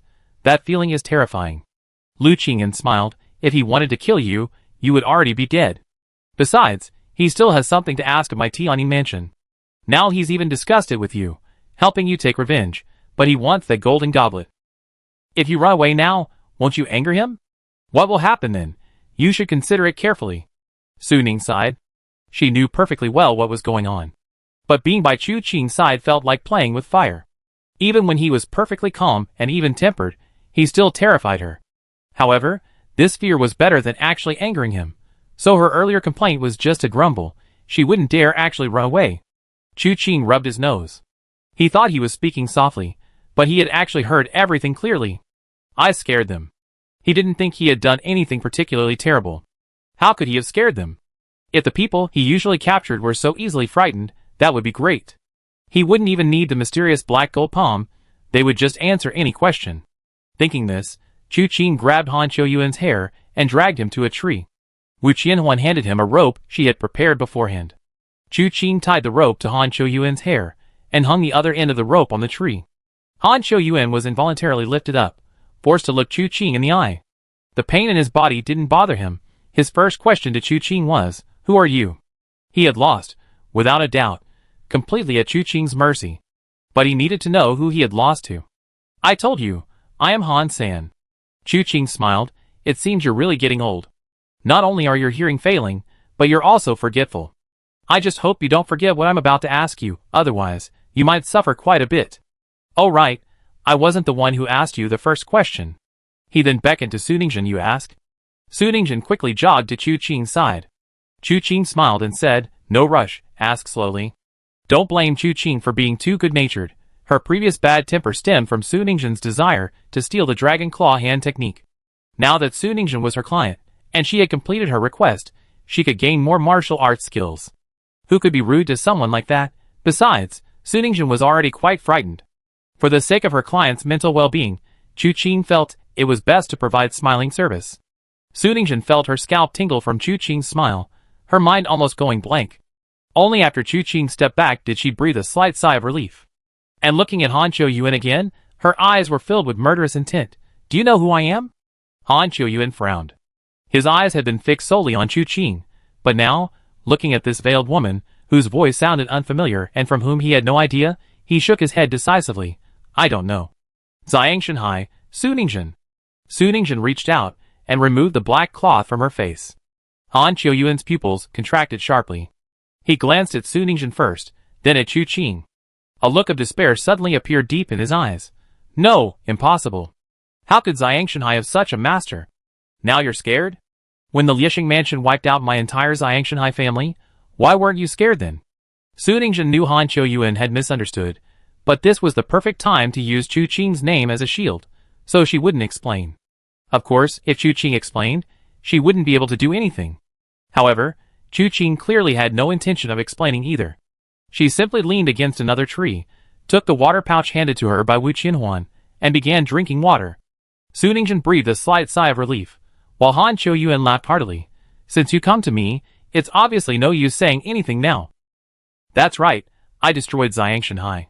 Your master, Sang Qingshan, was killed by my own hands. And, to tell you the truth, he was tortured to death by me. Who told your Xiangshanhai to obtain something they shouldn't have, and even refused to reveal its whereabouts? To pry open his mouth, I could only torture him bit by bit, unable to kill him all at once. I tortured him for a whole night. His pitiful howls lasted all night. But he was a tough nut to crack. Even at this point, he didn't beg for mercy. There was no other way, so I had to kill your Xiangshanhai disciples right in front of him. Lingbei shouldn't even have Xiangshanhai. The 3 prefectures, 3 gates, and 3 sects are enough. Why should Xiangshanhai exist? I even told him I would capture you, cut off your hands and feet, and throw you into the latrine. After all, he's your master. Hearing this, he knelt down and begged for mercy, kowtowing repeatedly, hoping I would spare your life. You bastard. Su Ning's pupils turned bloodshot. With a clang, he drew his sword, about to strike, when Chu Qing said, "Don't fall for his provocation. He's trying to provoke you into killing him." The meaning behind Chu Qing's words might not be enough to calm Su Ningzhen down, but Chu Qing's voice was enough to bring her to her senses. The sword paused, only 3 inches from Han Qiuyuan's throat. Then, she slowly sheathed the short sword, exhaling softly, "I only ask you one thing. Does the Yaotai sect know what your Liexing mansion has done?" Upon hearing this, Lu Qingyan was slightly taken aback. "Su Ningzhen, are you suspecting me?" "I suspect Qiangu." Su Ningzhen glanced at Lu Qingyan, a hint of sadness in her eyes. "Actually, during that time, I was always uneasy, wanting to return to Xiangshan Sea to see. Besides, it was supposed to be preparing for the wedding, but what details could I possibly comment on? It was simply following the Yaotai sect's arrangements. So whether I was there or not didn't matter, as long as the wedding day arrived, we could just get married. But Qiangu wouldn't let me leave. He repeatedly made excuses to keep me here. Could this just be a coincidence?" "It's not a coincidence," Lu Qingyan said uncertainly. "Little girl, you're quite perceptive. Qiangu naturally knows what our Liexing mansion did. Otherwise, why would there have been a marriage alliance between Yaotai sect and Liexing mansion? And back then, the reason he found an excuse to keep you in Yaotai sect wasn't because he was afraid you'd do something after you went back. It was simply because he was being sentimental, and couldn't bear to lose such a beautiful girl like you from his control. Furthermore, after you discovered Xiangshan Sea was destroyed, did you really think he took you in because he loved you? It was just because he hadn't tasted your flesh, and couldn't bear to throw you away. He tried to seduce you, and after you rejected him, didn't he just kick you out? Is that so?" Lu Qingyan quickly looked at Su Ningzhen. Su Ningzhen's face was ashen, but he remained silent. "Utterly shameless," Lu Qingyan roared. "After this incident, he still dares to propose marriage to me. Su Ningzhen, you thrown away all our years of friendship because of someone like him?" Su Ningzhen's face turned pale, then red, before she slowly closed her eyes, gritting her teeth as she asked, "Where is that item you took from my Xiangshan Sea?" "It's in Liexing Prefecture, in the hands of my elder brother, Han Qiuyuan." Han Qiuyuan glanced at Chu Qing as he said this, then added, "If you have the ability, you can go to Liexing Prefecture and ask my elder brother for it. I have nothing more to ask." Su Ningzhen seemed drained of all her strength, taking a step back, her expression full of dejection. Chu Qing glanced at her, ignoring her, and went to Han Qiuyuan, asking, "When did the Han family of Liexing Prefecture collude with the Heavenly Evil Sect?" Chapter 311. Chu Qing's words were abrupt, like a thunderclap in the darkest night. Not only were Wu Qianhuan and Wen Rou taken aback, but Lu Qingyan and Su Ningzhen also widened their eyes in surprise. Han Qiuyuan's pupils contracted sharply, as if his deepest secret had been exposed. But this only lasted a moment. The next instant, a look of confusion appeared on his face. "What are you talking about?" His tone and expression were flawless. If Chu Qing hadn't been observing him closely, she probably wouldn't have noticed that fleeting change in his eyes. Chu Qing clicked her tongue, ignoring Han Qiuyuan. Having gotten what she wanted from him, she lowered her head to ponder. The reason for this question was because she had seen Han Tingting's eldest son visiting her room late at night, causing her younger sister to leave Shaohan Valley. This matter was utterly strange. Chu Qing couldn't help but think deeper. After all, Little Cold Valley was now crowded and full of eyes and ears. Sending her daughter away at this time seemed rather illogical. It might even attract attention. And in this situation, with all sorts of people gathered, who knew what kind of people would come up with what kind of intentions? Han Yiren had been in charge of Little Cold Valley for many years. How could he not have considered the risks involved? Unless there was another risk far greater than this, making him disregard this risk and insist on sending his daughter away. Considering the heavenly evil sect behind Little Cold Valley, and the purpose behind this so-called grand event, Chu Qing initially thought that Han Yiren had discovered the danger, and didn't want his daughter to be involved. Thinking further, she felt that Han Yiren wasn't confident in this matter, and wanted to leave a way out for her daughter. But this also created problems. If they weren't confident, why do it? If they were truly ambitious, they should have planned carefully before acting, ensuring they were absolutely certain of success. Otherwise, they couldn't bear the consequences. But if that were truly the case, why send Han Tingting away in the first place? After much thought, Chu Qing concluded there was only one possibility. Han Iren was also caught in a bind. The martial world is a chaotic mess, seemingly calm on the surface, but turbulent beneath. Those involved, regardless of who they are, find it difficult to remain unscathed. If Han Iren was caught in a bind, was he threatened by the heavenly evil sect? That was Chu Qing's initial thought, and he felt it necessary to meet with Han Iren. Perhaps he could learn more from the Valley Master of Little Cold Valley. But when Han Tingting mentioned that the person who visited Little Cold Valley 3 days ago was a distinguished guest from their own clan, Chu Qing suddenly realized something was amiss. The person who visited 3 days ago was Han Qiuyuan, the third master of the Liexing Prefecture. If Shaohan Valley belongs to Liexing Prefecture, then two things are worth mentioning. First, with such a background, how could Shaohan Valley be threatened by the heavenly evil sect? It's not alone. With one of the 3 prefectures as its backer, even if Liexing Prefecture is no match for the heavenly evil sect, this matter will still cause a great stir throughout Lingbei, known to everyone. Then Shaohan Valley's crisis will no longer be just a matter for Shaohan Valley alone. It will be a major event of the entire Lingbei being invaded by the heavenly evil sect. That's the first point. The second matter has nothing to do with the heavenly evil sect. You must know, they are currently located within the territory of Liaoyuan Prefecture. As a branch of the Han family, why doesn't Shaohan Valley settle in Liexing Prefecture? Why has it traveled thousands of miles to Liaoyuan Prefecture? What is its purpose? If the Liaoyuan Prefecture were to discover the true origins of Shaohan Valley, its destruction would be imminent. So what is the purpose of this action? After careful consideration, Chu Qing felt there were probably 2 possibilities. The first possibility is that Han Iren had a major falling out with the Han family in his early years, which led him to break away from the Liexing Prefecture's influence and secretly infiltrate the Liaoyuan Prefecture, settling down and establishing this foothold. However, given the current situation, this seems unlikely. Han Qiuyuan came to visit, and Han Iren led his men to welcome him. Where is there any animosity between them? The second possibility is that this was a strategic move by the Han family from the very beginning. From the very beginning, Shaohan Valley has been under the control of the Han family. Does the Han family know about Shaohan Valley's collusion with the Tianxia sect? This is why Chu Qing asked such an abrupt question, and the answer is obvious. The Han family is also in cahoots with the Tianxia sect. Han Iren was likely just an insignificant figure, initially a tool of the Han family, forced by the heavenly evil sect and the Han family to orchestrate this so-called grand event. He had no confidence in this, and knew he was not in control of his own destiny. Success would be gratifying, but failure would mean being a scapegoat, a tool pushed out by others. It was precisely because he knew the risks involved that Han Iren considered sending his daughter away. Even if something happened to him and his son, at least he would have a daughter.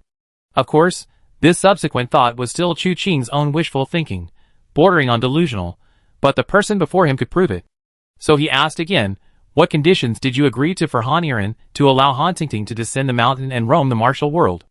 If Han Qiuyuan's earlier statement about colluding with the heavenly evil cult had revealed a slight flaw in his expression, then Chu Qing's next words truly left him bewildered. How did you know? These words, though seemingly unspoken, were as if they said everything. As if realizing his slip of the tongue, Han Qiuyuan added, who exactly are you? Chu Qing still ignored him, simply smiling and saying, thank you. Han Qiuyuan was utterly confused. He hadn't said anything. Why was Chu Qing thanking him? Su Ningxuan was also bewildered, but she didn't dare ask, so she nudged Lu Qingyan, urging her to ask. Lu Qingyan didn't understand why Su Ningxuan was so afraid of Chu Qing. She always felt an inexplicable closeness to him. This feeling was definitely not romantic love. There was no heart-fluttering feeling. It was just that being with him felt natural. There was a natural affinity between them, an affinity that seemed to be ingrained in their very being. It was so natural that Lu Qingyan only noticed it after sensing Su Ningxuan's fear of Chu Qing. She shook her head and asked directly, what exactly is going on? I'm completely dumbfounded. Chu Qing glanced at her and smiled. You all probably know the reason why Han Iren of Shaohan Valley is holding this grand gathering of the martial world. Someone is indiscriminately killing innocent people, and it's organized and premeditated. Han Iren has repeatedly stumbled upon this, discovering the danger involved, which led to this grand gathering. But in reality, this matter is not as simple as it seems. The truth is that the heavenly evil sect colluded with Han Iren, helping him gain fame, and intends to wipe out all the scattered and unruly martial artists in the martial world. Of course, wiping them out is just my guess. I suspect there are other motives as well. But I don't know about that. However, tonight, through some indirect clues, I discovered that Han Yiren seems to be caught in a bind in this matter. I just had a brief exchange with this Senior Han.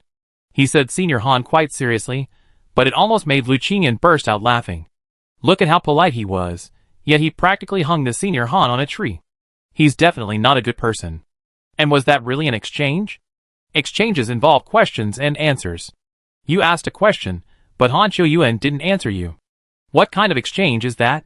Although she was inwardly complaining, she understood that every time Chu Qing questioned Han Qiuyuan, he was observing Han Qiuyuan's expression. Although there was no verbal exchange, their demeanor and expressions had already conveyed the message. Then Chu Qing said, thanks to Senior Han's cooperation, I know that Shaohan Valley and Liexing Mansion are of the same origin. Han Yiren not only cooperated with the Heavenly Evil Sect, but was also coerced by Liexing Mansion, thus having no choice but to do. Speaking of which, I'm really quite curious. How exactly did you coerce Han Yiren, making him afraid to even send his daughter away on his own, and only daring to let Han Tingting leave after pleading with you? These methods are truly remarkable. I like to learn them too. Tell me about them, let me hear them. Han Qiuyuan's face turned pale for a moment, and he couldn't say a word. Seeing this, Chu Qing wasn't in a hurry. Instead, he turned to Su Dingjun and said, for someone to dare to speak so arrogantly while being controlled by others, they must either be truly fearless and believe they still have a chance to live. Either he had no chance of survival, and was hiding a huge secret. To protect his true secret, and to avoid torture, he provoked you to kill him. Han Qiuyuan's real secret is the collusion between the Riftstar Palace and the Heavenly Evil Sect. The golden goblet of Xiangshan Sea should really be in the hands of Han Qiuyuan of the Riftstar Palace. But this was intentional. One of the three palaces colluding with the Heavenly Evil Sect. Who knows how many experts are currently hidden within the Riftstar Palace? He wanted to lure us in so that Han Qiuyuan could cooperate with the experts of the Heavenly Evil Sect to wipe us all out. At this point, Chu Qing sighed. The previous plan has to be changed. He and Yuzong hadn't anticipated the hidden entanglements behind Little Cold Valley. Their initial plan was far too simplistic. Their goal was merely to lure out the 12 holy kings behind Little Cold Valley. But now it seemed this person might not even be in Little Cold Valley. Whether they would ultimately reveal themselves was still unknown. If they did reveal themselves, that would be good, otherwise, they might have to make a trip to Riftstar Palace. Speaking of which, he had no connection with this Ghost Emperor, and it didn't seem worth the trouble. If the matter with Little Cold Valley didn't work out, they would do their best. If it succeeded, that would be wonderful. If it didn't, they would go about their own business. He calmly planned his itinerary, unaware of the profound impact his words had on Su Dingjun and Lu Qingyan. Not to mention Han Qiuyuan, who had always thought he was hiding his true nature well. He only felt that the person before him seemed like a monster. He summarized the seemingly unrelated matters, and finally discovered the truth. Han Qiuyuan's eyes turned bloodshot. You're no nobody. Tell me. Who are you? Chu Qing glanced up at him, a slight smile on her face. To be honest, you're qualified to know my name. Han Qiuyuan was momentarily speechless, unsure whether to be proud. He could only wait resentfully for Chu Qing to continue. Then Chu Qing said, but I just don't want to tell you. Outrageous. Han Qiuyuan wanted to roar, but the next moment, Chu Qing grabbed his neck, twisted his fingers forcefully, and with a snap, Han Qiuyuan died on the spot without even a sound. Quest completed. Successfully assassinated Han Qiuyuan, obtained a random martial arts treasure chest. Is this system even working? This is considered an assassination? Chu Qing sighed, speechless. He could only say that this artificial intelligence was lacking in terms of actual intelligence. Dig a hole and bury him. Su Dingjun realized what was happening and immediately nodded repeatedly, starting to dig a hole on the spot. Wu Qianhuan and Wenru then approached Chu Qing. Chu Qing glanced at Wenru. Do you remember when we were at Luochen Manor? I told you to remember the sin of a monk? Not a monk. Wenru nodded.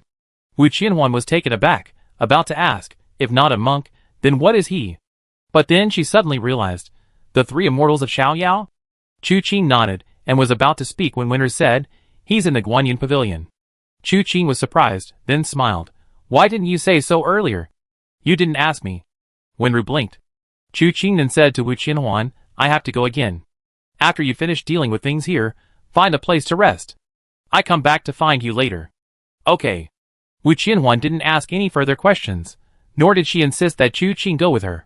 Chu Qing smiled, took Wenru's wrist, and in a flash, the two figures disappeared from Wu Qianhuan's sight.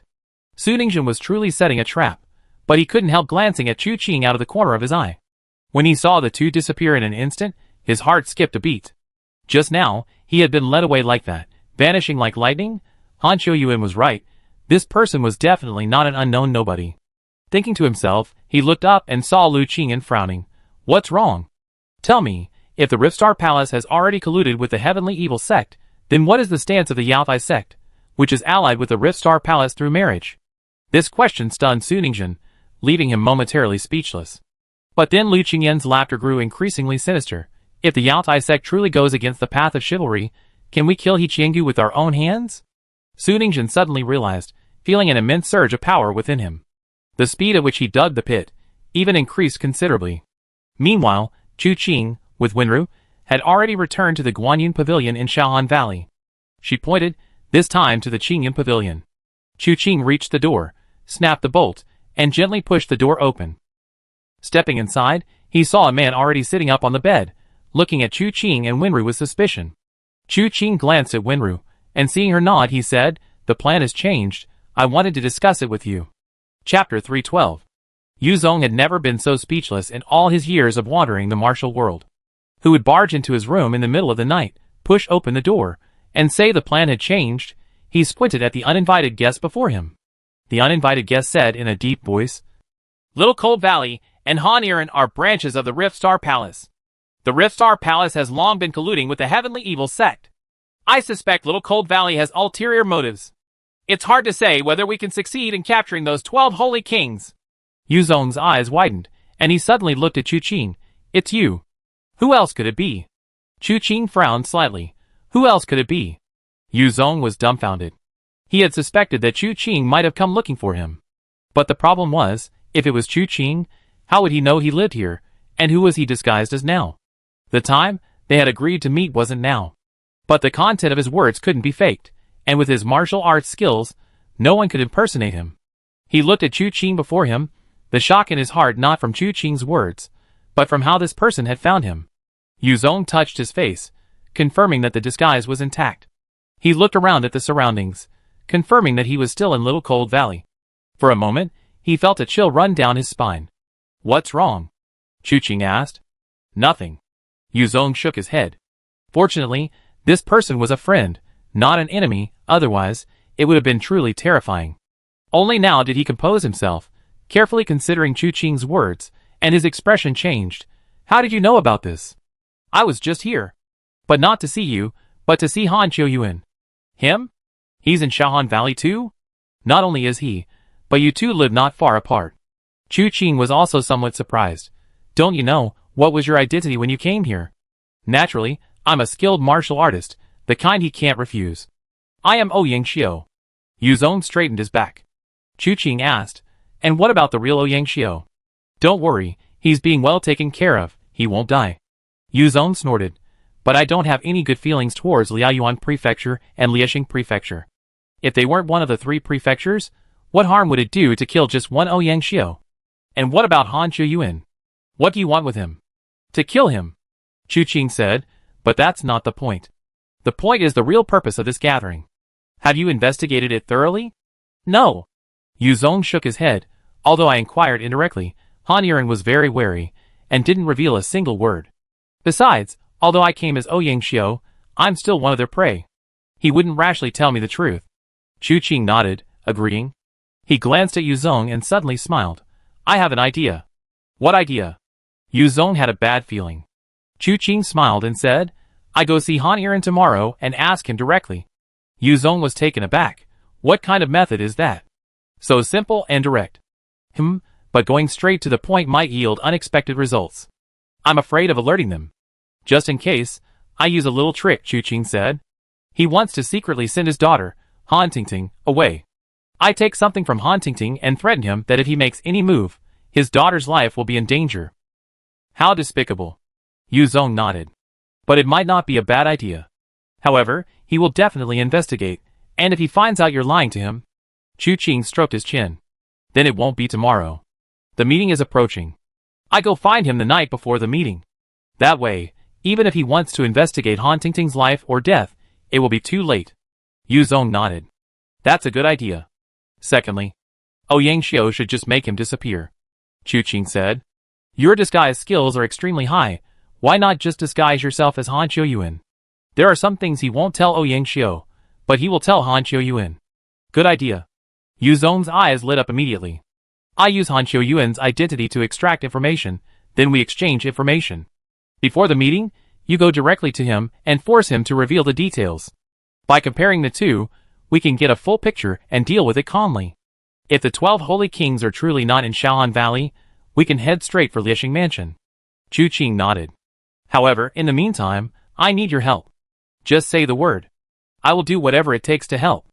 As far as I know, the Heavenly Mystery Hermit once found the Earth Scroll's secret manual within the unchanging Heavenly Book.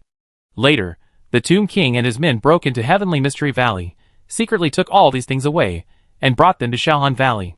I need you to find out if the Earth Scroll manual is still in Little Cold Valley. If it is, could you steal it for me? Chu Qing smiled and said, with the 9 heaven stars at my fingertips, wanting it is just a small test. This item can be easily obtained. The Earth Scroll manual? Yu Zong was taken aback, but didn't seem to care about Chu Qing's flattery. Instead, he said, thoughtfully, isn't this the Tai sect's signature technique? What do you want it for? I have many close friends in the Tai sect. This manual has fallen into the Lingbei region, even joining the Heavenly Evil sect. Naturally, I should help them find it. Chu Qing spoke righteously. Yu Zong was stunned. Although he always felt that this kid wasn't such a good person, he couldn't find fault with what he said. Especially looking at Wenru, who was dressed as a man beside him. Although her true appearance couldn't be seen from her appearance, her height was still too conspicuous. Previously, it was one thing not knowing, but now that he knew the person before him was the third young master, how could someone of that height be accompanied by only Wenru? Wenru was a direct disciple of Cui Bunnu, the unyielding fist master. Chu Qing's desire for the unchanging heavenly book was perfectly reasonable. He immediately nodded, all right, I keep an eye on this matter. If this item is truly within this Little Cold Valley, I will definitely help you obtain it. Then it's settled. I be going now. He left as soon as he said it. Little Cold Valley was like his own backyard, where he could come and go as he pleased. In the blink of an eye, he and Wenru had vanished without a trace. Yu Zong withdrew his gaze, gasping, how on earth did he find me? He considered his disguise skills to be unparalleled, and his ability to conceal his presence among the best in the world.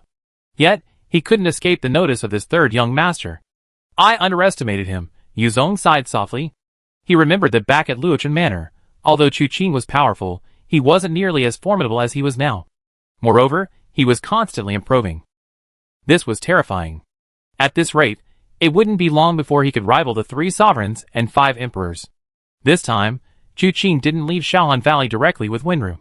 Instead, he changed direction and visited Han Tingting's residence again. At this time, even if Han Tingting was a night owl, she would already be asleep. Chu Qing, with Wenru in tow, carefully entered the room. To be on the safe side, he even pressed Han Tingting's sleeping acupoints to prevent her from waking up. The two then began searching the room. After searching around, I finally found the letter that young Master Han had given to Han Tingting on the table. I opened it and glanced at it, then couldn't help but sigh.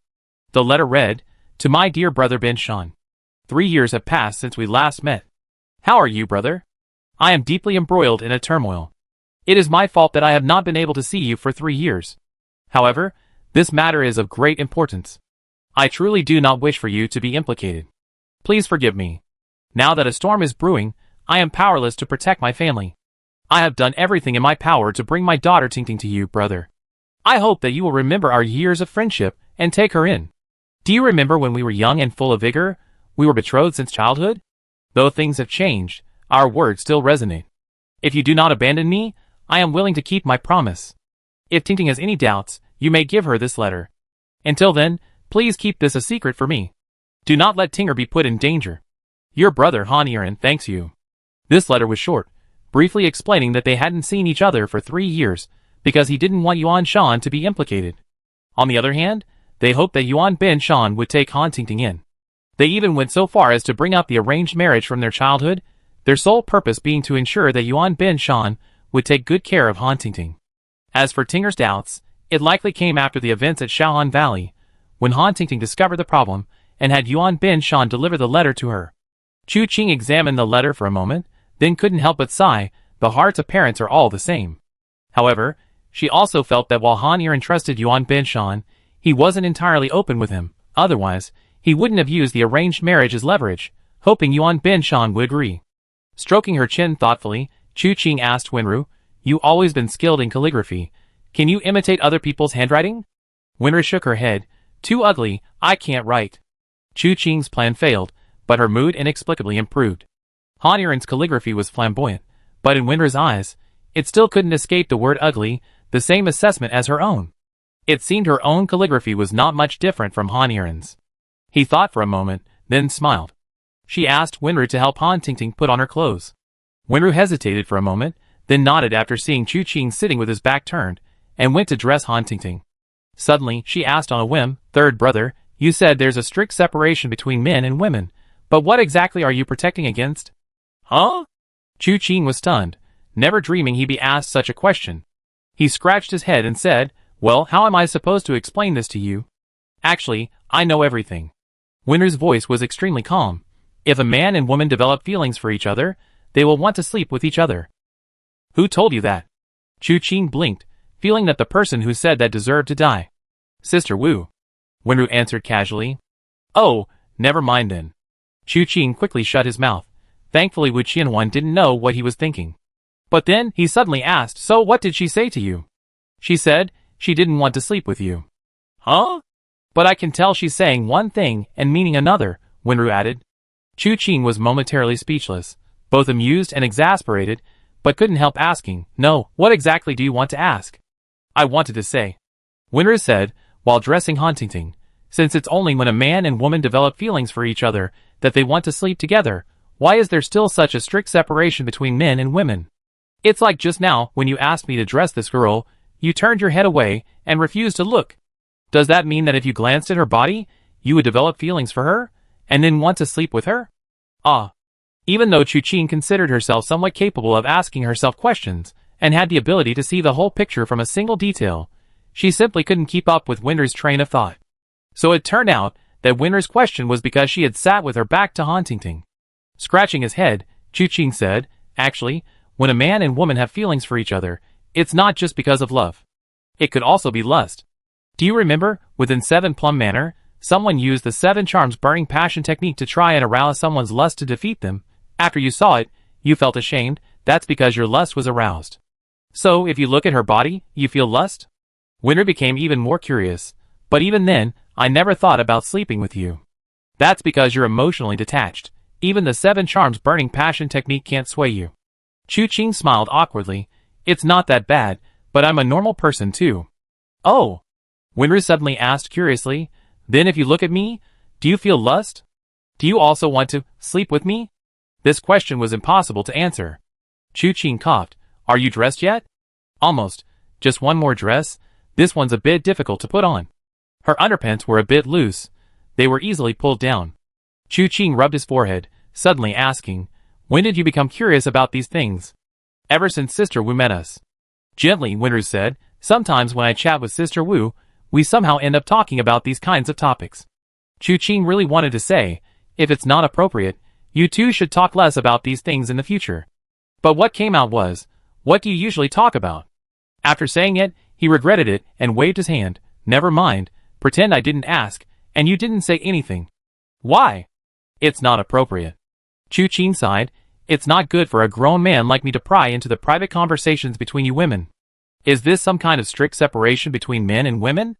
Wenru found it strange. It seems like something as simple as sleeping has become the subject of so many strange rules. You don't understand? This isn't a small matter." Chu Qing thought for a moment and said, "You understand when you meet someone you like in the future." "Someone I like?" Wenru turned to look at Chu Qing, seemingly puzzled. "Then how can I be sure that I like this person?" Chapter 313. Gentle questions, each more provocative than the last. How to determine if someone likes you. Is this a question a grown man should answer? Just as she was racking her brains, she heard Wenru speak softly again. "What is liking someone?" Chu Qing clicked his tongue. "Why don't you ask your sister Wu later?" Wenru nodded, not overly concerned. She would occasionally burst with curiosity about something. When this curiosity reached its peak, she would become fixated on it until her curiosity was completely satisfied. Only then would she calm down and return to her original state. However, Since she couldn't find the answer from Chu Qing, she wouldn't keep obsessing over it until he answered. Besides, Chu Qing had pointed her in the right direction, so she would ask her sister Wu later. Thinking this, she finally finished dressing Han Tingting. She helped her pack some valuables and gathered her personal weapon. Then, they opened a tunnel and secretly slipped out of the little cold valley. Upon emerging, they found themselves at a stream. The surroundings appeared quite treacherous, rarely visited by humans. After determining their direction, Chu Qing and Wenru led Han Tingting back to the burial site of Han Qiuyuan. They sent Wenru to summon Su Ningzhen, while Chu Qing waited there. In a short while, Su Ningzhen arrived as invited. Seeing Chu Qing sitting under a tree with a girl beside him, she was taken aback. This is the young lady of Little Cold Valley? Not long ago, Chu Qing had just introduced Su Ningzhen and Wenru to Han Tingting. Su Ningzhen wouldn't be so forgetful. Chu Qing nodded and glanced at Su Ningzhen. Do me a favor, and afterwards, perhaps I can teach you a martial art. Su Ningzhen's expression changed, and she immediately said, go ahead. You don't need to attend the Little Cold Valley gathering. For the next few days, you stay with this Miss Han. Take good care of her, don't mistreat her. Once the Little Cold Valley matter is over, you can let her go. But before that, under no circumstances can anyone find you. Chu Qing spoke slowly, clearly stating his demands and conditions. Su Ningzhen clasped her hands and said, all right, I agree. Chu Qing stood up. After the Little Cold Valley matter is over, you can come to me to fulfill your promise. After saying this, he ignored Su Ningzhen and left. Only after confirming that Chu Qing was truly gone did Su Ningzhen breathe a sigh of relief. Her heart had been filled with unease, since he had gently told her that Chu Qing was waiting for her there. It wasn't about what Chu Qing did to her, but rather that she couldn't resist whatever he did. That was the truly terrifying thing. Fortunately, Chu Qing had only made this request and promised to teach her a martial art. No matter how you looked at it, she was definitely getting a good deal. She went to Han Tingting, picked her up, and after getting her bearings, leaped away. Since Chu Qing said that no one could be found under any circumstances, they would find the most secluded hiding place. The Little Cold Valley gathering was just a few days away anyway, they just had to endure it. Back at their previous resting place, they saw Wu Qianhuan and the others meditating, while Yu Shirlu was already asleep nearby. Lu Qingyan was startled awake. She glanced behind Chu Qing, somewhat puzzled. Why hasn't she returned? I asked her to do something for me, Chu Qing said. She'd be back after she finishes it. Oh! Lu Qingyan nodded, looking at Chu Qing, hesitant to speak. Chu Qing smiled. You have something you want to ask me? Lu Qingyan nodded frankly. You're shrouded in mystery, it's always intriguing. Ask away. Chu Qing sat down beside Wu Qianhuan, leaning against a tree trunk. But I can't guarantee I answer all your questions. Lu Qingyan's eyes immediately lit up. Han San is a fake name, isn't it? You're not Han San, who are you really? Why do you say Han San is a fake name? Chu Qing asked, somewhat surprised.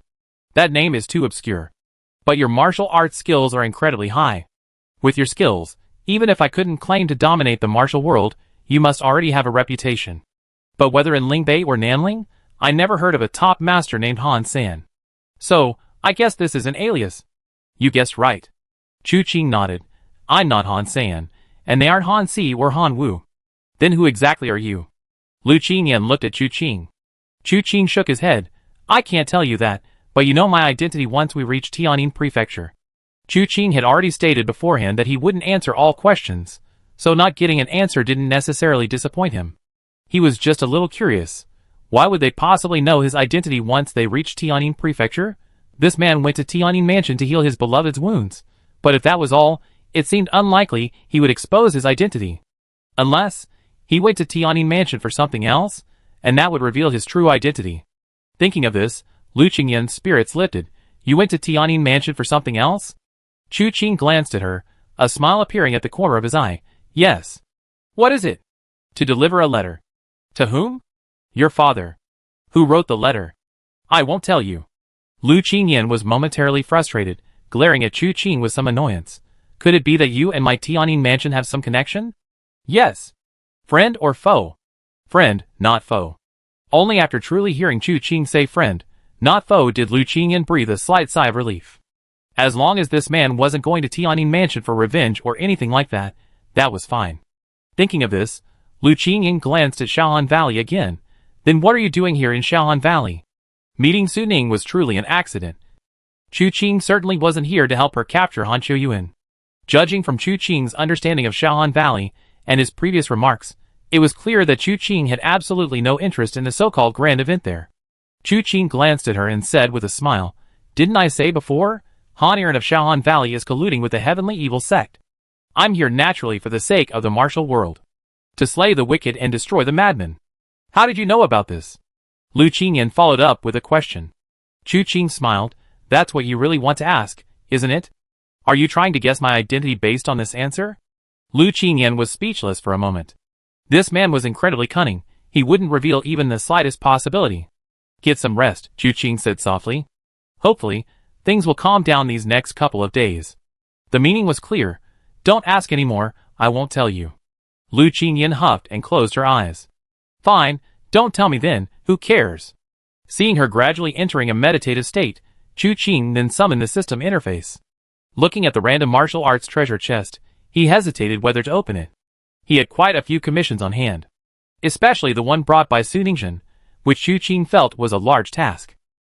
Of course, the list was currently empty, but with such a large family like the Han family, a little digging later wouldn't be difficult to uncover a whole bunch of treasure chests. So should he save up 10 or 8 and do a 10 pull? The probability of getting good items that way would definitely be higher than it is now. You know, he's gotten a single treasure chest every time he's progressed this far. Even with a quest chain like no name on the ranking, you only get one reward each time. If you could accumulate them. Chu Qing thought for a moment, feeling somewhat tempted, but still shook his head. Open it. Later, if there's an opportunity, he could accumulate them. But for now, he just opened it directly. He really didn't want to wait. After all, such a tempting treasure chest was right in front of him. Who could resist opening it? Opened successfully, obtained the palm technique, cloud dispelling palm. A glint of light flashed in Chu Qing's eyes. This wasn't the first time he pulled a miracle with a single draw, but he never expected to get the cloud dispelling palm this time. In the blink of an eye, profound mantras flowed through his mind. As the palm technique's incantations entered Chu Qing's mind, strange forces also coursed through his meridians. Ultimately, they merged seamlessly into the vortex of the 9 chapters of Divine Jade. Chu Qing frowned slightly. He vaguely sensed that this force should be the void cloud force paired with the cloud dispelling palm, but without the corresponding mantra, just as he hadn't acquired the Heavenly Frost Chi when he obtained the Heavenly Frost Fist. However, the chilling aura he unleashed when wielding this martial art was even colder than the bright jade true scripture he had used before. Chu Qing suspected that although he hadn't obtained these 2 mantras, he had acquired the corresponding internal energy attributes. It was just like a passive skill, unable to be actively activated, lacking the most crucial element. As his thoughts raced, he absorbed all the content taught by the system. At the same time, strange sensations emanated from various parts of his body. The cloud paradise within the cloud dispelling palm gave Chu Qing an indescribable, peculiar feeling, as if a touch from the outside and reached the depths of his spirit. However, this feeling was very slight, fleeting, and far from reaching the level of spiritual martial arts. Heavenly Frost Fist, cloud dispelling palm, only lacking the wind god leg. If I were to obtain the wind god leg, could I reverse the 3-part returning origin chi? Chu Qing slowly opened his eyes.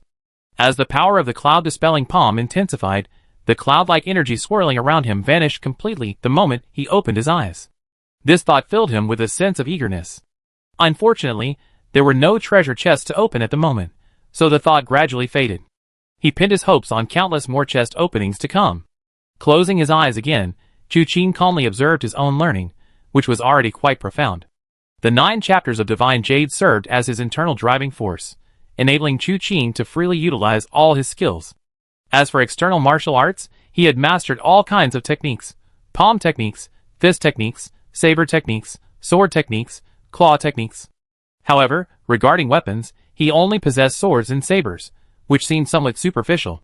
When opening individual chests and scattered quests, he had imagined that he would easily master all kinds of weapons in the future. Swords, spears, halberds, axes, hooks, and forks would all be his forte. But so far, he only excelled in swords and sabers. He didn't know if it was system favoritism or some other limitation. Of course, even if there was, Chu Qing didn't care. His martial arts were already high enough. The key now, beyond qualitative changes, lay in how he used them, and how he could change everything he possessed. Just like the fusion of martial arts, like the 9 chapters of Divine Jade, when unleashed at full power, its strength is terrifying. As for swordsmanship, neither the Golden Crow's sword technique nor the Blood Blade sword technique is particularly extraordinary. However, the 16 styles of terrifying evil blade, created by fusing the Golden Crow's sword technique and the Blood Blade sword technique, and then combining it with the 12-foot blade light of the 6 secrets of arrogant cold, resulting in heaven, earth, ghosts, and gods all betrayed, far surpasses the Golden Crow's sword technique and the Blood Blade sword technique. This is the fundamental principle of quantitative change. When things reach an extreme, change is necessary. Change leads to understanding. Only through understanding can one manifest sainthood. Chu Qing slowly closed his eyes, once again swimming freely in the vast ocean of martial arts. He summarized, organized, integrated, and mastered what he had learned. And the next 2 days were indeed very peaceful. Nothing happened in Shaohan Valley. Han Yiren seemed unaware that Han Tingting had been kidnapped, assuming the girl was simply eager to escape and venture into the martial world early that morning through the tunnel. After all, Chu Qing had helped the girl pack a considerable amount of valuables, and the room was spotless. It didn't look like she had been kidnapped at all. Perhaps some details were overlooked, causing Han Yiren some concern, but he didn't suspect anything too much. Yu Zong, now known as Han Qiuyuan, had also been in contact with Chu Qing these past 2 days, obtaining some crucial information. Ouyang Xiu's disappearance did cause a slight ripple, but it was mainly confined to Shaohan Valley. However, a vague rumor circulated among the attendees. It was said that something had happened at Tianyi Mansion, but no one knew the specifics. Chu Qing inquired about this with Lu Qingyan, but Lu Qingyan shook her head, saying that if something had truly happened to Tianyi Mansion, she would have received the news long ago and urged her to return. Hearing this, Chu Qing finally felt somewhat relieved. Tianyi Mansion was, after all, her mother's maternal home, and the relationship was far from ordinary. Moreover, Wu Qianhuan's injuries needed treatment. Nothing could be done wrong. Time always slips away unnoticed, and in the blink of an eye, night had fallen. In Shaohan Valley, Han Yiren, who had just seen Han Qiuyuan off, slowly walked into his residence. His face was etched with deep sorrow, and his eyes were filled with exhaustion. However, his posture remained ramrod straight, like a spear standing firm between heaven and earth, unyielding no matter what. But just as he was about to approach his desk to sit for a while, a thunderbolt seemed to explode in his mind. A masked man sat there leisurely, thoughtfully scrutinizing him. In that instant, Han Yiren felt his blood run cold. Chapter 314. Han Yiren considered himself to be quite skilled in martial arts. His ability to single-handedly support the entire Little Cold Valley was proof enough. However, he hadn't noticed how this person had entered his room, or when he had sat down there. If he hadn't looked up at the chair, he might not have realized that someone had silently appeared in his room until he lay down. A master? A top-tier master. In an instant, Han Yiren neither cried for help nor made a move. Instead, he looked at the person before him cautiously, clasped his hands in greeting, and said, "May I ask who you are? What brings you here so late at night?" Chu Qing tapped his finger on the table, and tossed out a letter. Han Yiren immediately reached out and caught her, his pupils contracting at a glance. "Where is Tinger?" "Dead." Chu Qing's voice carried an indescribable chill. The matter of Shaohan Valley must not be leaked. A fierce killing intent instantly erupted in Han Yiren's eyes, but when he heard Chu Qing's next words, he forcibly suppressed it. His pupils dilated, tears welled in his eyes, and he gritted his teeth, slowly kneeling on the ground. "My daughter knew nothing." "But she is still your daughter." Chu Qing leaned down and spoke. "This matter is of utmost importance. How can you be rash? By making this decision, you have personally taken her life." But, Han Qiuyuan has already given his consent." "You trust Han Qiuyuan that much?" A hint of mockery appeared in Chu Qing's eyes. "If I remember correctly, your relationship with the Han family of Liexing Mansion wasn't exactly one of loving harmony, was it? And what is Han Qiuyuan anyway? Does he even deserve to make decisions on behalf of my heavenly evil sect?" Chu Qing's words to Han Yiren were carefully considered. In the past 2 days, Yu Zong, disguised as Han Qiuyuan, had observed that Han Yiren's attitude towards Han Qiuyuan was a mixture of fear and hatred. He exploited this to provoke Han Yiren, causing him to reveal something. When Han Yiren left his main family to establish Shaohan Valley in Liaoyuan Prefecture, it was indeed a strategic move by Liexing Prefecture. The intention was to drive a thorn into Liaoyuan Prefecture. But this thorn, once driven in, was also prepared to be discarded at any time. Han Yiren felt back then that what he was doing was like dancing on a knife's edge. A slight misstep could lead to his silent death in Liaoyuan Prefecture. His rift with the Han family of Liexing Prefecture began with that. He was born at a certain time. However, With astonishing perseverance and martial arts skills, he actually managed to gain a foothold in Liaoyuan Prefecture. And he concealed his relationship with the Han family extremely well. Shaohan Valley successfully occupied a small, definitive place within Liaoyuan Prefecture, and for over 10 years, Han Yiren had no contact with Liexing Prefecture. Thus, Han Yiren conceived the idea of never returning. Unexpectedly, 3 years ago, people from Liexing Prefecture suddenly came to his door with a man in black. The man in black bluntly stated that Han Yiren should be his pawn, playing a certain role in a future game. If he performed well, Shaohan Valley would rise to prominence. Otherwise, everything would be lost. Han Yiren tried to fight back. In the past 10 years, he had diligently cultivated his martial arts, his skills far surpassing what he had once possessed, but in their first battle, he suffered a crushing defeat. Not only were they no match for him, they weren't even a match for him in a single blow. A sense of despair welled up within him. The man from the Rending Star Mansion threatened Han Yiren with the lives of young Master Han and Han Tingting, forcing him to cooperate with their schemes. This is how the group of thieves committed their crimes, and how Han Yiren stepped in to set things right. And then came this so-called grand gathering. The reason Chu Qing was impersonating a member of the Heavenly Evil sect to communicate with them was because the other party's methods of manipulating Han Yiren were too crucial. If he came with good intentions, Han Yiren might not trust him. After all, once he revealed everything, he would be handing over his life and fortune, his fate no longer in his own hands, but left to chance. Rather than that, it was better to do the opposite, and see if he could trick Chu Qing into revealing what he wanted. Han Yiren felt a buzzing in his head, his fists clenched so tightly they cracked, and he gritted his teeth as he spoke, Han Qiuyuan. Han Qiuyuan. He did it on purpose. Your Excellency. He did it on purpose. Since 3 years ago, Your Excellency, I have carried out every single order you have given me. Now you've even convened a martial arts gathering in Shaohan Valley, drawing experts from all sides into my Shaohan Valley. Whatever you want to do, just give the order. Why did you have to kill my Tinger? You're simply going too far. Insolence. Chu Qing's eyes darkened, and an invisible pressure erupted. Han Yiren felt an overwhelming force crash down upon him, pressing him almost to the ground. The horror in his heart almost burst from his chest. He felt that the person before him was far more terrifying than the one who had come 3 years ago. Chu Qing's voice turned icy. Did you truly carry out all the orders of my Heavenly Evil sect? Han Yiren, you underestimate me far too much. If you had truly carried them out diligently, why would you have turned away everyone who came to attend? It was just a minor incident. An insignificant person died. Why seal off Little Cold Valley? It's nothing more than to make those good-for-nothings angry, and prevent them from falling into my trap. Do you really think I can't see through you? With each word Chu Qing spoke, his aura grew heavier, his voice like a booming bell, making Han Yiren's head spin. He could only grit his teeth and say, yes, I was wrong. Chu Qing snorted coldly, flicked his sleeve, and the pressure vanished completely. Large beads of sweat appeared on Han Yiren's forehead. The moment he looked up at Chu Qing, a murderous intent flashed, but he quickly lowered his head, concealing it completely, not daring to reveal it in the slightest. Then Chu Qing spoke calmly, do your best in tomorrow's affairs, and you, your son, and Little Cold Valley will all live. After speaking, he turned away. Han Yiren nodded.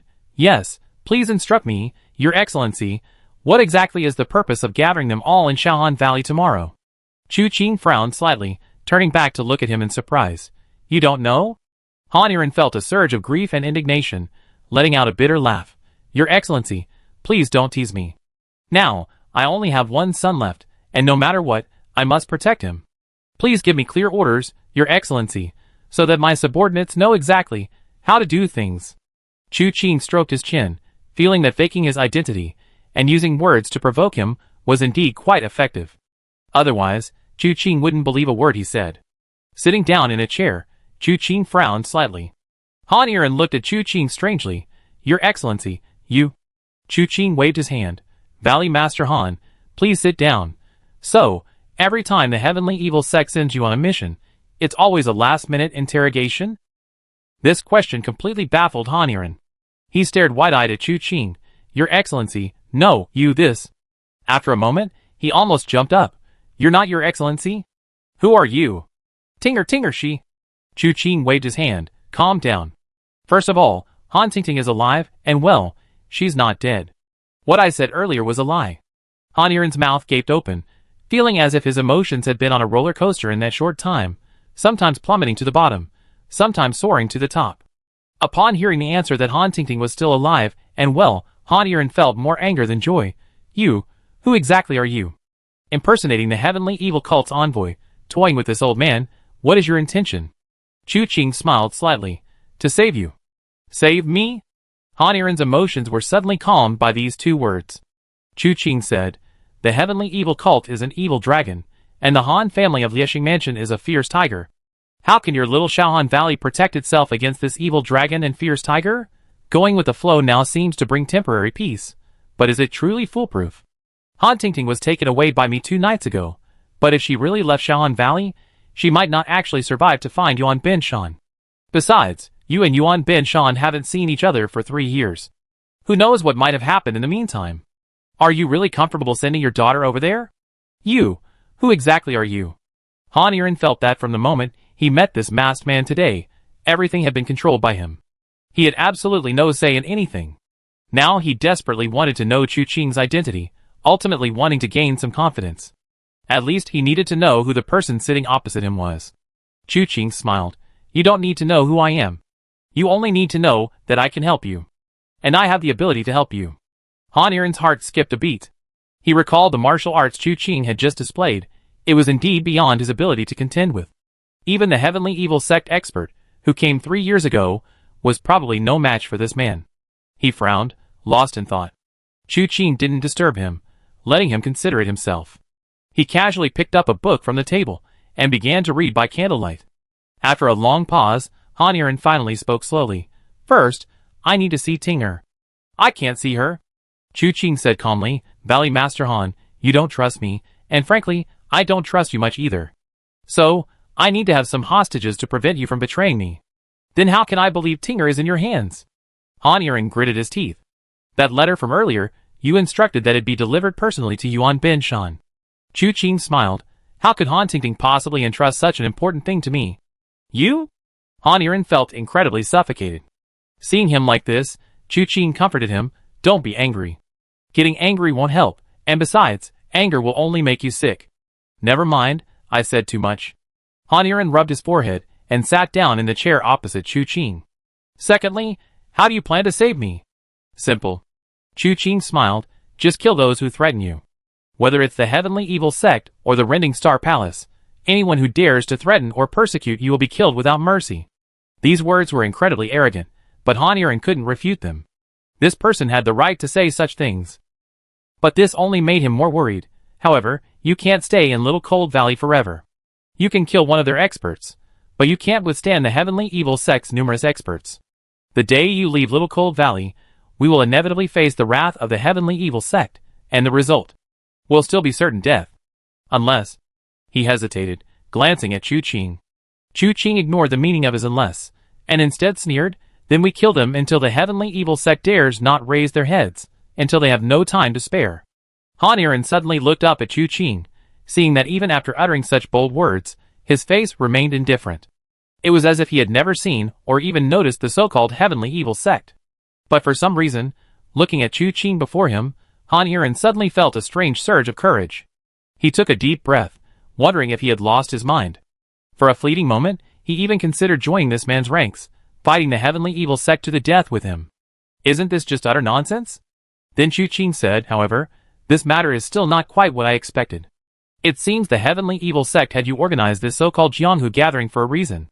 There's probably more to it than meets the eye. I ask you, what kind of people are these so-called envoys who sent you these instructions? I don't know, but I know that each envoy is a different person, which is why I was deceived by you just now.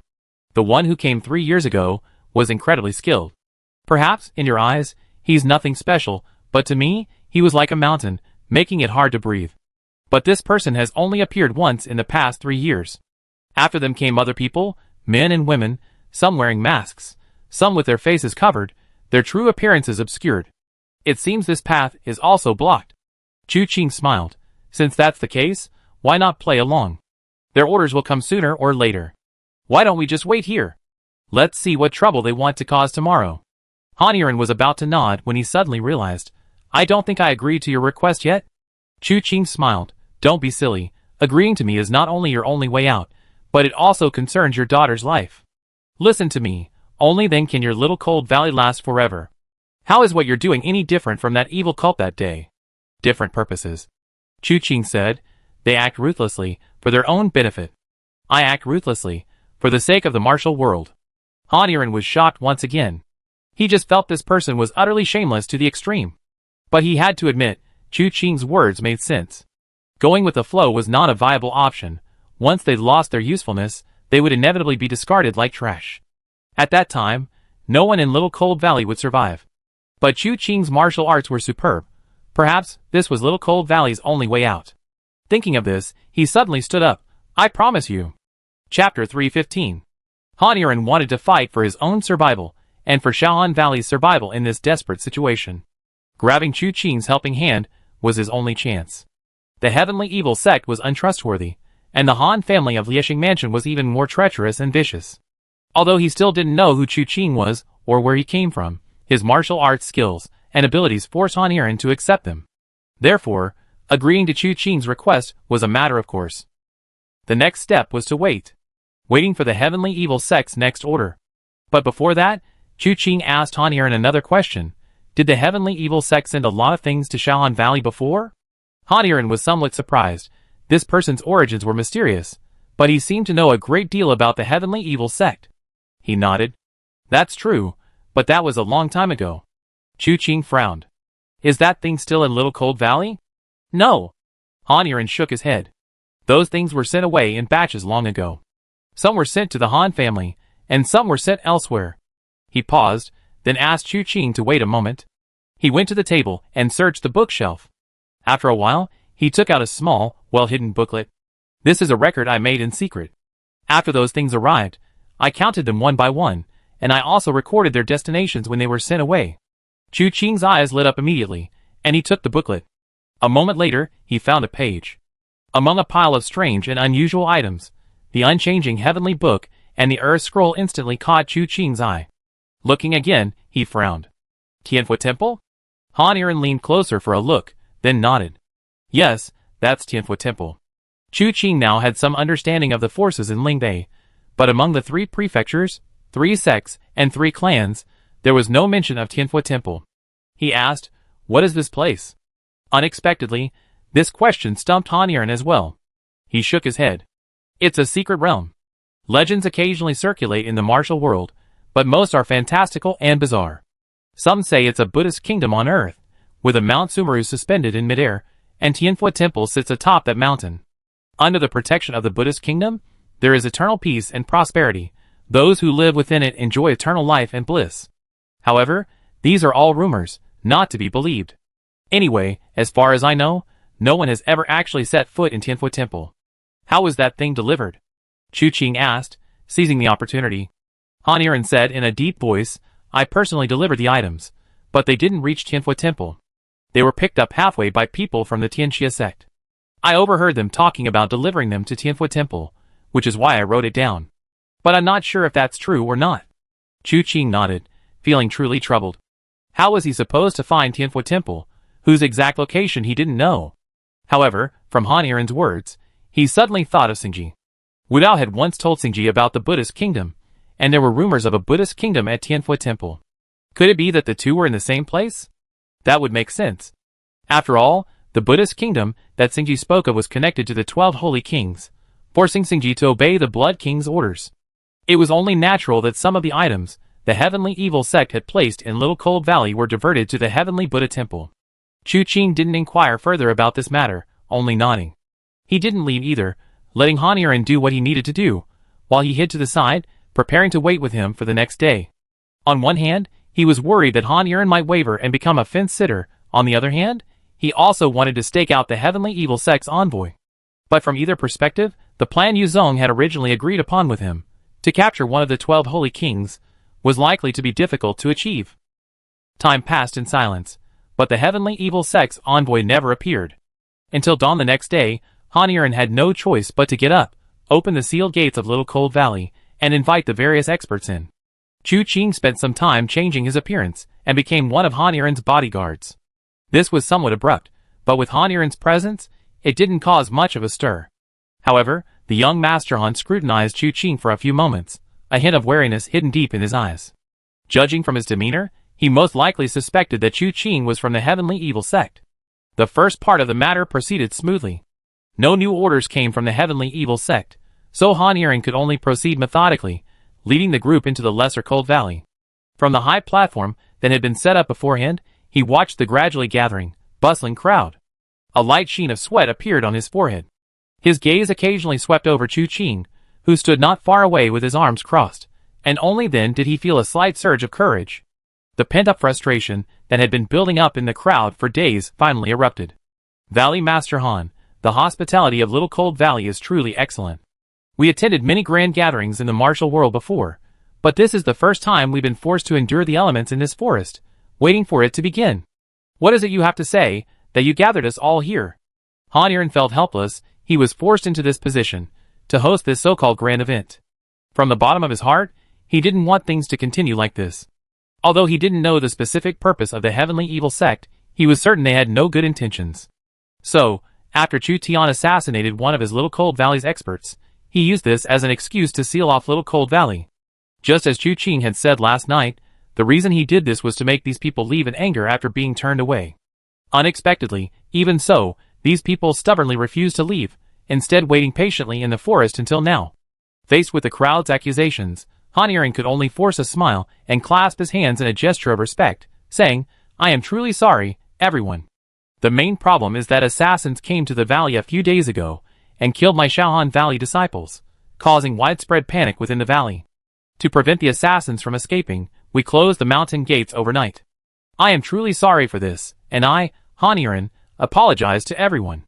He then bowed deeply in all directions, hoping to quell the crowd's anger. These words did indeed ease the crowd's emotions, especially since they had already heard about the incident in Shaohan Valley over the past 2 days. Now that Han Yiren had spoken frankly, these people did not continue their attacks. Han Yiren breathed a slight sigh of relief upon seeing this, and then began with his prepared speech. "The reason I have so abruptly invited you all to Little Cold Valley is due to several major cases that have occurred in the Lingbei Jianghu in recent years. I, Han, have inadvertently become involved, and after investigating deeply, I have finally made some discoveries." Seeing Han Yiren's direct and to-the-point approach, the crowd no longer had time to think about anything else, and someone immediately asked, "Valley Master Han, what exactly is going on? Who exactly are these people?" "These people are ruthless, readily wiping out entire families. We initially thought it was for money, but could there be another motive?" Han Yiren waved his hand, silencing the commotion, and said in a deep voice, "Have you all heard of the Heavenly Evil Sect?" Upon hearing this, everyone present gasped. They had naturally heard of the Heavenly Evil Sect, especially since many rumors about the Heavenly Evil Sect had spread from the southern ridge. The Tomb King, the Blood King, it was quite a scandal. Does Valley Master Han mean that the Heavenly Evil Cult is responsible for these major crimes? The Heavenly Evil Cult has never appeared in Lingbei before. How does Valley Master Han know this? I heard that the Heavenly Evil Cult has 12 holy kings, whose martial arts are unparalleled and extremely powerful. Have you seen them, Valley Master Han? The crowd began to murmur again. Han Yiren suppressed the noise and said loudly, "I personally witnessed the Heavenly Evil Cult's actions. Their plans are extraordinary, beyond the reach of any single family or household. As everyone knows, the Lingbei martial arts world is dominated by the 3 prefectures, 3 sects, and 3 cults. But now the Heavenly Evil Cult has descended upon Lingbei, and the 3 prefectures, 3 sects, and 3 cults are completely unaware. I, Han, am of lowly status and have little influence. I cannot gain their trust, nor have I had any opportunity to communicate with them. Therefore, I can only ask you all to come to Shaohan Valley to share this news with you. As the saying goes, one person's plan is short, but 2 people's plans are long. With collective wisdom and strength, even the Heavenly Evil Sect cannot be so arrogant in front of us."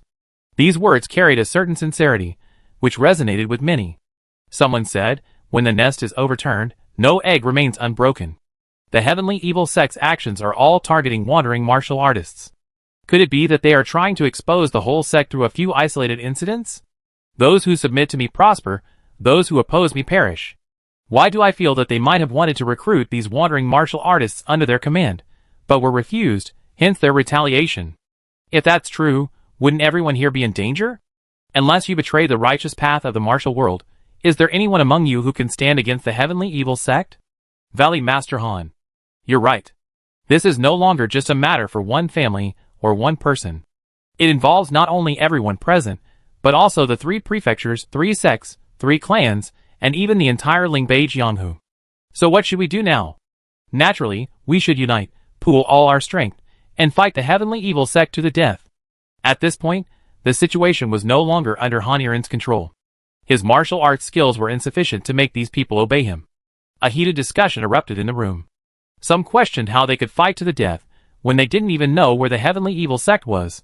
Some suggested that a snake can't function without a head. These people came from all over the Jianghu, and to unite them, they needed a leader. Others were filled with fear, asking if joining the heavenly evil sect would protect them from violence. However, this last type of person was completely isolated. Brainless and without a kind heart, they were naturally not worth befriending.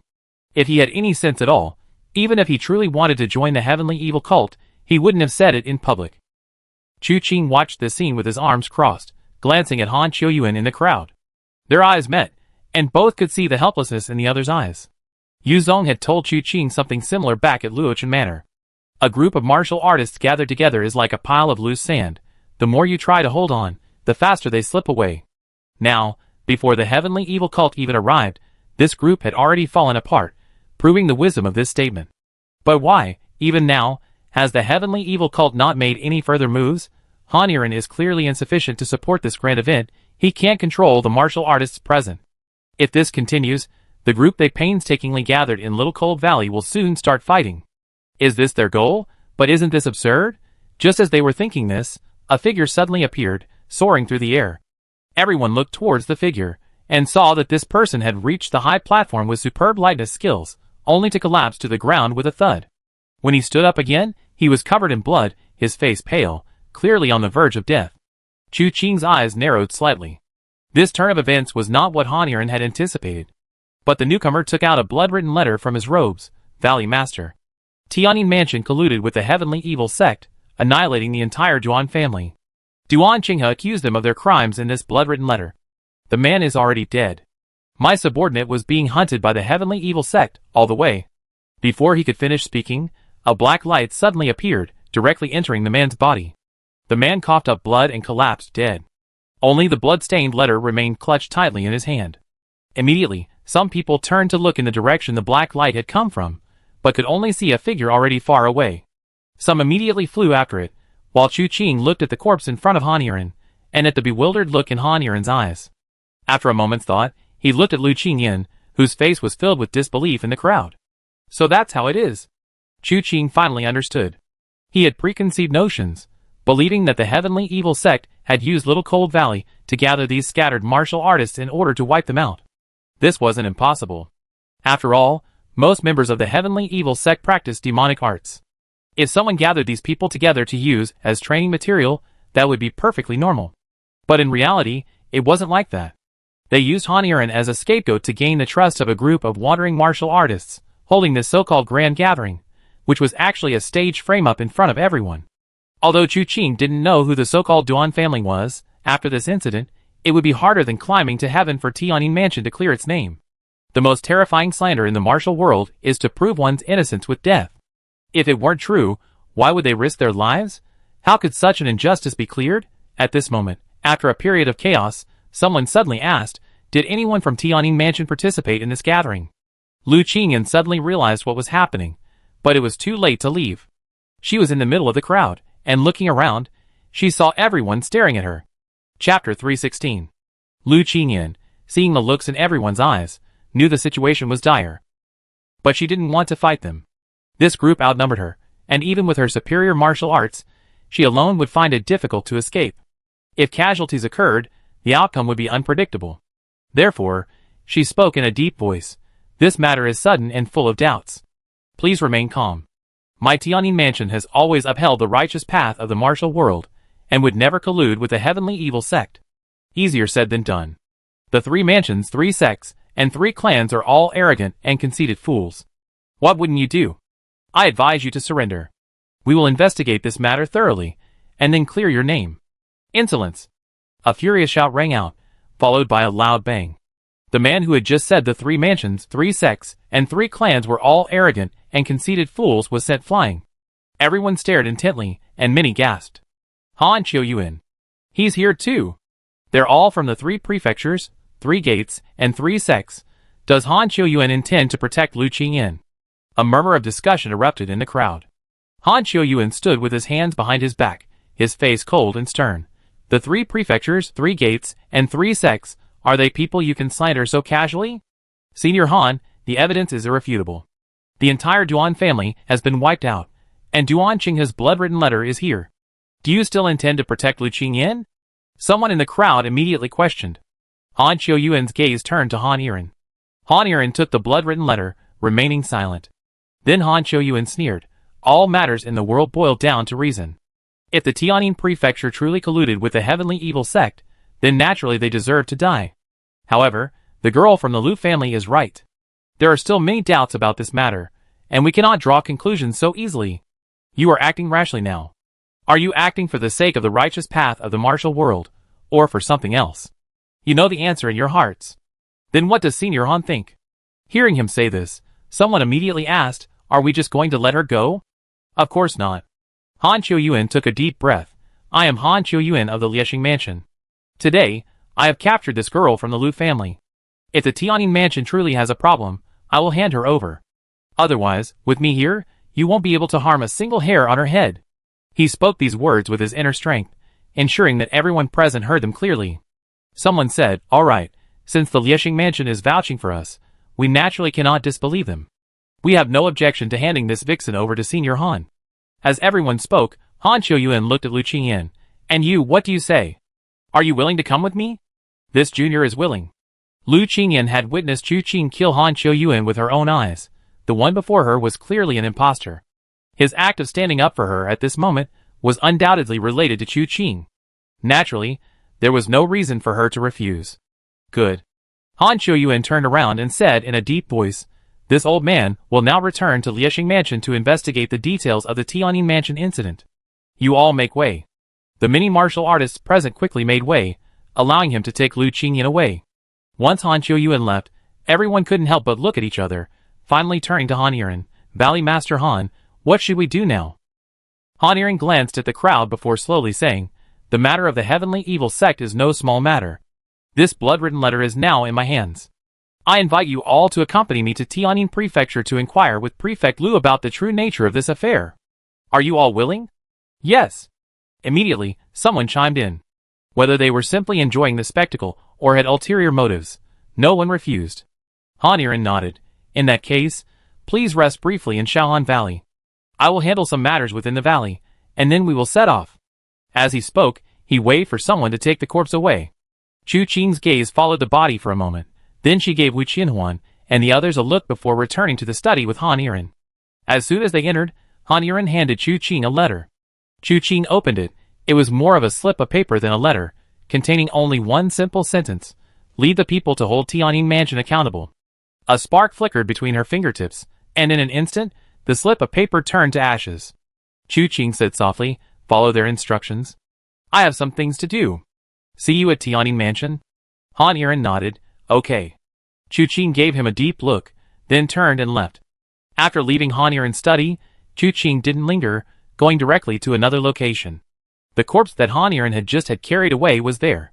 Chu Qing examined it carefully, heartbeat, pulse, breathing, all gone. Really dead?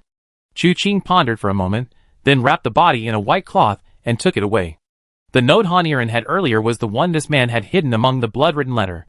This man was the venerable envoy of the heavenly evil sect. Chu Qing found it hard to believe he had died so easily. He hadn't pursued the attacker for this very reason. Furthermore, given the attacker's status, it wasn't worth revealing his lightning speed step. Leading with the body, Chu Qing found Wu Qianhuan and Wenru. After meeting up, the group left Little Cold Valley without a word.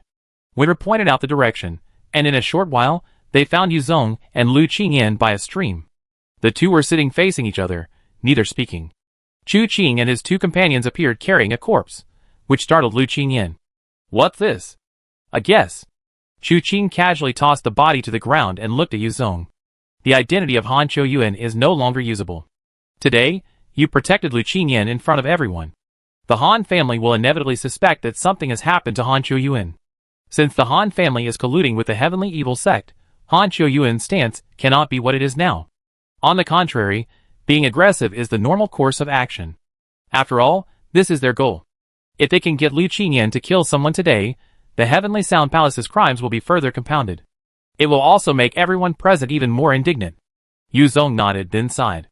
Rash. They never done anything like this in the Southern Ridge. Because there are no forces in the Southern Ridge colluding with them. What do you mean there aren't? Isn't the Blazing Fire Hall one? The Blazing Fire Hall only has one person, but the Han family is the entire clan.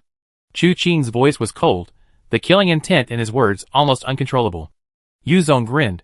How could I have forgotten the connection between the Blazing Fire Hall and you? But in this way, the matter of Little Cold Valley has some progress. The next key lies with the Heavenly Sound Palace. Chu Qing didn't speak. Everyone knew the Heavenly Sound Palace was the next key. He was thinking about other things. After all, there was more than one Heavenly Sound Palace in Lingbei, but its position was crucial.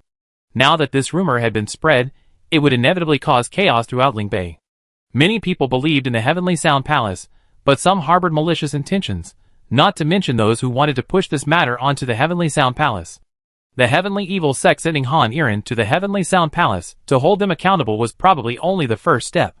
Lu Qingyan stood up and said, "Thank you both for today's events. Now that the Heavenly Sound Palace is caught in the vortex, I must take my leave.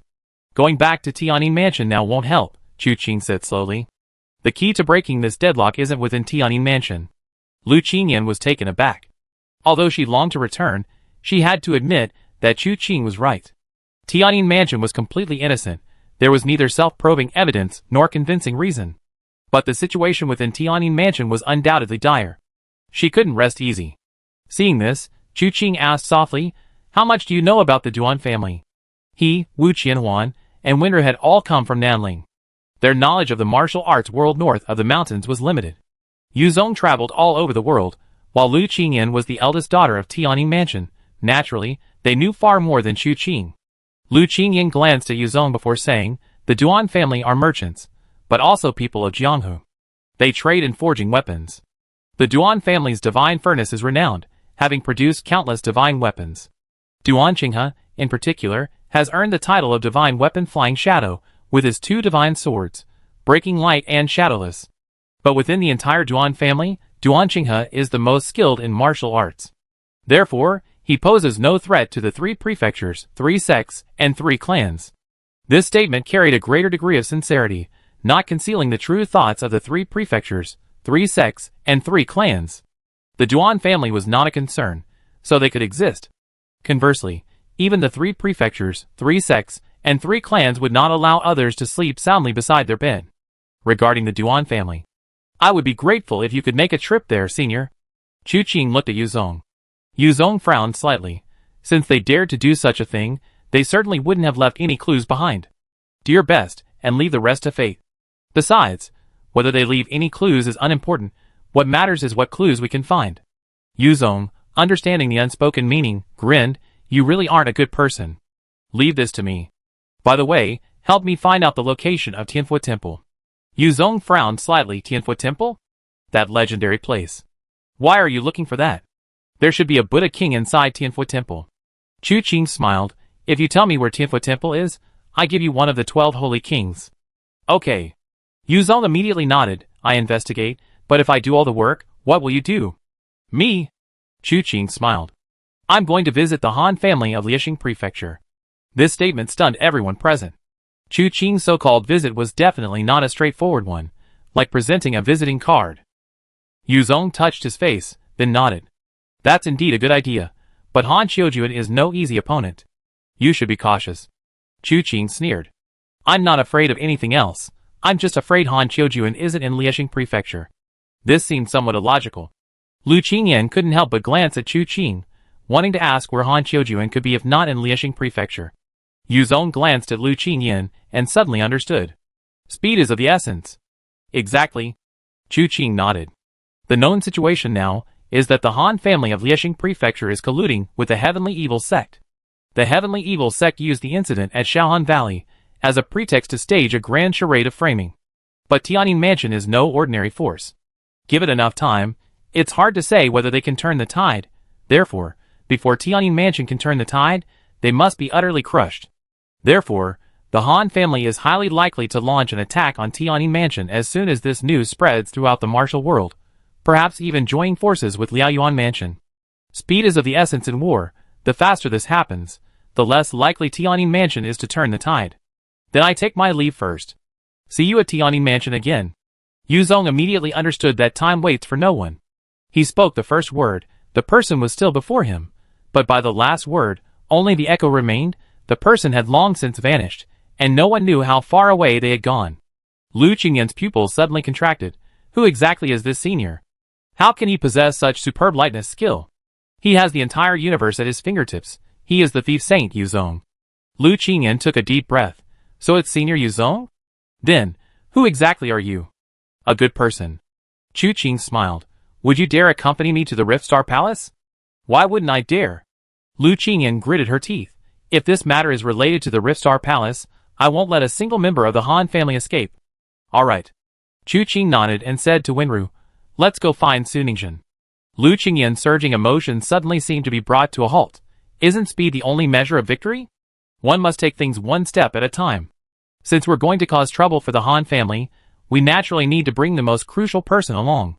The group immediately followed Wenru, first going to the actual burial site of Han Qiuyuan, and then using that as a starting point to detect Suningshan's scent, beginning their search deeper and deeper. Although Chu Qing had told Suningshan to find a secluded place to hide. However, Chu Qing hadn't expected the place she was looking for to be so well hidden. Even with Wenru leading the way, it still took them quite a bit of trouble to find Suningshan. To Chu Qing's surprise, Han Tingting was still unconscious. Suningshan looked at Chu Qing as if she'd seen a ghost. How did you find this place? Chu Qing looked around and chuckled. This place is indeed extremely well hidden. Alright, let's go, take Han Tingting with us. Where to? Liaoxing Mansion. Chu Qing said, I promise you I help you avenge Xiangshan Hai, and I certainly won't go back on my word. Suningshan still had a lot of questions, but after hearing Chu Qing's words, she didn't hesitate at all, and stood up to follow the others. Chapter 317. The changes in the martial world often happen in the blink of an eye. One moment everything is fine, the next the world is collapsing. The news of Tianyin Mansion's collusion with Tianxia sect, starting from Shaohan Valley, spread like wildfire throughout the entire martial world in just a few days. In an instant, a single stone stirred up a cataclysmic change, and the entire martial world was in an uproar. Some people believed it wholeheartedly, denouncing Tianyin Mansion for its despicable and shameless behavior, its collusion with Tianxia sect, and its persecution of fellow martial artists. But others expressed doubt. Tianyin Mansion was one of the 3 mansions, 3 sects, and 3 clans, holding a high position in the Lingbei martial world. Why would it idly collude with Tianxia sect? This was tantamount to inviting a wolf into the house, or seeking a tiger's skin. However, whether they believed it or not, most people were powerless to do anything about it, except vent their frustrations. They didn't even have the courage to confront Tianyin Mansion. Amidst this storm of controversy, news of Han Iran leading his group to hold Tianyin Prefecture accountable spread far and wide. Some who had initially been invited by Han Iran, but dismissed the Shaohan Valley gathering flocked to join him, eager to confront Tianyin Prefecture. Others mocked them as clowns, insignificant, believing the real key lay in the attitude of the other behemoths, the 3 prefectures, 3 sects, and 3 clans. If their attitude was neutral, no matter how much Han Iran's group stirred things up, it wouldn't shake Tianyin Prefecture's position. However, the attitude of the 3 prefectures, 3 sects, and 3 clans seemed somewhat ambiguous. They were certainly aware of the news, but took no action. At least on the surface, the remaining 8 families remained steadfast, unmoved by any external pressures. While other martial artists harbored resentment, they dared not retaliate, only gritting their teeth and spewing ambiguous verses to subtly mock them. Amidst the chaos that had engulfed the martial world, Chu Qing and his group were nearing the end of Liaoyuan Prefecture. However, Yu Shirlu was missing. Chu Qing had taken Yu Shirlu to Shaohan Valley primarily because Li Xingxing was there. Yu Shirlu had entrusted Chu Qing with killing him. Regardless of the sincerity of this request, Chu Qing had not treated it lightly. Furthermore, admiring Yu Shirlu's defiant attitude, he had even taught her 2 martial arts techniques. Now that Li Xingxing was likely with Han Iran and the others at Tianyin Prefecture, Chu Qing planned to kill him there, to fulfill Yu Shirlu's request. However, Yu Shirlu couldn't stay with them indefinitely. Speed was of the essence in war, so they naturally had to travel as quickly as possible. Yu Shirlu was a novice in martial arts. Even with some talent, she couldn't possibly compare to anyone present. Taking her along would be a real burden.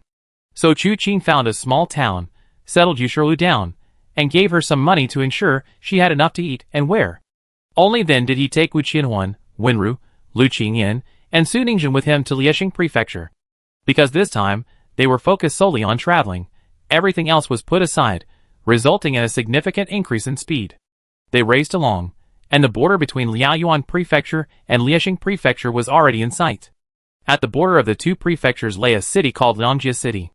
This city is peculiar, situated precisely on the border between Liaoyuan Prefecture and Liexing Prefecture. A single line divides the city in two, one half belonging to Liaoyuan Prefecture and the other to Liexing Prefecture. Therefore, there are two city lords, each governing one half of the city, separated by a main border street. The two-realm city is bustling with activity, teeming with merchants. Even before entering the city, one can see various caravans moving about. Some are engaged in legitimate trade, while others are involved in the slave trade. As evening approaches, although Chu Qing and his companions are eager to continue their journey, they cannot afford to stay up all night. They decide to rest in the two-realm city for the night. Lu Qingyan has recovered from her initial urgency, knowing that it is precisely in this situation that she must not be impatient. With her mindset gradually calming down, she has the leisure to consider other matters. Upon seeing Liangjie City ahead, she suggested to Chu Qing, "Now that we're in Liangjie City, we can't miss the city's most famous roast goose. Tonight, I treat you all to a delicious meal, how about it?" Chu Qing was taken aback. "You still have time to eat good food? There's no use in rushing, people need to eat, and you get hungry if you skip a meal. Whatever you eat, you still be eating, so why not eat something good?" Lu Qingyan laughed. "Besides, Liaoyuan Prefecture only has this much to offer, haven't you heard? Tongyao is fragrant, Sanyu is spicy, the geese of Liangjie are top-notch. Tongyao's dog meat is the most fragrant, and Shui Rongxiang meat is famous throughout the world. Sanyu City is famous for its spiciness, especially the spicy Wending. The spicier it gets, the more fragrant it becomes, the spicier it gets, the more you want to eat. Those who eat it are sweating profusely, thoroughly enjoying themselves. That's true pleasure. Of course, if it's spicy on the palate, it's not easy to swallow either. During the day, they're all clinking glasses and laughing at the dinner table, but at night, they're groaning and grimacing in the outhouse. That's the norm. As for the roast goose of Two Realm City, I always buy a few whenever I pass through. The taste is truly unique. I heard it's special because a certain fruit tree grows around Two Realm City. The fruit isn't very tasty, but the roast goose made with that wood has a unique aroma that's unforgettable, making your mouth water." Chu Qing smiled, finding her explanation quite convincing. Just as she was about to speak, she suddenly heard a shout. "I beat you to death, you old bastard, for meddling in other people's business." The shout was followed by the sound of a whip slicing through the air and striking flesh. Everyone looked in the direction of the sound, and saw an old man lying on the ground. The whip had torn his clothes and ripped open his flesh.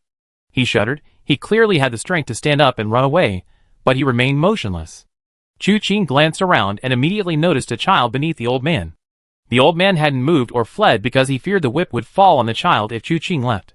Looking nearby, there was a caravan, but instead of goods, the carts carried cages containing a group of ragged women. Behind the carts were men with their hands bound. This wasn't the first time Chu Qing had witnessed such a scene.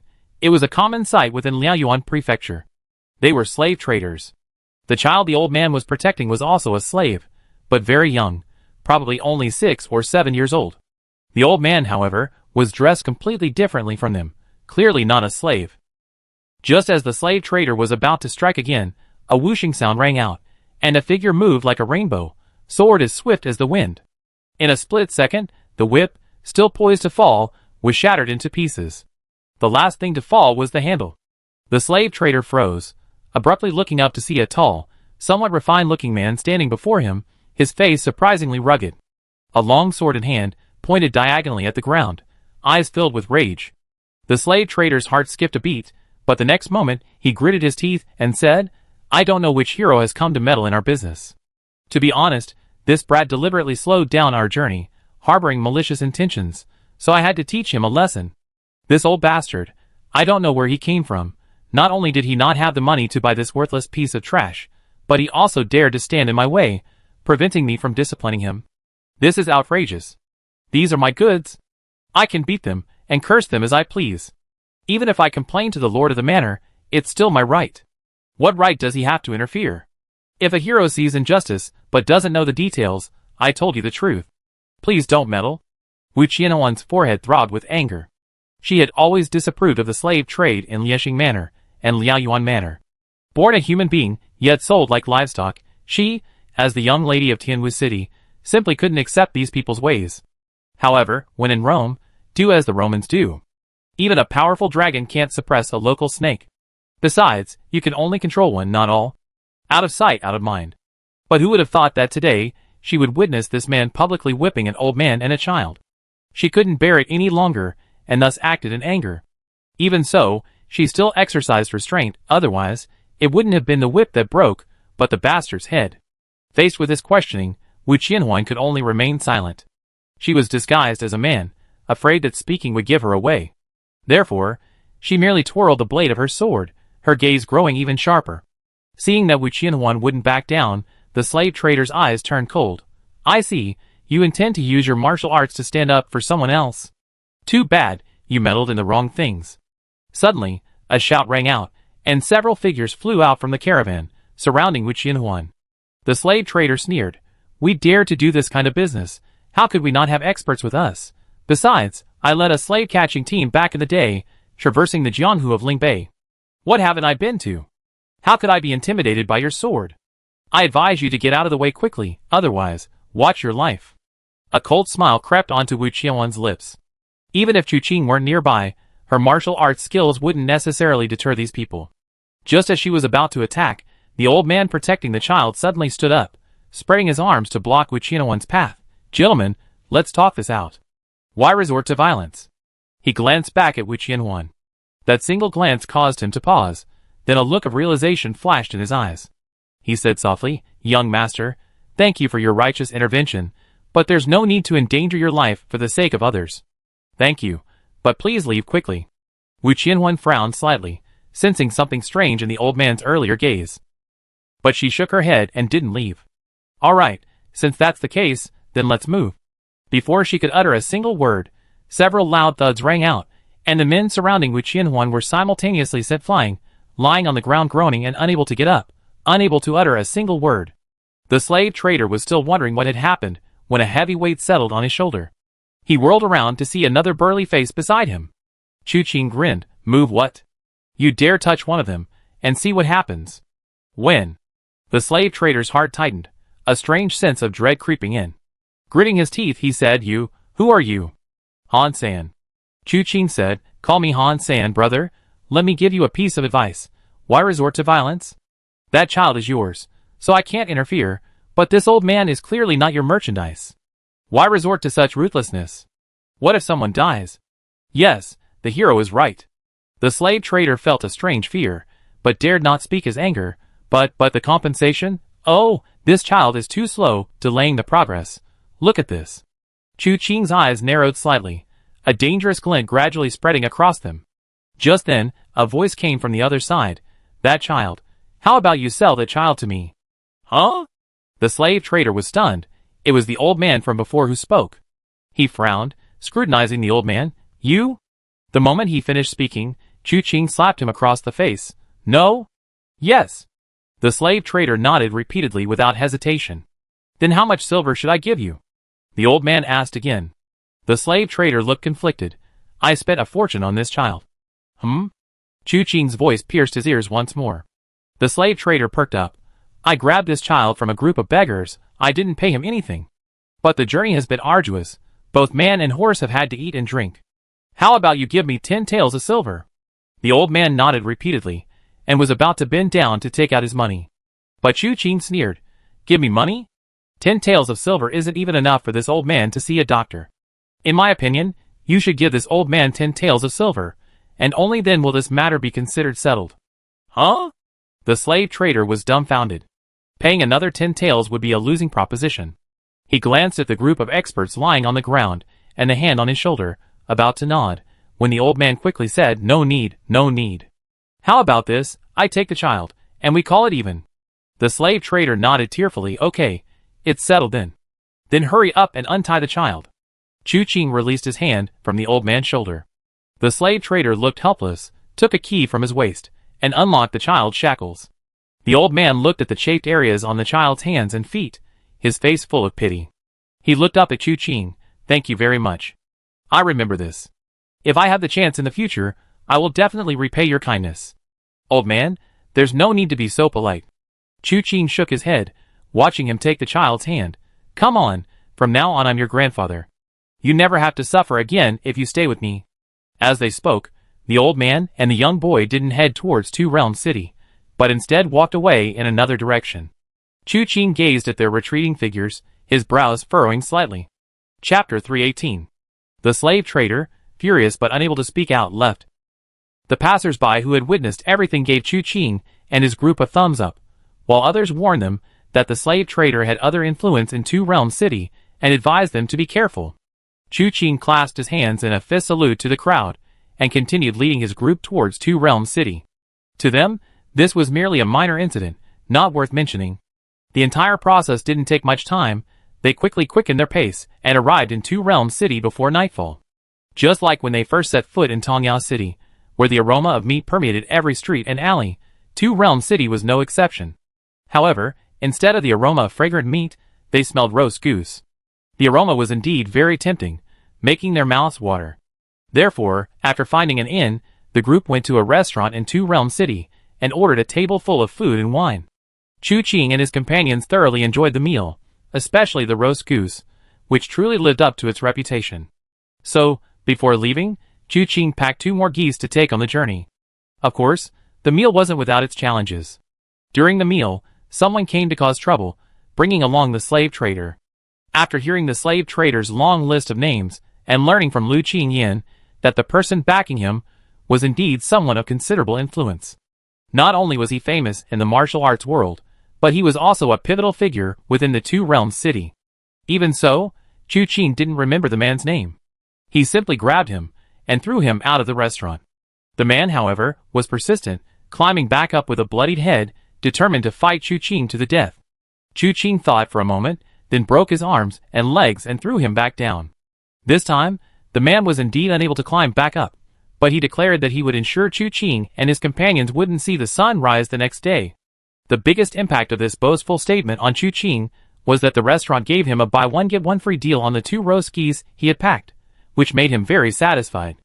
After dinner, they returned to the inn to rest, but the night was as calm as still water in an ancient well, without the slightest ripple. It wasn't until the next morning, before leaving Two Realms City, that he learned of the major incident that had occurred in the city the previous night. The 2 city lords, belonging to Liaoyuan Prefecture and Liexing Prefecture respectively, had been stripped naked and hung on the South City Gate. Their bodies were covered in bloody welts from being whipped, with hardly any healthy flesh, yet they were not dead. Surrounded by onlookers, they were carried back to their respective city lords' mansions to heal their wounds. Furthermore, many businesses engaged in the slave trade throughout Two Realms City had been attacked by a mysterious figure the previous night. This man was like a demon invading his domain, leaving no one in his wake. Despite his ruthless attacks, he didn't kill a single person. He merely severed their tendons and ligaments, sparing their lives. However, for these people, such methods were less effective than simply killing them outright. Those with weak internal energy, their tendons and ligaments severed, meant that even if they were to regain their martial arts skills, they would be crippled, their strength far diminished, even weaker than an ordinary person. Those with profound internal energy had their Dantian, energy center, destroyed by this man. This story spread among the people, becoming a horrifying tale. Everyone wanted to know who had done it, but those who witnessed it only said that the person was dressed in black, masked, and possessed superb martial arts skills, like a god incarnate. Before this man in black, they were like ants facing a deity. Even with all their might, they couldn't lift a single corner of his robe, let alone see his true face. Therefore, no one knew who had done this. They only knew that the person who committed this act was the same one who had whipped the 2 city lords. After hearing this news, Chu Qing's expression was not good. But in the end, he didn't say anything, simply leading Wu Qianhuan and the others to quickly leave Two Realms City, rushing towards Rift Star Prefecture at lightning speed. 7 days passed in the blink of an eye. February was already halfway over, and the weather was gradually warming up. Although the cold wind was still like a knife, piercing the heart and chilling the soul, with the sun high in the sky, one could still feel a slight warmth. During this time, there were further changes in the martial arts world. As expected, the 3 prefectures, 3 sects, and 3 clans couldn't sit still any longer. The first to react was the Rending Star Prefecture. It was rumored that the Han family of the Rending Star Prefecture had reached an agreement with the Ouyang family of the Blazing Plains Prefecture. They agreed to jointly deal with the Heavenly Sound Prefecture, determined to give those harmed by the Heavenly Sound Prefecture an explanation. There was no concrete evidence, but the rumors were already rampant. Lu Qingyan could no longer maintain her composure and became restless. Especially since there had been no movement from the Heavenly Sound Prefecture, she felt an inexplicable sense of urgency. Fortunately, Chu Qing and the others were there to comfort her, telling her to calm down, preventing her from doing anything impulsive in a panic. Meanwhile, after traveling day and night, even without stopping at night, the group finally arrived at the main city of Liexing Prefecture, Liexing City. Liexing City didn't have any particularly special delicacies, but they sampled a little of everything. The streets were bustling with people, noisy and lively. However, Chu Qing and his companions felt that the gazes around them weren't particularly friendly. Occasionally, they would look up and see a man sitting by the window of a roadside restaurant, drinking and looking at them with disdain. Chu Qing frowned slightly, met the man's gaze, and the man slowly looked away, whispering something to his friend, which immediately caused a burst of laughter. The man assumed that Chu Qing was on the street, and he was in the restaurant, so Chu Qing couldn't have heard what he said. But Chu Qing possessed extraordinary martial arts skills. In an instant, he heard the man's words clearly. "You ignorant bumpkin, you got some nerve. I really want to gouge your eyes out." Chu Qing almost laughed in anger. Since he made a name for himself in the martial world, he had never heard such words before. He casually picked up a stone and sent it flying with his inner force. Without a sound of wind breaking, the stone had already reached the man's back. Then, with a loud bang, a tremendous force surged through the man's body, sending him flying backward, smashing a table, and sending the people eating at the table tumbling to the ground. The sound of wind breaking only came belatedly. The man's friends were relatively unharmed, only suffering broken limbs, screaming and looking around, bewildered as to what had happened. But the man who had spoken was not so lucky. Chu Qing was furious that this man, with whom he had no grudge, had been verbally abused. Although the stone hadn't killed him outright, it had severely damaged his internal organs and injured every meridian in his body, yet he hadn't died from the injuries, leaving him bedridden for the rest of his life, unable to do anything. For an ordinary person, this might have been too severe. But Chu Qing knew he hadn't trained in martial arts to tolerate insults. The meaning of a master cannot be easily insulted lay precisely in this. "You dare insult me, I kill you. Even if I don't kill you, I make you suffer for a lifetime, so you know what it means to be cursed for your words." A master of unparalleled skill, a high-ranking martial arts expert, yet everyone can insult him. What's the point of all this martial arts training? After the stone flew out, Chu Qing felt refreshed and looked at Lu Qingyan. "What's going on with this city?" Lu Qingyan, seeing Chu Qing throw the stone, although she didn't have the keen hearing to hear what the person in the restaurant was saying, understood most of it. She shook her head and sighed, saying, "It's the arrogance of the people of Liexing City." Liexing Prefecture has stood tall in the martial world for many years, holding a superior position. Therefore, those born in Liexing City consider themselves superior. They always show an unspoken disdain for outsiders. Although Liexing Prefecture has never admitted this, its actions clearly support it. I long heard that if an outsider clashes with someone from Liexing City, regardless of right or wrong, Liexing Prefecture will insist it's the outsider's fault. At best, they be expelled from Liexing City, or even Liexing Prefecture. At worst, they be imprisoned and sentenced. Completely unreasonable. This only fuels the arrogance of the people of Riftstar City. Chu Qing suddenly realized, no wonder, they didn't even know each other, yet they inexplicably hurled insults. So it was Riftstar Prefecture that gave them their confidence, let them think they were superior too. A smile appeared on Chu Qing's lips. It seems Riftstar Prefecture hasn't been attacked in all these years. The overall environment in Lingbei is still very peaceful. The 3 prefectures, 3 sects, and 3 clans stand tall in the martial world, like white jade pillars supporting the sky, purple gold beams spanning the sea. Aspiring to dominate the world, their established structure is extremely solid. Unlike your southern ridge, where you fight each other all the time, full of vitality. Lu Qingyan glanced at Chu Qing. To this day, she still didn't know who Chu Qing really was, but she already knew that this guy was from Southern Ridge. This wasn't just because Yu Zong had said recently that Chu Qing had a connection with the Southern Ridge Blazing Fire Hall, but also because his understanding of the martial world in Lingbei was far too shallow. She would ask questions, then feign surprise. Her complete unfamiliarity with Ling Bei was utterly undisguised. After a pause, Lu Qingyan looked at Chu Qing. Now that we arrived in Liexing City, what do we do next? Find a place to stay? Oh right, I forgot to mention, we're not from Liexing City. If we stay at an inn, the better the room, the more expensive it is, double the normal price. Chu Qing almost laughed in exasperation.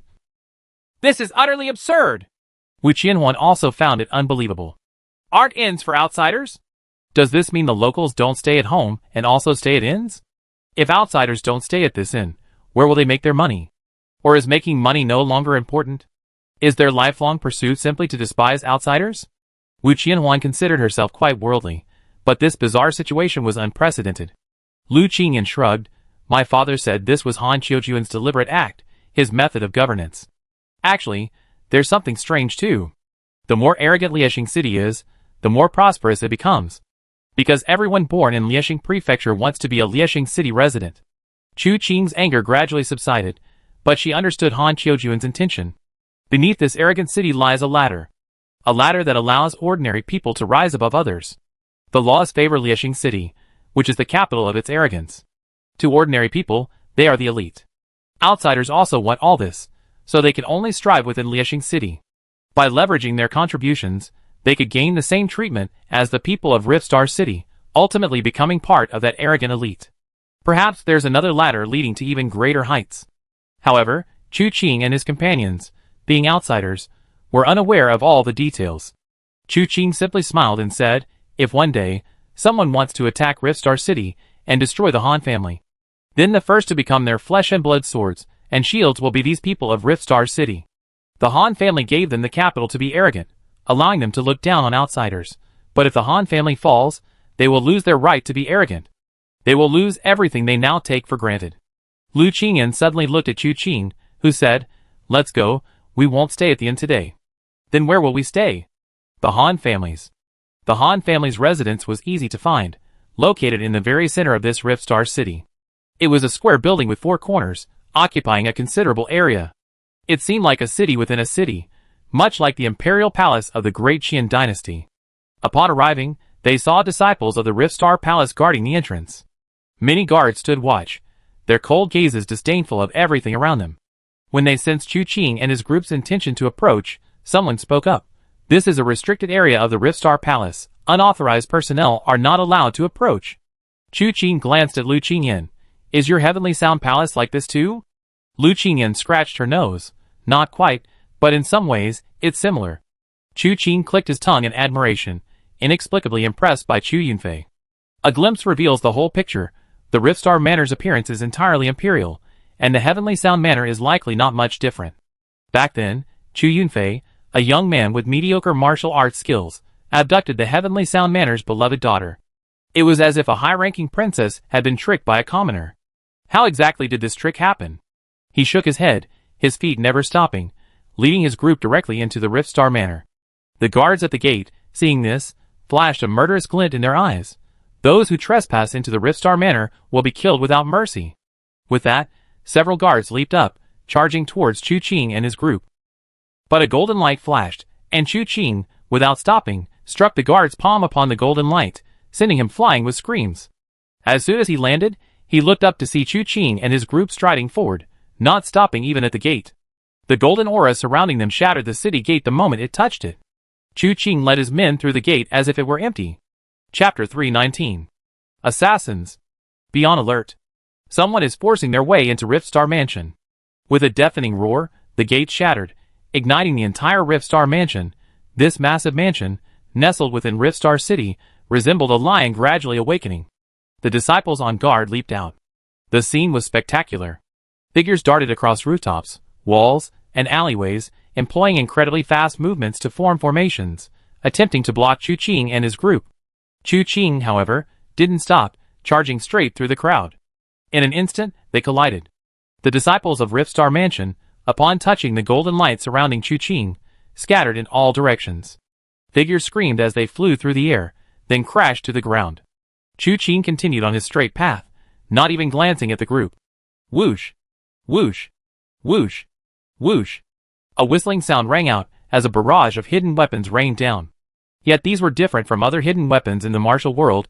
They were shuttle-shaped iron pieces with convex interiors, seemingly concealing something inside. As Lu Qingyan's lips moved, the hidden weapon landed on the golden light. In an instant, it turned and flew towards its owner. A series of loud booms echoed, sending the crowd sprawling. Lu Qingyan, who had been about to speak, finally uttered, "It's a shattering star dart, containing gunpowder, incredibly powerful." Chu Qing, intrigued, saw the second wave of shattering star darts approaching and reached out to grab one. Holding it in his hand, he examined it as he walked. The shuttle-shaped dart was forged from high-quality steel, but he hadn't seen it clearly from his previous fleeting glance. It was only then that it was discovered that this thing wasn't simply a protrusion inside. To be precise, it was hollow inside, and the protrusion was concealed by something else. And this protrusion was presumably gunpowder. Moreover, this dart wasn't designed to kill with its sharpness. The dart itself wasn't particularly stable. With the slightest force, it would quickly shatter into fragments along the gaps it had left. In other words, if this thing was thrown at an opponent, anyone who touched it would detonate the gunpowder inside. The gunpowder exploded, shattering the dart's body, and the fragments would scatter in all directions, causing damage with each strike. What a brilliant idea! What a brilliant star-shattering dart! Chu Qing exclaimed, flicking the dart out. A disciple froze, seemingly unable to dodge in time, about to be pierced through the heart by the dart, when Chu Qing joined his index and middle fingers together, slightly hooking the dart, which suddenly rose and swept across the star-splitting palace disciple's throat. The shattering star dart continued its relentless advance, but not in a straight line. As Chu Qing's fingertips moved, the dart would sometimes dart left, sometimes right, each time slicing past the opponent's throat before moving on. This was truly astonishing. An outsider would have thought the shattering star dart had come to life. Wu Qianhuan, however, knew that Chu Qing had been studying the sword-capturing technique he had obtained from Li Junmo recently. Now, he was using the shattering star dart with the techniques of the sword-capturing technique. It must be said, the effect was indeed extraordinary. However, the sword-capturing technique was ultimately not the sword control technique of the Xianxiao world. It lacked the ability to take a person's head from 1,000 miles away. Putting aside other considerations, in the world of immortals and heroes, the reason this is possible is due to powerful divine sense, capable of locking onto an opponent from 1,000 miles away. However, in the current world, even mental martial arts are extremely rare. Forget sensing events 1,000 miles away, the news itself takes a long time to travel. How could one possibly lock onto a person then, even if Chu Qing's internal energy is unparalleled throughout history, and he could indeed throw his sword 1,000 miles away and retrieve it at will? Who he kills, that's entirely up to fate. Moreover, 1,000 miles is even more unrealistic. Unless someone truly cultivates the Nayuta calamity of the Vajra sect to its peak, it's mostly wishful thinking. With Chu Qing's current abilities, controlling the shattered star dart with this power would only allow him to control it within 3 zhang, approximately 10 meters. Beyond that distance, his internal energy would naturally cease, and the serpentine shattered star dart would become a dead snake. Therefore, seeing that the shattered star dart had traveled nearly 3 zhang, Chu Qing stopped controlling it to kill, and let it fall to the ground. A deafening explosion erupted, and all those surrounding the Rift Star Palace disciples were injured in the blast. This seemingly long story actually unfolded in the blink of an eye. Chu Qing strode through the crowd. Those who had initially dared to attack Chu Qing were now lying on the ground. The remaining disciples were now locked in a stalemate with Chu Qing. They dared not attack rashly. A rash attack would mean certain death. They could not run either. If their escape led to the destruction of the Rift Star Palace, they would suffer greatly. Conversely, if the Rift Star Palace won a decisive victory and later discovered their desertion, they would face even greater consequences. But they didn't want to die, so they had no choice but to retreat. Those in front thought this way, but those behind didn't. Instead, they wondered why those in front were retreating. With a formidable enemy at hand, where was there any way to retreat? They pushed their way forward, a few clever ones trying to leap into the air to attack Chu Qing from other angles. The result was only a few screams. Those in front, unable to retreat any further, were pushed towards Chu Qing's protective aura with faces full of despair. Then came the bangs. Bangs. Bangs. Chu Qing was like a plow, leaving everyone lying on either side of the road in his wake, no one able to stand, and a large patch of soil in front of him still needed to be cleared. Not far away, on a building, 2 people stood. One stood tall, his face cold and stern, his eyes filled with gloom as he looked at Chu Qing. Another man squatted there, yawning and rubbing his eyes, seemingly still a little sleepy. He glanced at the standing man. This isn't an ordinary person. His protective aura is impressive. I've been watching for so long, and I still can't find his weakness.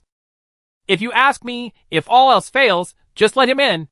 How much money does the Han family give you? Why make enemies of someone like him? The standing man didn't speak, but his gaze lowered slightly before he reached for the sword at his waist.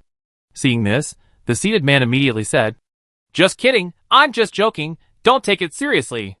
With a formidable enemy before us, don't spout nonsense. The man with the sword at his waist frowned and sheathed his blade. The seated man secretly smirked when the other wasn't looking, but feeling he should offer some constructive suggestions, he said, Aren't you going to make a move? These kids can't stop him. It would be unwise to act rashly without knowing the opponent's strength. I already sent Ironhead, he should be arriving soon. Let's assess their strength first. Ironhead? The seated man's spirits lifted immediately. At the same time, a deafening roar came from afar, followed by a burst of maniacal laughter. The two men on the rooftop frowned as a burly man, wearing only half a suit of black gold armor but no shoes, hopped and skipped towards them. With each leap, he shattered the ground. With each landing, the stone beneath his feet cracked like a spiderweb. What audacity! Someone actually dares to trespass into the Rift Star Palace. As he said this, he descended from the sky, landing heavily within their own ranks. Several disciples who couldn't dodge in time weren't injured by Chu Qing, but instead were killed by their own men. The man straightened up. He was over 2 meters tall, with disheveled hair and a scar running from his eye to his mouth, making him look particularly ferocious. He looked at Chu Qing and laughed wildly. Who goes there? State your name. I don't kill nameless nobodies. Upon seeing the newcomer, Chu Qing actually stopped. He stood there for a brief moment, then frowned and continued walking. He didn't say a word. Ironhead roared, Ignore your grandfather? You're really courting death. His anger was palpable, and a fierce wind emanated from him, forcing the two people on the rooftop not far away to take notice. This Ironhead was a brute, brought back by Han Qiujuan from who knows where during his travels in the martial world. At first, the people of Liesheng Manor didn't take him seriously, but they soon discovered that he was not only a brute, but also a ruthless one. His martial arts were extremely formidable, mastering both internal and external techniques, making him virtually invulnerable to blades and spears, and possessing immense strength. Especially noteworthy was his extraordinary skill with his head. With a single powerful slam, he could shatter even a small mountain of rocks, leaving himself unharmed. He was also a fighting maniac. Within 2 days of arriving at Liesheng Manor, all the disciples, from top to bottom, knew of his prowess. He was subdued by Han Qiujuan, and became the guardian of Liesheng Manor. Over the years, countless people who had designs on Liesheng Manor have died by his iron head. Now that Chu Qing ignored him, Tai Tu was indeed enraged. By nature tyrannical and cruel, after being provoked, he grabbed a disciple of the Rending Star Palace and hurled him at Chu Qing. The disciple screamed as he crashed into Chu Qing's indestructible golden body. His protective aura remained unshaken. Instead, the force of the impact forced his head back into his chest cavity, resulting in a gruesome death. Tai Tu wasn't satisfied. One throw had no effect, so he continued to reach out and grab, hurling Rending Star Palace disciples at Chu Qing. The Rending Star Palace disciples were terrified, scrambling to the walls to avoid him. After 2 or 3 rounds of this, leaving several gruesome corpses on the ground, he had no more disciples to use. All the Rending Star Palace disciples kept their distance. But Tai Tu was unfazed, laughing loudly. Looks like your protective divine skill isn't all that impressive after all. He clearly saw that after these rounds of attacks, the golden light enveloping Chu Qing and the others had faded considerably. They seemed on the verge of collapse. He immediately stopped grabbing them, instead spreading his legs, crouching low to the ground, one hand on the earth, and suddenly exerting force with his feet. A deafening explosion followed, the force of his foot exploding outwards, carrying the momentum of the shattered stones. Several disciples of the Rending Star Palace, unable to dodge in time, were covered in shards of rock. Stones embedded themselves in their flesh, causing excruciating pain. Meanwhile, Tai Tu, like a cannonball, hurtled towards Chu Qing with a violent whistling sound. Even in midair, he continued to laugh wildly. Let's see how you stop this now. Die! His laughter was arrogant, and so was his manhood. But he didn't notice that Chu Qing was also laughing, a laugh filled with mockery. Not good. The two people on the distant rooftops realized something was wrong first. While Ironhead's earlier throwing of people at Chu Qing had been brutal, they hadn't thought it was anything serious. Seeing Chu Qing's protective aura weaken after those powerful attacks, they thought they found a weakness. Protective martial arts, like indestructible Vajra, always have their limits. An overturned bowl can easily block grass and stalks, making it seem impenetrable. To grass and with chips, this bowl is indestructible. But if you take a hammer, the so-called indestructible Vajra becomes a joke. Chu Qing's protective aura is truly formidable. So many disciples couldn't withstand a single step from him. They initially thought there was a weakness, but now it seems it's not as simple as a weakness. It requires constant attrition, costing lives. Tai Tu had found the way, and they were invigorated. But at this moment, they realized they had been wrong. Chu Qing's lips curled into a smile, and his previously weakened protective aura instantly became as solid as a rock. Golden light condensed, almost tangible. He was lying. The two men's hearts tightened. They wanted to warn Tai Tu, but it was too late. As the saying goes, an arrow on the bowstring must be released, but Tai Tu was already an arrow released from the bow. Even if they regretted it, it was useless. A deafening roar resounded. Tai Tu's massive body and head slammed heavily into Chu Qing's indestructible golden body. The powerful force dissipated, shattering the surrounding walls, scattering debris in all directions. Tai Tu let out a muffled groan, feeling a tremendous force pressing down on his head, trying to force it into his chest cavity. He gritted his teeth, barely resisting the immense force. Taking advantage of the lingering impact, he slammed his hands down on Chu Qing's protective aura. I tear you apart. At this moment, the after effects of Tai Tu's initial impact finally manifested. Blood streamed from the 7 orifices of the burly man, as he tried to tear through Chu Qing's protective aura with his bare hands. But Chu Qing smiled again, casually placing a palm on Tai Tu's head. Tai Tu's body suddenly froze, his eyes widening instantly. Then, Chu Qing slightly pushed outwards with a single palm, and everyone saw Tai Tu's body suddenly swell. Finally, with a soft poof, he dissolved into a cloud of blood mist, dying silently, without even a scream. The two men not far away stared wide-eyed. They had expected Tai Tu to lose, but they never imagined he would die, and certainly not in this way. Who is this person? Chapter 320. A cloud of blood rose into the sky, obscuring the vision of countless people. Just as it was about to turn into blood and fall, Chu Qing spread his hands, and the blood changed with his palm strike. Finally, with a push from Chu Qing's hands, the surging palm force mixed with blood roared forward like a raging torrent. Many disciples of the Rift Star Palace were huddled together in the alley, watching the blood-red palm force hurtle towards them, but they had no power to resist and were instantly engulfed by the wave. The waves rolled on endlessly, spreading outwards with bursts of explosions. When everything subsided, the scene before them was clear. All the Rift Star Palace disciples who had blocked the way were lying on the ground, some dead, some wounded, but none could stand up. Chu Qing remained silent, only glancing at the rooftops not far away where no one was. He didn't care. In his eyes, they were just two insignificant figures. And now that things had escalated to this point, Han Qiujuan still hadn't shown up, which suggested the rumors might not be false. Han Qiujuan might very well have indeed joined forces with Liaoyuan Prefecture to deal with Tianjin Prefecture. However, even if Han Qiujuan isn't here, I reckon this vast Liaoxing Prefecture won't be empty. Chu Qing waved his sleeve and continued forward. Wu Qianhuan and the others followed closely behind. Perhaps intimidated by Chu Qing's overwhelming force, no one dared to stop him from advancing further. He forcefully entered the heart of Liaoxing Prefecture.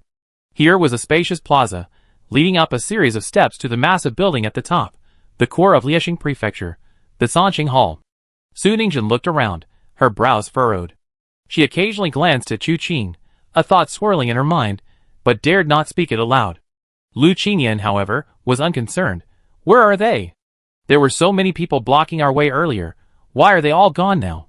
They're all acting as atmosphere setters around here, Chu Qing casually replied. The people from the Rift Star Palace aren't stupid.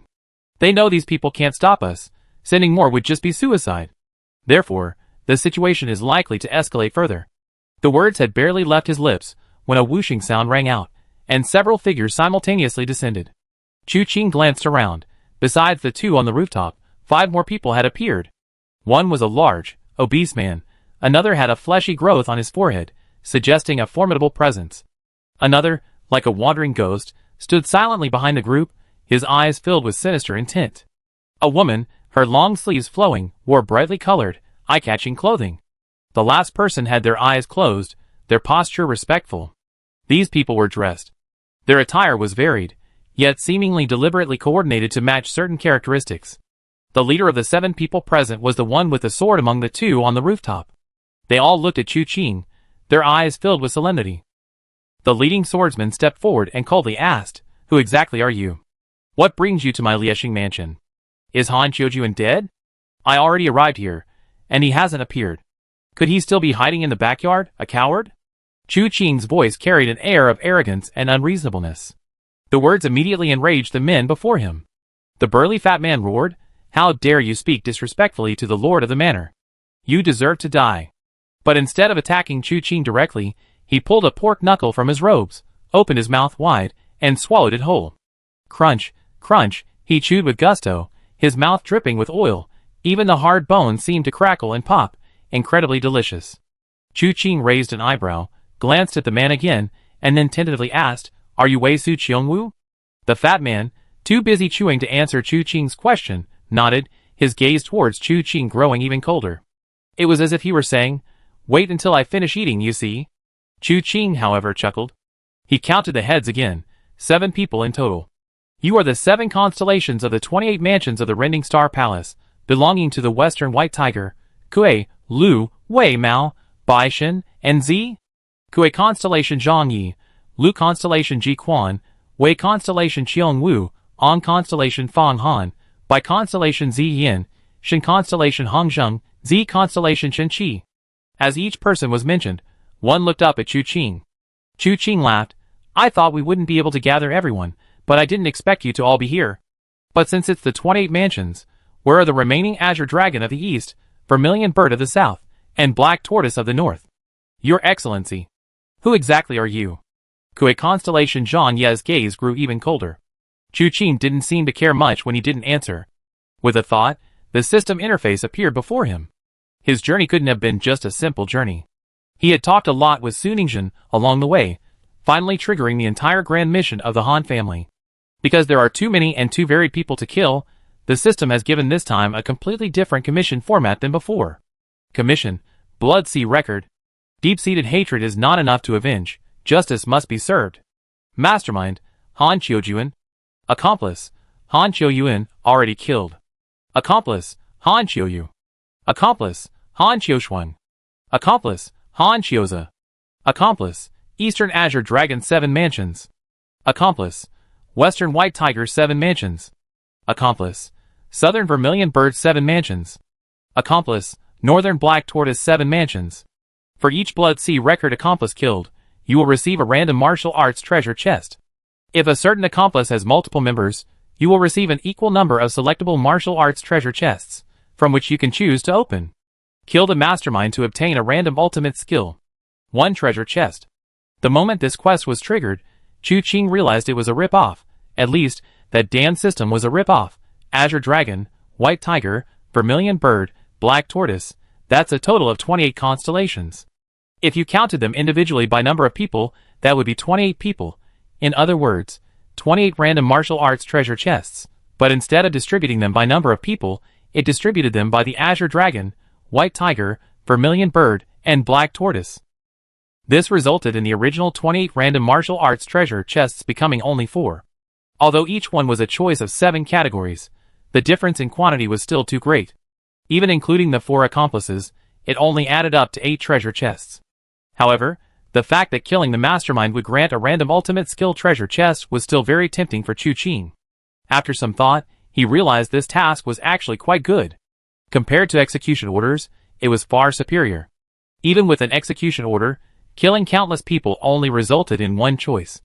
The final reward was only 1 treasure chest, but this time, there were 9 treasure chests in total. This was an unprecedented windfall, since he acquired the system. Even the no name on the list task chain couldn't compare. Unless one killed everyone on the entire 72 demon-slaying list and collected all the treasure chests, it wouldn't surpass this task.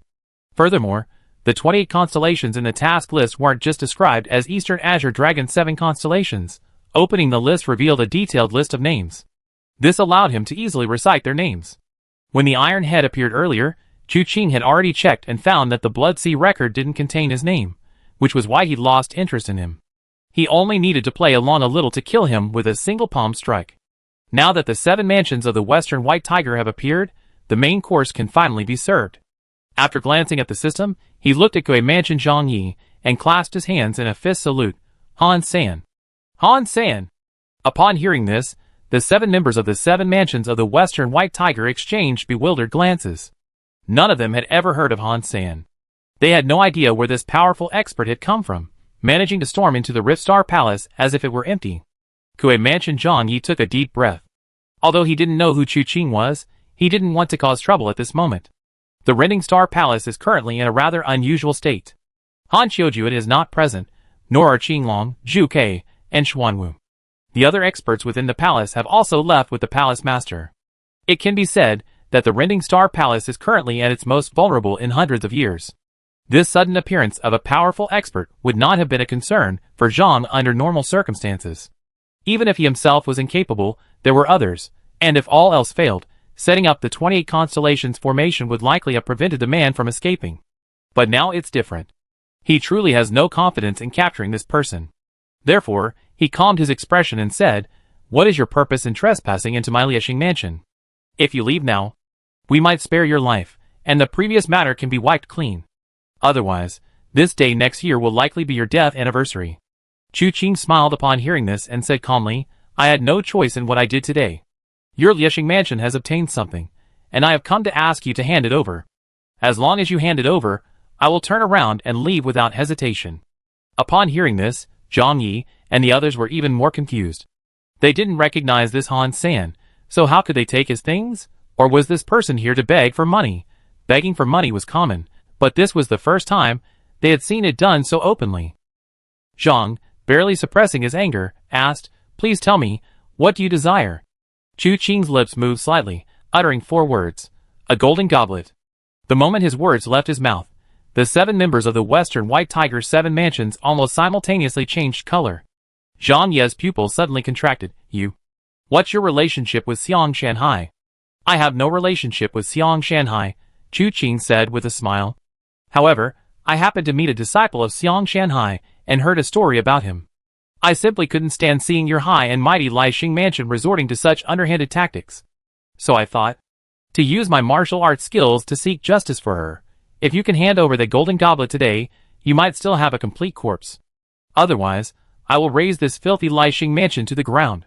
Upon hearing this, Zhang Yi immediately scanned the people behind Chu Qing. From the beginning, Chu Qing had been the most dazzling one in the crowd. From the moment they appeared until now, everyone's attention had been focused on Chu Qing.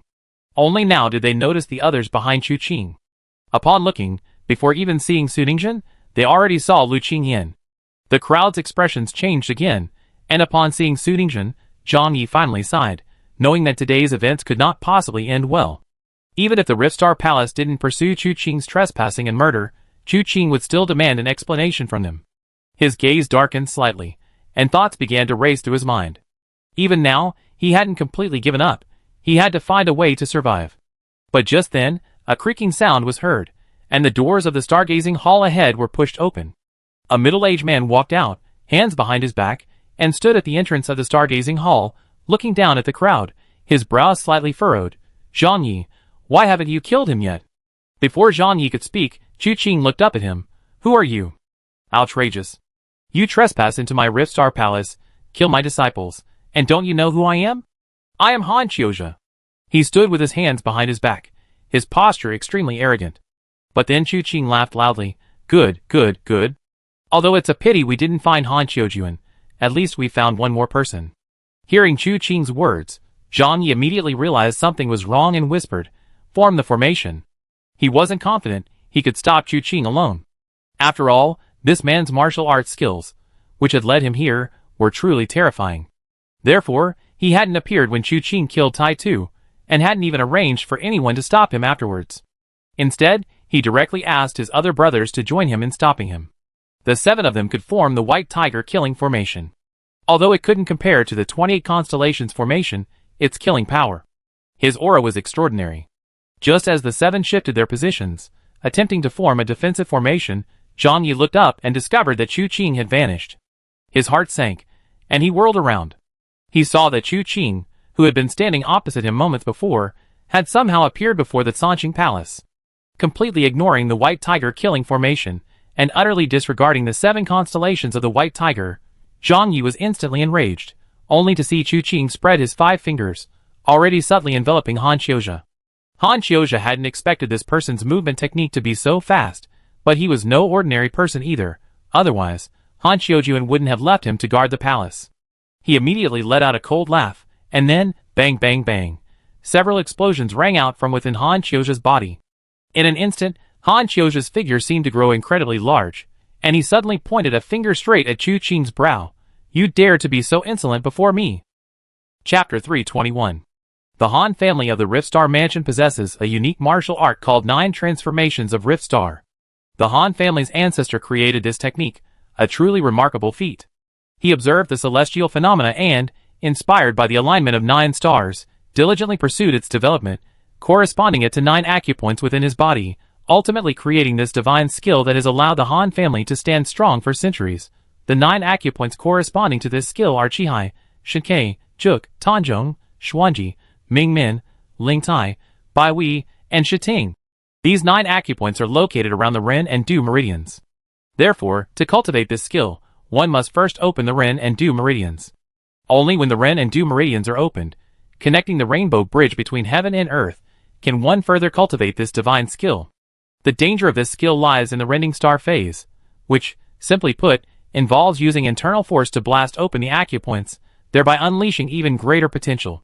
When Han Qiuzhe unleashed his power, booming sounds echoed from within his body as his acupoints exploded, releasing even more violent internal energy throughout his body. Each exploding acupoint signified the attainment of 1 rank, thus there were 9 ranks in total. Among them, the Qihai, Tanzhong, Mingmin, Baihui, and Shiting acupoints were particularly challenging, each step fraught with difficulty. While the method was exquisite, the cultivation process was extremely dangerous. A single step forward opened up boundless possibilities. Conversely, the slightest misstep could cost one's life. The legendary highest realm of this technique was the 9 stars alignment, where one's energy pierced through 9 major acupoints in a single breath, granting unparalleled power. The current head of the Han family, Han Qiuzhe, was said to have already cultivated the 9 transformations of the rending stars to the 8th rank, seemingly not far from the 9 stars alignment, where energy pierced through 9 major acupoints. But only by taking this step could one achieve true liberation. If one failed to take it, at best, one would become mentally impaired, at worst, one would die. At Han Qiuzhe's level, however, there were no protectors around. No one could lend him a helping hand in times of crisis. Therefore, he hesitated to take another step towards reaching the next level. Han Qiuzhe in Shaohan Valley had actually reached the 3rd rank. When Chu Qing arrived, he was practicing this technique, his internal energy surging, hence the clanging sounds before unleashing his power. But Han Qiuzhe before him was a rank higher. His 4 acupoints, Shinkei, Juk, Xuanji, and Tanzhong, were already open. In terms of internal energy cultivation, he far surpassed Han Qiuzhe. His current form was vigorous. Suddenly, it seemed as if a hazy, ethereal figure rose from the ground, making him appear like a towering mountain overlooking the world. This single finger strike seemed to possess the power to capture stars and seize the moon. Endless chi surrounded him, its force sweeping across all directions. Just as Han Qiuzhe was basking in his self-satisfaction at the unstoppable finger strike, he heard a sharp crack. A hand had already gripped his wrist. The force of moving mountains and filling seas was completely suppressed by these seemingly ordinary 5 fingers, rendering him utterly immobile. While the 9 transformations of star splitting was advanced, Chu Qing's 9 chapters of Divine Jade had already reached the 13th level of its ultimate realm. In terms of internal energy alone, he was already qualified to contend for supremacy. Impossible. Han Qiuzhe was stunned for a moment. I already obtained the 4th grade 9 transformations of star splitting. How could your internal energy be so profound? Not only was his internal energy profound, but his martial arts techniques were also exquisite. He hadn't even understood the attack just now. In a mere instant, his wrist had been captured by Chu Qing. Unwilling to sit idly by and await his fate, Han Qiuzhe flicked his wrist, his inner energy surging, attempting to dislodge Chu Qing's fingers so he could regroup and launch a counterattack. However, despite the force of the blow, Chu Qing's fingers remained unmoved, their strength only increasing. Han Qiuzhe roared, raising his left hand to slam down. But Chu Qing casually grabbed his left hand again, pressing both hands together forcefully to the sides. Han Qiuzhe instantly felt his arms, which had been brimming with power, become as limp and powerless as noodles. Chu Qing laughed, 4th rank star-splitting 9th transformation? Is that so impressive? Even if Han Qiujuan were here, he wouldn't dare utter such arrogant words in front of me. A series of cracking sounds followed as he finished speaking. Han Qiujuan's arm bones were shattered inch by Chu Qing's blows. Releasing his hands, Han Qiujuan instinctively took 2 steps back, but Chu Qing twisted his fingers, causing him to involuntarily take another step forward. Then, Chu Qing's palm shot out, first striking Han Qiujuan's chest and abdomen. Han Qiujuan's internal energy within his Tanzhong acupoint was at its peak, boiling vigorously, but Chu Qing's palm pressed down, forcefully suppressing this boiling energy into a stagnant pool. Then, Chu Qing changed his palm into a claw, grabbing Han Qiujuan's acupoint on his chest, his 5 fingers like steel needles piercing directly into his flesh. "Let's go!" he said softly, his feet shifting, his figure instantly traversing spatial distance, returning to Wu Qianhuan and the others. With a flick of his wrist, he threw Han Qiujuan to the ground. This entire turn of events, though seemingly lengthy, actually happened in the blink of an eye. All that could be seen was Chu Qing flying away and arriving in front of Han Qiujuan. Han Qiujuan's finger missed its mark and was caught by Chu Qing. He tried to strike with his other hand, but Chu Qing caught it as well. Then, Chu Qing shattered both of his arms and, with a palm strike and a grab, he was taken back. The entire process was lightning fast. Even if the 7 constellations of the White Tiger wanted to rescue him, they were powerless to stop him. Before they could even get close, it was all over. Kue Su Zhang roared angrily, "Kill!" At this point, further words were useless. Since Chu Qing set foot in the Han family, he had shown no respect to anyone, leaving no room for sentiment. First, he swept through as if entering an empty field, leaving nothing but casualties in his wake. Iron Head, with his bronze skin and iron bones, met a tragic end, his body completely obliterated. Now, with the 7 constellations of the White Tiger right before their eyes, Chu Qing had captured Han Qiujuan. This man had come to avenge Xiangshan, and now that his fangs were fully bared, there was no room for mercy. The White Tiger killing formation had already solidified, 7 figures dispersed, their auras connected. Though the form of the White Tiger was not visible, the faint roar of a tiger could be heard echoing in all directions. A murderous aura spread, chilling everyone to the bone. The Western White Tiger, by nature a master of killing, exuded an extremely heavy, murderous aura. Suddenly Shinsu Hongzheng, who had kept his eyes tightly closed, opened them. Those were blood-red eyes. The instant they opened, it was as if dragons and snakes rose from the land, stars shifted, further amplifying the murderous intent to its extreme. In an instant, Chu Qing felt surrounded by a blood mist. The Shinsu Palace and the vast plaza in front of it disappeared. All that remained was a battlefield of ruins, mountains of corpses and seas of blood, with boundless murderous intent soaring into the sky. And in midair, a white tiger, its body radiating murderous intent, stood in the void, pouncing fiercely down towards him. The 28 constellations of the Lixing mansion were not outsiders, but rather trained from childhood. The martial arts they practiced were collectively known as the Star Constellation Grand Technique. The 28 constellations formation is further subdivided into 4 lineages: Azure Dragon, White Tiger, Vermilion Bird, and Black Tortoise. Each lineage has 7 members, representing the 7 constellations of the 4 directions. Each constellation has its own strengths.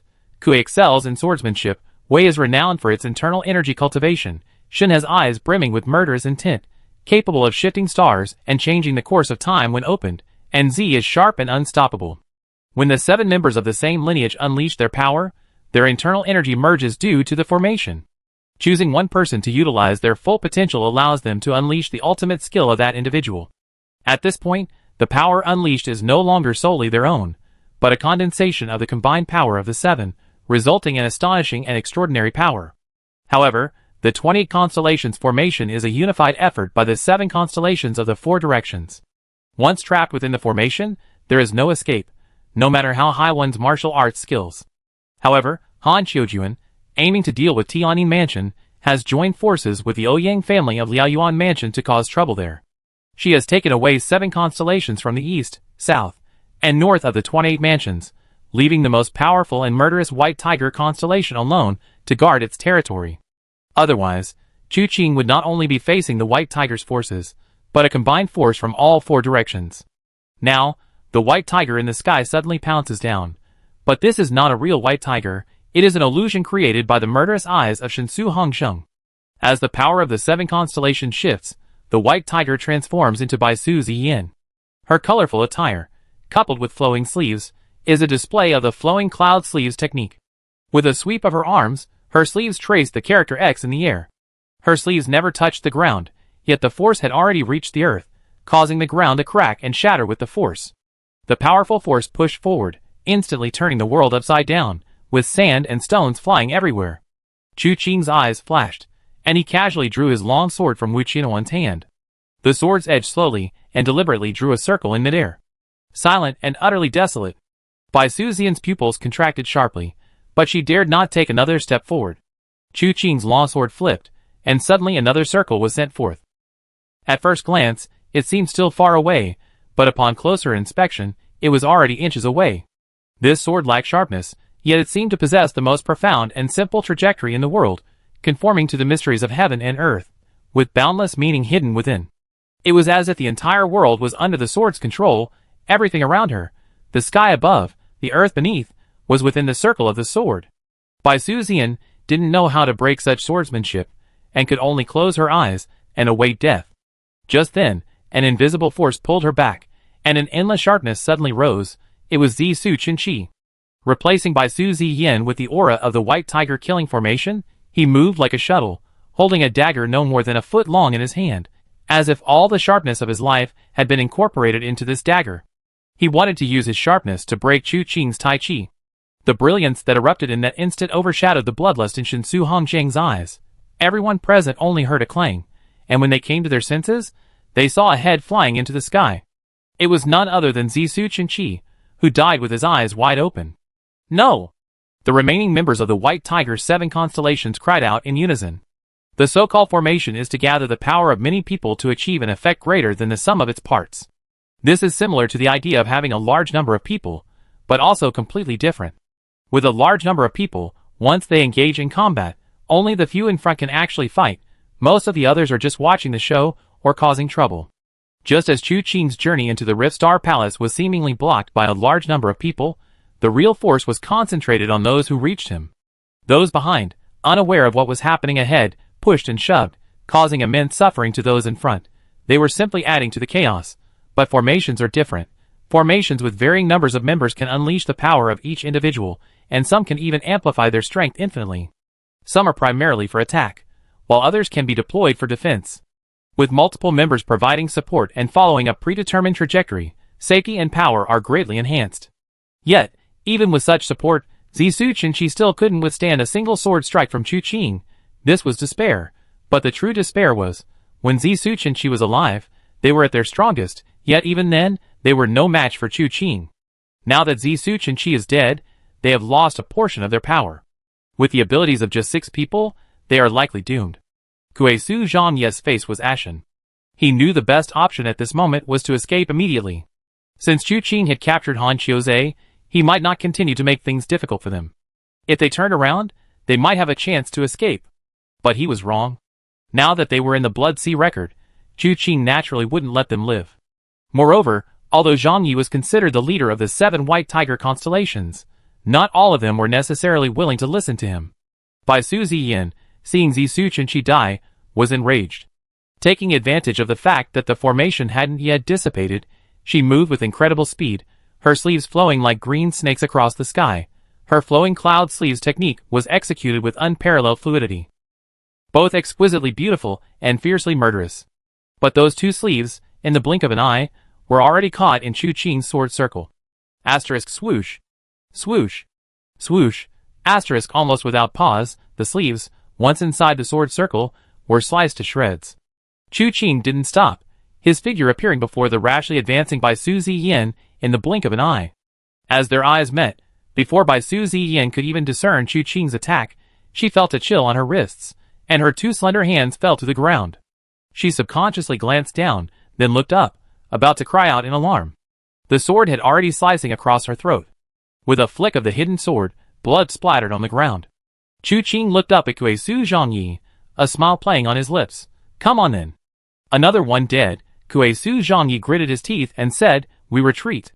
Only 5 of the White Tiger's 7 constellations remained, and the formation was already on the verge of collapse.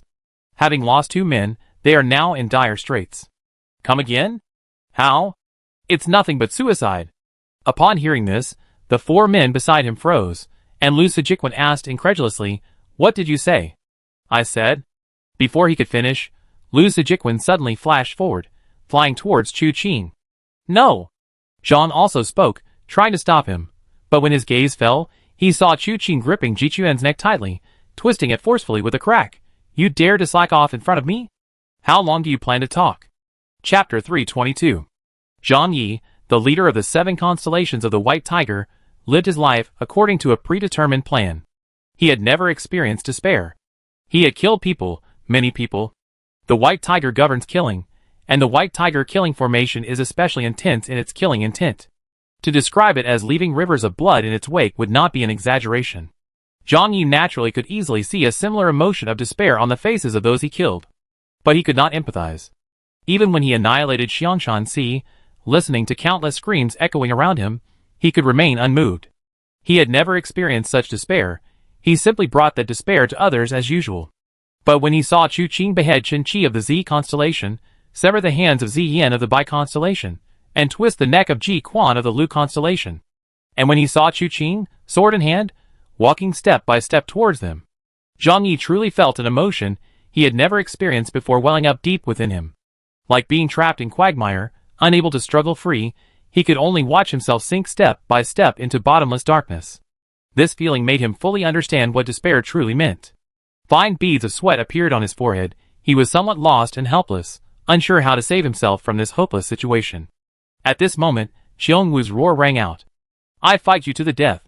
Zhang Yi knew that the martial art Xiongwu practiced was called Tian Song Ju, and the martial arts of the 28 constellations were collectively called Star Constellation Great Law, which, when broken down to each individual, truly comprised 28 different martial arts. Xiongwu's Tian Song Ju was related to his constellation. The stomach is the heavenly granary. Everything he eats transforms into his internal energy, accumulating within his body. Therefore, he is Qiongwu, the Qiongwu of the stomach constellation, possessing the most profound internal energy among the 7 constellations of the White Tiger. With each step he takes, his form rapidly shrinks, the accumulated internal energy transforming into gusts of wind, forming a chilling true qi. As his hands shift, they become towering waves, crashing towards Chu Qing like a tidal wave. Zhang Yi felt a moment of exhilaration. Yes, he's still alive. He still has a weapon in his hand, internal energy still flows in his meridians, and he still possesses untapped skills. Despairing now is premature, he spoke in a deep voice. Let's attack together. Before the word hand could even leave his lips, Chu Qing and Qiongwu had already clashed. Chu Qing didn't draw his sword. It was still in his other hand, and he was now using a palm strike. It looked so casual, as if he were walking down the street and encountered a reckless mosquito that attacked him. He could easily sweat it dead with a single palm strike. Yes, a casual palm strike was enough to kill it. The strike on Qiongwu's hand was the beginning, the sound of flesh shattering was the process. After shattering Qiongwu's entire arm, the palm struck his chest and abdomen, the violent internal energy dissipating, shattering Qiongwu's once plump, now emaciated body into pieces. That was the final result. It didn't form any effective interception. It couldn't even force Chu Qing to make a second move. His formidable and terrifying internal energy was like a joke in front of Chu Qing. And indeed, it was a joke. The 13 layers of Divine Jade 9 chapters allowed Chu Qing to treat most people in the martial world like weeds. What could be more ridiculous than a weed's all-out attack? Xiongwu's life couldn't even stop Chu Qing for a moment. Zhang Ye's pupils contracted sharply, but in that instant, Chu Qing's figure vanished. Like lightning, so fast that it was impossible to catch. Even though he strained his eyes, he could only see the exploding blood around him in the corner of his eye. Following Chen Qi of the Z constellation, Zi Yin of the Bai constellation, Ji Quan of the Lu constellation, and Xiongwu of the Wei constellation, Fang Han of the An constellation, and Hong Zheng of the Shin constellation also died on the spot. Only you are left. Chu Qing's voice reached Zhang Ye's ears at this moment. Zhang Ye's trembling fingers gripped the hilt of his sword. He looked around, but saw no trace of Chu Qing. Just as he was about to search, a blur appeared before his eyes, and Chu Qing, sword in hand, stood in his line of sight. His eyes were calmly fixed on him. Zhang Yi knew that no matter what he said to Chu Qing, it would be pointless. However, he didn't want to die like this, so he had to say something. Such ruthless methods! Why did you want to kill us? Didn't I say? Chu Qing said. To avenge the people of Xiangshanhai. Then what about capturing him? Zhang Yi pointed to Han Qiuzhe. Capture him, also for revenge? Also for that golden goblet? Oh, I captured him to ask him some questions, but don't worry, after I ask them, I kill him too. Chu Qing said with a smile. On the road to the Yellow Springs, you won't have to worry about being lonely. You have your good brothers ahead of you, and the direct descendants of the Liexing mansion behind you. You all go to reincarnate together in a lively atmosphere. I imagine it will be quite enjoyable. Zhang Yi didn't want to be reborn. His lips trembled as he spoke, but there's no one like you in Xiangshanxi. If there were, how could the Han family have destroyed Xiangshanxi? Although today's only weapon against Chu Qing was the White Tiger killing formation, far superior to the 28 constellations formation. But Zhang Yi felt that even with the 28 constellations formation before him, Chu Qing could kill them all with a single sword strike, leaving no stone unturned. At this moment, Chu Qing's image continued to rise in Zhang Yi's mind. His skill is so high that even Han Qiuzhe can't compare. What if there were? You wouldn't dare to make a move? So today we'll have a different outcome. Chu Qing smiled slightly. Actually, everything in this world is fair. You don't need to look at me like that, as if someone owes you something. You think I'm bullying people because of my superior martial arts? Perhaps a little, but aren't you the same? If Xiangshanxi were Tianyin Mansion, would your Han family dare to come here and kill people so rashly? The fairness of the martial world lies in martial arts. My martial arts are higher than yours, so killing you is the justice of heaven. The tunnel. Ah! Zhang Yi roared, finally drawing his single-edged sword. As the saying goes, a cornered beast's struggle, a dying animal's last stand, is enough to terrify anyone, let alone a master. Zhang Yi gave Chu Qing the feeling that he intended to use this strike to cut through all the darkness that enveloped him. The blade's edge was sharp, unstoppable. But as the saying goes, everything in this world has its limits. Unstoppable might be true for ordinary people, but for Chu Qing, his sword merely drew a circle in midair before the fierce blade flew out. Zhang Yi stared blankly at Chu Qing, feeling the sword resting on his shoulder. Looking at Chu Qing, he saw him smile slightly. In your next life, be a good person. The sword's edge swept past his throat, but Chu Qing didn't look back. After shaking off the blood from his hand, he went to Wu Qianhuan's side, sheathing his wounded sword. Let's go. The task was done, it was time to leave. Su Ningzhen was somewhat unwilling. Wait for me. What are you going to do? Chu Qing asked. I'm going to find something, and set this place on fire. Su Ningzhen gritted her teeth, she truly hated it. Xiangshanhai, where she grew up, was destroyed by the Han family. Now that Chu Qing had killed Bai Huqisu and captured Han Qiuzhe, that hatred had eased somewhat, but she still didn't want the Han family to keep this enormous mansion. Chu Qing chuckled upon hearing this, good idea, but no need to trouble yourself. He turned around, rubbed his hands together, and then thrust one palm horizontally. A blazing blade of light, over 10 feet long, shot out from his hand, striking directly at the entrance of the Sanqing Palace. This blazing blade of light was incredibly powerful. Even from such a distance, it nearly ripped open the entire entrance of the Sanqing Palace, and the flames within crackled and popped against the wood. The flames ignited, gradually intensifying. Having done this, Chu Qing turned back and led the group out. Su Ningzhen stared in disbelief at this scene, then looked at Chu Qing, a glint of light appearing in her eyes. Chu Qing had promised her something. She would take care of Huntington, and afterwards, she could teach her a martial art. Chu Qing offered far too many options, leaving her unsure how to choose. Especially since she didn't know which of Chu Qing's martial arts was his specialty. If she were to learn, she would naturally want to learn his signature move. But today's battle made her realize that every martial art Chu Qing seemed to possess was a masterpiece. Today she witnessed Chu Qing's claw technique, unpredictable and infinitely profound. The moves appeared simple, yet they were impossible to dodge or avoid.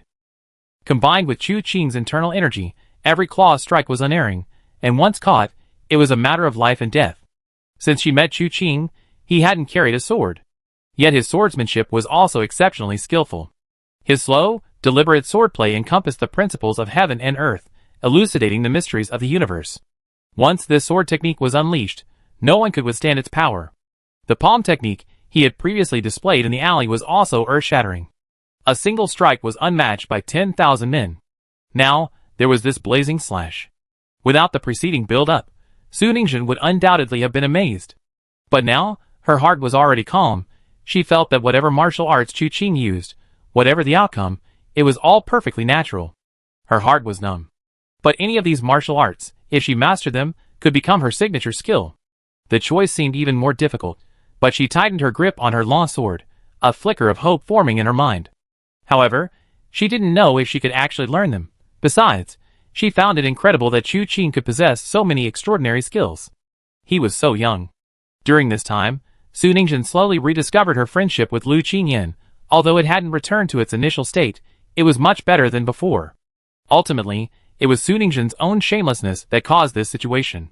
She had been deceived, and in the choice between friendship and love, she had chosen the false one.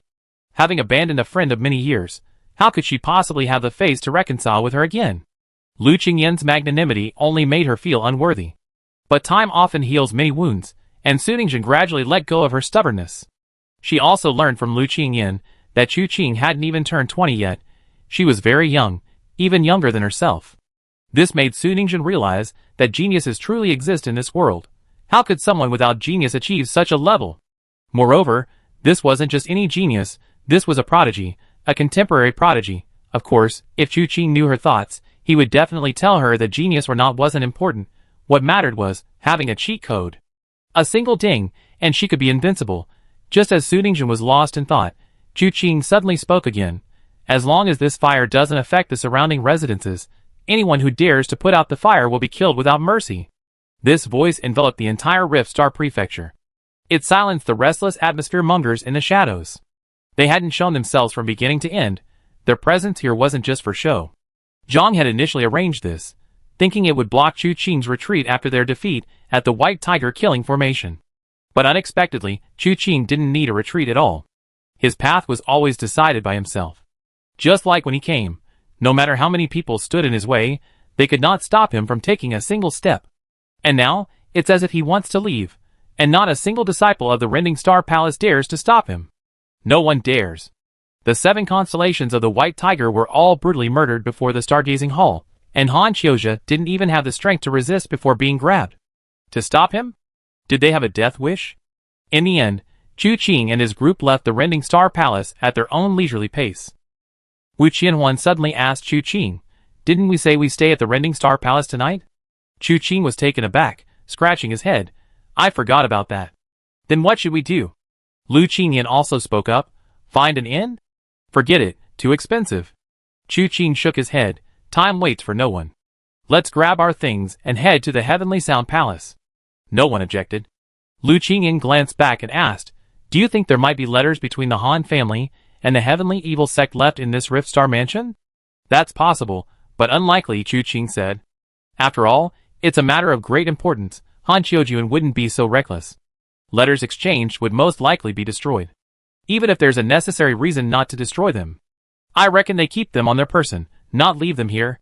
Finally, if there really are any, they probably won't be burned to ashes. We can just come back and retrieve them." Lu Qingyan thought for a moment and said, "That makes some sense." Su Ningxian's face turned pale. She wondered if Lu Qingyan was simply reckless or oblivious to the danger. Chu Qing's martial arts were already so high, yet she was still so outspoken.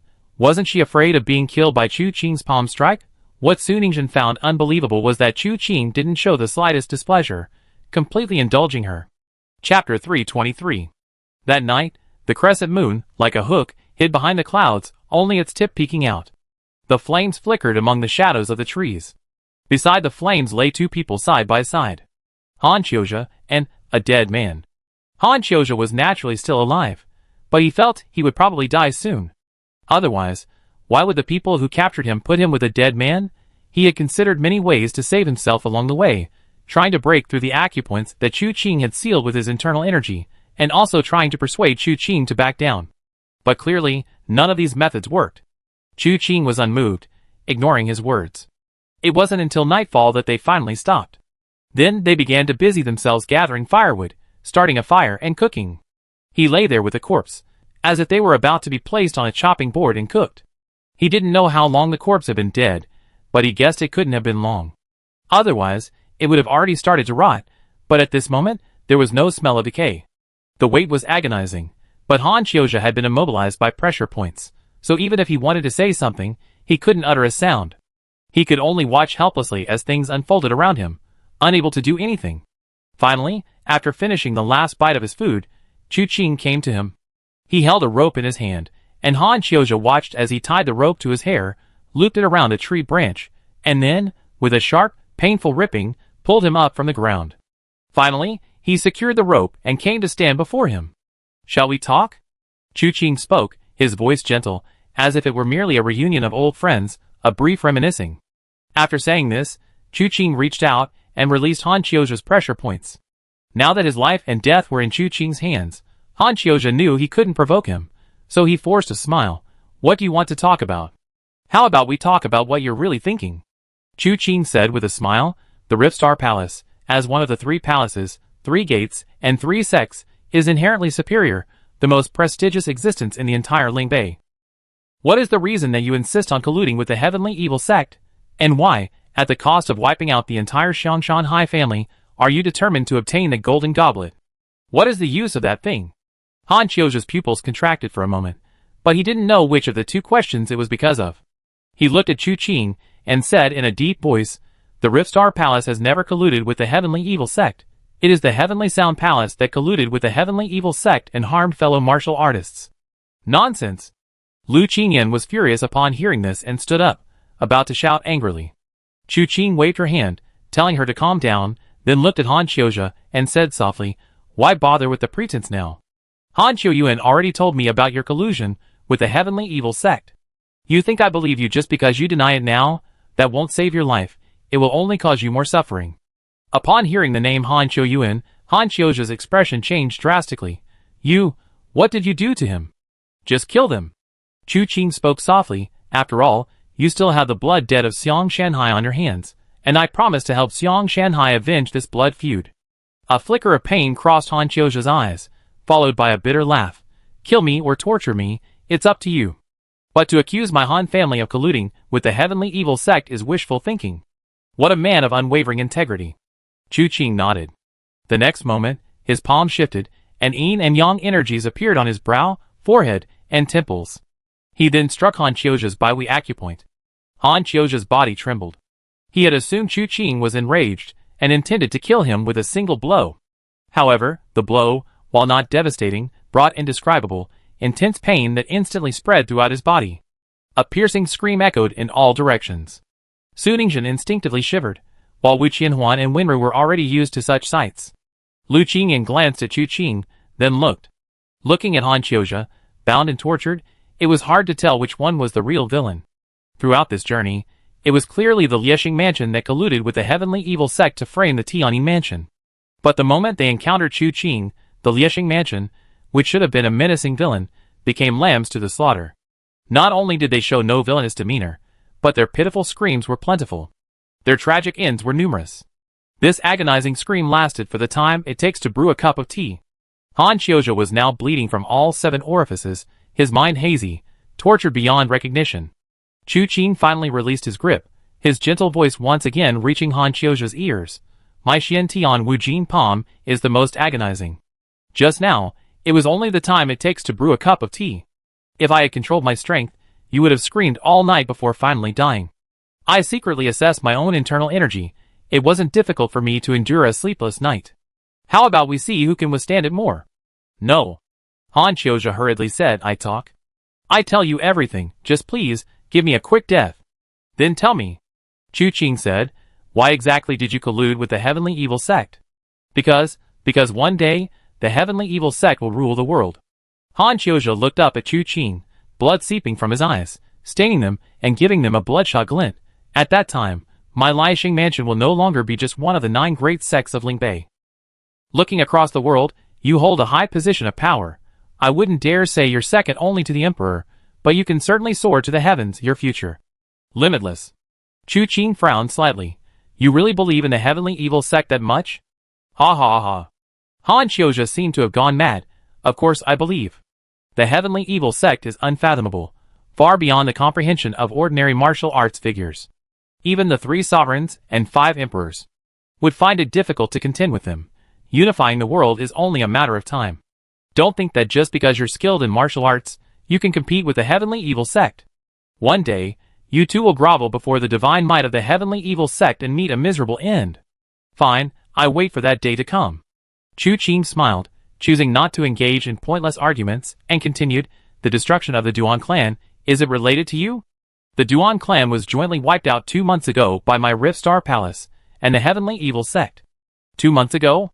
Chu Qing frowned slightly. This wasn't unexpected. The Duan clan was merely a pretext, its purpose being to frame the Heavenly Sound Palace. The Duan clan itself wasn't important. Even if it wasn't the Duan clan, it could have been the Song clan, the Wang clan. Ultimately, the key was that someone had to appear on the day of the Little Cold Valley gathering, bearing a blood-written letter framing the Heavenly Sound Palace. As for whether this blood-written letter belonged to the head of the Duan clan, or the head of the Song clan, that didn't matter. What troubled Chu Qing was that if the Duan clan was destroyed 2 months ago, why was there no news of it in the martial world? This meant someone must be hiding this fact. Are these people still at the Duan clan's location? Will Yuzong encounter any problems going alone to check on the Duan clan? This thought quickly crossed his mind, but he put it aside for the time being. Currently, he couldn't interfere with the affairs of the Duan clan, and given Yuzong's reputation for mastering the 9 heaven stars, even if someone was still lying in ambush at the Duan clan's location, they might not be able to harm this seasoned veteran. Even if he couldn't defeat them, with his abilities, if he wanted to escape, probably no one could stop him. Thinking this, Chu Qing suppressed his slight unease, and asked in a deep voice, what exactly is the Heavenly Evil Sect's purpose in framing the Heavenly Sound Palace? This is very important. Ultimately, Tianyin Mansion is merely one of the 3 mansions, 3 sects, and 3 cults. The Heavenly Evil Cult, capable of colluding with Liexing Mansion, seems to have no reason to go to such lengths against Tianyin Mansion. Unless they have a deeper purpose. Han Qiuzhou looked up and met Chu Qing's eyes, then suddenly burst into laughter. What is the purpose? The purpose is naturally to stir up this stagnant pool in Lingbei. The 3 mansions, 3 sects, and 3 cults are deeply entrenched. To dismantle this deeply entrenched structure with minimal cost, we naturally have to resort to some extraordinary means. People will know that Tianyin Mansion is colluding with the Heavenly Evil Cult. Han Yiren of Shaohan Valley led a large group of martial arts experts to Tianyin Prefecture to demand an explanation. Our Liexing Prefecture and Liaoyuan Prefecture, to uphold the dignity of the 3 prefectures, will naturally also go. Then we will discover that Tianyin Prefecture has indeed colluded with the Heavenly Evil Sect, first wiping out Han Yiren and his scattered followers. While they were trying to cover their tracks, they were discovered by our Liexing Prefecture. At that time, it will be only natural for Liexing and Liaoyuan Prefectures to join forces to destroy Tianyin Prefecture. Even with its great power, Tianyin Prefecture will find it difficult to withstand the combined forces of the 2 prefectures. After destroying Tianyin Prefecture, Liaoyuan Prefecture will inevitably be severely weakened. At that time, it will be no match for our Liexing Prefecture and the Heavenly Evil Sect. After this battle, 2 of the 3 prefectures will be destroyed, and our Liexing Prefecture will be the sole power. Lu Qingyan felt a chill run down her spine. Their plan sounded somewhat obvious, even fanciful. After all, if they wanted to kill the group from Shaohan Valley, who had come to Tianyin Prefecture to hold them accountable, they had to avoid the eyes and ears of Tianyin Prefecture. If they were not careful, the situation would be reversed. The problem is, Han Yiren's stance on this matter is inherently flawed. Now, this group is temporarily led by Han Yiren. His casual words could turn the entire situation around. Once the people of Liexing Mansion successfully frame him again, Tianyin Mansion will never be able to erase its reputation. She gritted her teeth and said, what a ruthless scheme. But isn't your Liexing Mansion afraid of inviting trouble, waiting for the 3 mansions to fight to the death, suffering heavy casualties, and severely weakened, only to be swallowed whole by the Tianxia sect? I'm not afraid. Han Qiuzhou replied without hesitation, because my Liexing Mansion still has value. If only one of the 3 mansions remains, the structure will be broken. How could the 3 sects and 3 factions be happy to see that? At that time, the structure of Lingbei will collapse, and naturally, people will come looking for trouble. But anyone who makes a move will become a target of the Tianxia sect. Anyone who moves will be eliminated, and by then, the fact that my Liexing Mansion is cooperating with the Tianxia sect will certainly not be kept secret from the Lingbei martial arts world. Even without relying on the Heavenly Evil Sect, my Rift Star Palace possessed the power to contend with them at that time. Moreover, with the Heavenly Evil Sect's assistance, the true intentions are revealed. We will sweep across Lingbei and seize half of the southern region. After saying this, Han Qiuzhou's eyes were empty, and he gave a bitter laugh. Kill me. I told you everything you wanted to know. Even if you don't kill me, I can't live any longer. The whole matter was of great importance, involving the entire Lingbei martial arts world. The heavenly evil sect and the Han family had orchestrated such a grand scheme, yet Han Qiuzhe had revealed it all. Even if Chu Qing released him today, the heavenly evil sect and the Han family would not tolerate him. But for Han Qiuzhe, he could no longer care about the future. As the saying goes, what do I care about the deluge after I'm gone? Even if the Han families and the heavenly evil cult plans collapse because of this, what does it have to do with a dying man like him? Chu Qing gently pinched his brow and murmured two words, strange. Han Qiuzhe was puzzled. I told you everything you asked and didn't ask. What's strange about that? That's the strange part. Chu Qing looked at Han Qiuzhe. I dealt with the heavenly evil cult quite a bit. They are incredibly powerful, and their actions are always meticulous. Now Han Qiuzhe has joined forces with the Ouyang family to rush to Tianjin Prefecture, leaving you alone to guard the place. But this is a crucial matter, and you know so much, they wouldn't let you be captured by me like this. I prepared tonight to welcome the experts of the heavenly evil cult. But even now, after you revealed all these plans, no one has come to stop you. Isn't that strange? Han Qiuzhe was stunned, but felt that Chu Qing's suspiciousness was truly unprecedented in his life. Things were unfolding as he wished, yet he was not satisfied. Instead, he felt something was amiss, something was wrong. Did things only seem to be going according to plan after being thwarted time and again? As he pondered this, Chu Qing sensed something was amiss. Although spring hadn't officially arrived, small lives were already stirring, and the forest wasn't entirely silent, yet at this moment, the surroundings were eerily quiet. His ears twitched slightly, and he chuckled softly. So a master has arrived. You only noticed now? Since you arrived, why not show yourself? Upon hearing this, Wu Qianhuan, Wenru, and even Lu Qingyan and Su Ningzhen all paled instantly. They looked around, but found nothing. But Chu Qing wouldn't make baseless accusations. If he sensed something, it proved there really was someone nearby. Just as everyone was surveying their surroundings, Chu Qing suddenly looked up in one direction and saw a figure approaching slowly, yet with surprising speed, reaching the firelight in the blink of an eye. Chu Qing's eyes narrowed slightly. So it was you? Chapter 324.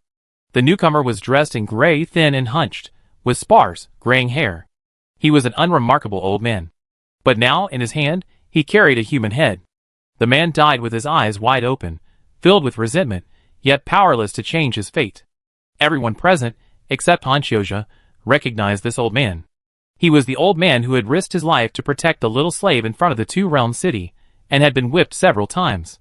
Chu Qing's eyes narrowed slightly as the old man smiled and said, I was deeply grateful for your kindness before, and I said I owed you a favor. Today, seeing you causing such a ruckus at the Han family, and with those petty villains following you, I didn't know you were waiting for them. I intended to repay your favor, but I didn't expect to ruin your plans. I am truly ashamed. Please forgive me, young hero. The old man was very polite, clasping his hands in a fist salute as he spoke, about to bow. But only then did he realize that he still had a severed head in his hand, so he casually tossed it aside as if it were trash. Chu Qing stepped aside, refusing the courtesy, and slowly said, So, the two city lords of Two-Realm City, and all those involved in the slave trade, having their establishments raided overnight, were all the work of the old man? Chu Qing stared at the man, unsure of his origins. Actually, Chu Qing had thought of this matter after waking up in Two-Realm City that day. That's why his expression was grim then, because he felt he had been tricked. However, at that time he was in a hurry to get to the Han family, and didn't pay attention to the old man he met on the way. But he didn't expect that the old man would appear again today. The old man's face showed anger. The slave trade is extremely cruel. Regardless of gender or age, everyone suffers inhuman treatment. I am powerless to reverse the situation, but since I have witnessed it, I cannot simply ignore it. That day, I saw that merchant beating a child, and I was filled with extreme rage. If it weren't for the inconvenience of daytime, I would have certainly taught him a lesson on the spot. This statement explains the motive and provides a reason. The old man disapproves of the slave trade, and he didn't display his martial arts that day because it was inconvenient during the day. So it wasn't intentional deception? Chu Qing raised an eyebrow slightly, clasped his hands in greeting. Junior Han Sen greets Senior, may I ask your esteemed name? Now that the small misunderstanding was cleared up, Chu Qing began to inquire. The old man glanced at Chu Qing with a half smile. This old man. Xing Shan. A question mark rose in Chu Qing's mind. Xing Shan?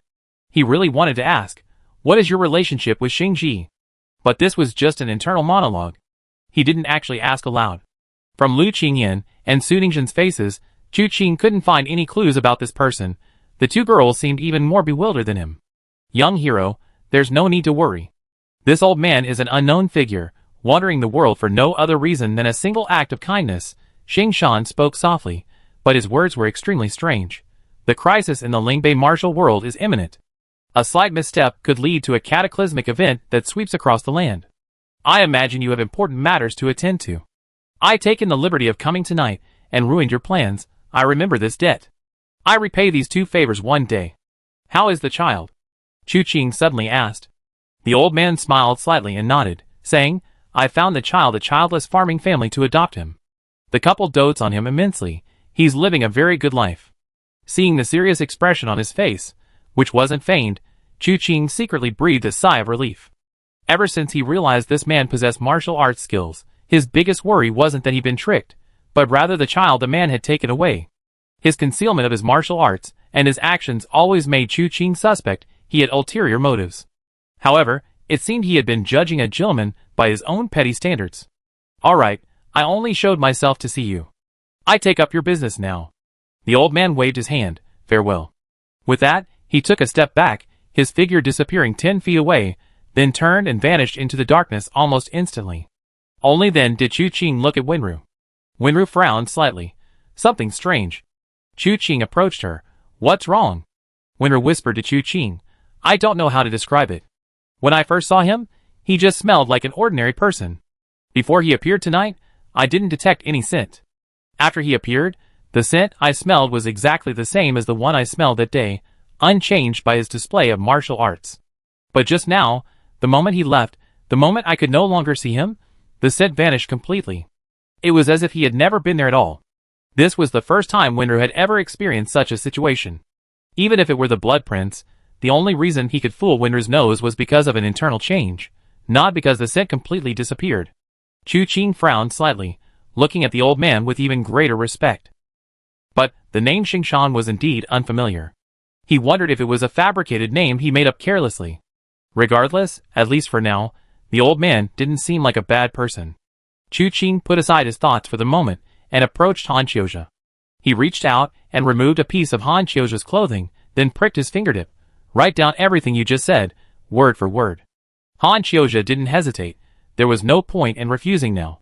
Using the blood from his finger, he wrote down everything he had told Chu Qing, as well as the entire process. Due to space limitations, he couldn't cover every detail, but the overall process and subsequent planning were all plausible. Finally, Chu Qing had him sign his name, and then put away the blood-written confession. Han Qiuzhe looked up at Chu Qing, calmly awaiting his fate. Without hesitation, Chu Qing struck Han Qiuzhe on the head, ending his life. With this confession, while it doesn't completely clear Tianyin Mansion of its crimes, it at least provides room for negotiation. Lu Qingyan stood up and bowed to Chu Qing. Thank you. Chu Qing waved his hand. Between us, there's no need for such formalities.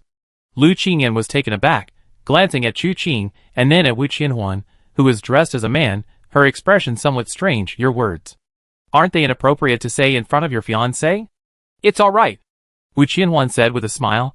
I also think there's no need for such formalities between you two. Lu Qingyan felt a little awkward. Wasn't this a bit too generous? She was, after all, a beautiful woman. Although she was a few years older than Han San, as his fiancé, it was only natural for her to be angry when her fiancé spoke to someone else like that. Chu Qing glanced at Lu Qingyan with a half-smile. I advise you not to overthink things. After speaking, he turned to look at the corpse beside him. It was called a corpse, but by now everyone could see that this guy wasn't dead at all. Logically speaking, he had been dead for more than 7 days. Not only was there no sign of decomposition, but there wasn't even a speck of lividity on his body. This showed that Chu Qing's gamble that day had paid off. This guy was faking his death, putting on an act in front of everyone. Once everything settled down, he could wake up and start over, without delaying anything. And this was also one of the keys to clearing Tianyin Mansion of its crimes. If this person hadn't brought back the blood-written letter, claiming to be acting on Han Iren's orders to investigate, and ultimately returned with Duan Qing's blood-written letter, the blame wouldn't have been pinned on Tianyin Mansion. A person who should have died was still alive, and there was Han Qiuzhe's testimony. While it might not directly reverse the situation, things certainly wouldn't go as the Han family and the heavenly evil sect wished. Furthermore, Yuzong might bring back some surprises. In this way, reversing the situation might not be impossible. Therefore, at this moment, whether this person is awake or not is actually unimportant, as long as he doesn't die. Tianyin Mansion will have something to say. As evening approached, everyone went to rest. Chu Qing and Wu Qianhuan leaned against each other, whispered a few words, and then Chu Qing told Wu Qianhuan to go to sleep early as well. He opened the system interface himself. 2 more entries in the Blood Sea record had changed to executed. In their place, Chu Qing now had 1 chance to choose a treasure chest, and 1 random martial arts treasure chest that he could actually obtain. There were 7 treasure chests to choose from. Sword Technique Chest, Extraordinary Skill Chest, Fist Technique Chest, Sound Technique Chest, Finger Technique Chest, Spear Technique Chest, Formation Chest. Chu Qing needed to choose one of these 7 chests. He stared at it for a long time, feeling that the Extraordinary Skill Chest was still worth the investment. After all, the 2 skills he had obtained from the Extraordinary Skill Chest, whether it was the World Loses Color or the later Absolute Wisdom Technique, were extremely useful. The former was a powerful tool for showing off, and the latter's power was astonishing. Enough to make a master who had cultivated diligently for a lifetime fall into the dust in an instant. In comparison, the other treasure chests held relatively little appeal for Chu Qing. After hesitating for a while, Chu Qing still chose the Extraordinary Skill Chest. But he wasn't in a hurry to open it. The Blood Sea record was a major quest. Completing the entire set would yield 9 treasure chests. 4 were selectable, 4 were random, and 1 was a unique skill. Subtracting the 1 Han Qiu Yuan had already opened, he could still get 8 more. Plus, Little Knife King Li Xingxing had also gone to Tianyin Mansion with Han Yiren. If he was lucky, he might even be able to complete the Nameless on the ranking quest. Then he could get another 1 or 2 treasure chests. With a little patience, he reached 10. After a 10 pull, he could go for a 10 pull. With a 10 pull, Chu Qing believed he should at least get himself an internal skill, right? Thinking this to himself, he suppressed the urge to open the box, pulled Wu Qianhuan, who was sleeping against a tree, into his arms, and closed his eyes. Wu Qianhuan, who was almost asleep, was jolted awake by his movements. What? Distracting you. Go to sleep. Wu Qianhuan pinched his waist playfully, and gradually drifted off to sleep. Chu Qing, however, didn't sleep. He merely closed his eyes to rest, as he still had to keep watch. That night, apart from Wu Qianhuan, who had initially been lying on Chu Qing's shoulder, eventually ending up on his lap in the latter half, nothing else happened. The next morning, the group continued their journey. They had obtained everything they needed from the Han family, and Lu Qingyan was eager to return to Tianyin Mansion. Chu Qing touched the letter in his sleeve, his feelings a mix of emotions. While using their lightness skill was incredibly fast, rest was inevitable along the way. Therefore, upon passing the next town, the group bought several fine horses and galloped at breakneck speed, taking the shortest route between 2 points. Even so, it still took them 6 or 7 days to finally enter the territory of Tianyin Prefecture. Upon arriving here, Lu Qingyan felt an immense sense of comfort throughout her body. She gradually became quite spirited. She described the local customs and culture of Tianyin Prefecture to Chu Qing and the others. However, this spirited demeanor was shattered after passing through a small town. The townspeople all wore expressions of worry. Upon inquiring, they learned that, for days earlier, a large group of people had passed through this area. Judging from their appearance, they were from Liaoyuan Prefecture and Liexing Prefecture, with a clear objective, Tianyin Prefecture. The Tianyin Prefecture offered them no resistance whatsoever upon their arrival. This was entirely expected. The Tianyin Prefecture was now in a dilemma. Stopping the people from Liaoyuan Prefecture and Liexing Prefecture would indirectly suggest that the Tianyin Prefecture indeed had problems, and dared not meet with their allies. But if they didn't stop them, allowing them to advance unimpeded would be extremely dangerous. After all, even if the martial arts world of Lingbei was harmonious, allowing others to lead large groups deep into the heartland was still very risky. But the Tianyin Prefecture had no choice now. Between risk and consequences, they chose the former. Upon receiving this news, how could Lu Qingyan remain idle? She immediately spurred her horse once more, leading everyone towards the Tianyin Prefecture. This journey took nearly 10 days. Mainly because the main city of the Tianyin Prefecture was extremely far from the border. If the entire Tianyin Prefecture was an ellipse, then the main city was at one end. They almost had to traverse the entire vast territory of the Tianyin Prefecture. The group had barely rested along the way, traveling by day and night. While the men could endure it, several horses had already died. Finally, at dawn, they saw Tianlai City. Looking around, they saw no one from Liaoyuan Prefecture or Liexing Prefecture. Clearly, Chu Qing's group had ridden at breakneck speed and left them behind. But what was bound to happen would happen. It was only a matter of time. Lu Qingyan led Chu Qing's group through the tightly closed city gates and drove straight in, arriving at Tianjin Prefecture within Tianlai City. It was still a city within a city, its overall layout almost identical to Liexing City. However, there were no slave traders on the streets, and the city's residents were not as hostile towards outsiders. Just as they reached the gate, it creaked open. A middle-aged man, bearing a striking resemblance to Chu Qing, strode out and quickly reached Lu Qingyan. "Yinner, why are you only coming back now?" Chu Qing's fingertips twitched slightly. Without needing any introduction, just looking at this face and feeling the strange sensation rising in his heart, he knew. This man was none other than his maternal uncle, Lu Xiaoyan. Chapter 325. "Father, are you all right?" Seeing Lu Xiaoyan standing unharmed before her, Lu Qingyan breathed a sigh of relief, but still couldn't help asking this seemingly pointless question. Lu Xiaoyan nodded, but his expression was somewhat grave. He glanced at Chu Qing and the others behind Lu Qingyan, then saw Su Ningzhen. A smile forced across his lips. "Ningzhen, you're here too?" Su Ningzhen clasped her hands in a fist salute. "Uncle Lu, it's been a long time." Lu Xiaoyan sighed. The matter of Xiangshan was already showing signs of resolution, but this sudden turn of events was too swift. "Tianjin Mansion is currently preoccupied with other matters, otherwise, I would certainly have upheld justice for you." Hearing Lu Xiaoyan mention this, Su Ningzhen's eyes reddened. "Uncle Lu, you're too kind." With the Xiangshan incident and her subsequent expulsion from Yao Thai sect by Yiqinggu, she had truly experienced the coldness of human nature in a short period. Unexpectedly, Lu Qingyan disregarded past grievances and remained concerned for her safety. Lu Xiaoyan, far from ignoring Xiang Shanhai's situation, secretly investigated, wanting to seek justice for her.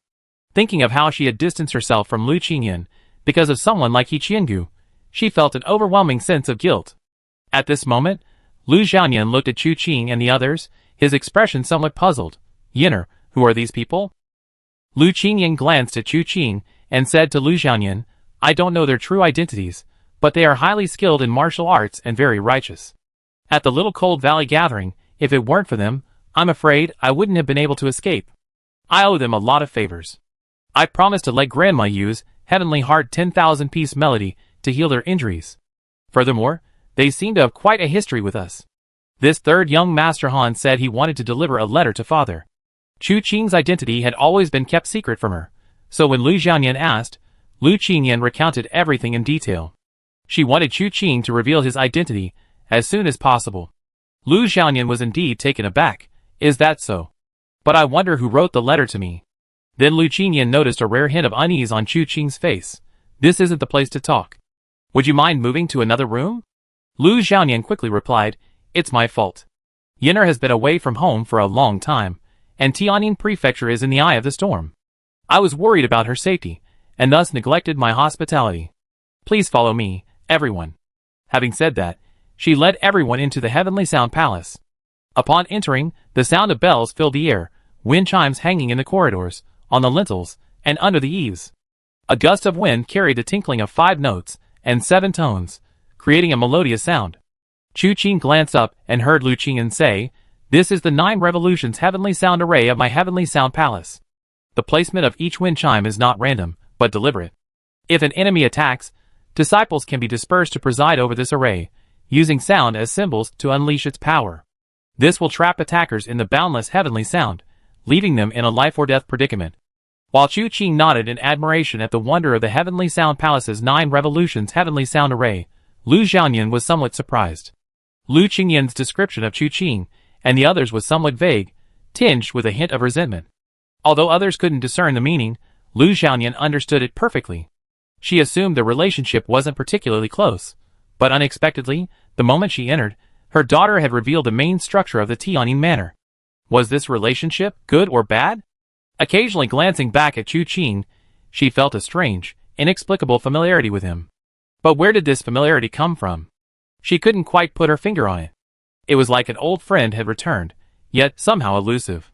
Moreover, for some reason, she felt an immediate connection with him. For a moment, she couldn't tell if it was because Chu Qing possessed an innate affability, or if there was some genuine connection between them. The Tianjin Manor was vast. At the entrance, the sound of wind chimes filled the air, followed by a cacophony of various musical instruments. Disciples were cultivating within the manor. Chu Qing's gaze swept over the group before settling on Lu Xiaoyan. Lord Lu, it seems Tianjin Prefecture has found a way to save itself? Lu Xiaoyan smiled wryly. You flatter me, young brother. I wouldn't presume to call it a self-rescue method, but someone has indeed gone to investigate. I hope they can prove themselves. But before that, things must be done. Daily morning and evening lessons cannot be neglected. Going to investigate? Was it the Duan clan's territory? Chu Qing frowned slightly. That area is likely quite dangerous now. Lu Xiaoyan glanced back at Chu Qing and nodded. Indeed dangerous, but the person who went to investigate is a top-tier expert of Tianjin Prefecture. Even if they gain nothing, they can come and go freely. Oh! To receive Lu Xiaoyan's confirmation, the person who went to investigate the Duan clan must indeed be extraordinary. However, he didn't inquire further, as his identity hadn't been revealed yet, and it wasn't wise to delve too deeply. The journey continued in silence until they arrived at the Five Tones Hall, the main hall of the Heavenly Sound Palace. The hall was spacious. Lu Xiaoyan stepped inside and sat down in the head seat, then gestured for everyone else to take their seats as well. Lu Xiaoyan then asked, Young brother, would it be convenient for you to fetch that letter so I can take a look? Chu Qing glanced around and gave a wry smile. I'm afraid I must ask for another request. Oh! Tell me about it. Could you please dismiss the servants? Chu Qing looked up. Lu Xiaoyan couldn't help but glance at Lu Qingyan, who also raised an eyebrow. Why are you being so secretive? It's of great importance. Chu Qing said solemnly. It involves the lives of many people, and I cannot afford to be careless. Please forgive me. Lu Qingyan thought for a moment, and nodded to Lu Xiaoyan. Lu Xiaoyan found it somewhat amusing and waved his hand, dismissing the surrounding servants. Chu Qing glanced at Su Ningzhen. You go out too. Without a word, Su Ningzhen bowed to Lu Xiaoyan and retreated outside the Five Sounds Hall. Lu Xiaoyan was somewhat surprised again. Su Ningzhen, while not arrogant, certainly possessed her own pride and self-restraint. Chu Qing's rudeness towards her would have been met with hostility in the past, yet now, he was so obedient. At this moment, Chu Qing's gaze fell upon Lu Qingyan. Lu Qingyan almost laughed in exasperation. I have to leave too? Never mind. Chu Qing sighed. You can stay. I reckon I can't hide it from you anyway. With that, he stood up and took out a letter from his robes. The letter was crumpled and worn, its age unknown. The cover was blank, making it impossible to discern any details. Lu Qingyan knew that the secret of Chu Qing's identity must be hidden inside this letter, so she tried to retrieve it. However, Chu Qing flicked his wrist, and the letter shot straight towards Lu Xiaoyan. Lu Xiaoyan narrowed his eyes slightly, raised his hand, and caught the letter in his palm, not forgetting to praise impressive skill. Lu Qingyan rolled her eyes, thinking to herself that it was more than just impressive skill. Having witnessed Chu Qing break into the Rift Star Palace as if it were empty, Lu Qingyan had a vague idea of just how high Chu Qing's martial arts level was. And at this age, to possess such martial arts skills, besides being described as a contemporary prodigy, Lu Qingyan didn't know how else to describe Chu Qing. However, her main concern at this moment wasn't Chu Qing's martial arts, but rather the letter Chu Qing had mysteriously delivered. She happened to be standing right next to Lu Xiaoyan, watching him first carefully examine the letter in front of everyone. After confirming there were no problems, he tore off the sealing wax and slowly unfolded the letter inside. Lu Qingyan only had time to see the first 6 large characters. To my dear brother Xiaoyan. Then she noticed Lu Xiaoyan's breathing suddenly quicken, and he abruptly stood up, turned his back to Lu Qingyan, and began to read it himself. Lu Qingyan was frantic, scratching her head and ears. What mysterious thing was written in the letter? Why did her father seem so possessed after reading it? Unfortunately, she wasn't tall enough to see the contents even on tiptoe, and she pouted in frustration. Looking at Chu Qing and the others, just as she was about to feel annoyed, she saw Chu Qing rubbing his face. Then she watched in disbelief as Chu Qing tore a layer of skin off his own face. Oh my god! Lu Qingyan exclaimed. It wasn't that she lacked composure, she was simply too shocked.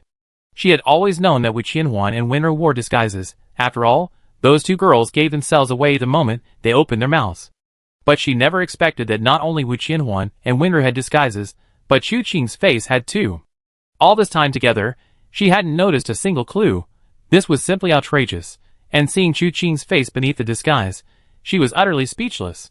His face had sharp eyebrows and bright eyes, handsome and rugged features, yet his skin was as white as a woman's, further enhancing his overall appearance.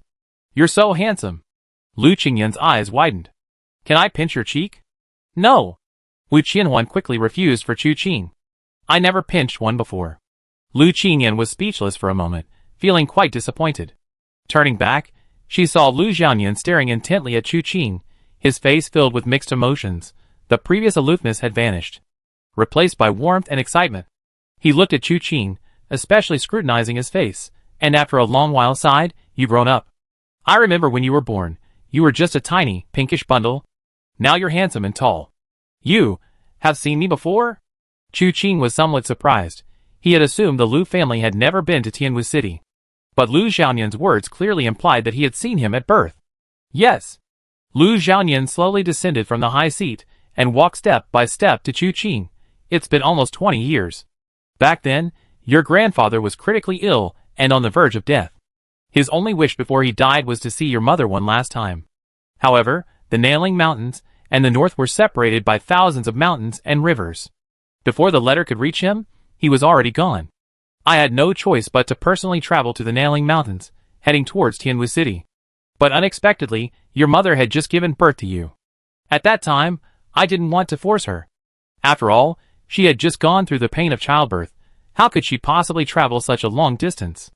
But when your mother heard that your grandfather was about to pass away, she disregarded everything and gritted her teeth to return to the north of the mountains with me. Even so, we were still a step too late. This became the greatest regret of our lives. Chu Qing was stunned. He had never seen his mother since childhood. He had asked Chu Yunfei, who told him that his mother suffered from a terrible illness and passed away shortly after his birth. But now, hearing Lu Xiaoyan's words, did his mother not die, but return to Tianyin Mansion? Meanwhile, Lu Qingyan, who had been scratching her head in confusion, nearly dropped her jaw upon hearing Lu Xiaoyan's words. Wu Qianhuan reminded her, "Keep your mouth shut." Lu Qingyan then realized what was happening and quickly closed her jaw. But her head was still buzzing. Her own father's sister was her aunt. Her aunt's son was this mysterious Han San. In other words, this kid was her cousin. The one who casually captured and killed experts like Han Qiuyuan and Han Qiuzhe, whom she herself struggled to defeat, was her cousin. The one who brazenly barged into Riftstar City and entered Riftstar Mansion as if it were nothing was also her cousin. The one who wielded a long sword and slaughtered the 7 constellations of the White Tiger like cutting melons and vegetables was also her cousin. The prodigy she had considered a peerless genius was actually her blood relative. The more Lu Qingyan thought about it, the more unbelievable it became. And the more she looked at Chu Qing, the more she wanted to pinch his cheek. She didn't know why, but she just had the urge to pinch him. Chu Qing seemed to come to his senses at this moment, and immediately clasped his hands in a respectful bow. "Nephew Chu Qing greets uncle." A mother's uncle is the greatest, and one should pay homage to one's uncle with the highest respect. Lu Xiaoyan stepped forward, stopping him. "Good child. No need for such formalities. How have you been these past years? How has Chu Yunfei treated you 3 brothers? Chu Qing's lips moved, but he didn't mention running away from home when he was young, only nodding. "Everything is fine. Thank you for your concern, uncle." "But my mother, is she still alive?" If it weren't for Lu Xiaoyan's words, Chu Qing wouldn't have dared to ask such a question. Even now, having asked the question, he felt quite uneasy, unsure what answer he would receive. Lu Xiaoyan looked at the expression on his face and nodded, "Yes." A complex expression appeared on Chu Qing's face. Then, why doesn't she go back? Now, the memories of their 2 lives were indistinguishable, and Chu Qing could fully empathize with all their emotions. Knowing her mother was still alive, but having not returned home for 20 years, she couldn't help but feel a pang of resentment. This is a long story. Lu Xiaoyan sighed. Your mother didn't want to go back, but she had no choice. Chapter 326. Lu Xiaoyan gestured for Chu Qing to sit down before recounting the events of that year. Years ago, Chu Qing's maternal grandfather was afflicted with a terminal illness and his life hung in the balance. Lu Xiaoyan traveled a great distance to find Lu Xiaohua, only to discover that she had just given birth to Chu Qing and was ill-equipped for the long journey. Lu Xiaoyan couldn't bear to see his sister suffer the hardships of the long journey and considered letting it go. However, Lu Xiaohua was stubborn by nature. Years ago, she had opposed her marriage to Chu Yunfei because of the vast difference in their family backgrounds. But she disregarded their objections, leading to a major conflict. Yet, they were blood relatives after all. Now, separated by thousands of miles, and with her father on the verge of death, She insisted on accompanying Lu Xiaoyan, despite her own condition. How could she endure such an arduous journey? Still in her postpartum period, even with her superior martial arts skills, she inevitably suffered lasting health problems. Even so, she was unable to see her father one last time, leaving Lu Xiaohua deeply saddened. As Lu Xiaoyan had said, this was a regret in both of their lives. Unable to calm her emotions, Lu Xiaohua decided to stay at Tianyin Mansion for 3 years to observe mourning for her father. Although she felt guilty towards her newborn son, Chu Qing, she felt she couldn't be a proper daughter if she didn't do this. Chu Yunfei was aware of this, because after making this decision years ago, Lu Xiaohua had sent a letter to Tianwu City. Chu Yunfei replied, reassuring her that he would take care of things at home. The two reached an agreement, and Lu Xiaohua settled down at Tianyin Mansion. During the 3-year mourning period, she could also recuperate and treat the lingering effects of her long journey during her postpartum period. There was nothing particularly noteworthy about this. 3 years passed in the blink of an eye. Although the root of her illness wasn't completely cured, she was mostly healed. Lu Xiaohua's longing for home was overwhelming. She missed Chu Yunfei and her 3 children, especially Chu Qing, who had left her when she was still an infant. 3 years had passed. She imagined he would be calling her father and mother by now. The more she thought about it, the more her heart ached. Therefore, after the 3-year period ended, she didn't linger and wanted to return to Nanling. Lu Xiaoyan knew her thoughts and didn't stop her, only telling her that no matter what she encountered in the future, she should remember that she still had Tianyin Mansion behind her. She thought that after many years, they would meet again in the far reaches of the world, who knew when, but unexpectedly, Lu Xiaohua returned to Tianyin Mansion in less than 3 months on a rainy night. As Lu Xiaoyan spoke, a murderous glint flashed in his eyes. She fell in my courtyard, her body covered in blood, which had been washed away by the rain and scattered on the ground. It turned out that on her way back to Nanling, she witnessed an injustice. A martial artist naturally draws their sword to help. But she hadn't expected the perpetrator to be so powerful. Although Lingbei is home to the 3 prefectures, 3 sects, and 3 clans, ranking supreme, there are also extraordinary individuals among the wandering martial artists, possessing unparalleled martial arts skills, daring to challenge our 9 great sects. The perpetrator's master was one of them. Your mother killed his disciple, and this man has his eye on her. He found your mother, seeking revenge for his disciple. The two fought, and your mother was no match for him, but the man wasn't in a hurry to kill. Instead, he harbored thoughts of torture. This also gave your mother a chance to escape. But she knew that if she went into Nanling, she might bring this demon into Nanling as well. Even if she truly had the chance to return to Tianwu City would face annihilation. Therefore, she maneuvered around him in Lingbei for over 2 months before feigning an attack, leading the demon astray and gaining the opportunity to return to Tianyin Mansion. Once that demon learns your mother's background, he will have no chance to break into Tianyin Mansion and kill anyone. He can't do anything to Tianyin Mansion, and it's almost impossible for Tianyin Mansion to surround and kill him. He declared that Tianyin Manor could protect her for a time, but not forever. If she dares to step out of Tianyin Manor, she'd be dead on the spot. Crack! The chair beneath Chu Qing instantly crumbled into splinters. He slowly stood up, his expression not ferocious, but rather a hint of a smile. However, the suppressed aura he exuded still gave everyone present a sense of impending doom. Lu Xiaoyan was somewhat surprised by the martial arts Chu Qing displayed, but his eyes also showed satisfaction. Chu Qing asked, "Who is this person?" He wanted to know who had separated his family for 20 years. Seeing his expression, Lu Xiaoyan sighed, "I tell you this person's name, but you mustn't easily seek revenge. His martial arts are truly superb. If you go, you only be throwing your life away. Father, stop beating around the bush, just tell me directly. Who lives and who dies is still uncertain. Don't underestimate this pretty boy." "Oh dear." Lu Qingyan quickly covered her mouth as she finished speaking. The more she looked at Chu Qing's face, the more she wanted to pinch it. Her mind was filled with Chu Qing's fair and delicate face, and as she spoke, the words pretty boy involuntarily slipped out. Now she felt utterly ashamed. Chu Qing glanced at Lu Qingyan with a strange look. He felt that ever since he revealed his identity, his cousin's gaze had gradually become perverse. "No manners. How can you speak like that?" Lu Xiaoyan glared at Lu Qingyan, then turned to Chu Qing and said softly, "This man calls himself the eternal everlasting first demon. His surname is Gongsun, and his given name is Zongheng." "Gongsun Zongheng?" Lu Qingyan gasped. "It's him. My aunt escaped from him back then?" Chu Qing frowned slightly. He remembered hearing this name mentioned by Old Man's son. Back then, he mentioned the most dangerous people in the martial world. Besides the 3 mansions, 3 sects, and 3 clans, there were 2 beauties, 3 ugly ones, 5 freaks, and 1 demon, and among these people, the most terrifying was the demon, Gongsun Zongheng. However, this man was active in the martial world 20 years ago.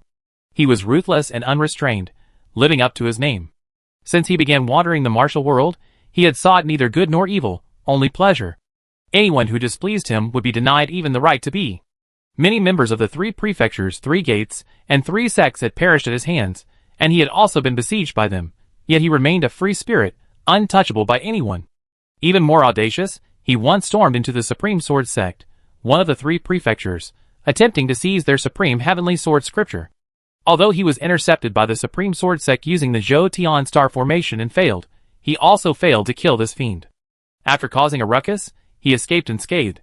This incident was a disgrace to the Supreme Sword sect, but it also cemented Gongsun Zongheng's status as a living legend in the martial world. This mythical figure was brutal, killing indiscriminately, and without any regard for reason.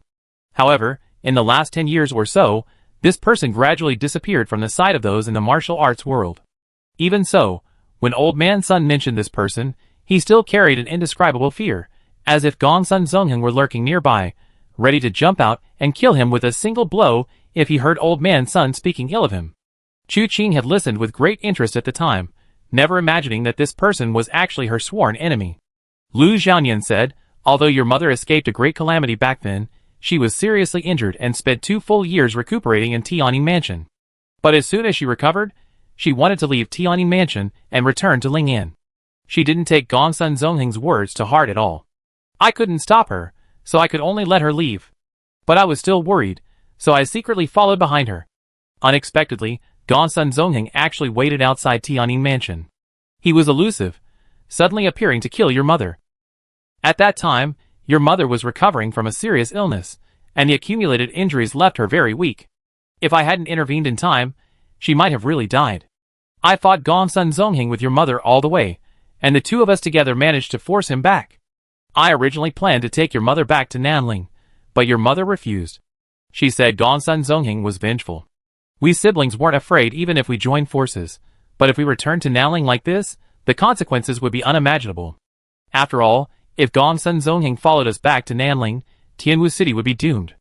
Moreover, while he couldn't harm us siblings, he could vent his anger on Tianning Mansion. If Tianning Prefecture hadn't had me in charge, it's hard to imagine what would have happened. So, the 2 of us are back here again.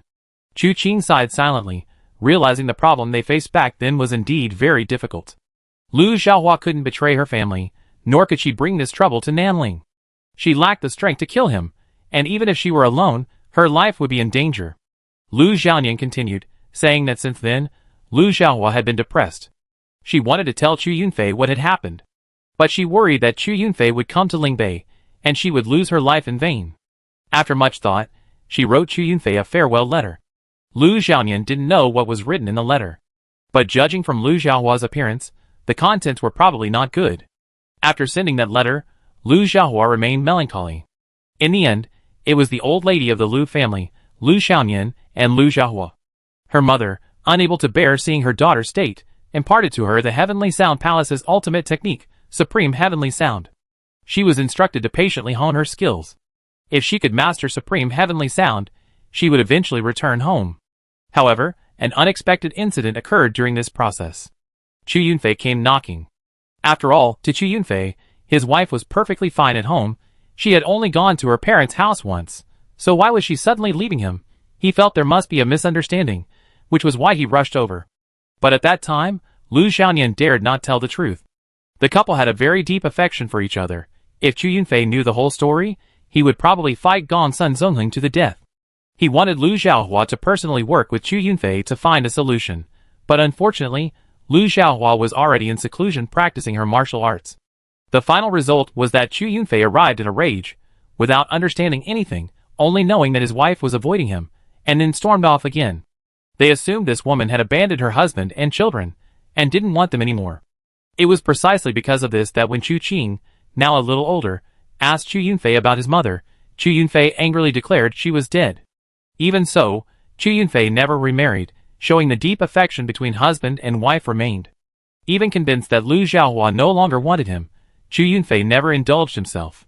Your mother secluded herself for a full 15 years and emerged several times, feeling her martial arts had improved, wanting to go to Nanling, but was always blocked by Gongsun Zongheng. She couldn't break through, so she had to return to seclusion. We even considered plotting an ambush, but none succeeded. And so it was until recently that your mother officially emerged from seclusion. But before she could return, she encountered this current situation. Tianyin Mansion had been inexplicably dragged into the eye of the storm, and as a member of Tianyin Mansion, she naturally couldn't leave at this time. After hearing the whole story, Chu Qing felt speechless except for the phrase "fate plays tricks on us." When he first heard that his mother was still alive, he thought Lu Xiaoyan was interfering, preventing their family reunion. But it turned out to be because of the eternal everlasting first demon, a figure who stood right there, undeniably present, impossible to ignore. It was understandable that Lu Xiaohua was afraid to return home, fearing this man would bring danger to Tianwu City. However, over these 20 years, both Lu Xiaohua and Gongsun Zongheng had become far too obsessed. Lu Xiaohua was obsessed with returning home, Gongsun Zongheng was obsessed with killing Lu Xiaohua. There was simply no reasoning with him. For Chu Qing, only one thought was constantly rising within him: to drag Gongsun Zongheng out and kill him for 3 days and 3 nights, otherwise, it wouldn't be enough to quell the anger in his heart. However, at this point, Chu Qing's biggest concern wasn't this matter. He looked at Lu Xiaohua. "Where is my mother now? Can I see her?" "It's only natural for a son to see his mother, but you have to wait 2 more days, Lu Xiaohua said. "As I mentioned before, experts from my Tianyin Mansion went to the Duan clan's territory to investigate, and the person who went was your mother. Judging by the time, she should be on her way back by now." The words had barely left his lips when hurried footsteps sounded outside the door. A voice followed, reporting to the Lord, "Urgent news. Bring it here." Lu Xiaoyan waved his hand, and with a whoosh, the door opened. A gust of wind howled, whipping Su Ningzhen's hair, who stood outside, into the air. The person who entered was clearly in a hurry, and tossed the object in his hand over, which Lu Xiaoyan instantly caught. He opened it, glanced at it, and his expression changed. "This is an urgent report from your mother. She's being chased, and wants me to send someone to rescue her." Upon hearing this, Chu Qing instinctively covered her face with the mask again. "I go! Your mother has now achieved supreme heavenly sound, truly the #1 expert in our heavenly sound manner. She needs someone to meet her, which shows that the person chasing her is no ordinary person. You can't go. You..." Before he could finish speaking, he suddenly felt the surrounding air sink. Even with Lu Xiaoyan's martial arts skills, he felt as if the world around him was collapsing. He looked at Chu Qing with an incredulous gaze, completely unable to imagine that this immense pressure was coming from Chu Qing. But then he heard Lu Qingyan's words. "Father, don't underestimate him. My cousin's martial arts are unparalleled. With him meeting her, Anne will definitely be safe." Chu Qing grinned. "She changed her mind quickly, didn't she?" Chapter 327. Lu Xiaoyan felt the pressure surrounding him, then looked at Chu Qing before him. His heart was filled with turmoil. This child was no more than 20 years old. Where had he learned such terrifying martial arts? If it were anyone else displaying such skill, Lu Xiaoyan would certainly have no doubts. But the person standing before him was Chu Qing, his sister's son. Even with his unparalleled martial arts, Lu Xiaoyan still dared not take the risk lightly. He hesitated slightly, then spoke in a deep voice. "All right, Qinger, since your martial arts are so high, then help your uncle guard Tianyin Mansion. I personally go to meet you." But just as he finished speaking, footsteps sounded outside the door. Immediately following, the voice of a disciple of Tianyin Mansion reached everyone's ears, reporting to the mansion master, Han Iran of Shaohan Valley, leading a group of wandering martial artists, has arrived outside Tianyin Mansion and requests an audience. Lu Xiaoyan's face darkened with anger. They certainly know how to pick their timing. Chu Qing smiled. "Uncle, please remain in Tianyin Mansion. Things have reached a critical juncture. Tianyin Mansion cannot afford to fall. Han Iran is merely a pawn, but now that they arrived, the subsequent events will gradually unfold. I discuss the details with you, uncle, after I return." Lu Xiaoyan knew Chu Qing's words made sense. After a long silence, he gritted his teeth and said, "Then you absolutely cannot fail." His sister had 3 children, and the one she missed most was this youngest. Because the child was too young when she left, she hadn't fulfilled her responsibilities as a mother for even a day, and the guilt and longing in her heart had almost become a knot in her heart. If Chu Qing were to suffer any harm because of this matter, even if her sister returned unharmed, she would probably fight him to the death. Chu Qing smiled and nodded. Don't worry. Also, please keep my matter a secret, uncle. I understand. Although Lu Xiaoyan didn't know the specific reason, Chu Qing's cautiousness when revealing her identity and her usual masked demeanor suggested there was some hidden secret involved. As the head of Tianjin Prefecture, he was certainly not an ignorant or empty-headed person. He could see through this. Thinking of this, he handed the secret letter to Chu Qing. Your mother sent this secret letter about 3 days ago. The location should have been Sanliping, but since 3 days have passed, it should be near Huangchuan Ferry by now. Go in this direction and search quickly. Okay. Chu Qing immediately agreed, turning to Wu Qianhuan and Wenru. I need to be quick and return as soon as possible. You two can stay at Tianjin Mansion for now. Wu Qianhuan and Wenru exchanged a glance and nodded simultaneously. Be careful. Chu Qing smiled and was about to leave when Lu Qingyan hurriedly said, Wait, you have to take me with you. Lu Xiaoyan was taken aback and was about to scold her for being silly, but then he suddenly thought of something and said to Chu Qing, You really have to take her with you. Chu Qing slapped his forehead. That's right. Otherwise, I'm afraid I won't recognize her. Chu Qing hadn't seen her biological mother for 20 years, and she had no idea what she looked like. Although there was always a portrait of her in Chu Yunfei's study, the problem was that portraits were still quite abstract in this era, and moreover, after 20 years, appearances would inevitably change. This journey is no small matter. It cannot afford the slightest mishap. Bringing Lu Qingyan along is the only way to ensure everything goes smoothly. Lu Qingyan tilted her head slightly, about to speak, when Chu Qing grabbed her shoulder. Let's go. This was a formality. Before Lu Qingyan could even nod, 2 figures vanished from their sight. Lu Xiaoyan's heart skipped a beat. Such swift lightness skill. Looking at Wu Qianhuan and Wenru not far away, he noticed their calm expressions, as if they were already used to it. After silently marveling at his nephew's extraordinary abilities, he summoned his disciples, instructing them to head towards Huangchuan Ferry to provide backup. Chu Qing went first, followed by the main force. This was the entire backup plan. After finishing his task, Lu Xiaoyan clasped his hands in greeting to Wu Qianhuan and Wenru, saying, May I ask who you two are? Wu Qianhuan is the daughter of Wu Ganqi from Tianwu City. Wu Qianhuan clasped her hands in return. This is Wenru, the beloved daughter of Wen Fuxing from Luochen Manor. Wu Ganqi. Lu Xiaoyan smiled. I didn't expect he actually had a daughter. Even though I'm in Lingbei, I heard of Wen Fuxing from Luochen Manor. Who is this? He pointed to the corpse that resembled a person, but had no pulse or breath, his expression somewhat puzzled. He had wanted to ask earlier, but hadn't had the chance. Chu Qing had left in a hurry, leaving many things unsaid. Wu Qianhuan briefly explained the situation, then said solemnly, This person is of great importance. Lord Lu must handle this carefully. Lu Xiaoyan nodded solemnly. He naturally knew this was one of the key points for Tianjin Manor to prove its innocence. He immediately sent someone to take away the half-dead body, and arranged rooms for Wenru and Wu Qianhuan to rest before going to see Han Yiren. Between Sanliping and Huangchuan Ferry, there is a place called Wild Grass Slope. Spring had not yet arrived, and the land was desolate. A carriage sped towards them from the end of the road. The driver was a woman with deep, weathered eyes and graying temples, showing signs of age. However, her face did not appear old. She looked to be in her 30s, possessing an extraordinary, dignified, and beautiful air. But now she was dressed in black, her face slightly anxious, constantly urging the carriage to move forward. From inside the carriage, a hand reached out, followed by a pale face peeking out. Where are we now? His voice was weak, and his condition was certainly not good. The woman spoke in a deep voice. We reached Wild Grass Slope now. Once we cross the Huangchuan Ferry, our reinforcements should arrive. Don't say anything more, just lie down and rest. I hold up the sky if it falls. The person inside the carriage gave a bitter laugh. If it weren't for me holding you back, you would have already crossed the Huangchuan Ferry. Put me down, and you can escape on your own. Nonsense. The woman sneered, and with a flick of her hand, she directly slapped the person inside the carriage, knocking him back inside. You've been injured while working for my Tianjin Prefecture. How can I abandon you? Just lie down, leave everything else to me. But as she finished speaking, the woman's expression suddenly changed. She pushed off with her feet, and her entire body soared into the air.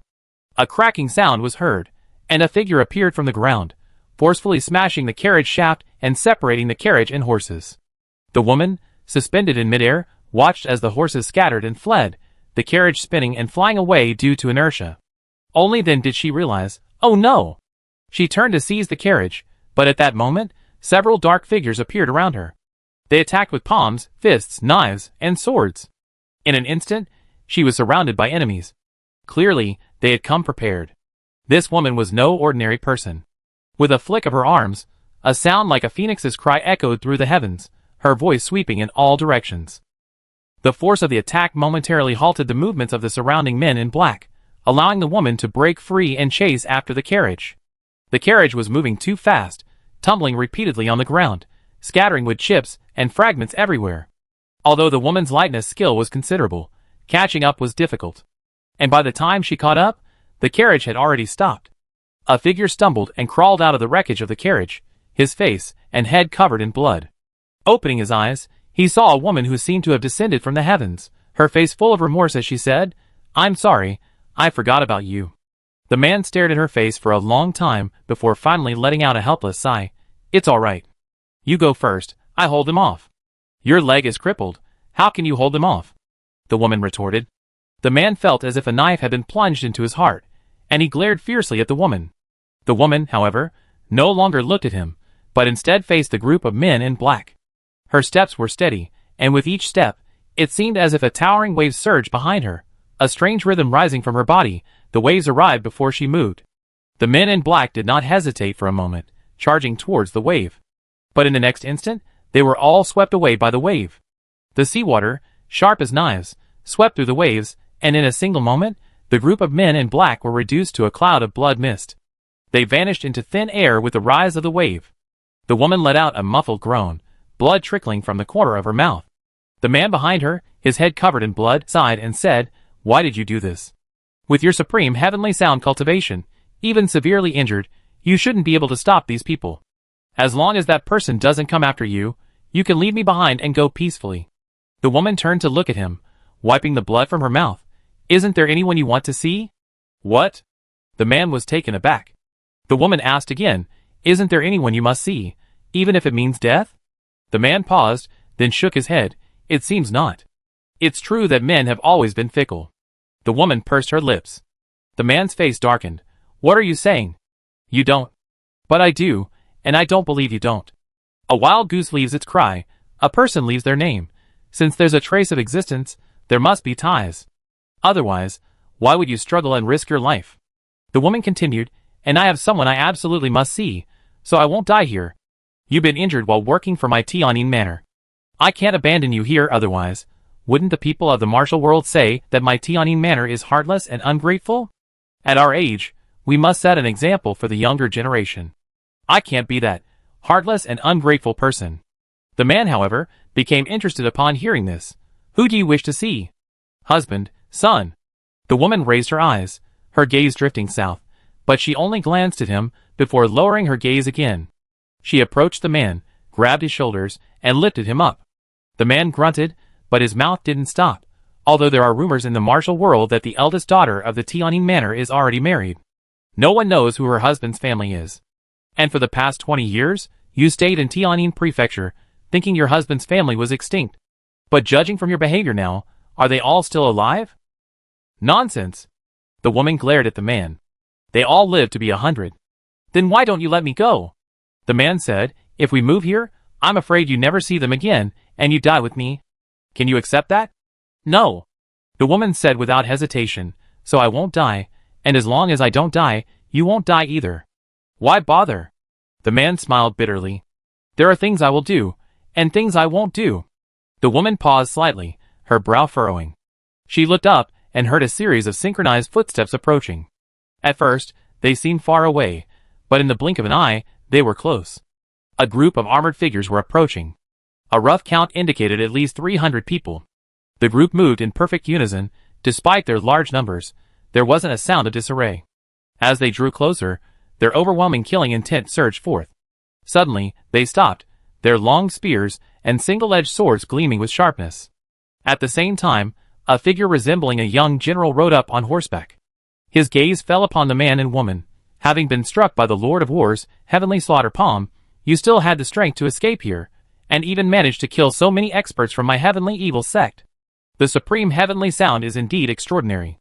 Lu Xiaohua, considering your superior martial arts, our heavenly evil sect is willing to show leniency, as long as you hand over Yuzong and leave the heavenly sound palace to surrender to our heavenly evil sect.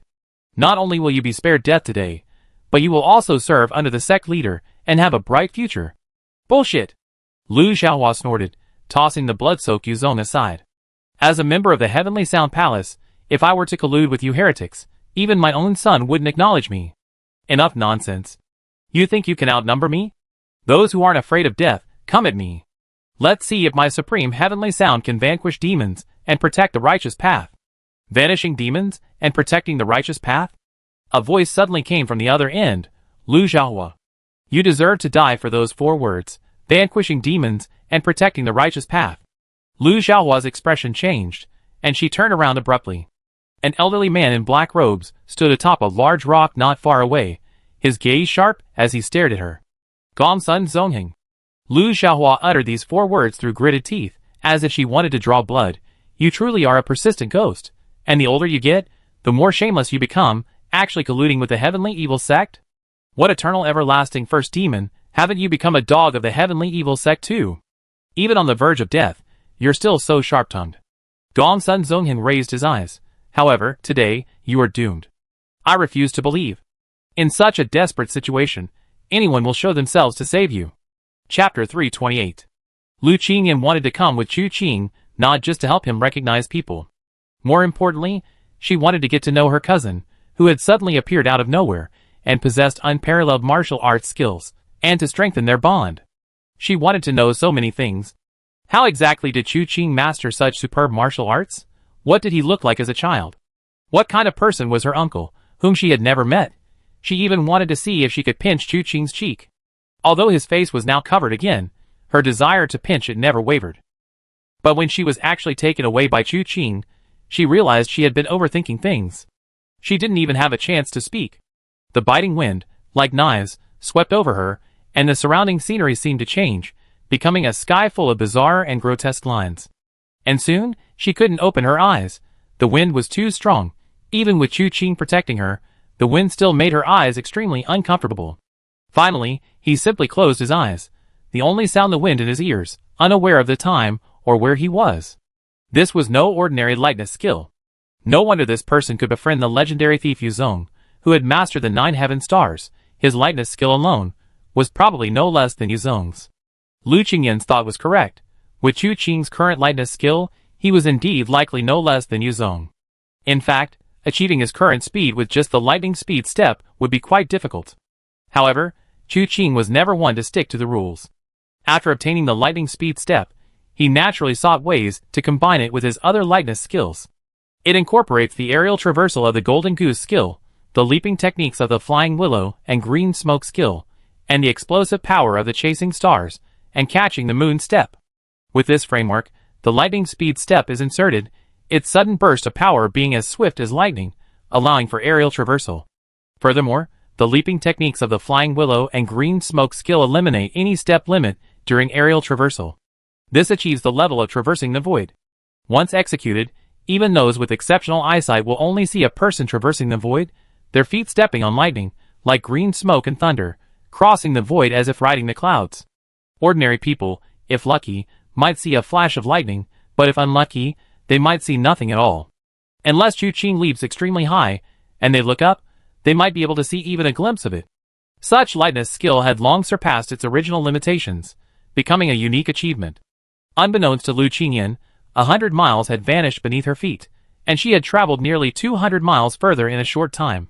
Lu Qingyan only felt a sudden sway as the gale dissipated. She slowly opened her eyes, only to be startled. She saw 2 people standing on the water's surface. Chu Qing had no foothold, yet he stood firmly on the river's surface, as if he too were a small boat on the water. Lu Qingyan couldn't remain calm and instinctively clung to Chu Qing like an octopus. Chu Qing's face darkened. Can you let go of me? If I let go, I fall in. Lu Qingyan refused to let go so easily. Chu Qing frowned slightly. Keep an eye on things for me. Having said that, she leaped into the air and landed directly on a boat not far away. Seeing Chu Qing land on the deck, she nervously released Chu Qing and began searching through the crowd.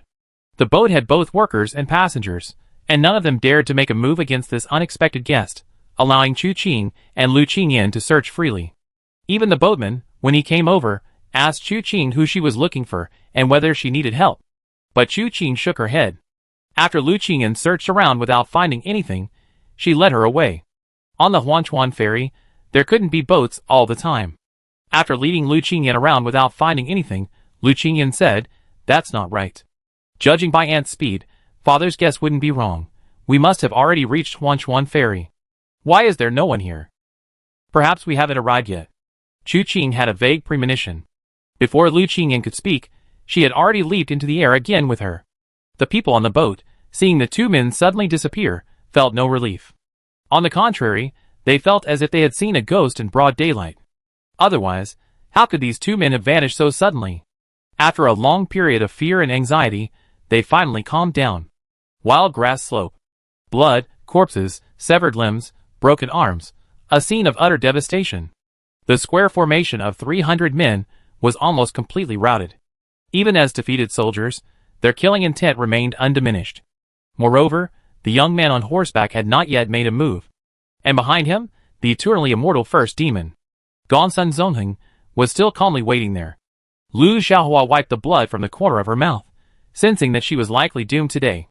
Although she had sent a secret message 3 days ago, using the special channels of the Tianjin prefecture to request reinforcements from Lu Zhanyan, she knew that even if reinforcements arrived, facing the unfathomable leader of the Tianxia sect and Gongsun Zongheng, they would likely suffer more defeats than victories. They might even come and not return. This made Lu Xiaohua hope that the reinforcements wouldn't arrive so quickly, so they wouldn't die in vain. She sighed, "If I had known, I should have left you behind. I kept trying to persuade you, but you wouldn't listen."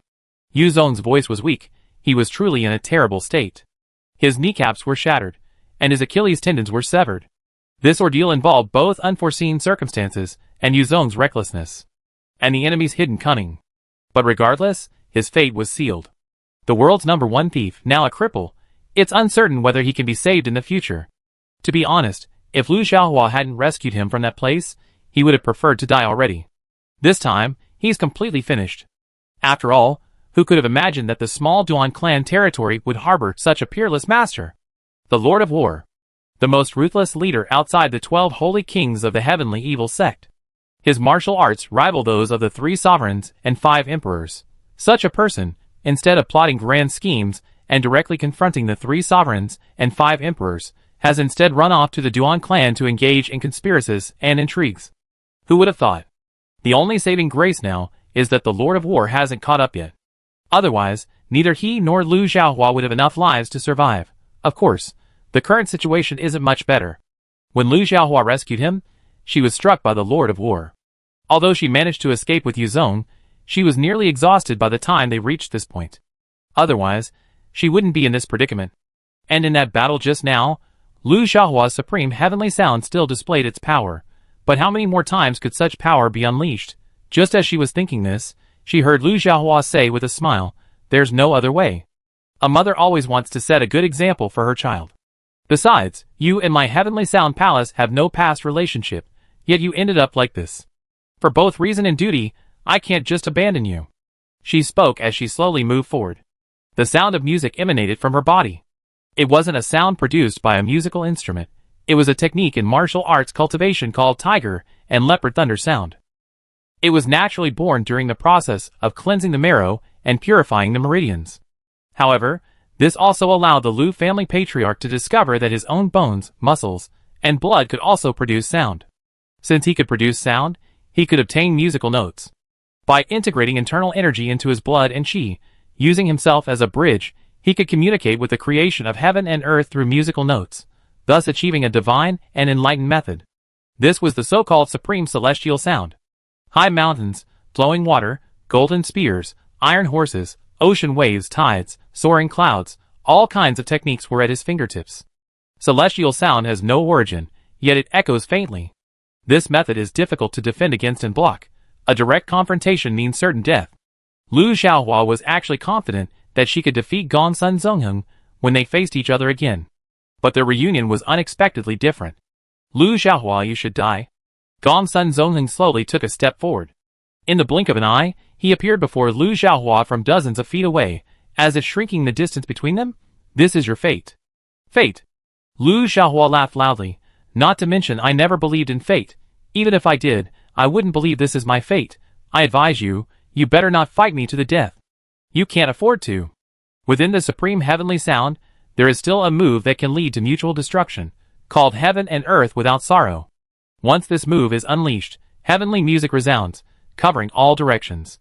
Everything within a radius of dozens of feet will be completely annihilated, leaving no trace of joy or sorrow. When it comes to life and death, whoever fights her will face certain death. Arrogant! Gong Sun Zongheng sneered. Today I show you whether I can afford to fight or not. Lu Xiaohua suddenly looked up, her brows furrowing slightly. Gong Sun Zongheng initially thought Lu Xiaohua was trying to distract him, but the next moment, his brows furrowed as well. Following him, everyone present saw a streak of lightning flash by and disappear in the blink of an eye. For a moment, they were all bewildered. What just whooshed past like that? Lu Xiaohua couldn't help but ask. Yuzong pondered for a moment and said, it looked like two people. Whoever they are, it has nothing to do with you two dying men. Gong Sun Zongheng took a step back. You're right. It's not time to fight to the death yet. The heavenly evil cult's lion still reigns. Why should I risk my life? Kill them. He turned around and waved his hand lightly. Unfortunately, the soldiers under the Lord of War wouldn't listen to him, an outsider. Even the leader of the heavenly evil cult might not be able to command these people, let alone him. Sure enough, the man dressed like a young general, wielding an iron spear, pointed it at Lu Xiaohua. The next moment, the heavenly evil cult disciples, who had been routed, regrouped and charged forward. Lu Xiaohua slowly lowered his head and gently exhaled. She looked up again, her eyes now gleaming with a sharp light. A resounding melody, like the grand strains of a great bell, emanated from her, about to unleash a devastating storm, when suddenly a voice rang in her ears. Found it. Who is it? Lu Xiaohua instinctively looked up, only to hear a scream from midair, followed by a figure plummeting from the sky, claws outstretched, crying out, Auntie, save me. Qing Yin. Lu Xiaohua was utterly shocked. Had Lu Xiaoyan's head been caught in a door? She herself had to send out a distress signal. One could imagine how dangerous this place was. Why had he sent Lu Qingyan? But then she realized something was wrong. The one who had spoken was clearly not Lu Qingyan. It was a young man. Who was he? Before her question could be answered, she saw a sky ablaze with brilliant flames. The flames rose out of nowhere, burning fiercely in the blink of an eye, eventually transforming into a fiery cloud. Each fiery cloud formed a palm strike, endless fiery clouds and boundless palm strikes falling continuously from midair. Lu Xiaohua found the scene indescribable, as if he were witnessing countless stars falling from the sky, transforming into a most dazzling meteor shower. In an instant, the attack had engulfed the charging remnants of the army. The palm strike was powerful and domineering, shattering people into pieces, or passing right through them. At the very least, it sent people flying, their bodies engulfed in flames. It was reinforcements. Realizing this, she instinctively reached out and caught Lu Qingyan in her arms. But the shock caused her to cough up a mouthful of blood. Auntie! Lu Qingyan cried out in alarm. Whether it was a misperception or not, Lu Xiaohua noticed that the fiery palm strike seemed to pause for a moment. The next moment, someone appeared beside her. A large hand appeared behind her, continuously channeling internal energy into her body through this hand, its strands warm and smooth as jade. Lu Xiaohua instinctively looked up and saw a rugged-looking young man standing beside her, looking at her with a complex expression. Young man, your eyes are rather frightening. Lu Xiaohua was a little confused by his gaze. Do we know each other? Chu Qing thought for a moment, then smiled and nodded. Yes. I don't remember you. Lu Xiaohua was surprised. She considered herself to have a pretty good memory, but she had never recalled such an old acquaintance. Perhaps it's because it's been too long and you've forgotten. Or perhaps it's because times have changed, and my appearance is quite different now. Chu Qing said with a smile. So you don't recognize me? Lu Xiaohua was still confused and couldn't help but look at Lu Qingyan. Is this your friend? Then she heard Yuzong's voice. Why did you take so long? I almost died. Lu Xiaohua turned around abruptly to look at Yuzong. You know each other? Yuzong struggled to sit up and said with difficulty. Don't worry, he's here, so we can all live. Lu Xiaohua glanced at Chu Qing with surprise, unsure of this young man's background. However, to receive such high praise from the thief Saint Yuzong, he must indeed be extraordinary. She still warned, be careful, The one on horseback is a master of the heavenly evil sect, and that old man is Gong Sun Zongheng. This man's martial arts are extraordinary. We must not be careless. Chu Qing suddenly turned around and laughed. You're Gong Sun Zongheng. Chapter 329. Gong Sun Zongheng was slightly puzzled. He could see that although Chu Qing was smiling, the smile didn't reach his eyes, and the killing intent he exuded was extremely targeted. Could it be that he had a grudge against him?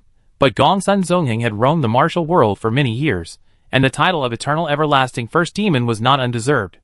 There were countless people in the martial world who wished him dead, far more than just Chu Qing. Therefore, his expression remained indifferent. It is indeed this old man. Good, very good. Chu Qing nodded repeatedly, his feet suddenly moving, his figure vanishing like lightning, disappearing from everyone's sight in an instant. Lu Xiaohua's expression changed, and he couldn't help but say, be careful. This was naturally not a warning to Gong Sun Zongheng, but a warning to Chu Qing to be careful. She felt a sense of helplessness. She had already given him a warning, so why was this young man still so reckless? But the next moment, her eyes widened in shock. How is this possible? Before her eyes, spitting blood, flew backward. It was none other than Gong Sun Zongheng. This turn of events happened far too quickly, so quickly that Gong Sun Zongheng himself hadn't even reacted. The instant Chu Qing's figure disappeared, he realized something was wrong. Looking up, he saw Chu Qing already before him, his palm striking down with a whirlwind of power, flowing like a storm, seemingly effortless. At that moment, Gong Sun Zongheng shared the same thought as Lu Xiaohua. He felt that this young man was arrogant and ignorant, having learned a superior martial art from somewhere, and therefore looked down on everyone. Gong Sun Zongheng had roamed the martial world for so many years without ever falling. His martial arts must possess some skill. How could he be so easily defeated? He immediately unleashed a flurry of palm strikes, intending to teach the young man a lesson, to show him that there are always stronger people out there. However, to his surprise, his palm strikes grazed past Chu Qing's. Gong Sun Zongheng felt that the opponent's palm strikes were both fast and unpredictable, like a continuous, surging river, yet also formless and elusive. Before the chill could even set in his heart, he was struck in several blows to his chest and abdomen. He was sent flying backward, spitting out blood. This entire turn of events happened in an instant. Lu Xiaohua's warning, be careful, reached Chu Qing's ears the moment Gong Sun Zongheng retreated. He couldn't help but glance back at Lu Xiaohua, his eyes slightly puzzled. Lu Xiaohua felt somewhat embarrassed. In this situation, it seemed as if she was warning Gong Sun Zongheng to be careful. But then her heart leaped with excitement. Impressive martial arts. I wonder which family's young hero possesses such skill. Lu Qingying glanced at Lu Xiaohua upon hearing this. If she didn't know her aunt was still unaware of Chu Qing's identity, she would have thought her aunt was just boasting. Which family's young hero? Isn't this yours? Yu Zong smiled upon hearing this. This is a peerless talent, 1 in 100 years from Nanling. Nanling? Lu Xiaohua was taken aback, then sighed softly, as if realizing something. No wonder I didn't know, he's a master from Nanling. Chu Qing didn't pay attention to the conversation behind him. With one hand behind his back, he slowly walked towards Gong Sun Zongheng. His 2 palm strikes didn't kill him, not because he lacked the ability to kill the man outright. Rather, he didn't want this man to die so easily. As he walked, he slowly spoke, the first demon of eternal everlasting life? Is this all you got? Come, let me see what other extraordinary abilities you possess. Suddenly, he heard a whooshing sound, and in a flash, a long spear swept past him. Seeing Chu Qing dodge, the spear tip flicked, and the spear plunged forward like a dragon. But this spear technique? Chu Qing's eyes narrowed slightly. With a flick of his left sleeve, the spear, originally aimed straight for Chu Qing's throat, instantly lost its aim, and pierced Chu Qing's foot with a soft thud. Chu Qing lifted his leg, stepping directly on the spearhead. The one who had made the move was the young general, who had been riding earlier. Seeing this, his face didn't change at all, he simply shouted, rise. With a flick of his spear tip, he lifted the spear and Chu Qing together from the ground. He then unleashed several spear flourishes, intending to. He tried to shake Chu Qing off his spear, but Chu Qing seemed to be born from it.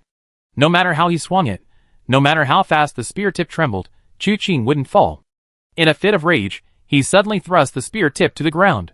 Chu Qing took a step forward, one foot firmly on the ground, the other still resting on the spear tip, just as before. The young general was both angry and shocked, his eyes filled with suspicion and uncertainty, as he looked at Chu Qing. Then Chu Qing smiled and said, Blood Eagle Heavenly Strike 13 transformations? You practiced it well, better than Ming Xiaoquan. His foundation is a bit lacking, and his moves aren't as fluid as yours. However, in terms of internal strength, you're a little weaker than him. What? The killing scripture has no effect on you. The young man's expression changed drastically. Who are you? How do you know Ming Xiaoquan? We met once at Tontian Manor, Chu Qing said softly. We even sparred a bit. You killed him? You can't say things like that. Chu Qing waved his hand.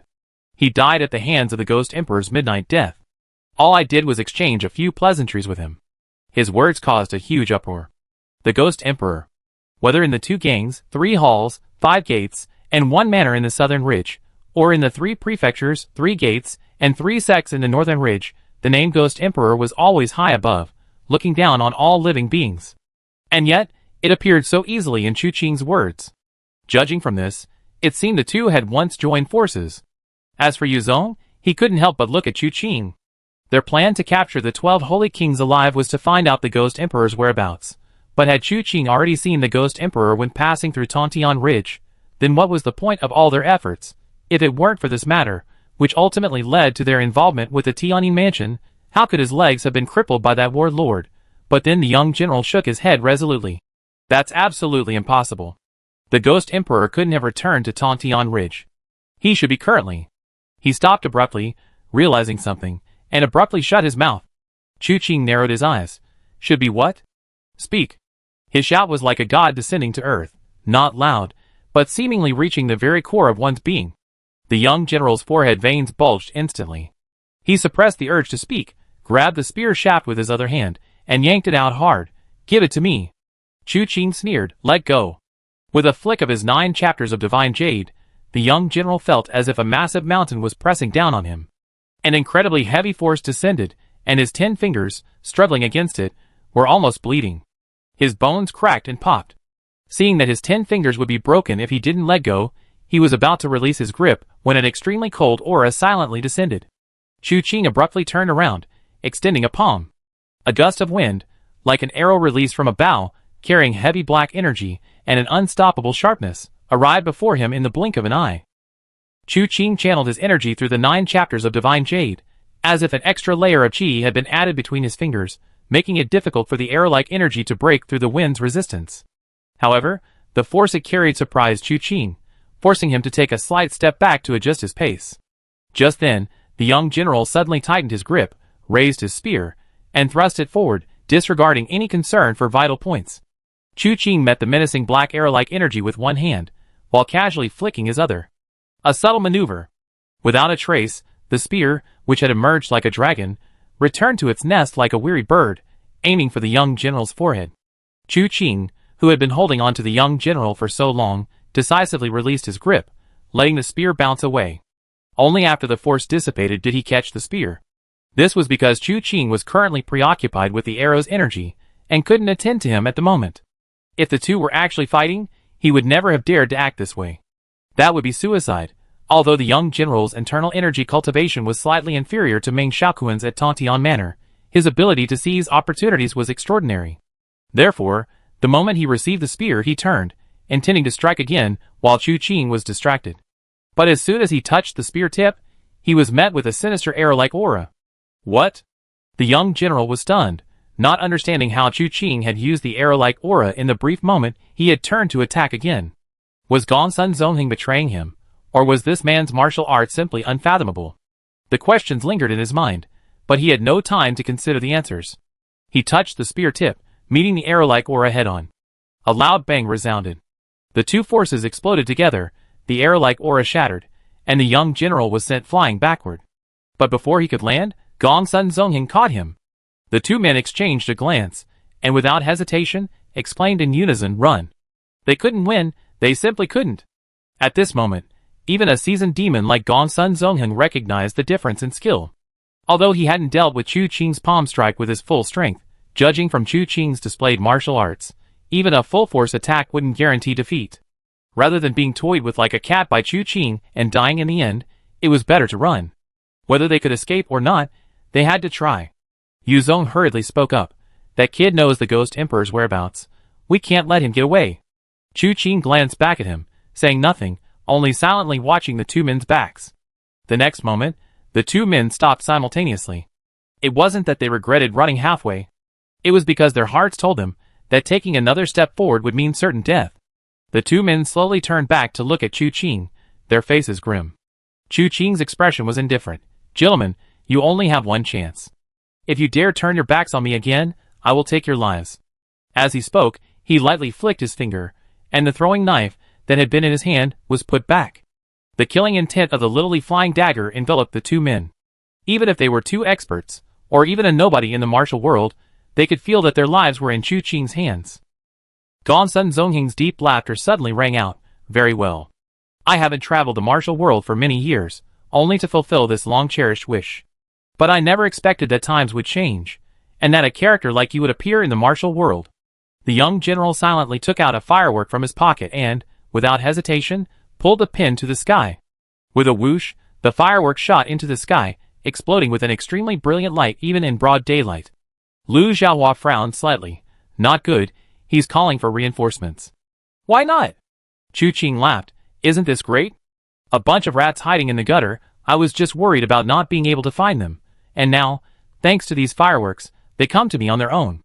It saves time and effort, it couldn't be better. Lu Xiaohua looked at Chu Qing with some astonishment. What a fearless young man. Chu Qing turned to look at her, and when their eyes met, Lu Xiaohua felt that the young man's gaze was very strange. This wasn't the first time he had looked at her like that. Why did it feel like something was off? Just as she was about to investigate, Chu Qing had already withdrawn his gaze. Before your reinforcements arrive, let's deal with you first. Arrogant boasting. Gongsun Zongheng's old eyes flashed with cold sternness, his robes billowing in the wind. The previous exchange had been a mere instant, a swift clash of speed. Although Gongsun Zongheng had been defeated without warning by Chu Qing's few blows, his true abilities had not yet been fully unleashed. Now, as he circulated his internal energy, a chilling aura gathered around him. This was the ultimate technique Gongsun Zongheng had painstakingly cultivated his entire life. The undying will of the Azure Sea.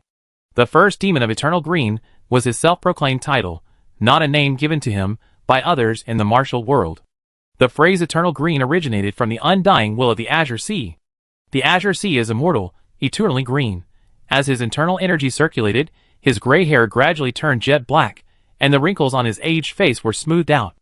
In the blink of an eye, the old man in black had transformed into a young man in his 30s. His appearance was somewhat sinister, and his eyes were sharp. He was poised to strike. Meanwhile, the young general on the other side pointed his spear diagonally at the ground, drawing in a gust of wind that gathered at the spear tip, causing it to gleam with a blood-red light. Chu Qing smiled upon seeing this. Good, that's more like it. Join forces and fight to the death, seeking a glimmer of hope. Use all your skills, exhaust everything, and even if you die, you have no regrets. But Gongsun Zongheng, rest assured, I won't let you die too quickly. Gongsun Zongheng frowned slightly. What grudge do we hold against each other? The look in your eyes earlier held resentment, but I don't recall ever offending someone like you. Could it be that I killed one of your closest relatives when I was young? Yes.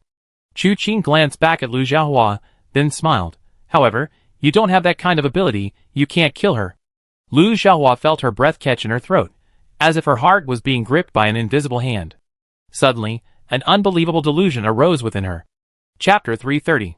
Before Lu Xiaohua could think further, the two men in front of Chu Qing had already made their move.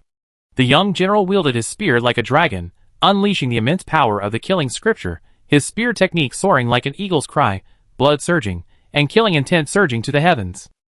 In the blink of an eye, he was upon Chu Qing. At the same time, Gongsun Zongheng's figure followed closely behind the young general. The killing scripture purpose was simple: kill to increase internal strength, then use that immense strength to overwhelm the opponent. Its characteristics were simple and direct. However, Gongsun Zongheng's summoning undying intent, which he wielded to dominate the martial world, was extremely sinister. He was like a shadow, clinging to the young general's back, silent and unseen, yet like a blade sheathed, its sharpness fully concealed, yet unpredictable, ready to strike with lightning speed and take a life at any moment. Chu Qing raised his eyes and, without warning, reached out to grab. The spear, swift as lightning, instantly materialized in Chu Qing's palm. The young general's expression changed. He was about to channel his inner energy when Chu Qing merely rubbed the spear, and a burst of fiery energy swept along its shaft. What? The young general had expected Chu Qing to disarm him with internal energy, or perhaps use the spear's momentum to escape. Just like before, relying on his superior martial arts to humiliate him. But he hadn't expected Chu Qing to abandon the pretense this time and directly unleash fire. After so much time and continuous refinement, Chu Qing's flaming blade had gradually become an integral part of his ultimate technique. Previously, Chu Qing's palm strike in midair had caused countless palm shadows to fall like stars, a meteor shower of fire. That was because Chu Qing forcibly channeled this fiery energy into his cloud-dispelling palm, using the turning clouds and overturning rain move to create a rain of fire. This could already be described as a perverse act, yet he executed it with effortless grace, without the slightest hindrance. Its power was so great that it wiped out all the remaining troops under the young general's command. Now, wielding the spear as a flaming blade, flames, like blades of light, surged upwards along the spear shaft. It possessed both a sharp, piercing edge and the scorching heat of flames. The young general roared, channeling his inner energy into the spear, attempting to use his own power to resist the blazing fire. However, it was like water dripping into a fire pit. It produced only a sizzling sound and served no other purpose. Not only did it fail to extinguish the flames, but it also intensified them, making the blade's light even more ferocious. At this point, whether the young general wanted it or not, he had no choice but to release his grip, or he would be devoured by the flaming blade. The moment his hands released their grip, the young general leaned back, executing a Ponzi move to dodge the ensuing fiery blade. With a sizzling sound, the fiery blade slashed across the void, seemingly leaving a scorching mark in its wake. But at that moment, Gongsun Zongheng, who had been hiding behind the young general, suddenly appeared. His 5 fingers, like hooks, emitted a chilling aura, like the hands of a ghost, and he grabbed towards Chu Qing's face. This move was the Songming Great Handprint from the Songming Undying Will. It, along with the Songming Yin Wind Arrow he had previously used, was one of the 8 great forms of Songming, Gongsun Zongheng's true foundation. Chu Qing had been waiting for his move for a long time. Seeing the Songming Great Handprint descend, he also extended a claw. The moment their hands touched, Chu Qing's brow furrowed slightly, realizing that the opponent's internal energy was extremely strange. There were 2 key points. First, in combat, the internal energy emanated from within, focusing on the principle of expansion to influence the opponent. However, within Gongsun Zongheng's internal energy, there was a hidden element of absorption within the outward movement. The moment their palms touched, Chu Qing discovered that while Gongsun Zongheng was attacking with his internal energy, he was secretly drawing upon it. This was extremely subtle. If Chu Qing hadn't possessed such a thorough understanding of his own abilities, he would have been almost impossible to detect. Although the amount absorbed was small, it accumulated over time, and if they were to exchange 300 to 500 blows, Gongsun Zongheng would undoubtedly grow stronger with each fight. The second mystery lay in the undying will of the Azure Sea itself. Gongsun Zongheng's Azure Sea True Qi seemed to have the effect of dispersing the opponent's internal energy. Chu Qing had fought him before, and even when he fully activated the undying will of the Azure Sea, pushing his body and consciousness to their peak, Chu Qing could still roughly estimate the opponent's limits. He didn't want to kill this man outright, so he held back in his attack. However, this attack fell far short of his expectations. To give an example, if Chu Qing uses 7/10 of his strength in a strike, only 3/10 will ultimately be effective. Of the remaining 4/10, 1/10 is absorbed by the opponent, and the other 3/10 dissipate and disappear without a trace. If it were anyone else, they would probably need to spar for a while before they could grasp these 2 points. However, Chu Qing understood them in an instant. No wonder this old man had been able to roam the martial arts world of Lingbei for so many years without ever being killed. Thinking of this, Chu Qing laughed. With such martial arts skills, it's no wonder you developed such a reckless and arrogant personality. So you can't distinguish between good and evil, right and wrong. Gongsun Zongheng's expression changed slightly upon hearing this, realizing that Chu Qing had discovered the profound mystery of his martial arts in such a short time. He immediately sneered. So what? What can you do to me? Chu Qing chuckled, knowing the old man was just bravado, but still gave him some face. Even a legend of the martial world has a day of reckoning. What's more, you're just a mere demon. Songming's undying will? Undying is will, not reality. He deserves to die. He will die eventually. With a turn of the 9 chapters of Divine Jade, Gongsun Zongheng's expression changed drastically. The power he could draw from Chu Qing's internal energy suddenly seemed to have its source severed, and he could no longer obtain even a trace. At the same time, the internal energy he could previously manage seemed to coalesce into a divine dragon. With overwhelming power, it crashed down upon his meridians. In that instant, It was like a dam bursting, impossible to stop. Gongsun Zongheng's figure blurred, and he was sent flying backward. While in midair, his bones and acupoints crackled and popped. When he landed, he was covered in blood, a gruesome sight. But at that moment, the spear, without warning, aimed directly at Chu Qing's face. The stalemate between Chu Qing and Gongsun Zongheng lasted only a moment, but that moment was enough for the young general to retrieve his spear and quietly wait for Gongsun Zongheng's defeat, for Chu Qing to be smug. He predicted that Chu Qing would relax his guard in that instant, the perfect opportunity for him to launch a sneak attack and escape death. But just as the spear was about to strike Chu Qing's face, it suddenly stopped. A hand reached over the spearhead and grabbed the shaft. No matter how hard the young general tried, he couldn't budge it an inch. Chu Qing chuckled, "Let go."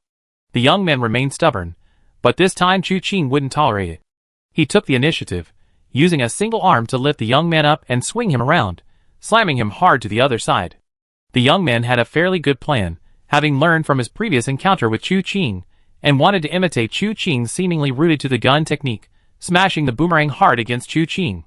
However, Chu Qing didn't follow his script at all. The force of the boomerang, swung through the air, was immense. A landing would be fatal or severely injure. But now, in midair, even an assassin would be seriously injured, making it pointless. Thump! In that instant, countless possibilities flashed through his mind, but few could make a decision.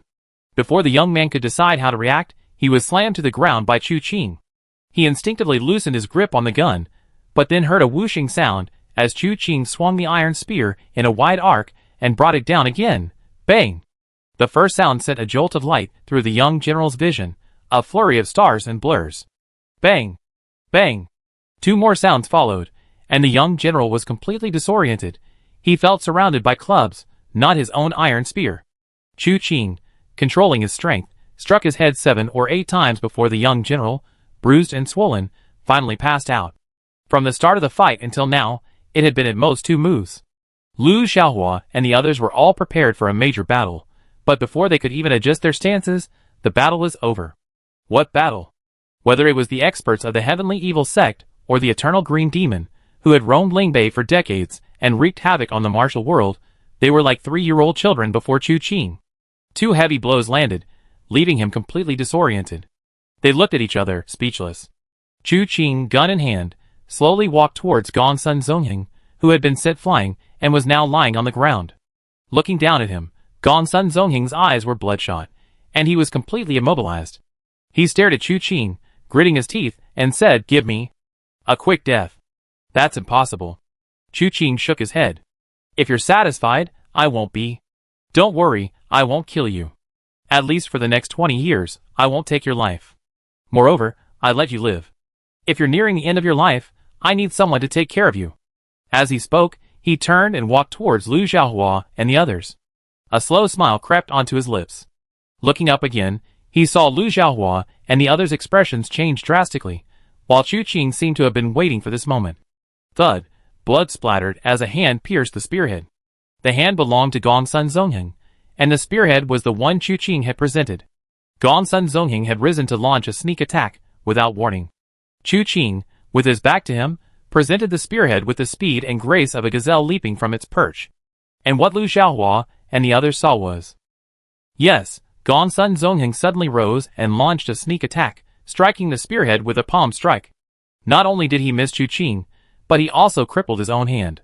Chu Qing, as if waking from a dream, turned around, spear in hand, and asked, "Huh? What happened?"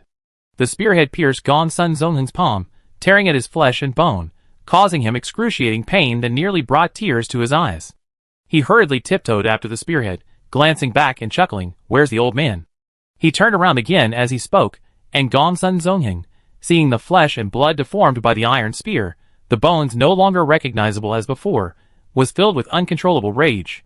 "You bastard, you did this on purpose." Looking down again, he saw that Chu Qing had his back to him. He immediately understood that this was a golden opportunity, one that would not come again. He immediately activated Songming Undying Will, unleashing the most powerful of the Songming 8 great forms, Songming God-slaying Palm, striking Chu Qing's back with a powerful blow. But a flash of golden light appeared, followed by a sudden surge of recoil. His force was not wasted at all. The newly arrived recoil force struck Chu Qing's chest. Another mouthful of blood spurted out, and Gongsun Zongheng was sent flying backward once more by his own blow. The previous time Chu Qing had only sent him flying 3 to 5 zhang, but this time his attack was even more ruthless, sending him flying 8 or 9 zhang. He then slammed heavily to the ground, his face pale with pain. His right hand was twisted and deformed, his fingers were barely above the knee, but a large hole in his palm revealed the outline of broken bone. His undamaged left hand, having completed its ultimate task of beating himself, now rested to the side. Gongsun Zongheng's eyes were vacant. He had intended to look at the blue sky and white clouds, to reflect on how he had ended up in such a state. But instead, he saw Chu Qing's face, once again looking down at him. You? Gongsun Zongheng instinctively stood up. Chu Qing reached out and grabbed his wrist, then nodded in realization. I knew it. You did it on purpose. Gongsun Zongheng looked as aggrieved as a 70 or 80-year-old child. Chu Qing smiled and comforted him. You wanted to ambush me from behind, so how can you blame me for playing along? Your internal energy contains a relentless, ever-renewing power. Considering your nickname, the Eternal Green First Demon, I've been pondering this, and I estimate your internal energy is something like this. Externally concealed, internally stored, for unforeseen circumstances. When you unleash your power, you can transform from white-haired to withered with rejuvenated. That's proof enough. That I've been thinking, you might not have used up all that's stored within you. What if you're lying there motionless, just to deceive me? I was just being habitually cautious. Unexpectedly, it's worked out by accident. Gongsun Zongheng didn't believe a word, glaring at Chu Qing. Kill me, I. Before he could finish, Chu Qing flicked his finger, and a loud bang was heard. One of Gongsun Zongheng's eyes burst with blood mist, and he screamed in pain, hurriedly covering it with his hand. I said, I won't kill you, and I even take good care of you. But don't get your hopes up too high. For the next 20 years, I only dedicate myself to making you wish you were dead. As Chu Qing spoke, he turned the spear, and with a thud, pierced Gongsun Zongheng's leg. He held the spear forward, dragging Gongsun Zongheng along with the spearhead. Gongsun Zongheng's screams filled the air. He had been severely injured twice. His wounds were already too great. As Chu Qing dragged him, his black hair turned completely white, and his face appeared much older. Chu Qing then dragged him directly to Lu Zhihua's side. Looking at the elderly woman's slightly pale face and gray hair at her temples, he gently exhaled, took her wrist, and channeled some internal energy into her. Don't you even know how to regulate your breathing?